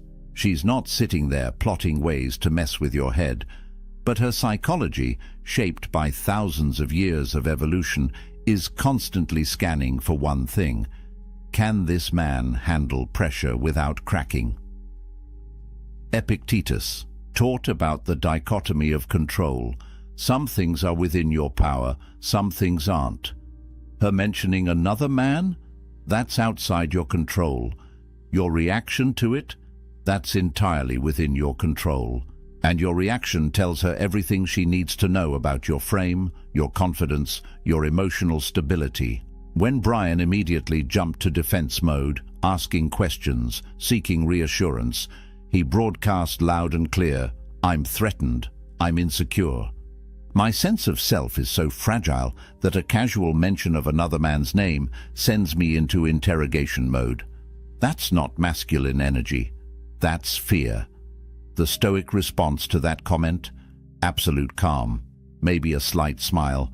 Maybe, "That's cool. He sounds like a good guy." And then continue the conversation like nothing significant happened. Because to a secure man, nothing significant did happen. His woman having male co-workers isn't a threat. His worth isn't dependent on her never acknowledging another man's existence. Here's what tests actually measure. They measure whether your emotional state is tied to her behavior or grounded in yourself. When you defend, you're essentially saying, "My peace of mind depends on you acting a certain way." When you remain unmoved, you're declaring, "I am my own source of strength." Marcus Aurelius ruled an empire filled with political enemies, backstabbers, and people constantly testing his authority. His response? He focused on what was within his control, his own virtue, his own actions, his own character. He didn't chase down every rumor, didn't defend against every slight, didn't justify himself to people questioning his decisions. That unshakable frame is what made him a legend. Think about the subtext of Brian's defensive questions. He's essentially asking Sarah to manage his emotions for him, to reassure him, to prove her loyalty on demand. That's exhausting, a high value. Woman doesn't want to be someone's emotional caretaker. She wants a partner who can handle uncertainty without falling apart. The paradox here is brutal but true. The more you need reassurance, the less reassuring her words become. Because you've already shown that you don't trust her, don't trust yourself, and can't handle the discomfort of not having total control and certainty. So what does the Stoic man do when tested? He notices the test. He recognizes it for what it is, a subconscious probe into his emotional stability, and he responds with calm indifference. Not cold, not distant, just unaffected. He trusts himself enough that external circumstances don't shake his internal foundation. Here's the practice. Next time something triggers that defensive impulse, that need to question, to clarify, to seek reassurance, pause. Take a breath. Ask yourself, is my peace of mind really threatened by this? Or is my ego just uncomfortable? Let the ego be uncomfortable. Respond from your center, not from your fear. But here's where it gets even more counterintuitive. The fourth secret isn't just about how you respond to tests. It's about your entire orientation to the relationship. And it's the secret that separates men who attract from men who chase. Daniel had been seeing Emma for 3 months. Things were good, really good. But lately he'd noticed a shift. Her texts were shorter, plans were harder to make. The anxiety started creeping in. So Daniel did what seemed logical. He tried harder. More compliments, more texts checking in, more elaborate date plans, more words of affirmation. He was fighting to keep something he could feel slipping away, and the harder he fought, the faster she pulled back. Until one evening, she sat him down and said words that destroyed him. "I need space. This feels too intense. I think we should take a break." Daniel spent the next week in agony. He texted her long messages about how much he cared. He explained that he'd give her space, but he'd be waiting. He essentially communicated, "My happiness depends on you coming back. Without you, I'm not okay." She never came back. Here's the fourth secret, and it's the most counterintuitive one yet. The moment you need the relationship to work out, you've already lost it. The Stoics practiced something called premeditatio malorum, the premeditation of evils. They would imagine the worst possible outcome, sit with it, accept it, and then act from a place of freedom rather than fear. If you can truly accept the possibility that she might walk away, that the relationship might end, that you might be alone, then you stop performing. You stop contorting yourself into shapes you don't naturally inhabit. You stop trying to talk her into staying, and paradoxically, that's when you become most attractive. Neediness is the universal repellent. It doesn't matter how good-looking you are, how successful, how intelligent. The moment she senses that your emotional stability depends on her staying, attraction dies. Because neediness signals one thing: you don't believe you're enough on your own. Think about what Daniel actually communicated with his behavior. Every extra text, every elaborate date plan, every reassurance he offered was saying, "Please don't leave me. I need you to validate my worth. I'm not complete without you." That's not partnership, that's dependency, and no woman wants to be someone's entire source of happiness. Marcus Aurelius lost children, friends, allies. He faced constant political threats and personal betrayals. Yet he maintained his equanimity because he understood something fundamental. External circumstances are temporary and outside his control. His happiness came from within, from living according to his principles, from his character, not from whether people stayed or left. Here's the brutal practice. Imagine her leaving right now. Picture your phone staying silent. Picture her with someone else. Picture yourself alone. Don't just think about it intellectually. Feel it. Sit with that discomfort until your breathing steadies, until you realize deep in your bones that you would survive, that you would adapt, that you would eventually be okay.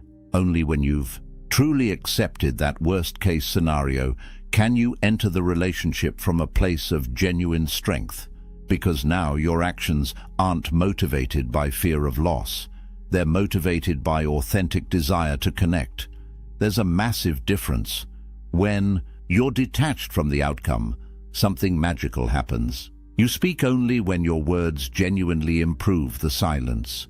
You contribute value, not seek validation. You're present when you're together, but you're equally fulfilled when you're alone. That energy, that self-sufficiency, is magnetic. Women have incredible intuition. They can sense when a man's happiness is contingent on their response. They can feel the weight of being someone's everything, and that weight kills desire. But they can also sense when a man is whole on his own, when he's choosing to be with her rather than needing to be with her. That's the energy that creates lasting attraction. Epictetus, who spent his early life as a slave, understood freedom better than most. He taught that true freedom comes from wanting what you have, not having what you want. Applied to relationships. Be with someone because you genuinely enjoy their company, not because you need them to complete you. Daniel lost Emma the moment he made his happiness dependent on her staying. If he had accepted the possibility of loss, if he had remained grounded in his own worth, if he had continued living his purpose regardless of her distance, there's a good chance she would have come back. Because detachment isn't coldness, it's confidence, and confidence is the ultimate aphrodisiac. Here's your practice. Every morning, remind yourself that you are whole, complete, valuable, with or without her. Let that truth sink into your bones. Act from that place of fullness, not from a place of lack. But detachment is only half the equation. The fifth secret is about what you choose to reveal about yourself. And it's where most men make a fatal mistake. First date. The conversation was flowing. Alex felt the connection building. So when she asked about his past relationships, about his dreams, about his childhood, he opened up completely. He told her about his failed business venture, his complicated relationship with his father, his travel plans for the next 5 years, his insecurities about his career, his workout routine, his favorite books, his political views, everything. By the end of the night, she knew more about Alex than some of his closest friends. He thought he was building intimacy through honesty. He drove home feeling good, confident he'd made a real connection. She never texted back. Alex couldn't understand it. The conversation had been great. They'd talked for hours. He'd been totally authentic, holding nothing back. What went wrong? Here's the fifth secret the Stoics understood. Scarcity creates value. When everything is immediately available, nothing is precious. Seneca, despite his immense wealth, chose to live simply for periods of time. He did this to remind himself that luxury was optional, that true value came from restraint and self-mastery. He understood that abundance without scarcity breeds contempt. Apply this to personal disclosure. When you reveal everything about yourself on the first date, you eliminate mystery. You remove intrigue. You give her brain nothing to work with, nothing to imagine, nothing to wonder about. The story is complete. There are no chapters left to discover, and humans are wired for narrative. We're drawn to stories that unfold over time, not stories that are dumped on us all at once. Think about your favorite TV series. What keeps you watching? The slow reveal, the mysteries that build, the questions that get answered gradually. Imagine if the first episode gave you every plot point, every character backstory, every twist and turn. You'd stop watching. There's nothing left to discover. That's what Alex did. He gave her the entire season in one episode, and her brain, designed to seek novelty and invest in gradual discovery, simply lost interest. There was no reason to come back. She already knew everything. The Stoic man parcels out his story strategically, not because he's playing games, but because he understands that connection is built on gradual investment. One meaningful childhood memory per month. One significant life challenge revealed when trust has been earned. One dream shared when the relationship has proven its worth.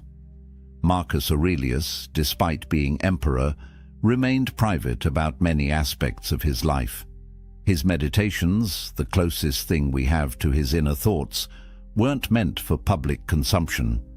They were private reflections. He understood that maintaining some level of mystery, some unrevealed depth, was essential to maintaining respect and authority. When you ration your personal narrative, something powerful happens. She begins to invest her imagination. She wonders what else you've experienced. She creates stories about your character based on limited information. And once she's invested mental and emotional energy into understanding you, she values you more. That's basic psychology. We value what we work for, not what's freely given. This isn't about being secretive or dishonest. It's about being selective. It's about recognizing that your life story has value, and value requires scarcity. When someone asks about your past, you don't lie, but you also don't unload your autobiography. You give them a chapter, not the whole book. Here's what this looks like practically. She asks about your childhood. Instead of a 30-minute monologue, you say, "It was complicated, but those challenges taught me resilience." There's a lot there, but that's a conversation for another time when we know each other better. That response does three things. It acknowledges the question, it hints at depth without revealing everything, and it creates anticipation for future conversations. Every relationship that lasts is built on layers. First dates cover surface-level interests. Third dates explore values and perspectives. 6 months in, you share meaningful vulnerabilities. A year in, you reveal deep insecurities. That pacing honors the natural progression of trust and intimacy. Alex robbed the relationship of that progression. By revealing everything immediately, he collapsed all the layers into one overwhelming dump, and the human brain, overwhelmed and understimulated at the same time, simply checked out. But there's something even more powerful than what you reveal. It's about what you do when you're not around. The sixth secret is the most counterintuitive of all. They'd been on 3 incredible dates. The chemistry was undeniable. The conversation flowed effortlessly. Kevin felt like he'd finally found something real. So naturally, he texted her every day. Good morning messages, check-ins throughout the day, funny memes, articles he thought she'd like. By the end of week 2, they'd exchanged hundreds of messages, and then something strange happened. Her responses got shorter, less enthusiastic. The spark that had been so electric in person seemed to fade over text. Kevin panicked and did what felt natural. He increased his efforts. More messages, more attempts to engage, more trying to recreate that initial connection. She ghosted him. Kevin was devastated and confused. They'd had such a strong connection. He'd been attentive, available, interested. How could constant communication be wrong? Here's the sixth secret. The Stoics understood. Absence amplifies attraction. Presence, especially constant digital presence, diminishes it. Marcus Aurelius spent 10 years leading military campaigns on the frontiers of Rome. His prolonged absence wasn't just about warfare, it was masterful psychology. His absence kept rivals uncertain and citizens appreciating him more. When he returned, Rome didn't take him for granted. They valued him because his presence wasn't guaranteed. The modern man makes a fatal error. He thinks constant availability demonstrates interest and builds connection. But what it actually does is eliminate tension, remove mystery, and communicate that he has nothing better to do than wait for her response. Think about what Kevin's constant texting communicated. It said, "I'm always available. My life isn't full, enough to occupy my attention. I'm waiting for you to validate my existence with your responses. I don't have a purpose beyond this connection. That's not attractive. That's suffocating." Contrast that with strategic absence. After those 3 great dates, imagine if Kevin had sent one text. "Had a great time. I'm heading out of town this weekend with friends. Talk to you next week." Then complete radio silence. No breadcrumb texts, no social media updates, just absence. What happens in her mind during that vacuum? She replays the dates. She wonders what he's doing. She notices the space where his attention used to be. She might even miss him. Her imagination fills the void, often with narratives more compelling than reality. And when he returns on Monday, calm and grounded, not explaining or justifying, just genuinely glad to reconnect, his value has increased. But here's the critical distinction. Strategic absence only works when you leave on a high note. If you disappear after an argument or a negative interaction, your absence reads as sulking or punishment. The Stoic understands that every action must be rooted in self-possession, not manipulation. Seneca practiced voluntary discomfort. He would periodically remove himself from luxury to remind himself it was optional. He understood that absence, and scarcity breed appreciation. What's always available becomes background noise. What's occasionally absent becomes valued. This isn't about playing hard to get. That's manipulation rooted in insecurity. This is about having a life so full, so purposeful, so engaging that constant communication isn't possible or necessary. When you disappear to train for something, to work on a project, to spend quality time with friends, that absence is authentic. It's not a tactic, it's a byproduct of a rich, multifaceted life. Women are perceptive. They know the difference between a man who's strategically unavailable and a man who's genuinely busy building something meaningful. The first feels manipulative, the second feels magnetic. Here's the practice. After meaningful in-person time, together take intentional breaks from digital communication, not as punishment, not as a game, but because you have other priorities, other pursuits, other aspects of life that deserve your attention. When you do reconnect, be fully present. Quality over quantity. Kevin's mistake was making himself a constant, presence without substance. Every text was an attempt to maintain connection, but connection without tension is just noise. The Stoic creates natural ebb and flow, presence, then absence, engagement, then space, intensity, then calm. That rhythm keeps attraction alive. It prevents the relationship from becoming stale or taken for granted, and it communicates something powerful. I value you, but my life doesn't revolve around you. But all of this, all 6 secrets, collapse without the 7th. This is the secret that ties everything together, and it's the one most men violate without even realizing it. The 7th secret isn't just about women, it's about your entire existence. Tom had everything going for him: a decent job, good friends, hobbies he enjoyed. Then he met Rachel, and slowly, imperceptibly, everything else faded into the background. He stopped going to the gym because she didn't work out. He cancelled plans with friends to be available for her. His side business project sat untouched because evenings were for her. His dreams, his goals, his identity, all of it gradually dissolved until his entire world revolved around one person. For the first few months, Rachel seemed to appreciate the attention. But then something shifted. She started making comments. "Don't you have your own things to do? You should hang out with your friends more. What happened to that business you were starting?" Tom didn't understand. He'd made her his priority. He'd shown her she was the most important thing in his life. Isn't that what women want? 6 months in, she ended it. Her reason gutted him. "I fell in love with someone who had a life.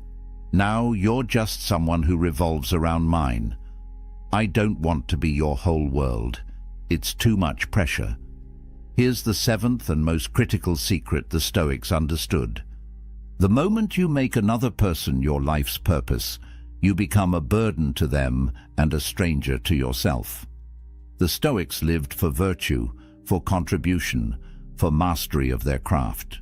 External relationships were valuable, but they were additions to an already complete life, not the foundation of it. Marcus Aurelius was emperor of Rome, but his purpose transcended any single relationship. He was committed to philosophy, to justice, to the well-being of the empire.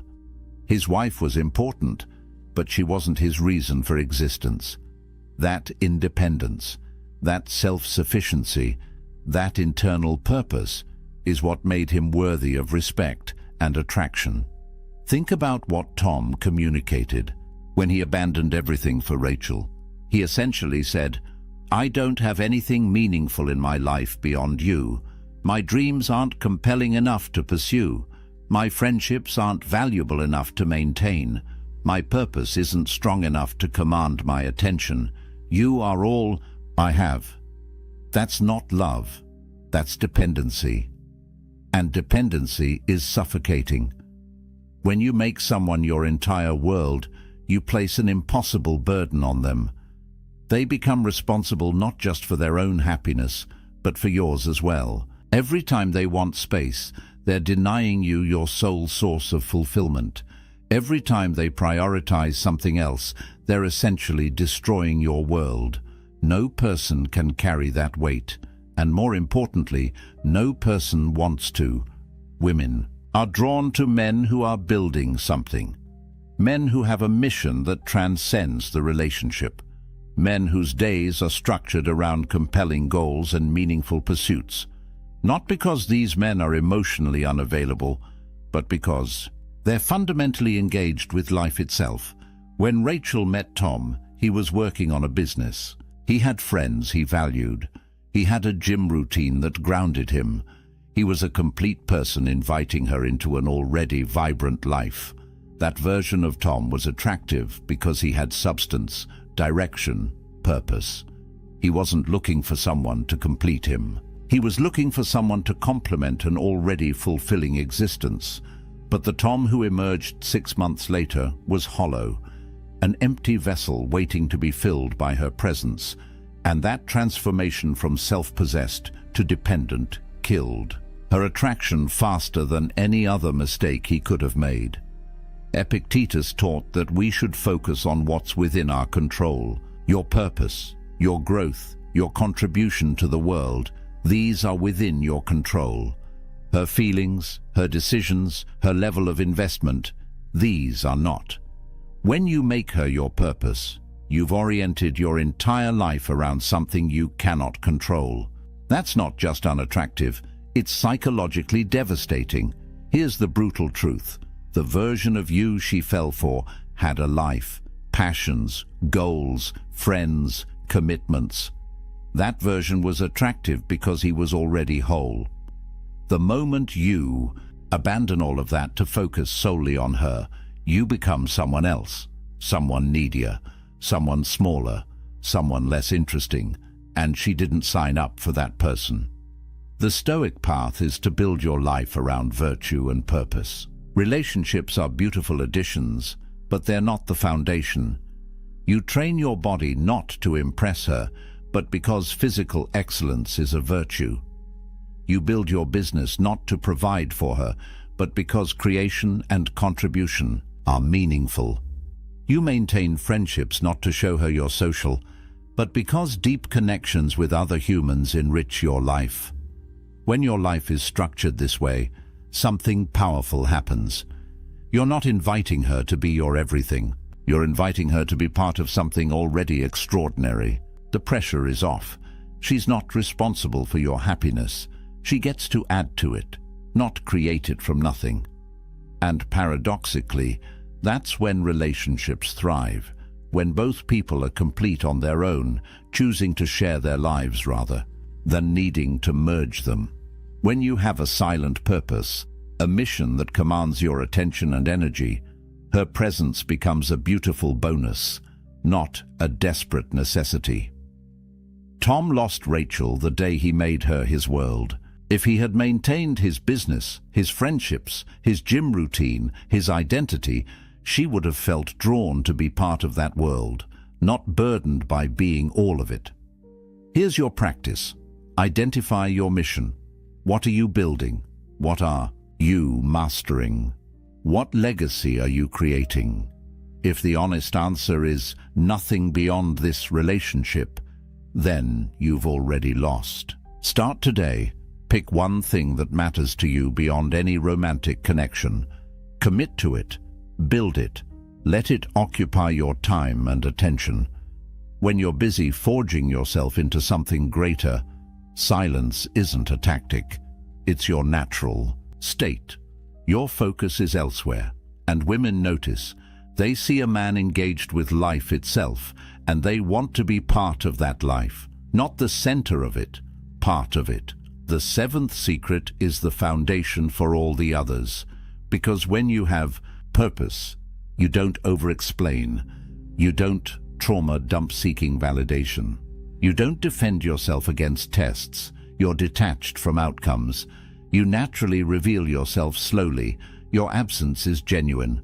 All of it flows from this one truth.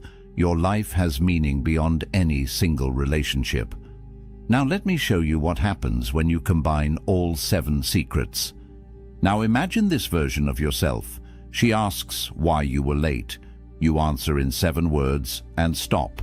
No defense, no justification, just calm statement and silence. She mentions another man's name. You smile slightly, completely unmoved, because your worth isn't threatened by her acknowledging other humans exist. She hasn't texted back in 6 hours. You don't panic because your emotional state isn't tied to her response time. You're busy with your purpose. When you do see her, you're fully present, engaged, interested, but you're not performing. You're not trying to prove anything. You're not seeking validation. You're simply there, grounded in yourself, offering your presence without neediness. When she asks about your past, you share one meaningful story, not your autobiography, one chapter. And then you redirect the conversation, asking about her experience, her perspective. She leaves that date wanting to know more, not overwhelmed by knowing everything. After 3 intense dates, you disappear for a weekend, not because you're playing games, but because you have friends to see, a project to work on, a life that existed before her and will continue regardless of her. You return Monday, calm and refreshed, with no over-explanation. This is what the integrated Stoic looks like. A man who answers but doesn't defend, who shares but doesn't dump, who's present but not dependent, who creates space naturally, who has purpose beyond any relationship, every secret working in harmony. What does she experience? A man who is simultaneously engaged and independent, open yet mysterious, available yet not needy, present yet self-contained. That polarity, that balance, is magnetic. It's what Marcus Aurelius embodied, what Epictetus taught, what Seneca practiced. This isn't about manipulation or tactics. It's about genuine self-mastery. It's about being so grounded in your own worth, so committed to your own purpose, so comfortable with uncertainty, that external validation becomes optional rather than necessary. The Stoics understood something profound. Attraction isn't created through effort. It's created through presence combined with self-possession. When you stop trying to make her like you and start simply being someone worth liking, everything changes. Think about the people who command your respect and attention. Do they chase your approval? Do they explain themselves constantly? Do they make you the center of their world? Or do they have such quiet conviction, such clear purpose, such internal strength that you naturally gravitate toward them? That's the energy you're cultivating, not through external techniques, but through internal transformation. Every secret we've covered is ultimately about the same thing: mastering yourself so that external circumstances, including her response, don't control your internal state. When you operate from this place, relationships transform. They're no longer sources of anxiety and neediness. They become spaces of genuine connection between two complete people. She's not completing you, she's complementing you. And that's the only foundation for lasting attraction. The man who loses women through over-explaining, trauma dumping, defensive reactions, neediness, oversharing, constant presence, and lack of purpose. That's a man who hasn't done the internal work, who's looking outward for validation that can only come from within. The man who naturally embodies these 7 secrets. That's a man who's done the work, who knows his worth, who has purpose, who doesn't need external validation because his internal foundation is solid. That transformation doesn't happen overnight. It requires practice, awareness, and commitment. But every step toward that version of yourself makes you not just more attractive to women, but more respected by everyone and more at peace with yourself. Now let me warn you about the most common mistakes men make when trying to apply these secrets. Here's where most men fail when they try to implement these secrets. They turn wisdom into weaponry. They use silence to manipulate rather than to master themselves, and that approach always backfires. First pitfall: using strategic absence to provoke jealousy. You disappear not because you're living your life, but because you want her to feel anxious, to wonder, to chase. She will sense this immediately. Women have incredible intuition for distinguishing authentic behavior from manipulation. When absence is manufactured to control her reaction, it reeks of insecurity. When absence is natural because you're genuinely engaged with your purpose, it's attractive. The litmus test is simple. Are you silent to control her reaction, or are you silent to govern your own internal state? The first destroys trust. The second builds respect. Second pitfall: overcorrection. You've been the over-explaining, constantly available, emotionally dependent guy. You learn these secrets and suddenly you become a stone wall, completely shut down. No vulnerability, no warmth, no genuine sharing. You've gone from one extreme to the other. Mystery needs windows, or people assume the house is abandoned. The Stoic isn't emotionally unavailable. He's emotionally selective. He shares, but with intention. He's vulnerable, but at appropriate times with earned trust. There's a massive difference between being measured and being closed off. Balance is the key. Offer one genuine compliment per date. Not a barrage of flattery, but one specific, observed appreciation. Share one meaningful thought or experience, but not your entire psychological history. Be present and engaged when you're together, but maintain your life and purpose when you're apart. Third pitfall: applying these secrets from a place of fear rather than abundance. You're not over-explaining because you're confident in your truth. You're not over-explaining because you're terrified she'll leave if you say the wrong thing. That fear leaks through everything you do. She'll feel it. These secrets only work when they flow from genuine self-possession, not from desperate attempts to prevent loss. If you're detached from the outcome because you've truly accepted that you'd be fine either way, that's powerful. If you're pretending to be detached while internally panicking, that's transparent.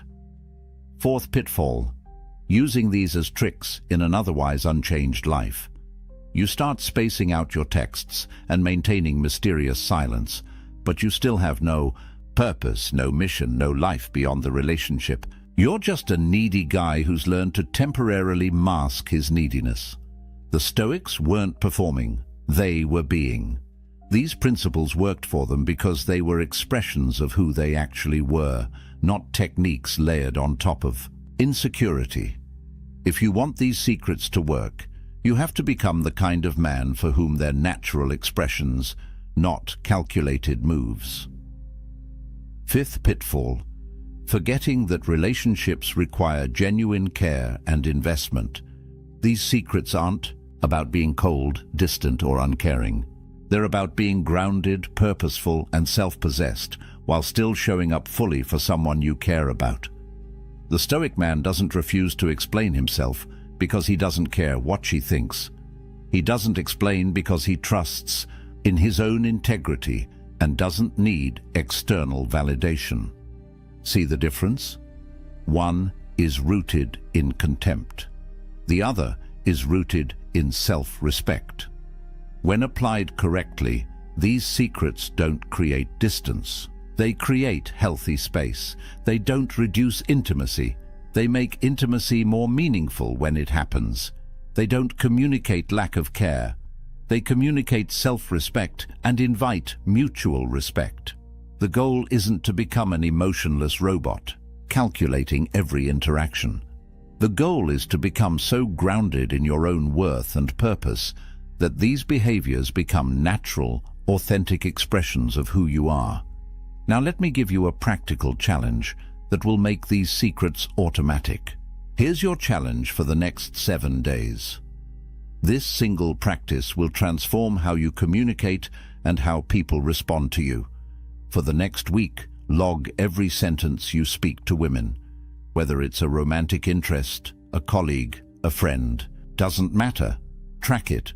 You can do this mentally if you're disciplined, or for maximum impact, write it down at the end of each day. Then perform an audit. Go through everything you said and cut out any sentence that sought validation. explained unnecessarily, justified your actions, repeated something for emphasis, or defended yourself without being directly challenged. Count how many sentences survive. Your goal is to reduce your word count by 30% by the end of the week. This isn't about being rude or withholding. It's about eliminating the psychological leakage, the insecure chatter that dilutes your presence and undermines your frame. Day 1, you'll be shocked at how much you say that serves no purpose except to seek approval or manage someone else's perception. Day 3, you'll start catching yourself mid-sentence. Day 5, the silence will feel more comfortable. By day 7, you will have fundamentally rewired how you communicate. And here's what you'll notice. The space you create through intentional silence generates a different kind of energy. People lean in more, they listen more carefully, they value your words more because they're not drowning in them.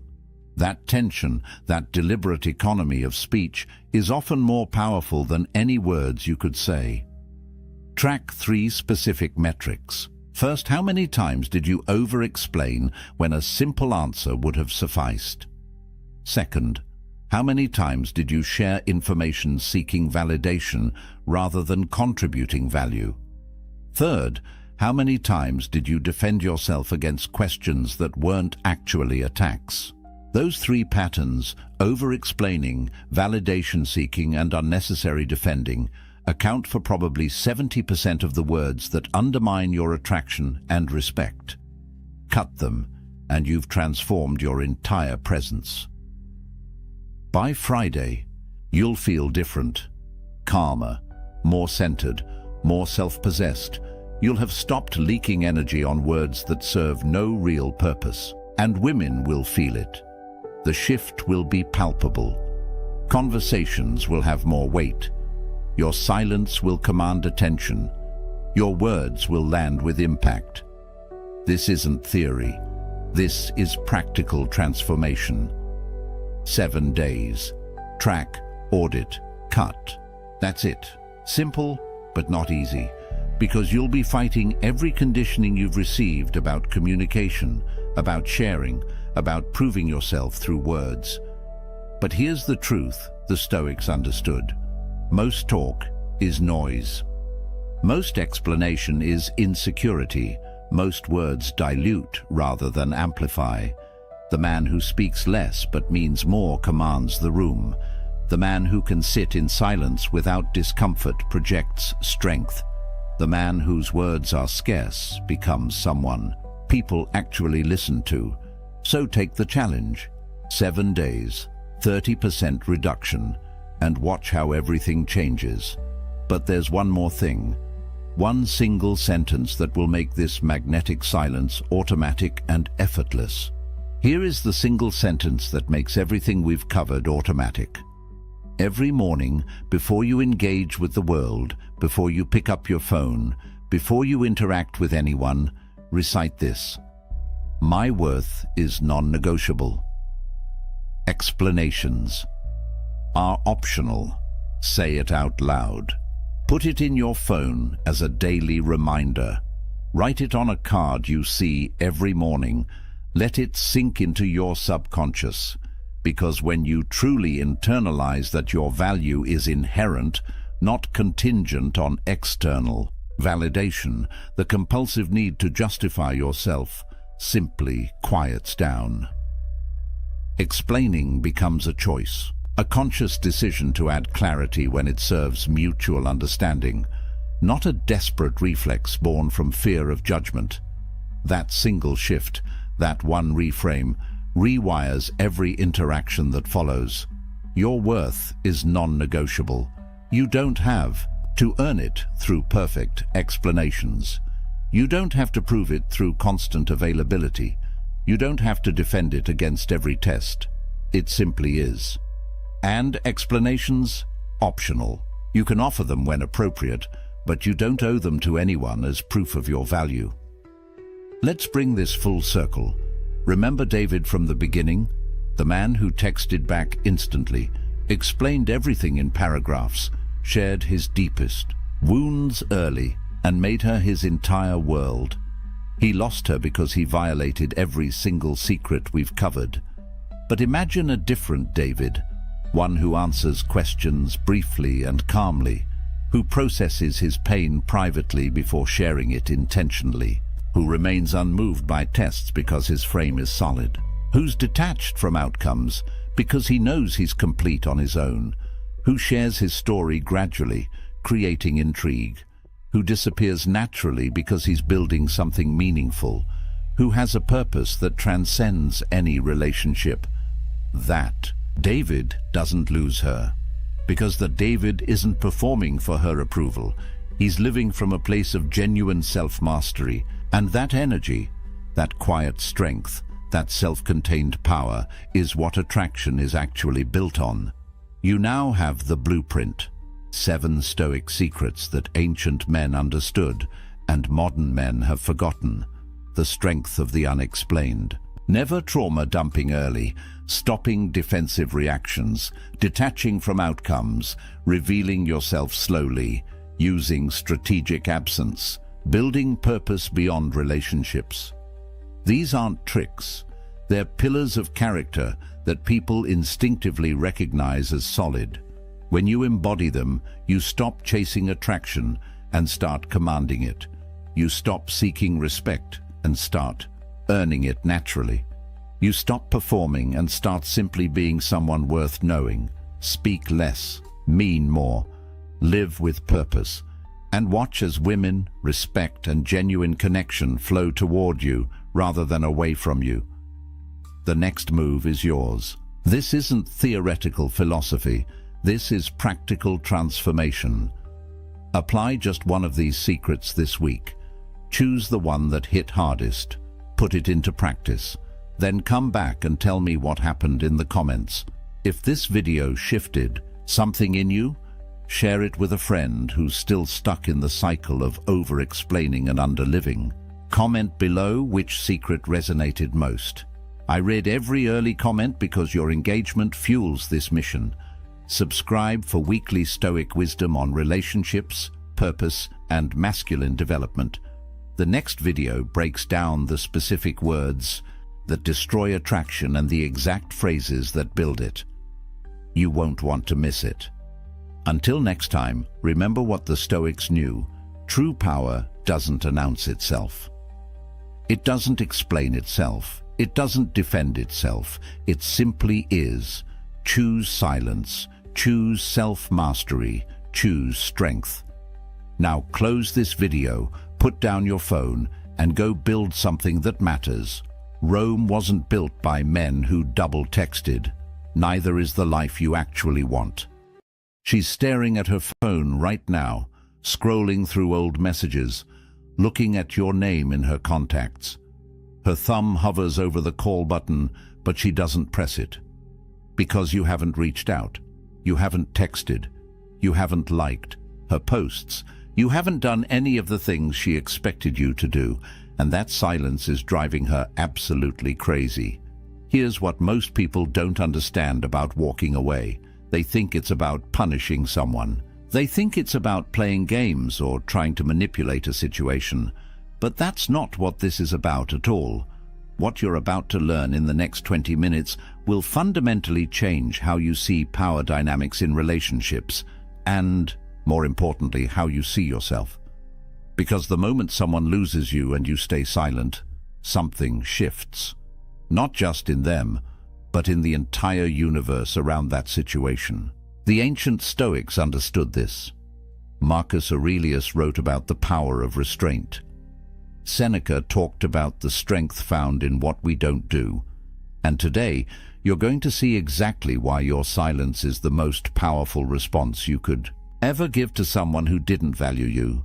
Most people get this completely wrong. They chase, they explain, they try to make the other person understand what they lost, and in doing so, they give away every ounce of power they had. But not you. By the time we're done here, you'll understand why your absence speaks louder than any words you could ever say. Let's start with something that's going to sound counterintuitive. The weapon they never saw coming isn't your anger. It's not your sadness. It's not even your indifference. It's your complete and total absence from their life. And here's why that's so devastatingly effective. When Marcus Aurelius led the Roman Empire, he dealt with betrayal constantly. Senators who plotted against him, generals who questioned his authority, people he trusted who turned their backs on him. And you know what he did? He didn't rage. He didn't scheme. He withdrew his energy from them entirely. He wrote in his meditations, "The best revenge is to be unlike him who performed the injury." Not to become bitter, not to seek vengeance, but to remove yourself so completely that your absence becomes the statement. Think about what happens in that moment when you stop reaching out. Most people expect you to fight for them. They expect the angry texts at 2 in the morning. They expect you to show up at their door wanting answers. They expect you to post cryptic messages on social media clearly aimed at them. They've written the script in their head for how this is supposed to go. And then you do something they never anticipated. Nothing. That nothing is everything. Because here's what nobody tells you about walking away in silence. Every single day that you don't reach out, you're not just absent from their life, you're absent from their ability to control the narrative. They can't point to your desperate messages and feel justified in their decision. They can't screenshot your emotional outbursts and show their friends. They can't paint you as the crazy one who couldn't let go. You've taken away their ammunition by simply refusing to engage. But there's something even deeper happening here. Something psychological that most people miss entirely. When you remove your energy from someone's life, you create a void. And nature, as they say, abhors a vacuum.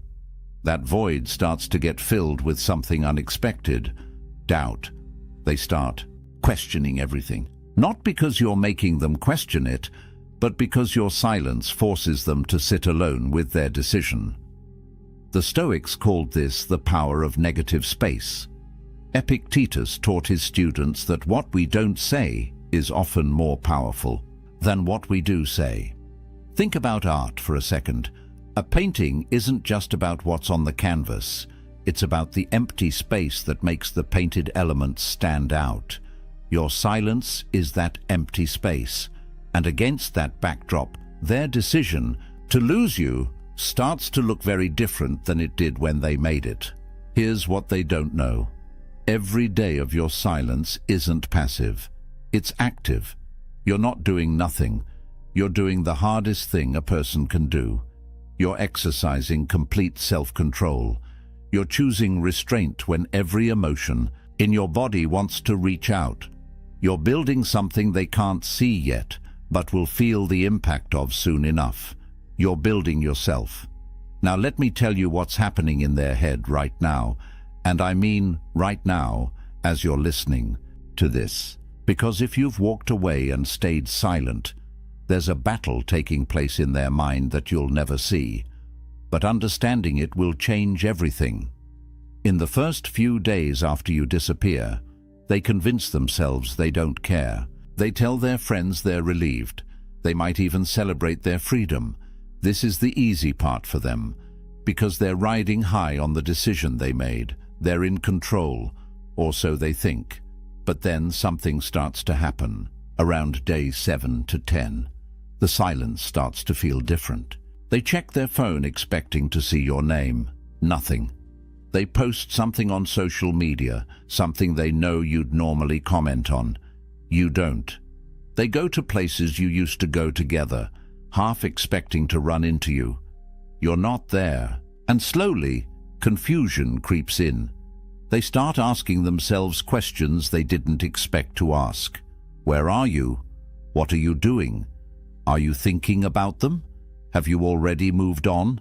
The questions multiply like cracks in a dam. And here's the thing about questions like these. They don't have satisfying answers, because you're not giving them any information to work with. By week 3, something shifts. Their ego, which was so confident in the beginning, starts to crack. They begin rewriting history in their mind. Suddenly, they're not remembering the fights.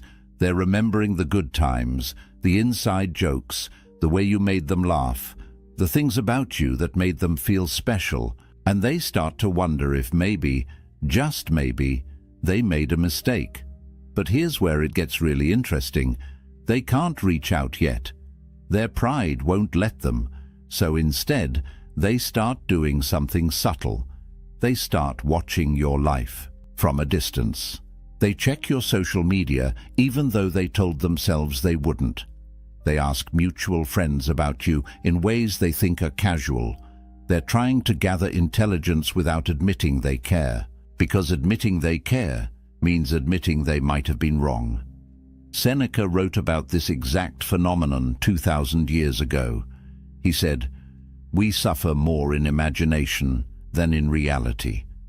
What he meant was that the stories we tell ourselves about what we've lost are often more painful than the actual loss itself. And right now, they're telling themselves a story where you're out there living your best life, meeting new people, forgetting they ever existed.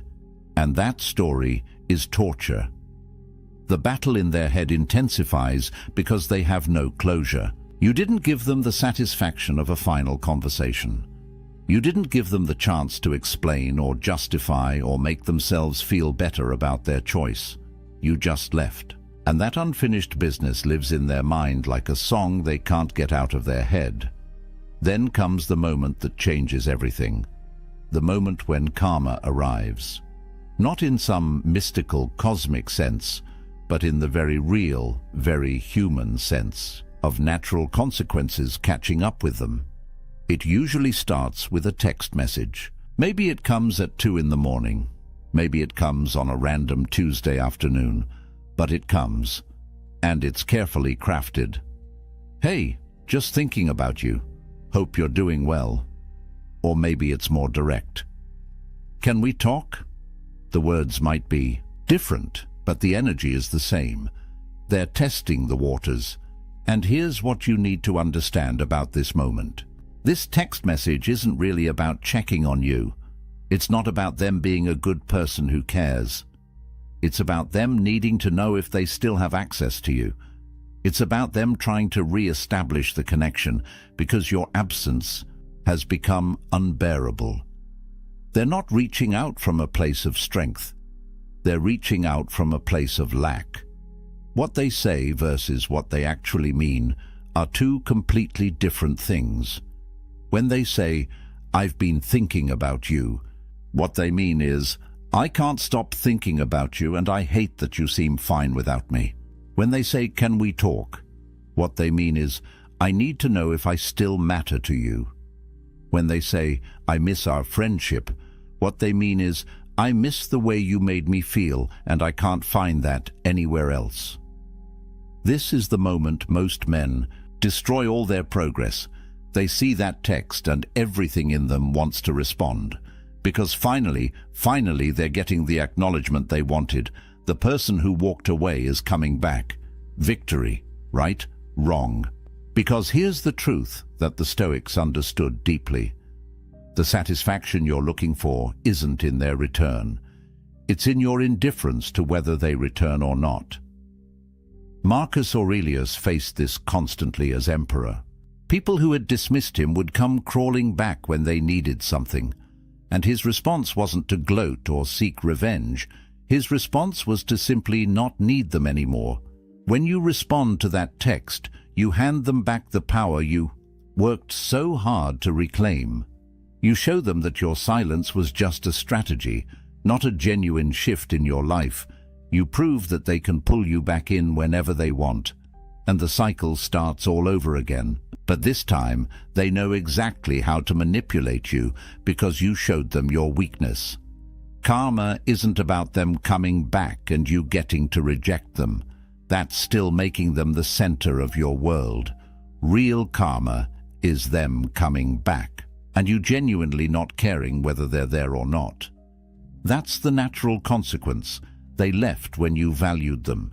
They returned when you valued yourself. And by then, the math has changed entirely. The Stoic perspective on this is profound. Karma isn't some cosmic force keeping score. It's simply the natural order of things playing out. People who take others for granted eventually face the consequence of being alone. People who chase after those who don't value them eventually face the consequence of losing themselves.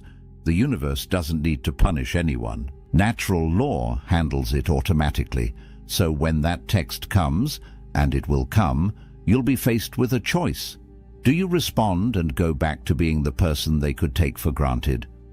Or do you honor the work you've done by maintaining the boundary that your silence established? This brings us to something crucial you need to understand. Why breaking your silence is actually breaking yourself. Let me tell you what you lose the moment you respond. First, you lose weeks or months of progress. Every day you stayed silent, you were rewiring your brain. You were teaching yourself that you don't need their validation. You were building new neural pathways that didn't revolve around them. One text, one response, and you're back to square one. But it's deeper than that. You lose respect, not just theirs, but your own. Think about it. You made a decision to walk away. You committed to silence. You told yourself this person doesn't get access to you anymore, and then the moment they reach out, you fold. What does that teach you about yourself? It teaches you that your boundaries are negotiable, that your word to yourself doesn't mean anything, that you'll abandon your standards when tested.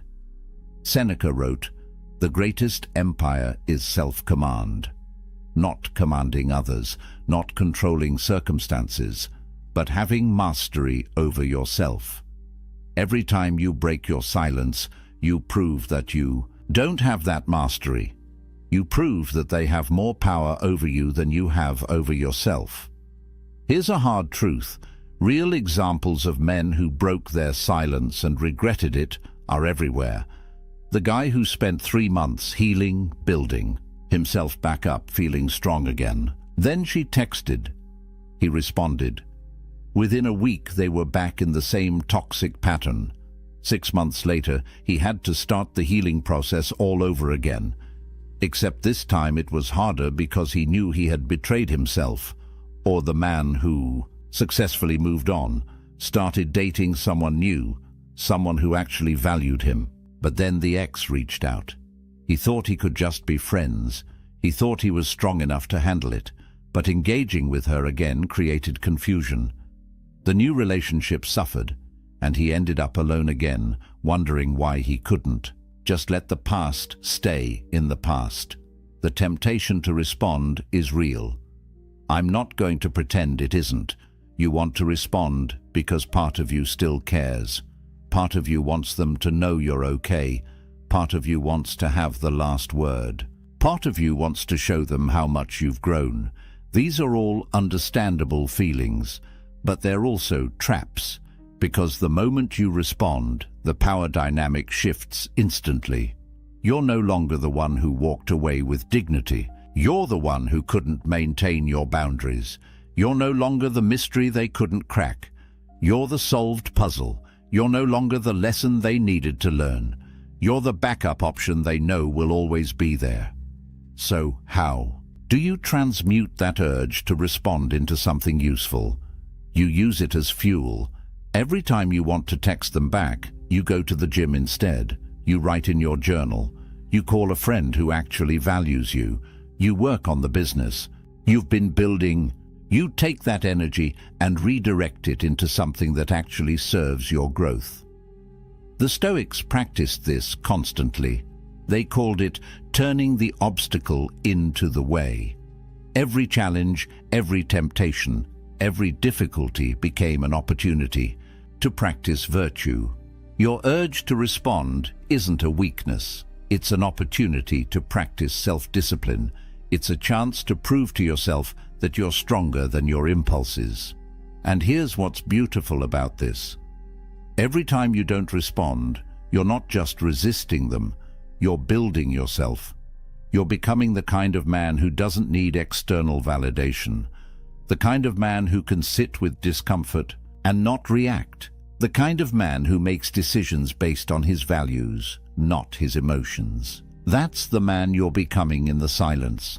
Which brings me to the most important part of this entire message. This was never really about them. It was always about you. The man you're becoming while they're wondering where you went is worth more than any relationship you lost. Think about who you were before. You were seeking validation from someone who couldn't give it. You were measuring your worth by whether someone else chose you.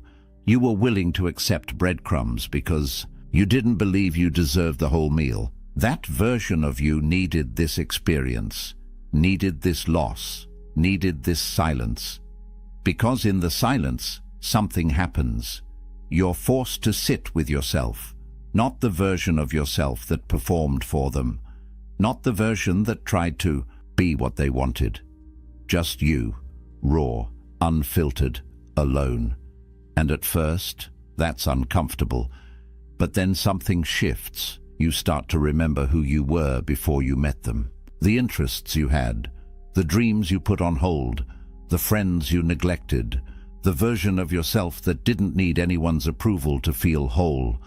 And slowly, you start to rebuild that person, but this time with more wisdom, with more strength, with more self-respect. 6 months from now, you'll look back at this moment, and everything will make sense. The person you thought you couldn't live without will seem like a stranger. The pain that felt unbearable will be a distant memory. The silence that felt so hard to maintain will feel like the best decision you ever made, because you'll see clearly what you couldn't see in the moment. They didn't leave your life to hurt you. They left your life to make room for who you needed to become. While they're out there wondering what happened to you, you're building. While they're checking your social media looking for signs that you still care, you're too busy creating a life that doesn't revolve around them. While they're telling their friends they made a mistake, you're with people who never made you question your value in the first place. The evidence of your growth is something they'll see from a distance, not because you're trying to show them, but because transformation is impossible to hide. The way you carry yourself changes. The energy you give off shifts. The choices you make reflect a different set of values, and all of it screams one message: I moved on. I evolved. I became someone who doesn't chase people who left. Marcus Aurelius wrote, "The best revenge is not to be like that, not to become bitter, not to seek vengeance, not to hope they suffer, but to become so fundamentally different that their absence doesn't define you anymore. That's the real victory, not them coming back, not them regretting their choice, but you not needing either of those things to feel whole." And here's the final truth that changes everything. They didn't lose you. They lost access to your best self, the version of you that was loyal, caring, present, invested. That person doesn't exist for them anymore. Not because you're trying to punish them, but because you've moved that person to somewhere it's actually valued. The man you become through this process is someone who understands his worth, who sets boundaries and maintains them, who can walk away from anything that doesn't serve his highest good, who knows that silence is sometimes the most powerful thing you can say.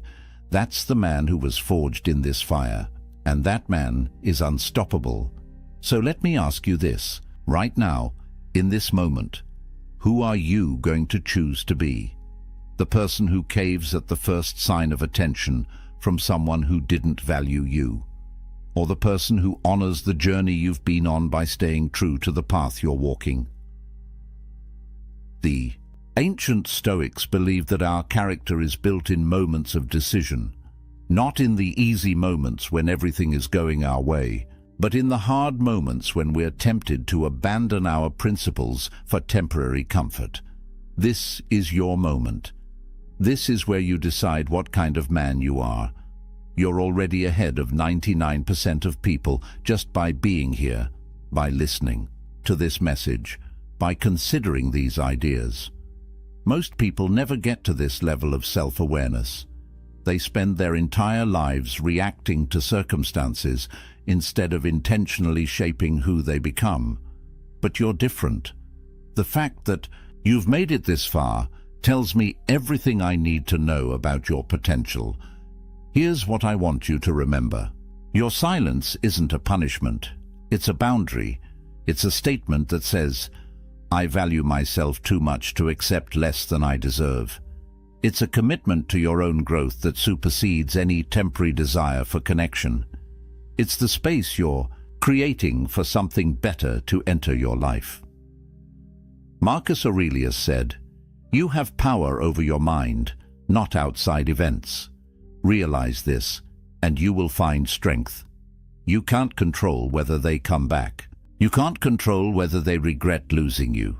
You can't control what they think or feel or do, but you can control your response. You can control whether you maintain your silence. You can control whether you honor the work you've done. And that control, that self-mastery, that discipline to stay silent when everything in you wants to speak, that's where your power lives. Not in them coming back, not in karma teaching them a lesson, but in you becoming someone who doesn't need either of those things to feel at peace. This applies to so much more than just romantic relationships.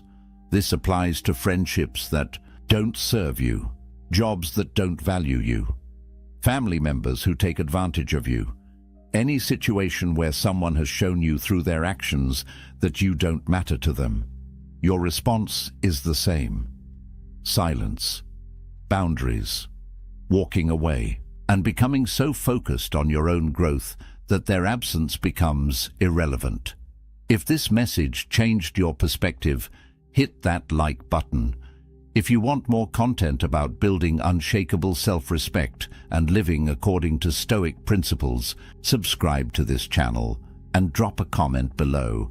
What's one relationship or situation you're walking away from?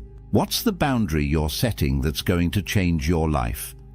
I read every comment and I want to hear your story. Remember, they will regret losing you. But by the time they do, you'll have become someone who doesn't need their regret to feel whole. That's the ultimate victory. That's the power of silence. That's what it means to let karma speak. Stay strong, stay silent, and most importantly, stay committed to becoming the best version of yourself. Because that's what this was always about. There's a weapon more dangerous than any sharp tongue, more powerful than the loudest voice in the room. It's the one thing weak men fear most and strong men wield without effort. Silence. Not the silence of a coward who has nothing to say, but the calculated, deliberate silence of a man who knows exactly when to speak and when to let his presence do the talking.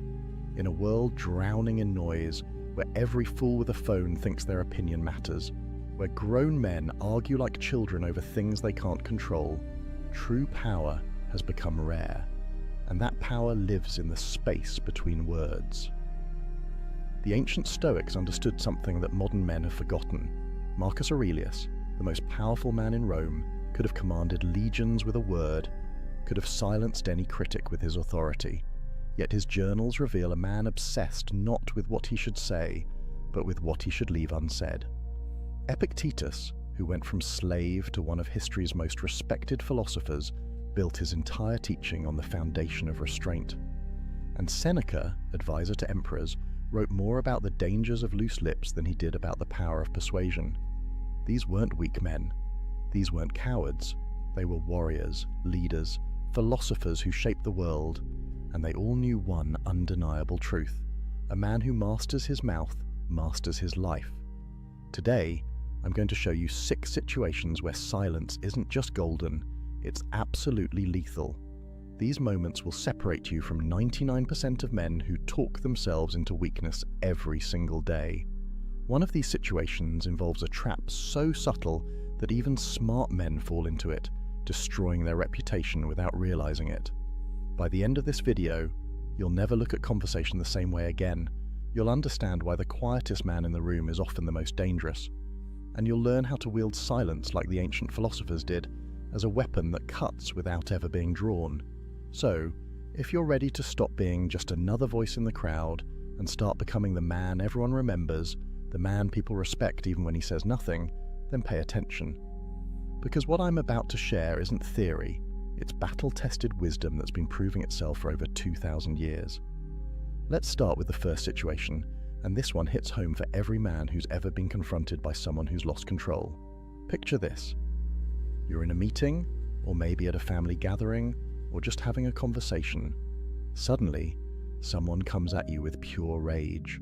Their face is red, their voice is raised, they're attacking your character, your decisions, your very existence. Everything in your body screams at you to fight back, to defend yourself, to match their energy and put them in their place. And that's exactly what weak men do. They take the bait, they raise their voice, they defend, explain, justify. They step into the ring thinking they're showing strength, when really they're revealing the exact opposite. Here's what the Stoics knew that most men never learn. Anger is temporary insanity. Seneca wrote extensively about this. When someone is angry, they're not thinking, they're reacting. Their rational mind has been hijacked by emotion, and in that state, they're essentially having a conversation with themselves.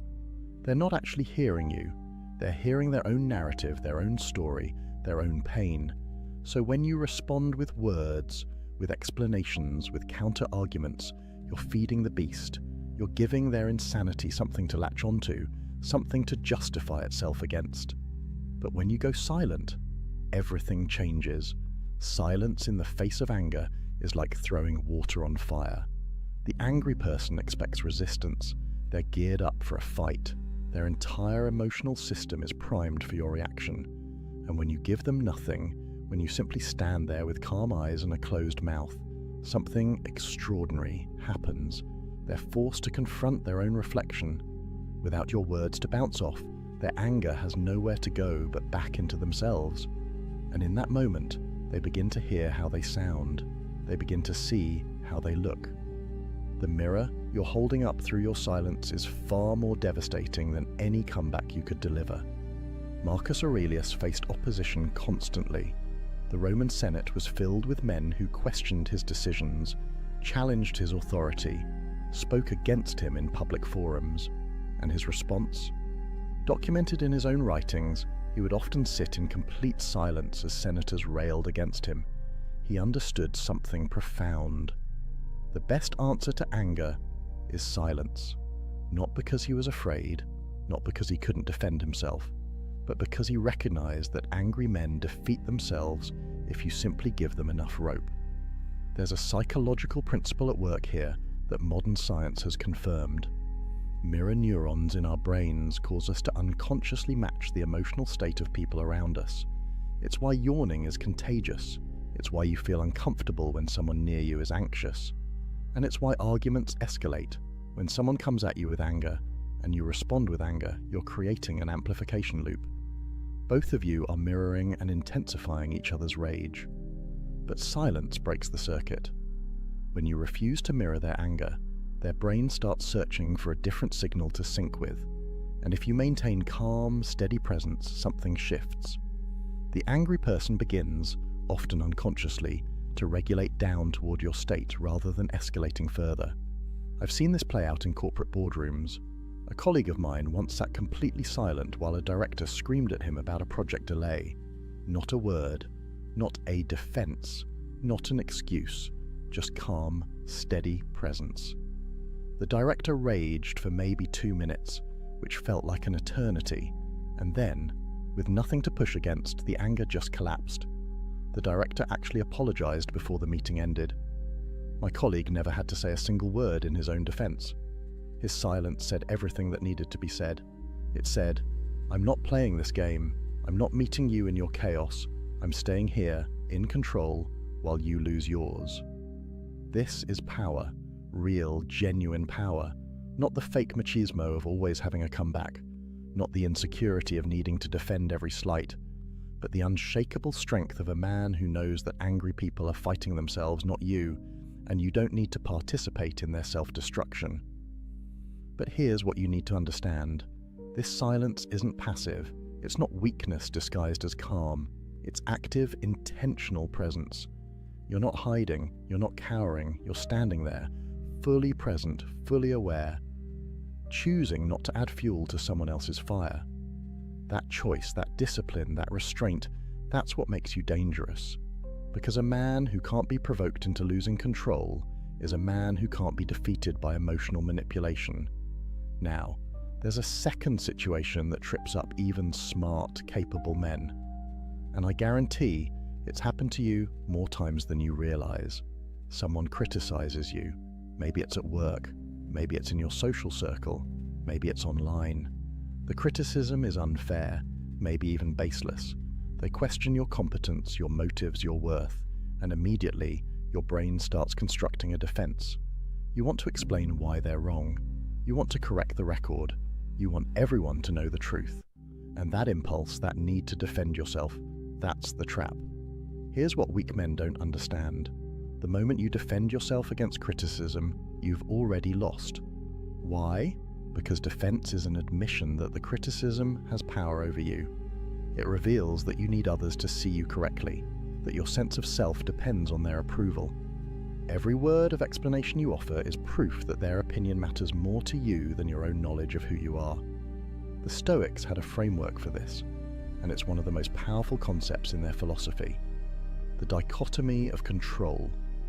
There are things within your control and things outside it. Your actions, your intentions, your effort, those are yours.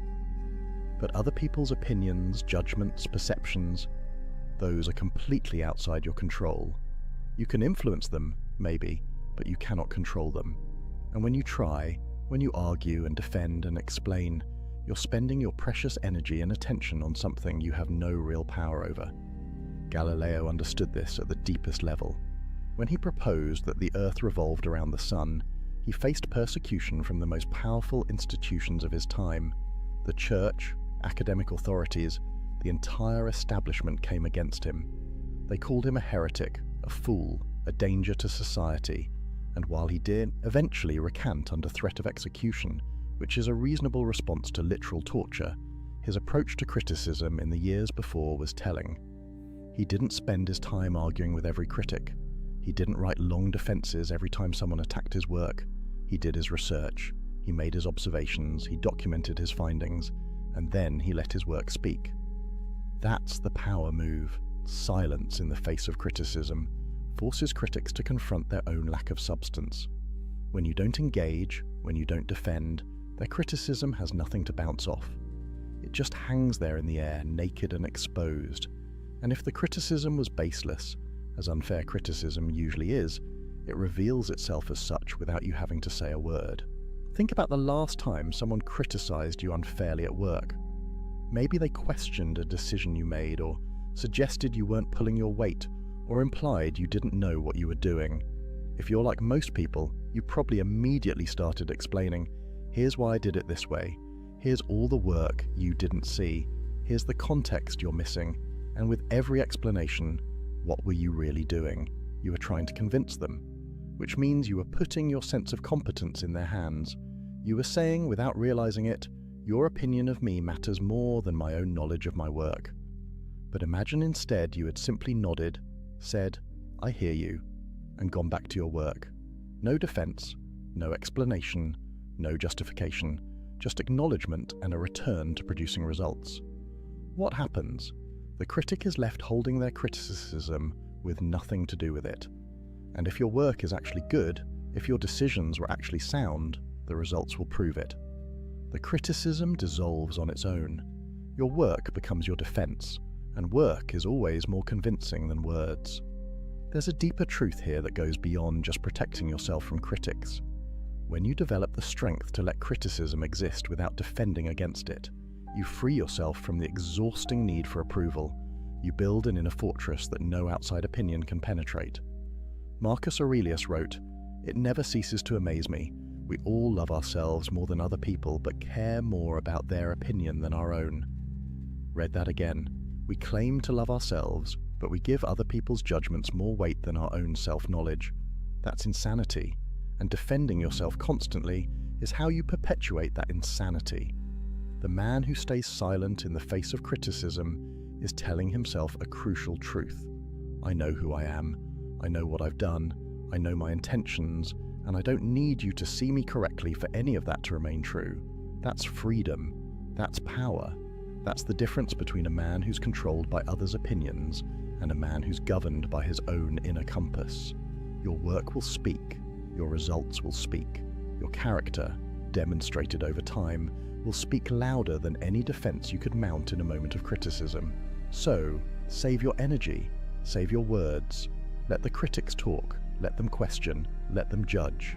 And you just keep building. Keep improving. Keep producing. Let them wonder why their criticism didn't get a reaction. Let them realize slowly that you're operating on a level they don't have access to, a level where their approval was never required in the first place. Now, the third situation is something that happens every single day, and it's one of the most tempting traps a man can fall into. Gossip, rumors, people talking about you behind your back, spreading stories that aren't true, questioning your character to others. And somewhere, somehow, you hear about it. Someone tells you what so-and-so said about you. Someone forwards you a message. Someone gives you the heads up that people are talking. And your immediate instinct is to set the record straight, to correct the narrative, to defend your name. Don't.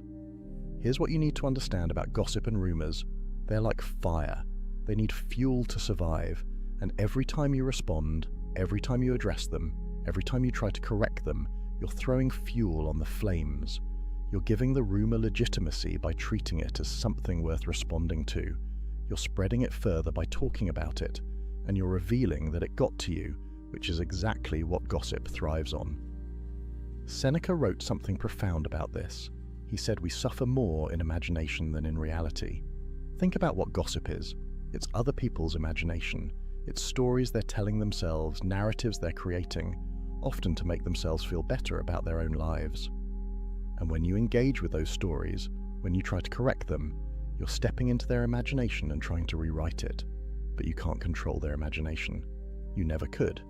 That's not your domain. The strategic move is to let rumors die of starvation. No fuel, no response, no energy, just silence and consistent character. Because here's the thing about rumors. They have a lifespan. If you don't feed them, they run out of steam. People get bored. New gossip comes along. The story fades. But it can only fade if you let it.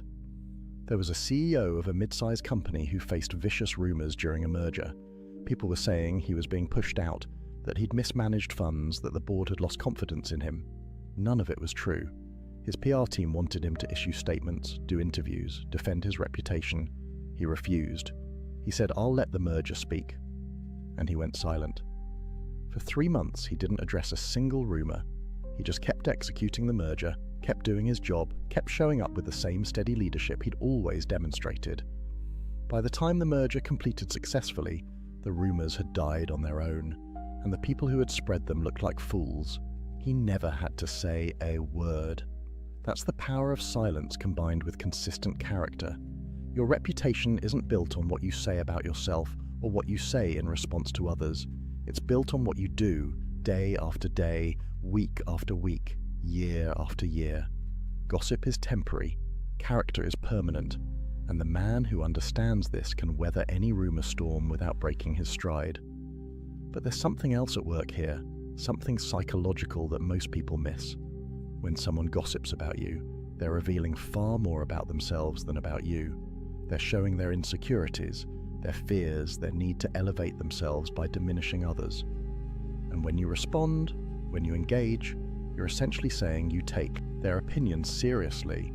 You're validating their behavior by giving it attention. Silence, on the other hand, sends a different message. It says, your opinion of me is so insignificant that I'm not even going to acknowledge it exists. It says I'm operating at a level where your gossip can't reach me. It says I have more important things to focus on than correcting every false story that circulates about me. That's not arrogance. That's priority. That's understanding where your energy is best spent. And it's definitely not spent on defending yourself to people who've already decided to believe something false. The Stoics believed that your character is like a fortress. Marcus Aurelius called it the inner citadel. It's a place inside you that external events can't touch, can't damage, can't penetrate. Gossip is an external event. It's happening out there, in other people's mouths and minds. But your character, your truth, your knowledge of who you are, that's in here, in the citadel. And a strong fortress doesn't send soldiers running out every time someone shouts insults from outside the walls. It simply stands, unshaken, unmoved, confident in its own strength. Over time, this approach does something remarkable. It builds such a strong reputation for integrity that rumors can't stick to you. People who know you, people who've seen your consistent character, they don't believe the gossip, and people who don't know you, their opinions don't matter anyway. You end up with a kind of immunity, not because you fought every rumor, but because you ignored them all and let your life be your testimony. So, when you hear that people are talking, when you discover a rumor circulating, when someone tells you what so-and-so said, take a breath. Recognize it for what it is: other people's imagination, other people's insecurity, other people's entertainment, and then go back to being who you are. Let them talk, let them wonder why you're not reacting. Let them eventually realize that while they were gossiping, you were building. While they were talking, you were doing. While they were imagining, you were living in reality. The fourth situation is subtle, but it's one of the most revealing tests of a man's character, and most men fail it without even realizing they're being tested. You're in a meeting, a social gathering, a group conversation. Someone else is getting praised. Maybe they accomplished something impressive. Maybe they're being recognized for their work. Maybe everyone's attention is on them, celebrating their success. And as you sit there listening, a thought creeps in. But I did something just as good. But I worked just as hard. But no one's acknowledging what I've done. And you feel this almost irresistible urge to interject, to mention your own accomplishments, to make sure people know you're successful too. Stop right there, because what you're feeling is your ego screaming for validation. And if you listen to it, if you speak up, you're about to reveal something you don't want to reveal: insecurity. Here's what weak men don't understand. When you feel the need to mention your own accomplishments while someone else is being praised, you're announcing to everyone in the room that your sense of worth depends on external recognition. You're showing that you're keeping score. You're revealing that you measure yourself against others. And all of that, every bit of it, is the opposite of strength. A truly confident man, a stoically grounded man, can sit in a room while someone else receives all the praise and feel nothing but genuine appreciation for that person's success. Why? Because his sense of worth isn't tied to who's getting attention. His identity isn't dependent on being recognized. He knows what he's accomplished, he knows his own value, and he doesn't need the room to validate it. Marcus Aurelius, literally the Emperor of Rome, could have demanded praise constantly. He could have made sure every achievement was publicly celebrated. He could have ensured that his name was spoken with reverence at every opportunity, but read his meditations. You know what you find? A man constantly reminding himself that praise means nothing. Ambition means tying your well-being to what other people say or do, he wrote. Self-indulgence means tying it to the things that happen to you. Sanity means tying it to your own actions. Read that again. Your well-being, your sense of self, your inner peace, it should be tied to your own actions, not to how others respond to those actions. When you need praise, when you need recognition, when you need others to acknowledge what you've done, you've tied your well-being to something outside your control. And that's a prison. That's weakness disguised as ambition. The power move when someone else is being praised is radical silence. Not bitter silence, not jealous silence, but genuine, grounded, appreciative silence. You listen, you acknowledge their success. You might even congratulate them, but you don't make it about you. You don't redirect attention. You don't say, "That's great, and by the way, I just did this thing too." You let them have their moment, fully, completely. And here's what happens. Here's the subtle magic of this kind of silence. People notice. They notice that you're secure enough to let someone else shine without dimming their light. They notice that you're not competing for scraps of attention. They notice that you operate from abundance, not scarcity. And paradoxically, your status rises. Not because you sought it, but because you demonstrated something rare. the confidence to be content in silence while others are celebrated. Think about social media for a moment. The entire platform is built on people broadcasting their achievements, seeking validation, competing for attention, constant updates about promotions, accomplishments, vacations, possessions, and underlying all of it is a desperate need to be seen, to be acknowledged, to be praised. The Stoic approach is the opposite. Do great work, accomplish meaningful things, and then, largely, keep quiet about it. Let your life speak louder than your posts. I'm not saying never share your achievements. I'm saying your first instinct, your driving motivation, should never be the need for others to acknowledge them. There's a massive difference between sharing from a place of abundance and sharing from a place of need. One is generous, an offering to inspire or inform. The other is begging, a plea for validation disguised as an update. The man who masters this fourth form of silence develops something priceless: internal validation. He becomes his own source of acknowledgement. He pats himself on the back. He tells himself he did well. He recognizes his own growth and effort. And that self-recognition becomes stronger and more sustaining than any external praise ever could be, because it's always available. It can never be taken away, and it doesn't depend on anyone else's mood, attention, or opinion. Seneca wrote, "Until we have begun to go without them, we fail to realize how unnecessary many things are. We've been using them not because we needed them, but because we had them." The same is true of praise. Once you begin to go without seeking it, once you develop the discipline to let others shine while you remain quiet, you realize how unnecessary that external validation was. You were seeking it not because you needed it, but because the opportunity to seek it was always there. The confident man lets others be praised. The insecure man makes sure he's praised too. Which one are you? The next time you're in a room and someone else is getting recognition, watch your internal reaction. Notice if you feel that urge to redirect attention to yourself. And if you do, breathe. Let it pass. Stay silent. Let them have their moment. And notice how strong you feel when you do. That feeling, that quiet strength of not needing the spotlight, that's real power. That's the kind of power that can't be shaken because it doesn't depend on anything outside yourself. The fifth situation is one that destroys more potential than almost anything else. And it's so common, so normalized, that most men don't even recognize they're sabotaging themselves when they do it. You get excited about a new goal. Maybe it's a business idea. Maybe it's a fitness transformation. Maybe it's learning a new skill. Whatever it is, the excitement is real. The vision is clear. And your immediate instinct is to tell people about it. You want to share your plans. You want to announce your intentions. You want people to know what you're about to accomplish. And the moment you do that, the moment you broadcast your plans before you've executed them, you've just dramatically reduced your chances of success. There's actual science behind this, and it perfectly validates what the Stoics knew 2,000 years ago. When you tell people about your goals, your brain gets a hit of dopamine. It feels good. It feels like you've accomplished something just by sharing the intention. And that feeling, that premature sense of accomplishment, it actually reduces your motivation to do the work. Studies have shown that when people announce their goals publicly, they're less likely to achieve them because the announcement scratches the itch that the accomplishment was supposed to scratch. But beyond the psychology, there's strategy. When you share your plans too early, you invite doubt, negativity, and sabotage, often from people who don't even mean to derail you. They'll question your idea. They'll point out obstacles you haven't considered. They'll share stories of others who tried and failed.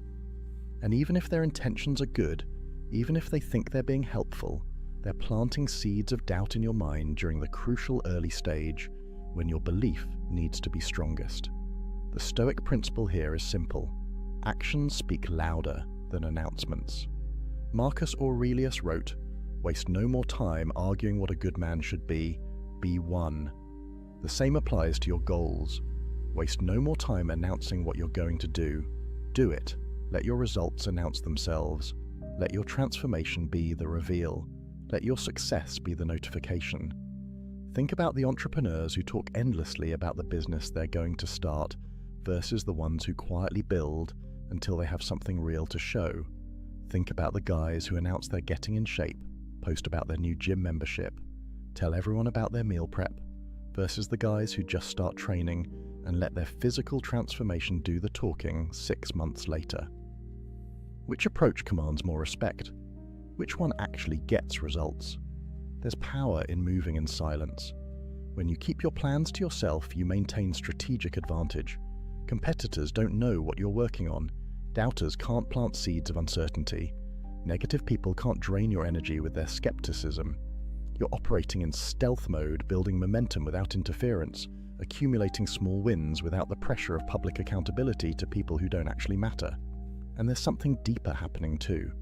When you keep your plans silent, you're developing internal accountability. You're proving to yourself that you don't need external pressure or validation to follow through. You're building the muscle of self-discipline, the capacity to commit to something and execute it without needing cheerleaders or witnesses. That's real strength. That's the difference between someone who needs accountability partners to do anything and someone who's accountable to themselves. I know a guy who wanted to write a book. For 2 years, he told everyone he was working on it. He talked about the premise at parties. He discussed his progress on social media. He sent update emails to friends, and 2 years later, he had maybe 50 pages written.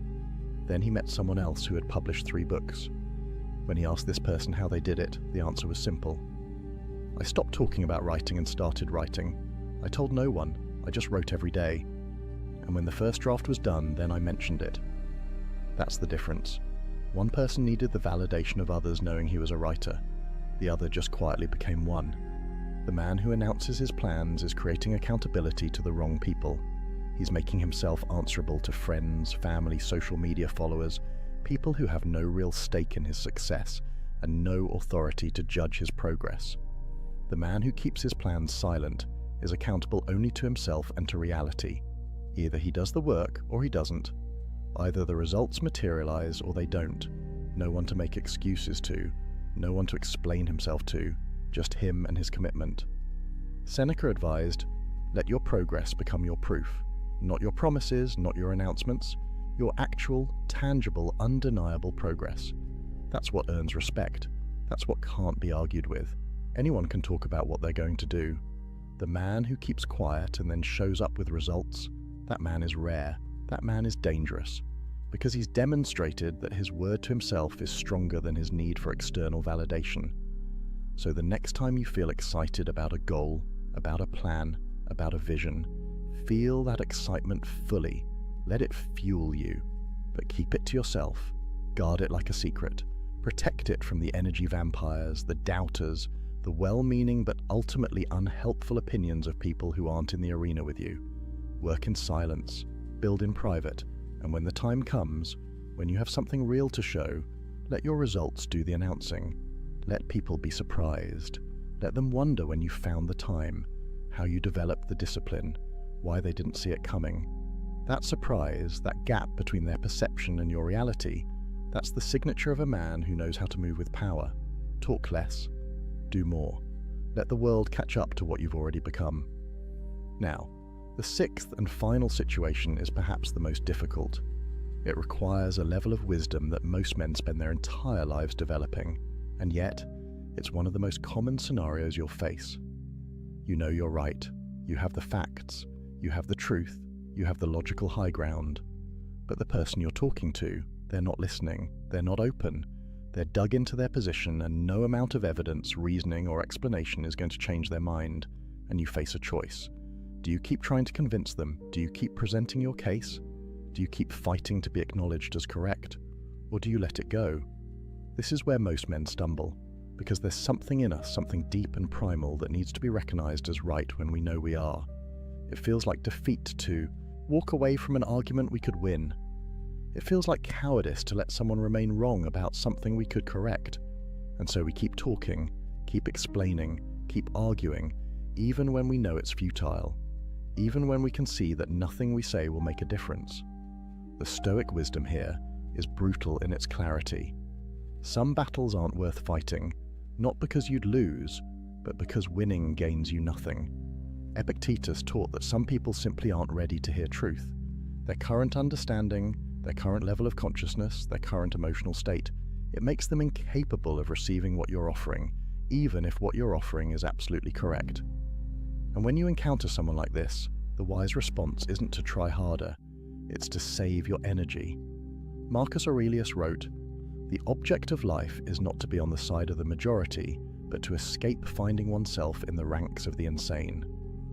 Sometimes the sanity is in recognizing that you can't save everyone from their own ignorance. You can't force growth on someone who isn't ready. You can't argue someone into enlightenment, and trying to do so doesn't make you noble or persistent. It makes you a fool wasting resources on an unwinnable fight. Think about the last time you got into an argument online. You presented facts. They dismissed them. You provided sources. They questioned the sources. You broke down the logic. They moved the goalposts. And 3 hours later, you were exhausted, frustrated, and they hadn't changed their position 1 millimeter. What did you gain? Nothing. What did you lose? 3 hours of your life, a significant amount of mental energy, and probably some peace of mind. Was being right worth that cost? The man who masters this sixth form of silence understands something crucial. Being right doesn't require being heard. Your correctness doesn't depend on someone else acknowledging it. The truth is the truth, whether they accept it or not. And sometimes, probably more often than you'd like, the most powerful thing you can do is let someone be wrong. There's a concept in Stoicism about choosing your battles. Not every hill is worth dying on. Not every argument is worth having. Not every wrong idea is worth correcting. You have finite energy, finite time, finite attention. And every moment you spend trying to convince someone who doesn't want to be convinced is a moment you're not spending on something that actually matters, something that's actually within your control, something that actually moves your life forward. I watched a friend destroy a relationship with his father over politics. They had opposite views, both intelligent, both passionate, both convinced they were right.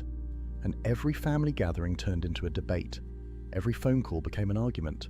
My friend couldn't let it go. He had to make his father see reason. He had to win the argument. And eventually, they stopped speaking. Years of silence. All because my friend couldn't accept that some minds won't change and some arguments aren't worth the cost of winning them.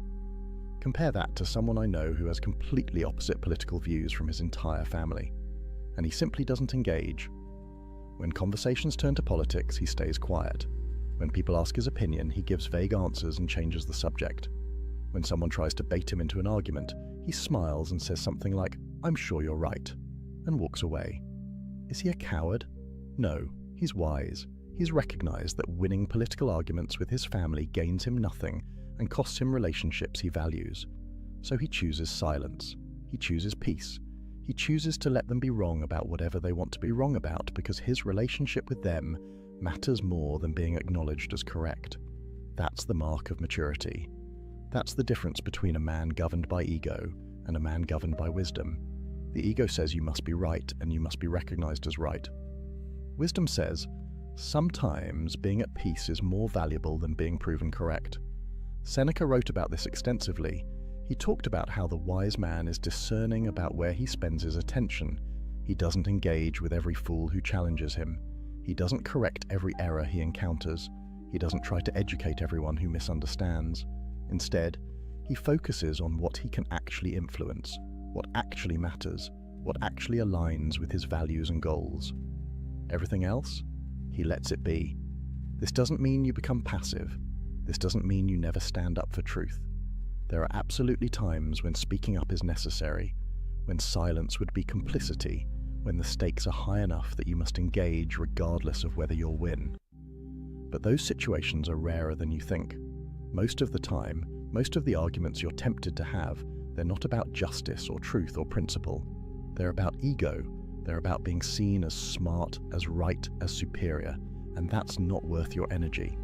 The liberation that comes from letting people be wrong is profound. You stop carrying the weight of other people's ignorance. You stop feeling responsible for educating everyone who doesn't get it. You stop exhausting yourself trying to change minds that don't want to change. Instead, you invest that energy in yourself, in your growth, in your goals, in the people who actually want to learn from you, in the battles that actually matter. Being right doesn't require being heard. Your truth doesn't need someone else's validation to remain true. And sometimes the most powerful statement you can make is complete silence in the face of determined ignorance. It says your opinion of reality doesn't change reality. It says I'm not going to waste my energy trying to convince you of what I already know. It says I have better things to do than argue with someone who isn't listening. So the next time you find yourself in an argument with someone who clearly won't change their mind, take a breath. Recognize what's happening. You're about to spend energy on something that will produce no return. You're about to sacrifice peace for the temporary satisfaction of explaining why you're right to someone who doesn't care. And then make a different choice. Let them be wrong. Wish them well, even if only silently in your own mind. And walk away, not in defeat, not in frustration, but in wisdom. In the knowledge that your time, your energy, your peace, they're too valuable to waste on battles that can't be won. Save your strength for fights that matter, and let silence be your answer to those that don't. So here we are, 6 situations where silence is your ultimate weapon. When someone attacks you with anger, when critics try to provoke you, when gossip and rumors circulate, when someone else receives praise, when you're tempted to announce your plans, and when you're right, but speaking won't change anything. 6 moments where weak men talk themselves into defeat and strong men stay silent and maintain power. But let's be clear about something. This isn't about never speaking. This isn't about being a doormat. This isn't about passive acceptance of everything. The Stoics weren't silent because they were weak. They were silent because they were strong. Strong enough to choose when to speak and when to stay quiet. Disciplined enough to resist the pull of ego, emotion, and social pressure. Wise enough to recognize that not every moment requires a response. The transformation from reactive to strategic, from emotional to grounded, from weak to powerful, it all starts with one realization. You don't have to respond to everything. You don't have to defend everything. You don't have to explain everything. You don't have to correct everything. You don't have to announce everything. You don't have to win everything. And the moment you accept that, the moment you internalize it, you become dangerous in the best possible way. Because a man who can't be provoked is a man who can't be controlled. A man who doesn't need validation can't be manipulated through praise or criticism. A man who moves in silence can't be stopped by people who never saw him coming. And a man who chooses his battles wisely has energy for the wars that actually matter. Marcus Aurelius spent his life fighting wars, running an empire, dealing with senators, generals, enemies both foreign and domestic.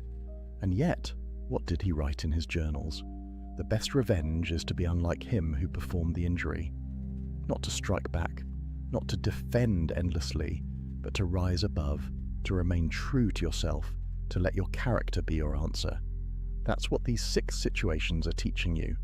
How to rise above, how to remain true, how to let your life be your answer when words would only weaken your position. This week, I want you to do something. Pick one of these 6 situations, just one, and commit to practicing silence when it shows up. When someone gets angry, don't defend. When someone criticizes unfairly, don't explain. When gossip circulates, don't address it. When someone else gets praised, don't interject. When you get excited about a goal, don't announce it. When you're right but it won't matter, don't argue. Pick one and practice. Because this isn't theory. This is training.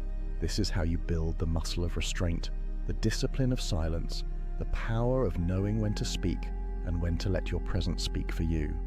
Silence isn't the absence of power. It's the accumulation of it.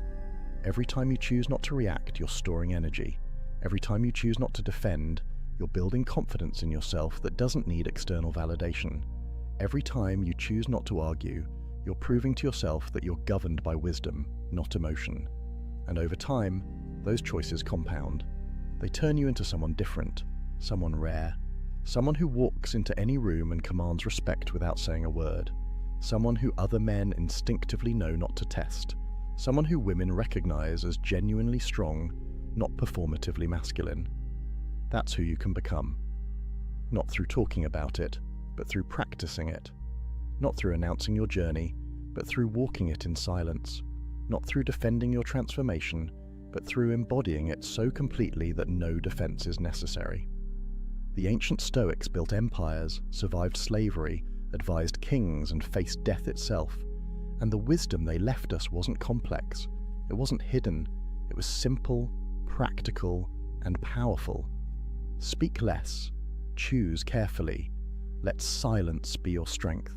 In a world where everyone's shouting, the quiet man stands out. In a culture where everyone's defending themselves, the man who doesn't need to is magnetic. In an age where everyone's announcing everything, the man who moves in silence is unstoppable. So go out there and practice. Let angry people exhaust themselves against your silence. Let critics reveal their own emptiness. Let gossip die of starvation. Let others have their moment in the spotlight. Let your plans remain yours until they become reality. Let people be wrong when convincing them gains you nothing. And watch what happens. Watch how your life changes. Watch how people's respect for you grows. Watch how much energy you have for things that actually matter. Watch how unshakable you become. This is the path of the Stoic. Not easy, not popular, not celebrated by the crowd, but powerful. Genuinely, undeniably powerful. And that power is yours if you're willing to embrace the silence. If this video resonated with you, if you're committed to walking this path, drop a comment right now. Tell me which of these 6 situations you struggle with most. Are you the guy who can't help but defend yourself? The one who has to announce every plan? The one who always needs to be right? Let me know, because awareness is the first step. Naming your weakness is how you begin to transform it into strength. And if you're ready to go deeper, if you want more of this raw, unfiltered Stoic wisdom that cuts through the modern noise and gives you ancient power, hit that subscribe button right now. This channel is a brotherhood, a place where men come to level up, to strip away weakness, to reclaim the strength that modern culture tries to drain from us. We're building something here, a community of men who understand that real power is quiet, that real strength is disciplined, that real transformation happens in silence, not in social media posts. Remember, brother, a man who talks about doing is just planning. A man who stays silent and does is unstoppable. Be the latter. Master your mouth, master your reactions, master your need for validation, master yourself, and watch as everything else falls into place. The Stoics didn't just talk about wisdom, they lived it. And that's exactly what I'm challenging you to do. Not to watch another video about being better, but to be better. Starting right now, starting with silence, starting with the next time one of these 6 situations shows up in your life. And trust me, it will show up probably today. And when it does, you'll have a choice. React like most men, or respond like a Stoic. Choose wisely, your power depends on it. 73% of men admit they stayed in a relationship far longer than they should have because they missed the signs, not because the signs weren't there, but because they chose not to see them. And here's the brutal truth. While you were hoping, planning, and investing your time, she had already made her decision. You just weren't ready to accept it. What you're about to discover will save you months, maybe years, of wasted emotional energy. These aren't the obvious red flags everyone talks about. These are the hidden signals that slip past your radar because they're disguised as something else, as temporary problems, as phases she's going through, as obstacles you can overcome if you just try harder. But the Stoics understood something powerful about human nature. Marcus Aurelius wrote that we suffer more in imagination than in reality. And nowhere is this more true than when a man refuses to see that a woman has no intention of committing to him. The pain isn't in the truth. The pain is in the years spent avoiding it. Now, before we dive into these 7 signs, I want you to understand something. The men who truly grasp what I'm about to share don't just passively consume content. They take what they learn and transform their entire approach to relationships. They stop wasting time. They start seeing clearly. And that clarity, that's what separates the men who get chosen from the men who get strung along. So pay attention, because sign number 4 is the one even your closest friends won't have the courage to tell you about. Let's talk about why intelligent, successful men miss these signs in the first place. Here's what nobody wants to admit. Your desire is lying to you, right now, in this moment. If you're involved with a woman and questioning her commitment level, your brain is actively working against your ability to see the truth. It's not your fault. It's biology mixed with psychology, and it's incredibly powerful. Epictetus, one of the great Stoic philosophers, taught a fundamental principle. We don't control external events, but we absolutely control our perceptions and responses. The problem? Most men aren't controlling their perceptions. They're letting hope control their perceptions. They're letting attachment dictate what they're willing to see. Think about it this way. You meet a woman, there's chemistry, things start developing, and somewhere in your mind you begin constructing a future. You imagine scenarios, you plan possibilities, and once that mental investment is made, your brain has a vested interest in protecting that investment. So when signs appear that contradict your desired outcome, your mind doesn't objectively analyze them. It rationalizes them. It explains them away. It tells you stories that keep hope alive. She cancels plans last minute. She's just stressed with work. She's vague about the future. She's been hurt before and needs time. She doesn't introduce you to her friends. She's private and protective of her personal life. Every sign gets reframed. Every signal gets reinterpreted. And months pass, then years, and you're still telling yourself the same stories. But here's the brutal reality that the Stoics would force you to confront. She's already decided. Women know very early whether they see long-term potential with a man, not on the first date necessarily, but within the first few months she knows. The confusion isn't hers, it's yours. She's acting consistently with her decision. You're just not accepting what her actions are telling you. Marcus Aurelius wrote, "The object of life is not to be on the side of the majority, but to escape finding oneself in the ranks of the insane, and refusing to see obvious signs because they're painful. That's a form of insanity. It's choosing comfortable delusion over uncomfortable truth." So before we go through these 7 signs, I need you to make a choice right now. Are you going to read these through the lens of hope, already preparing your rationalizations? Or are you going to read them with Stoic clarity, willing to face what's real? Because the signs are always there. The question is whether you're strong enough to see them. Let's start with the sign that most men completely misinterpret as genuine interest. She keeps you in rotation. And here's how you know. Her texting pattern is erratic. Some days she's engaged and responsive. Other days, radio, silence. You send a message on Friday night, nothing. Then Monday morning she resurfaces like nothing happened. "Hey, sorry, been crazy busy." And you accept it. Because what else are you going to do? Seem needy by questioning it? Plans with her are always tentative. "Maybe this weekend," she says. "Let me check my schedule and get back to you."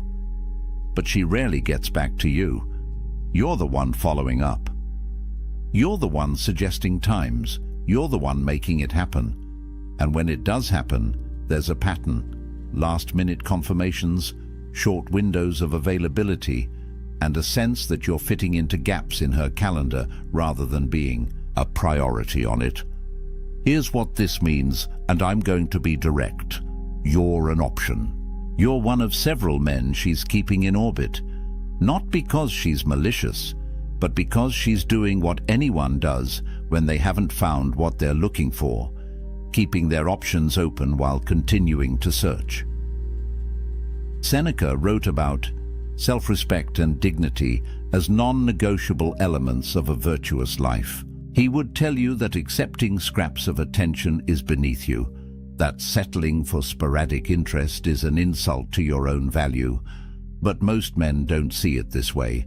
They see intermittent reinforcement and mistake it for a challenge to overcome. Let me paint you a clearer picture. You text her Wednesday suggesting weekend plans. She responds Thursday evening.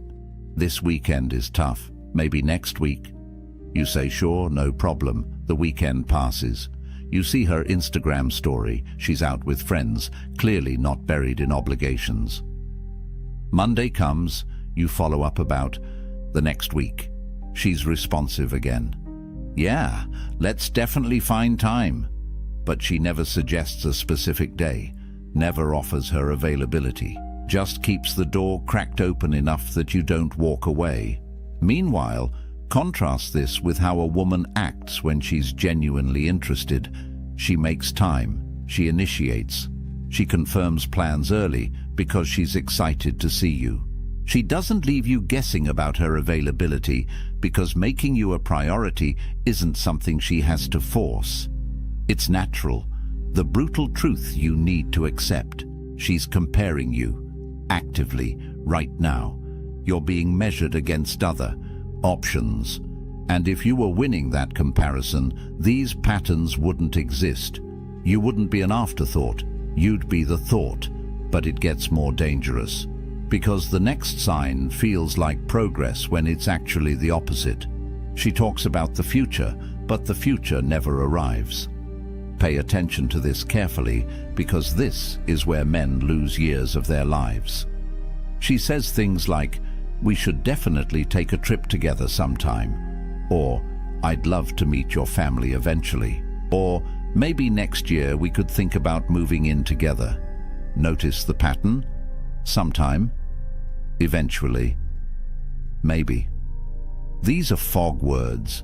They create the illusion of forward movement while committing to absolutely nothing. You bring up Thanksgiving, plans in October. "Oh, I don't know. My family situation is complicated." You mention a concert 3 months away. "Let's see how things are going then."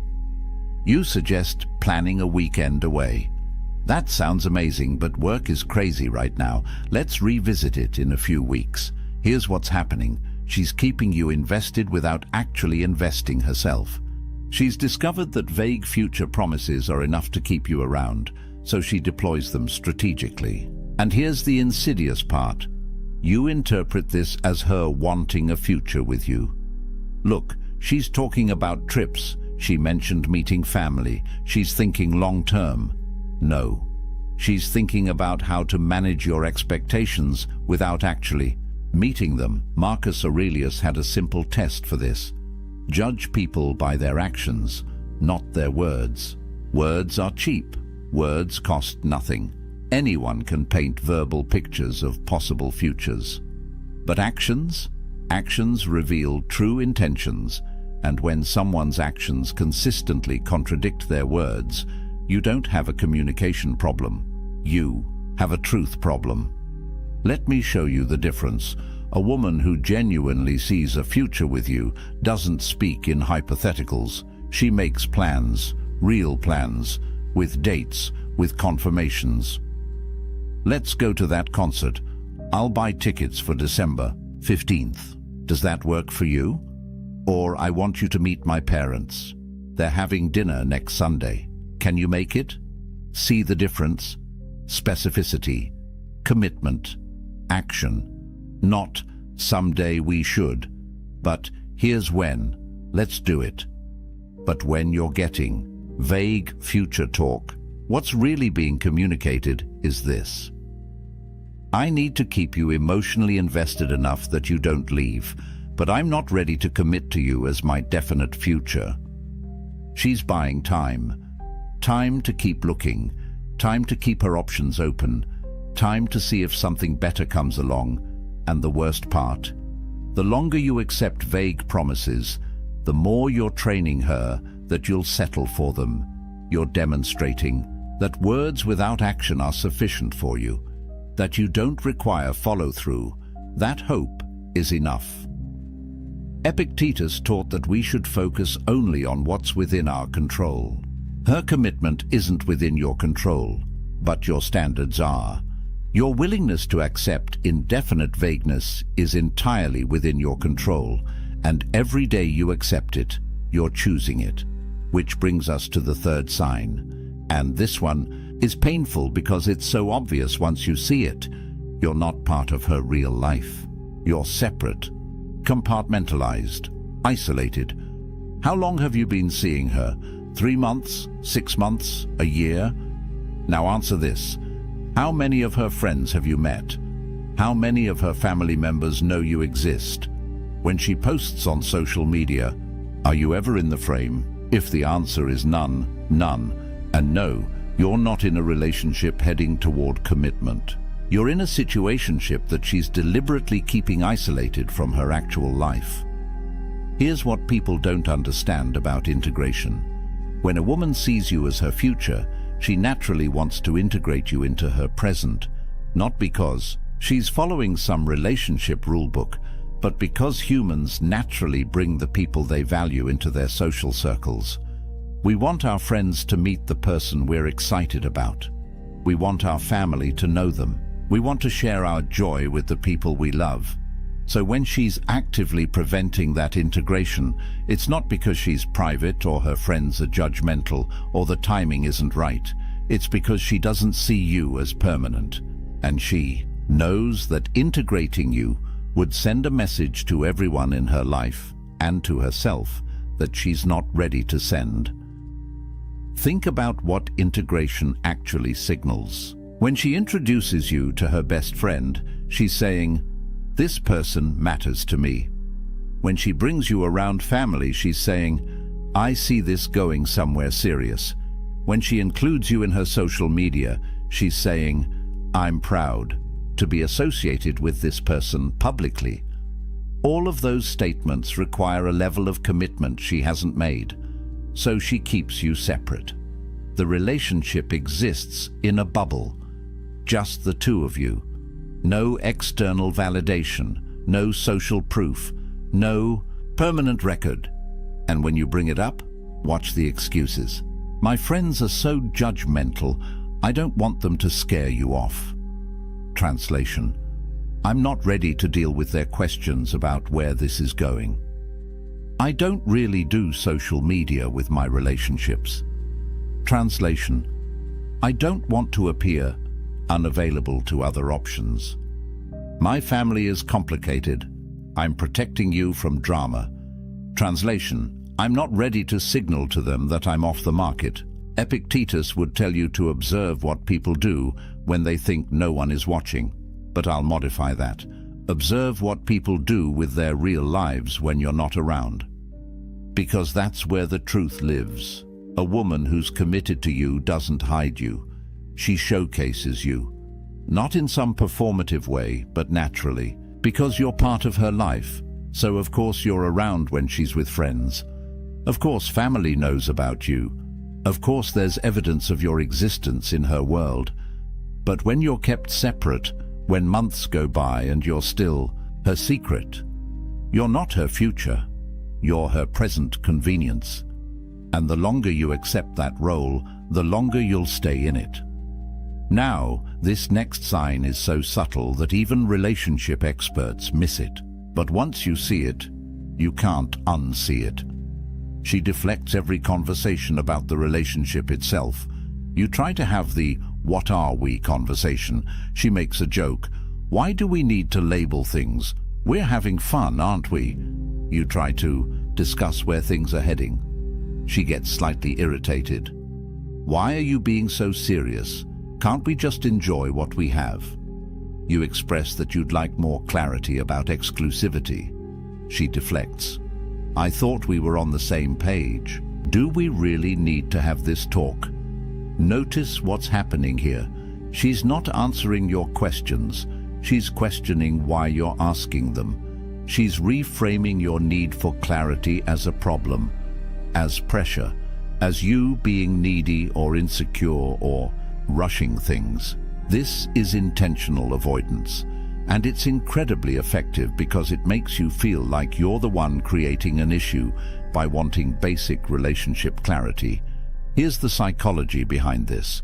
She knows that having an explicit conversation about commitment would force her to either commit or be honest that she doesn't want to. Both options are uncomfortable for her. If she commits, she's closing doors she wants to keep open. If she's honest that she doesn't want to commit, you might leave. So she chooses option 3. Avoid the conversation entirely and hope you stop asking. Marcus Aurelius wrote extensively about courage as one of the 4 cardinal virtues. And this situation requires courage from both people. It requires courage from you to ask difficult questions, but it also requires courage from her to answer them honestly. When she deflects instead of answers, she's revealing a lack of courage, a lack of respect for you, and a lack of genuine commitment to anything beyond the present moment. Let me show you what this looks like in practice. You say, "I really like you, and I'd love to know where you see this going." She responds with, "I like you too. Let's just see where things go naturally without overthinking it." That sounds reasonable, right? Except it's not an answer. You asked a direct question about her vision for the future. She responded with a pleasant-sounding non-answer that commits to nothing. Or you say, "I'm not seeing other people, and I'd like to know if we're exclusive." She says, "I'm not really seeing anyone else either. I don't think we need to make a big formal thing out of it." Again, sounds okay. Except she didn't answer whether she wants to be exclusive. She said she's not currently seeing others, which is different, and she discouraged you from seeking clarity, which keeps everything ambiguous enough that she maintains maximum flexibility. Compare this to how a woman who wants commitment responds. You ask where things are going. She says, "I really like where this is heading. I can see us being serious if we keep building what we have. What do you want?" You ask about exclusivity. She says, "Yes, I'd like us to be exclusive. I'm not interested in seeing other people." Direct, clear, no deflection, no irritation at your questions, because she wants the same thing you want, so your questions aren't threatening. They're welcome.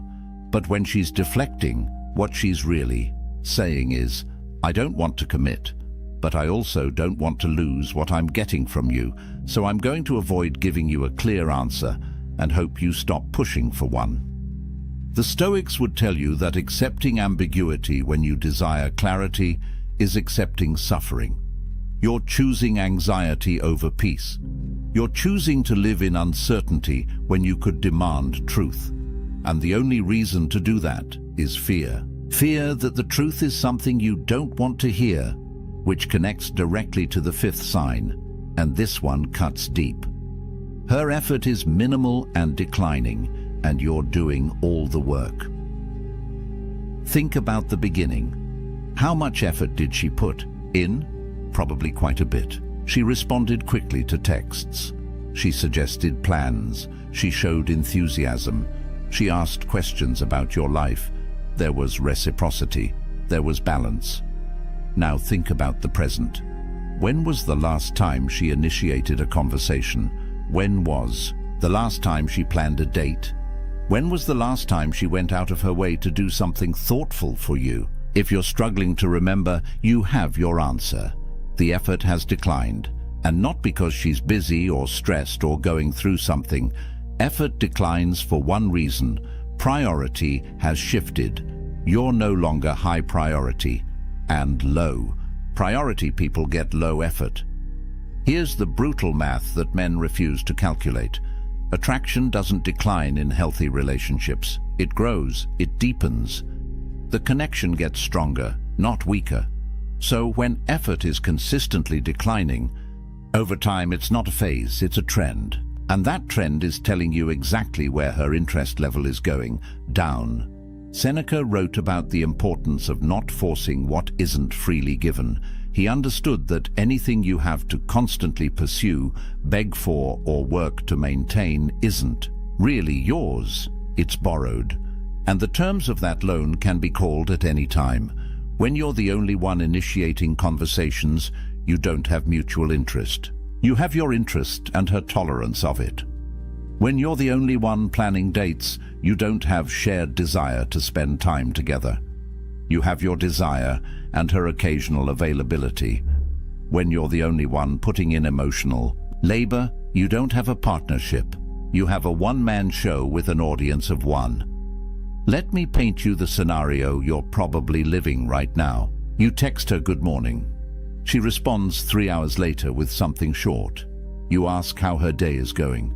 She gives a brief answer and doesn't ask about yours. You suggest getting together this week. She says, maybe, depends on how work goes. You follow up 2 days later. She confirms last minute for something low effort. Throughout all of this, you're moving the relationship forward. You're creating momentum. You're generating energy. And she's just responding, minimally, when it's convenient, with the least amount of effort required to keep you engaged. Now imagine the opposite. Imagine a woman who's genuinely invested.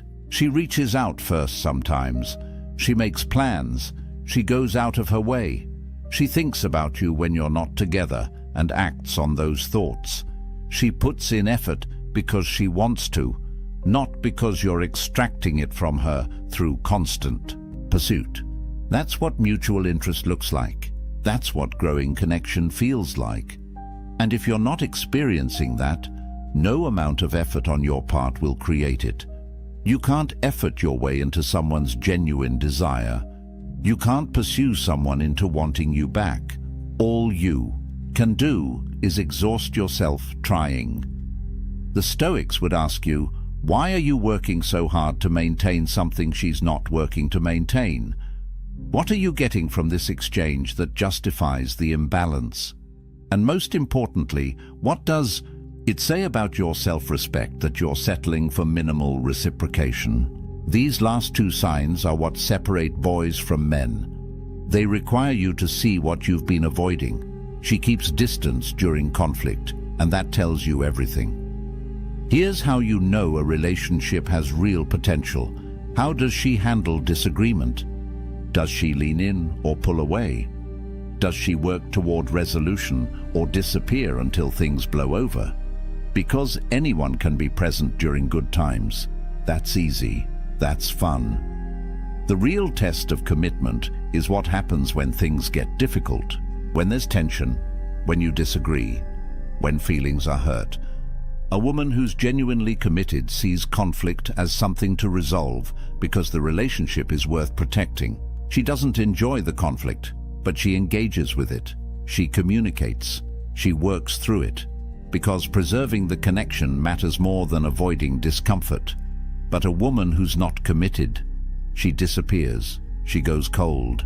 She stonewalls. Because working through conflict requires investment in a future together. And if she's not invested in that future, why would she put in that work? Marcus Aurelius wrote about relationships requiring mutual effort and shared values. He understood that real bonds are forged not just in joy, but in adversity. How two people handle challenges together reveals the true nature of their connection. So when you have a disagreement and she shuts down, stops responding, or creates distance instead of working toward understanding, she's telling you something crucial. This relationship isn't important enough to fight for. Not the dramatic kind of fighting, but the necessary kind. The kind where you both care enough to push through discomfort toward resolution. I want you to think about your last disagreement with her. Maybe you expressed that something bothered you. Maybe you had different expectations about something. What happened after that? Did she engage in good faith to understand your perspective? Did she share her side and work toward compromise? Or did she withdraw? Did she minimize your concerns? Did she frame you as being too sensitive or dramatic or demanding? And more importantly, how long did it take to get back to normal? A few hours of honest conversation, or days of cold distance until you finally let it go and pretended everything was fine? Here's the pattern. When she's not committed, every conflict becomes a threat to the relationship's existence rather than an opportunity to strengthen it. She treats disagreement as something to avoid or escape rather than something to resolve. And over time, you learn not to bring things up. You learn to swallow your concerns. You learn to accept less than you need because you're afraid that asking for more will make her leave. And that's not a relationship. That's walking on eggshells. Epictetus taught about maintaining dignity even in difficult circumstances, But there's no dignity in suppressing your legitimate needs because someone can't handle basic relationship communication. There's no virtue in staying small to make someone else comfortable.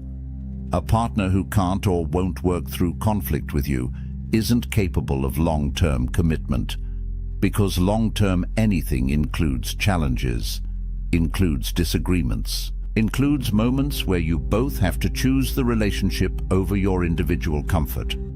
And if she's choosing distance over resolution now, she'll choose distance over commitment later.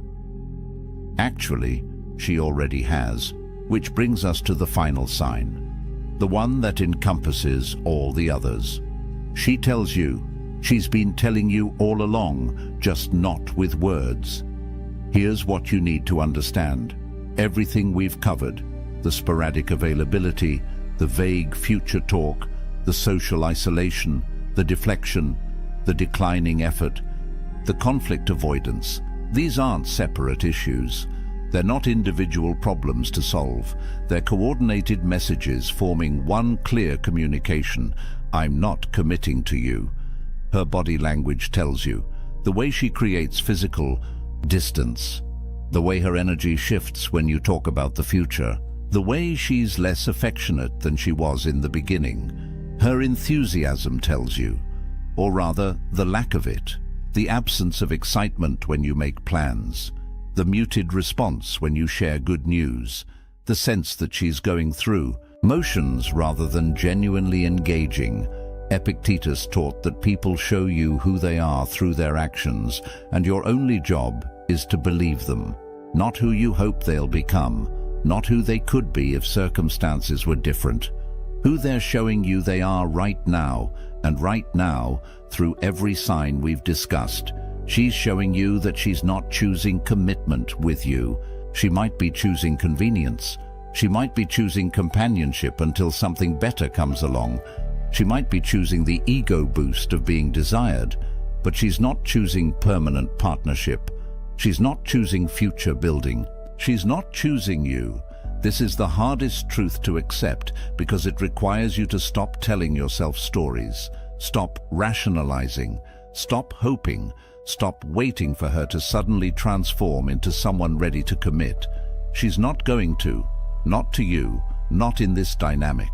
Because the pattern is established and people don't break established patterns, they follow them. Marcus Aurelius wrote about accepting reality as it is, not as we wish it to be. And the reality is this: if a woman wants to commit to you, she makes it obvious. She removes doubt. She creates security. She builds toward a future. There's no confusion. There's no mixed signals. There's no wondering where you stand. If you're confused, you have your answer. Confusion exists when someone is deliberately keeping things unclear. And people keep things unclear when clarity would force them to admit something they don't want, to admit that they're not all in. So what's the lesson here? What did the Stoics know that modern men have forgotten? They knew that self-respect requires seeing truth, even when truth is painful. They knew that dignity means not accepting scraps of attention and calling it love. They knew that wisdom is being able to walk away from what doesn't serve you, even when walking away is hard. You can't negotiate desire. You can't logic someone into commitment. You can't earn your way into being chosen. Either she chooses you or she doesn't. And if she hasn't by now, if these signs are present in your relationship, she's already made her choice. You're just refusing to accept it. But here's where this gets powerful. The moment you accept reality, the moment you stop fighting against what is and start dealing with what is, you reclaim your power. You stop being a victim of hope. You stop being trapped by potential. You start making decisions based on reality. And reality-based decisions always lead to better outcomes than fantasy-based ones. So what do you do with this information? First, you get honest, brutally honest, about which of these signs you're experiencing, about how long you've been experiencing them, about what you've been telling yourself to avoid facing the truth. Second, you make a choice, not about her, because you can't control her, but about yourself, about your standards, about what you're willing to accept and what you're not, about whether you're going to continue investing time and emotion into someone who's not investing back. And third, you remember this: the men who understand these signs, who have the courage to see them and act on what they see, those men don't stay stuck in dead-end situations. They don't waste years hoping for change that never comes. They move forward. They find women who are excited to commit to them, women who make them a priority, women who integrate them into their lives without hesitation. Because here's what happens when you raise your standards and stop accepting non-commitment. You become the kind of man that committed women seek out. You stop settling, you stop chasing, you start attracting, and that shift changes everything. Now, if this resonated with you, if you're ready to stop missing the signs and start seeing relationships clearly, you need to stay connected to content. That keeps you sharp. Most men watch one video, feel motivated for a day, then slip back into the same patterns. The men who actually transform their relationships, they consistently expose themselves to truth. They don't let comfort pull them back into delusion. Next week, we're breaking down exactly how to walk away with dignity when you've recognized these signs, how to reclaim your power, how to detach without bitterness, how to use Stoic principles to turn this pain into growth. Because seeing the truth is step one. Acting on it with wisdom is step two. And most men never make it to step two. So here's what I need you to remember. A woman who wants to commit to you makes it obvious. She doesn't make you guess. She doesn't keep you uncertain. She doesn't give you mixed signals to decode. If you're analyzing, questioning, seeking clarity from a video like this, you already have your answer. You just needed permission to accept it. The Stoics taught that freedom comes from accepting what you cannot control and acting decisively on what you can. You can't control whether she commits, but you can control whether you continue accepting non-commitment. You can control your standards. You can control your next move. That's your power. That's your freedom. Use it. There's a man in every room who never raises his voice, never competes for attention, never performs. He stands still while others fidget. He speaks last while others rush to fill the silence. And somehow, without trying, without effort, without the desperate energy that radiates from men who are starving for validation, he becomes the center of gravity. The room bends toward him. Conversations pause when he speaks. Eyes find him when he moves. Women notice him not because he's chasing their attention, but because his presence whispers something most men have forgotten how to communicate. I don't need you to complete me. I'm already whole. This isn't charisma. This isn't charm. This is something deeper, something the ancient Stoics understood 23 centuries ago, and something modern men have traded for Instagram likes and desperate text messages at 2 in the morning. The truth is brutal and liberating in equal measure. The moment you stop trying to be attractive, you become it. The second you release your grip on outcomes, they fall into your hands. When you embrace the discipline of silence, stillness, and self-mastery, you don't just change how others see you. You transform who you actually are. And that transformation, brother, that's what makes you unforgettable. Most men are taught the opposite. They're told to be loud, to take up space, to dominate conversations, to prove their worth through constant performance. They talk about their achievements, their plans, their opinions. They fill every silence with noise because silence feels like failure. They check their phones every 30 seconds because stillness feels like invisibility. They bend their boundaries reshape their schedules, and abandon their purpose the moment a beautiful woman shows interest because they've been taught that her attention is the prize. But here's what those men never learn. The prize isn't her attention. The prize is becoming the kind of man who doesn't need it. This isn't a game. This isn't manipulation. This is the ancient art of self-mastery applied to modern life. Marcus Aurelius didn't write his meditations to attract women. He wrote them at night, alone in his military tent, trying to become a better man. Epictetus didn't teach the dichotomy of control so his students could get dates. He taught it so they could build unshakable character. Seneca didn't practice voluntary discomfort to impress anyone. He did it to forge resilience. But here's the fascinating part. These men, these ancient philosophers who focused entirely on internal excellence, they possessed a magnetic quality that transcended their era. Not because they were trying to be attractive, but because they had become something rare. Men who had mastered themselves. Let me show you how this works in practice. Let me walk you through 9 habits, 9 disciplines, 9 ways of being that separate men who chase from men who attract. These aren't tricks you perform, they're transformations you embody. And once you integrate them, once they become part of who you are rather than things you do, everything changes. The first habit might surprise you because it goes against everything modern dating culture preaches. It's the discipline of strategic silence. Not the awkward silence of someone who doesn't know what to say. Not the cold silence of someone playing games. The intentional silence of someone who understands that words lose power when you waste them. Most men are terrified of pauses. They fill every gap in conversation with nervous chatter, with jokes, with stories designed to prove how interesting they are. They think silence is failure, that if they're not talking, they're losing. But silence is a weapon, and most men have no idea how to wield it. When you ask a woman a question and she answers, "What do you do?" most men immediately respond. They're already thinking about what they'll say before she finishes talking.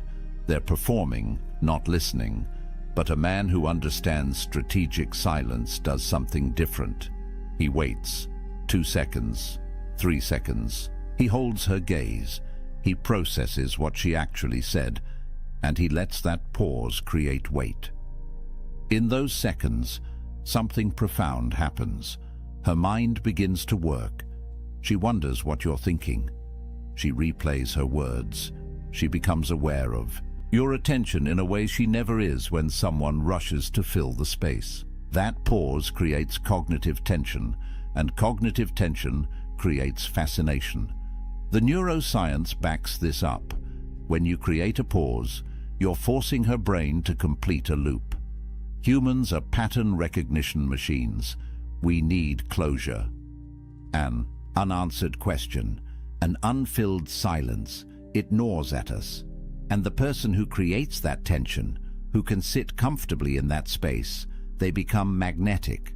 Because silence signals something most men can't fake: self-sufficiency. A man who needs her validation can't tolerate silence. A man who's complete within himself can let it breathe. Epictetus taught that we have 2 ears and 1 mouth, so we can listen twice as much as we speak. This wasn't just about being polite. It was about power. The man who speaks less controls more, not through manipulation, but through presence. When your words are rare, they carry weight. When you're comfortable in silence, you communicate something that transcends language. I don't need to fill this space because I'm not afraid of it. And fear, brother, fear is the scent that kills attraction faster than anything else. But silence alone isn't enough. You can be quiet and still radiate anxiety through every muscle in your body. This brings us to the second discipline, the one that most men violate every single day without realizing it. Physical stillness. Watch men in any social situation. They're constantly moving, shifting their weight, adjusting their clothes, checking their phones, playing with their hair, fidgeting with their drinks. Their bodies are screaming a message their mouths never say. I'm nervous. I'm uncomfortable. I need something to do with this energy because I can't just be here. Now picture the opposite. A man standing with his weight evenly distributed. His hands at his sides or clasped in front of him, but not moving. His head still. His breathing deep and even. He's not rigid, not tense. He's relaxed, but contained. When he moves, it's deliberate. When he reaches for his drink, it's a complete action. One movement, no adjustments, no fidgets, no nervous energy leaking through his fingers. That man commands attention without saying a word. The psychology here is profound. We have mirror neurons in our brains. When we observe someone, our nervous system begins to sync with theirs. If you're anxious, she feels anxious. If you're fidgety, she feels unsettled. If you're calm, centered, still, she begins to feel that too. Your physical state becomes her emotional state. This is why women talk about feeling safe around certain men. It's not just about physical protection. It's about nervous system regulation. She can relax because you're relaxed. She can be still because you're still. Marcus Aurelius wrote that you have power over your mind, not outside events. Physical stillness is the practice of that principle. You're not reactive. You're not controlled by impulses. You don't need to move just because there's empty space. You don't need to check your phone just because 5 minutes have passed. You're present, grounded, here. And that presence, that groundedness, it's magnetic in a world where everyone is scattered. This is where most men start to understand that attraction isn't about doing more.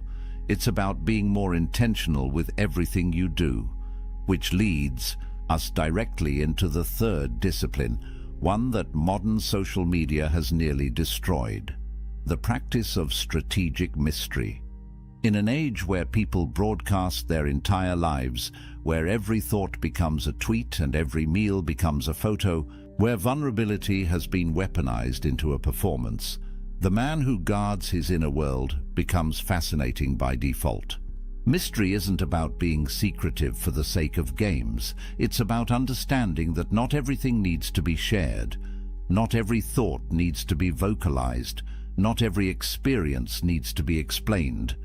When you meet someone new and they ask about your life, most men unload their entire story in the first conversation.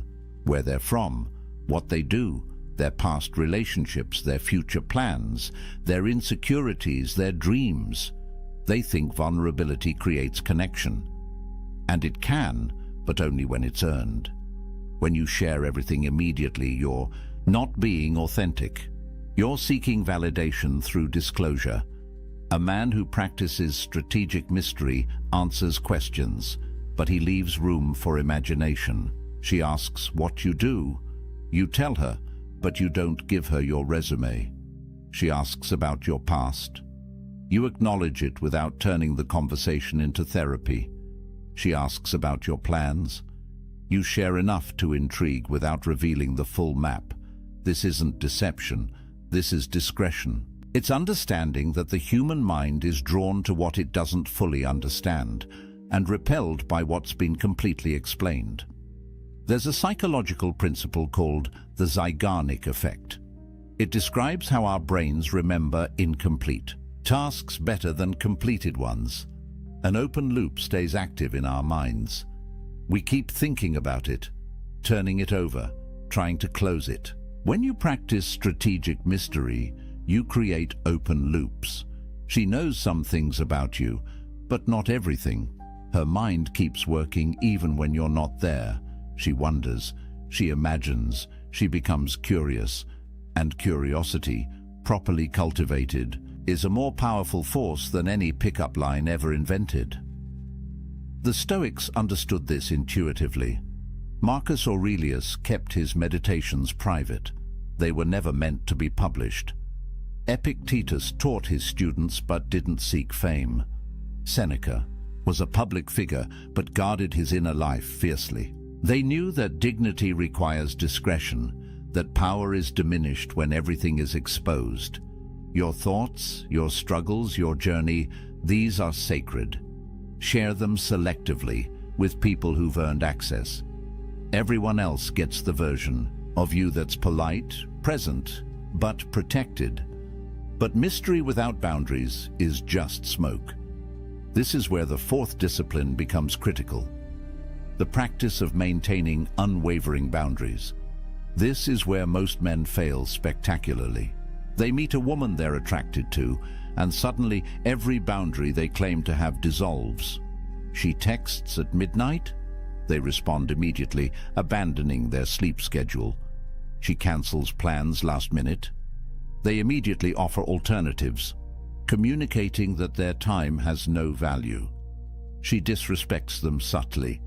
They laugh it off, afraid that standing up for themselves will cost them her attention. Here's the truth that will set you free. Boundaries aren't walls. They're not rejection. They're standards. They're the lines that define who you are and what you accept. When you hold boundaries, you're not being difficult. You're being self-respecting. And self-respect, properly embodied, is the foundation of every form of attraction that actually lasts. The ancient Stoics were obsessed with this principle. Epictetus built his entire philosophy around the dichotomy of control, understanding what's yours to protect and what isn't. Your time is yours. Your energy is yours. Your peace is yours. These things are within your control, and protecting them isn't selfish. It's essential. When you maintain boundaries, something shifts in how others perceive you. The scarcity principle kicks in. What's easily obtained is undervalued. What requires effort to access is treasured. When your time isn't available at any moment, it becomes valuable. When your attention isn't given freely to anyone who demands it, it becomes a gift. This isn't manipulation. This is natural human psychology. We respect what respects itself. Practically, this looks like simple but powerful actions. She texts you at midnight. You're asleep. You respond when you wake up naturally, not when your phone buzzes. She cancels plans with short notice. You acknowledge it, but you don't immediately rearrange your life to accommodate her. You had plans. You keep them. She tests your frame with a comment designed to make you defensive. You don't react. You stay centered. Your boundaries aren't negotiable, but they're also not aggressive. They're just there, quietly communicating, I value myself, and I expect you to value me too. This discipline flows directly into the fifth habit, the one that underlies all the others: outcome independence. This is the core Stoic principle applied to modern attraction, and it's the one that most men find impossible to embody because it requires you to genuinely not need the result, not pretend, not fake it, actually release your attachment to whether she likes you, whether she texts back, whether this interaction leads anywhere. You engage fully, you're present completely, but you're not invested in controlling the outcome. The paradox is brutal and beautiful. The less you need it to happen, the more likely it happens. The more you release your grip, the more naturally things flow to you. But you can't fake this. You can't perform outcome independence. She'll smell the neediness underneath whatever game you're playing. Outcome independence has to be real, which means you have to genuinely be fulfilled without her. Your life has to actually be complete. Your purpose has to actually sustain you. Your identity has to actually be stable. Otherwise, every interaction becomes a test of your worth, and tests create anxiety, and anxiety creates the desperate energy that repels everyone around you. Marcus Aurelius spent his life practicing detachment from outcomes. He wrote about accepting what happens with equanimity, about understanding that you control your actions but not their results. This wasn't pessimism, It was freedom. When you stop trying to control outcomes, you stop being paralyzed by fear of failure. You act clearly, you speak honestly, you engage fully because you're not burdened by the weight of needing it to work out a specific way. Here's how this looks in practice. Before you talk to her, you remind yourself, I'm complete either way. During the conversation, you notice if you're performing for approval or genuinely connecting. After the interaction, you don't refresh your phone every 30 seconds waiting for her response. You go back to your life, your mission, your purpose, because those things matter whether she texts back or not. This isn't apathy. You still care. You still prefer positive outcomes, but you're not defined by them, and that freedom transforms how you show up. Which brings us to the sixth discipline, the one that separates you from 99% of modern men who have forgotten how to do this. Radical presence. Being fully, completely, undividedly here. No phone, no distractions, no mental rehearsal of what you'll say next. Just attention, pure and concentrated, on this moment and this person. In a world where everyone is perpetually elsewhere, mentally scrolling through their feeds even while sitting across from you, the person who can actually be present becomes intoxicating. The Stoics called this memento mori, remember you will die, not as morbid obsession, but as radical wake-up call. This moment is all you have. This conversation is happening now and will never happen again. Marcus Aurelius wrote that the whole of time present is just a pinpoint in eternity. This second, right now, is your entire life. Everything else is memory or imagination. When you truly grasp this, presence becomes natural. You stop living in your head and drop into reality. What does this look like practically? Your phone is not just face down on the table, it's away, completely. When she speaks, your body turns toward her. Your eyes hold hers, not darting around. The room. You notice not just her words, but her energy, her emotions, the small shifts in her voice that reveal what she means beneath what she's saying.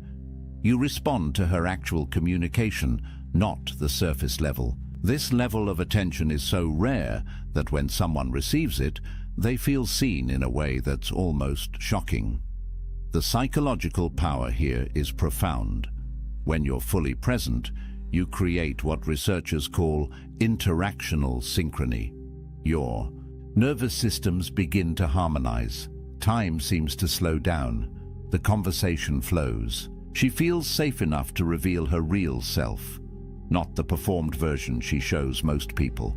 And when someone feels that level of safety and being seen, they don't forget you. They can't. Because you gave them something almost no one else offers anymore, your complete, undivided presence.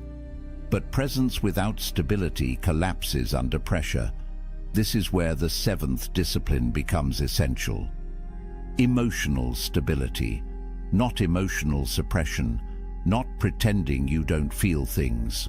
The capacity to feel deeply while responding wisely. Most men fail this test spectacularly. She gets upset, they panic. She withdraws, they chase. She creates drama, they match her energy. They're emotionally reactive, which means they're controlled by external circumstances. And being controlled, being reactive, being emotionally volatile, it destroys attraction faster than almost anything else. The Stoic view of emotions is misunderstood. They didn't advocate for becoming unfeeling. They advocated for not being controlled by feelings. There's a space, Viktor Frankl later wrote, between stimulus and response. In that space lies your power. She says something that triggers you. There's a moment before you respond. In that moment, you can choose. React impulsively or respond with intention. Get defensive or stay grounded. Match her energy or maintain your center. Women test emotional stability constantly, not because they're cruel, but because biology programs them to assess whether you'll be stable under pressure. In evolutionary terms, your emotional stability determines whether you can protect and provide when circumstances get difficult. If you collapse when she's upset, she can't trust you when real problems arise. If you panic when she pulls away, you're not a secure base. If you get defensive when she challenges you, you're weak underneath the performance. This is practical, tangible, learnable. She's upset about something at work. You don't try to fix it. You don't make it about you. You hold space. You listen. You stay calm. She tests you with emotional withdrawal. You don't panic. You don't chase. You give her space, remaining centered in yourself. Conflict arises in conversation. You don't escalate. You don't match her intensity. You speak calmly. You acknowledge her perspective. You hold your boundary without aggression.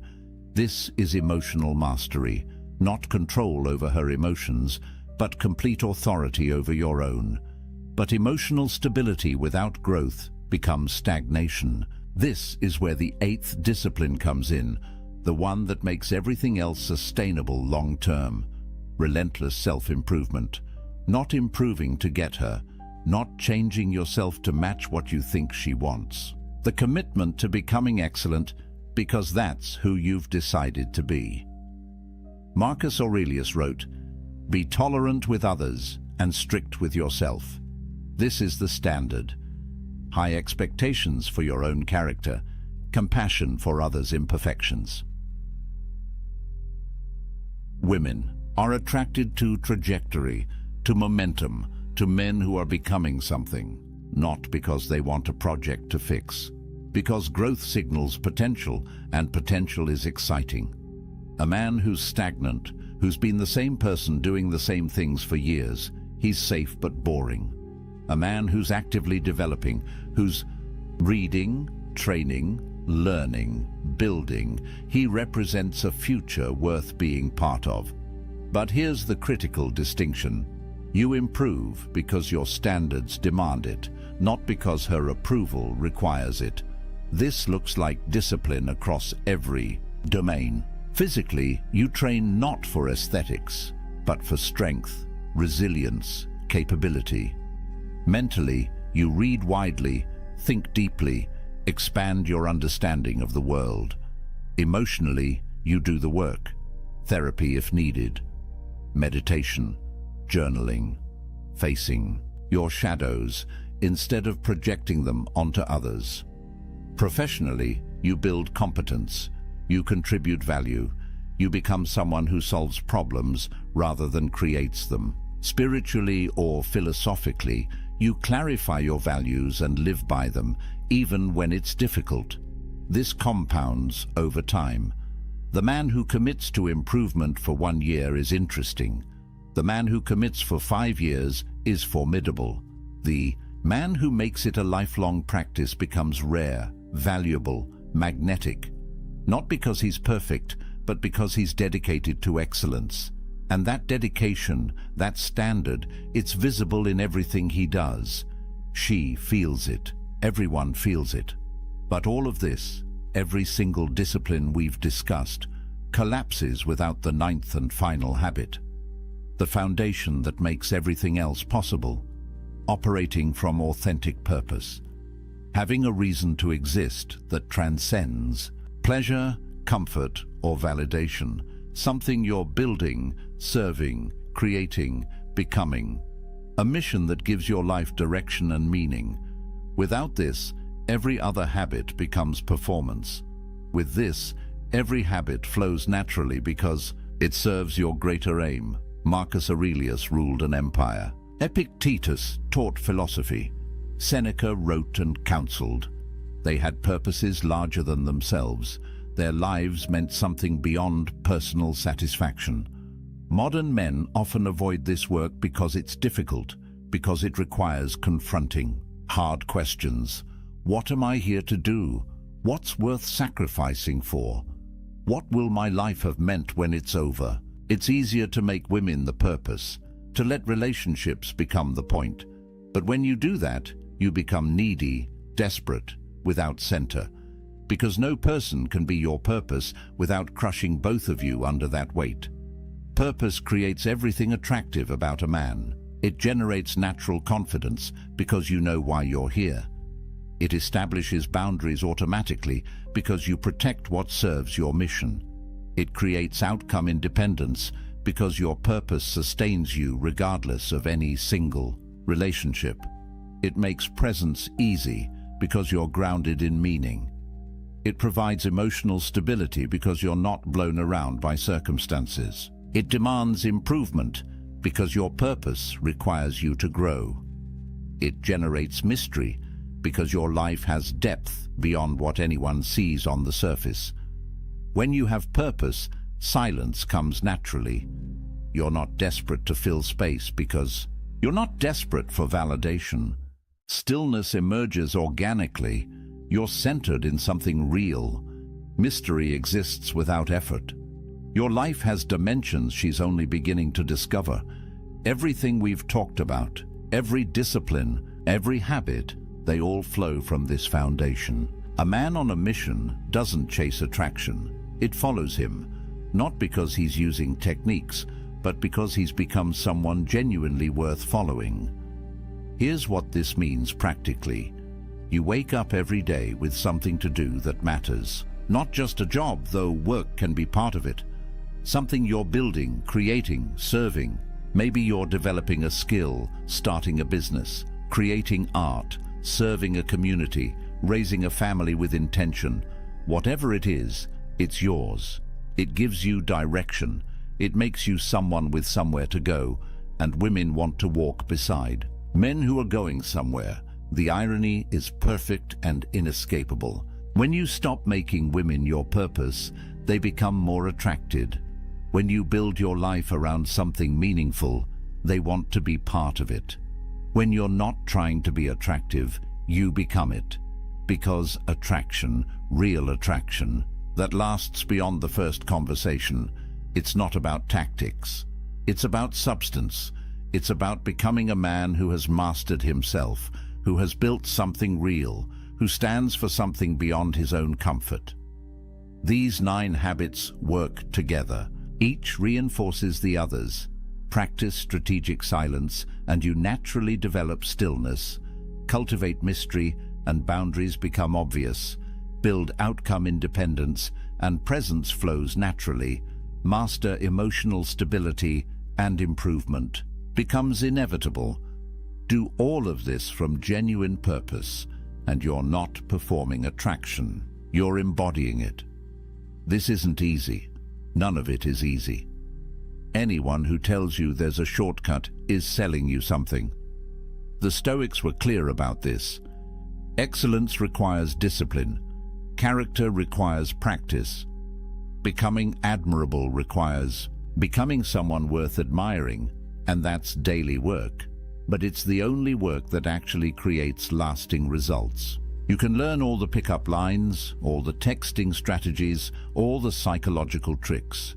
They might get you short-term results, but they won't make you into someone you respect. They won't build a life you're proud of.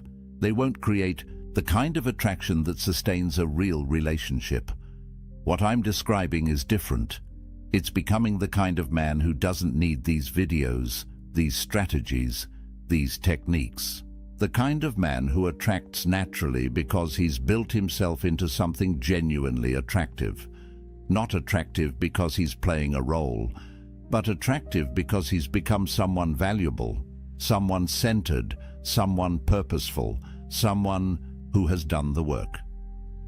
Try this for 30 days. Pick one habit and make it yours. Practice strategic silence in every conversation. Notice what happens when you hold your body still in social situations. Guard your inner world for a month and watch how curiosity builds. Hold your boundaries without apologizing and feel the shift in how people treat you. Release your attachment to outcomes and notice how much lighter everything becomes. Give your complete presence to every interaction. Stay emotionally stable when everyone around you is reactive. Commit to genuine improvement in one specific area. Clarify your purpose and let it guide your decisions. One habit. 30 days. See what changes. Because I promise you, when you stop performing and start becoming, when you stop chasing and start building, when you release the desperate energy of needing validation and step into the quiet power of being complete, everything shifts. Not just with women, with everyone, with yourself. You become the kind of man you actually respect. And that respect, that self-possession, that groundedness, it's magnetic in a way that no technique ever could be. The most attractive man in any room isn't the one trying to be.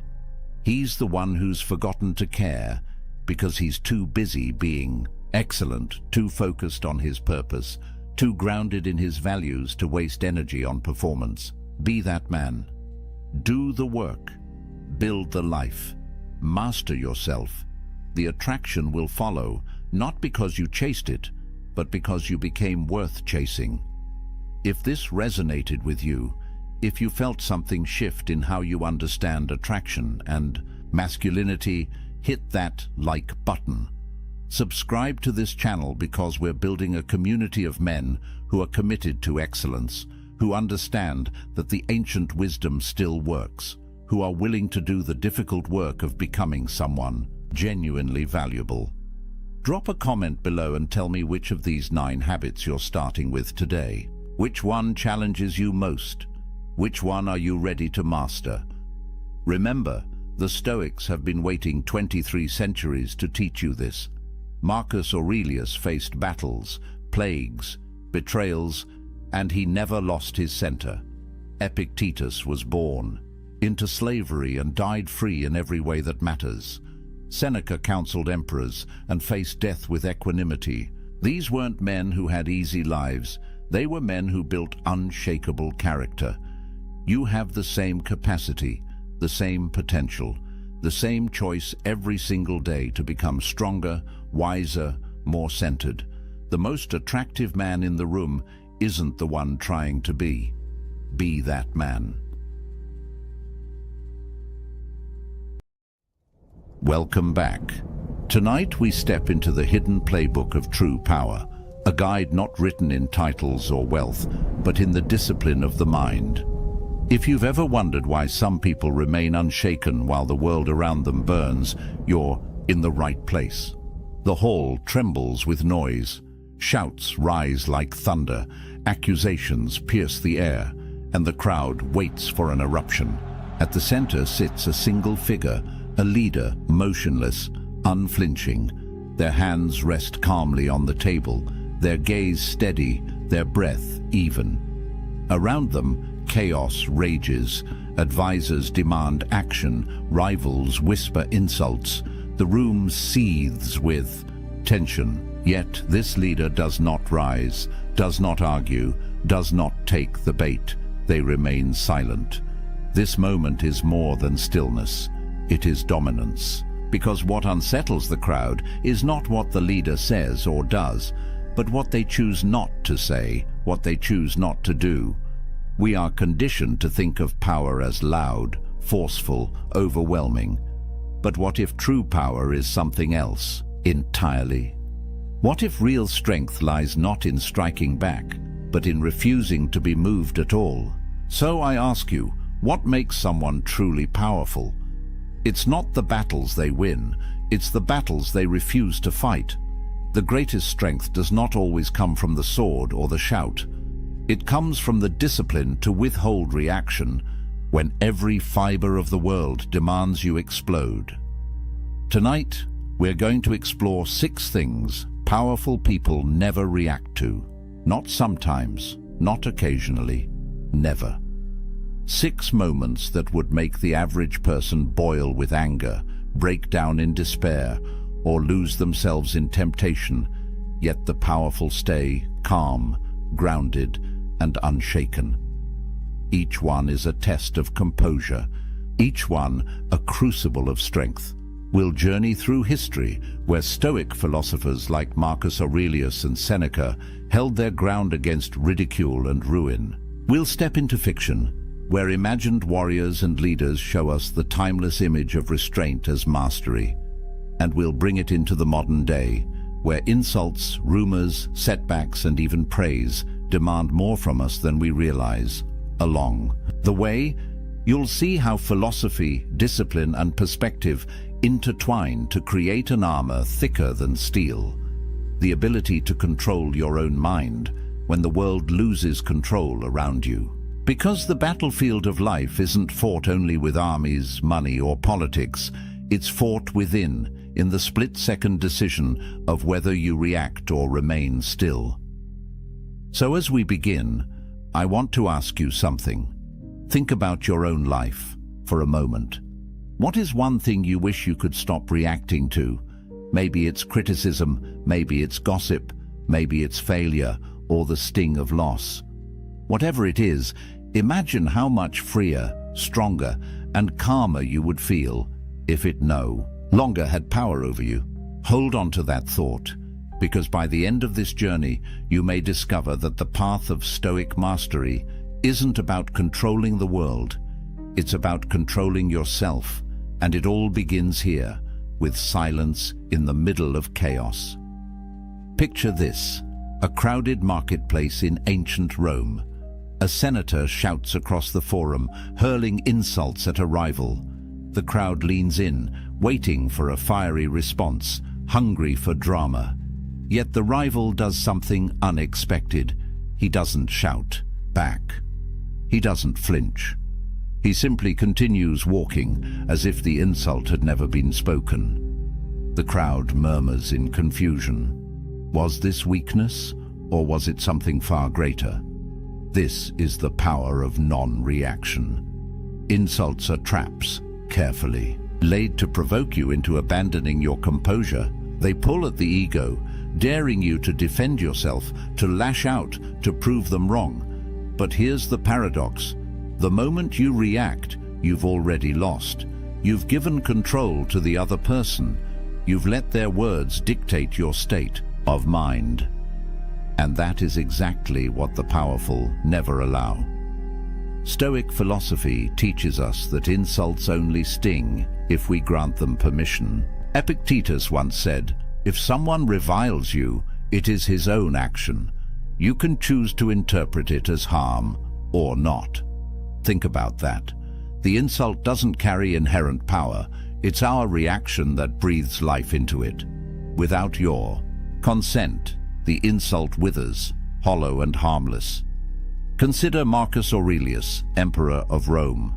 He faced endless criticism from politicians, generals, even his own people. Yet in his private writings, the Meditations, he constantly reminded himself not to be disturbed by words. He wrote, "If an insult from another stirs you, it is your own opinion that has provoked you." He knew the truth. The insult itself is powerless. It's our attachment to reputation that causes the pain. Now imagine a modern version of this scenario. You post something online and suddenly the comments flood in. Someone mocks you. Someone twists your words. You feel the heat rise in your chest, your fingers itching to strike back. But what happens if you don't? What if you simply carry on, as though their words were smoke drifting in the air? The effect is immediate. The aggressor loses their audience. The crowd sees composure, not weakness. The power shifts back to you. Fiction often mirrors this lesson. Picture a warrior in a tavern, insulted by a drunken patron eager to pick a fight. The warrior could crush him easily, but instead he turns back to his drink. The room falls silent. Everyone realizes who holds the true power. It isn't the one shouting, it's the one in control of himself. The truth is, insults say more about the giver than the receiver. They expose the speaker's insecurity, anger, or envy. By not reacting, you hold up a mirror that reflects their weakness back to them. Your silence becomes louder than any retort. So the question is, how do you master this art? The next time someone tries to provoke you, pause. Ask yourself, does this insult truly harm me, or is it just air? Remember, powerful people don't waste energy swatting at words. They save their strength for battles that matter. Now I'll turn it to you. Think of the last time someone insulted you. What if you had met it with silence instead of reaction? Wouldn't that have felt like victory? The story begins in whispers. A single voice in a crowded room suggests something unflattering. Another person repeats it. Soon, the whisper multiplies until it becomes a rumor spreading like wildfire. No one knows if it's true. No one even stops to ask. But suddenly, your reputation, your name, your very identity feels under siege. This is the world of rumors and lies, an invisible battlefield where words, not weapons, can destroy legacies. Most people panic in this moment. They scramble to explain themselves, to fight back, to stamp out every falsehood before it takes root. But here's where powerful people stand apart. They don't chase lies. They don't waste their energy wrestling with shadows. They let the truth reveal itself in time. History gives us countless examples. Consider Marcus Aurelius, the philosopher-emperor. During his reign, enemies accused him of weakness, of being too contemplative to lead Rome's armies. Yet Marcus did not call for trials or proclamations to defend himself. Instead, he focused on what he could control, leading with virtue, acting with integrity, and ensuring his deeds spoke louder than gossip. Centuries later, he's remembered as one of the greatest emperors in history, not because he silenced lies, but because he outlived them with action. Seneca, too, knew this battle well. As a tutor to the young Emperor Nero, he was accused of greed, corruption, and treachery. Some of the accusations may have been exaggerated, others entirely fabricated, but Seneca's writings show us his response. He refused to let slander dictate his peace of mind. He reminded himself, and us, that reputation is not within our control. Our character, however, always is. Fiction helps us see the same truth in sharper relief. Imagine a wise ruler in a kingdom, accused of betrayal by jealous courtiers. The people murmur, the nobles circle. The ruler knows he could denounce his enemies, demand loyalty oaths, or punish the liars. But instead, he chooses restraint. He continues ruling with fairness, justice, and clarity. Weeks later, the rumors die, and the liars reveal themselves by their desperation. The ruler emerges untarnished, not because he fought every rumor, but because he made the lies irrelevant. Now let's fast forward to today. In the digital age, rumors move faster than ever. A single tweet, a manipulated video, or a half-truth can reach millions before the truth even laces up its boots. And the natural impulse is to react, to clarify, to defend yourself in front of the crowd. Yet here's the paradox. The more attention you give to a lie, the more oxygen it gets. By acknowledging it, you confirm its existence in the minds of others. Silence, on the other hand, robs the rumor of momentum. Stoic philosophy equips us for this. Epictetus taught that we are disturbed not by events, but by our judgments about them. A rumor is only as harmful as the weight we give it. If we anchor ourselves in virtue, living with honesty, acting with fairness, staying aligned with our values, then rumors become like waves crashing against a rock, loud but ultimately powerless. There's also a deeper psychological effect at play. When you don't react to lies, you flip the script on your accusers. Their intent is to provoke you into desperation, to watch you scramble and sweat. But if you remain calm, composed, and unmoved, they are the ones left unsettled. The crowd begins to question the liars. If the rumor mattered, wouldn't he have reacted? Maybe there's nothing to it after all. Your restraint becomes proof of your strength. That doesn't mean ignorance. Powerful people don't simply bury their heads in the sand. Instead, they redirect their energy toward what builds resilience. Their work, their actions, their consistency. Over time, the pattern of your deeds silences lies more effectively than any speech ever could. Think about the people you respect most in life. Chances are, it's not those who rush to defend their names at every insult. It's those whose character is so steady, so undeniable, that lies bounce off them like arrows against armor. Their power lies in patience, in letting the truth reveal itself slowly but surely. So here's a question for you. What rumor or falsehood in your own life have you been tempted to fight? What if, instead of burning your energy in defense, you chose to rise above it, to let your actions over time write the story for you? Could you allow silence to be your greatest rebuttal? The Stoics remind us that reputation is a fickle thing, never fully in our control, but character, that is always ours to guard. And it is through character, not reaction, that we outlast rumors, dismantle lies, and prove ourselves truly powerful. Failure, the very word, makes the heart tighten. We are taught to fear it, to hide it, to run from it. Yet every powerful figure, real or imagined, has walked through the fire of failure and emerged transformed. The difference is not that they never stumble. The difference is how they respond when the ground gives way beneath them. Picture a Roman general on campaign. His strategy collapses, his soldiers scatter, and the banners of Rome fall into enemy hands. The camp is heavy with shame, the whispers of defeat crawling through the night air. Most leaders would rage, panic, or break down in despair. But imagine instead a general who sits quietly by the fire, studying the maps again, adjusting, recalculating. To his men, his calm is unsettling. To his enemies, it is terrifying. They see not a broken man, but someone already planning the next victory. This is the Stoic way.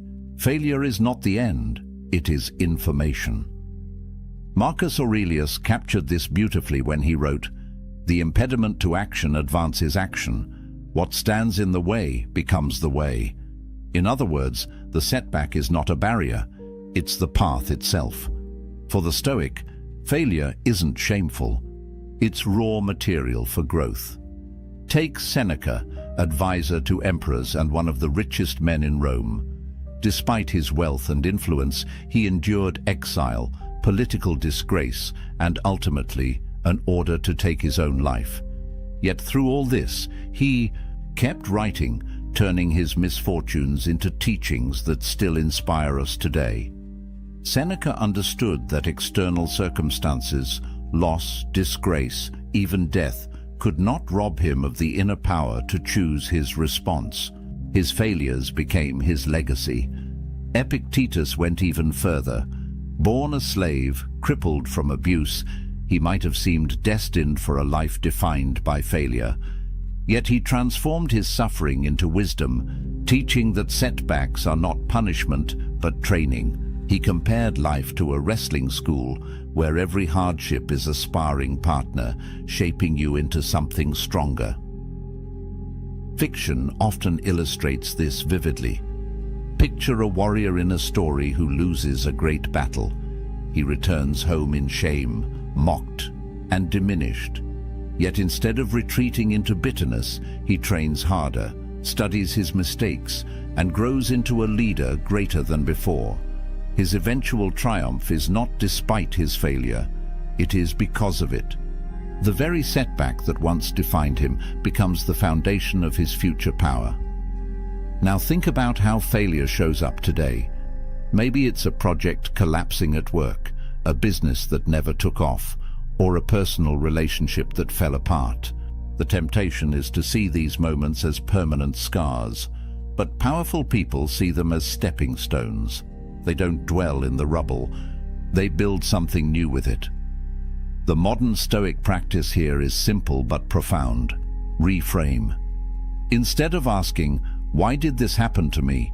ask, "How is this useful to me?" Failure reveals blind spots. It humbles arrogance. It forces adaptation. And those who learn to reframe setbacks not as dead ends but as detours discover that failure is not their enemy, it is their teacher. Here's the deeper truth. Reacting emotionally to failure, rage, despair, self-pity, only prolongs the suffering.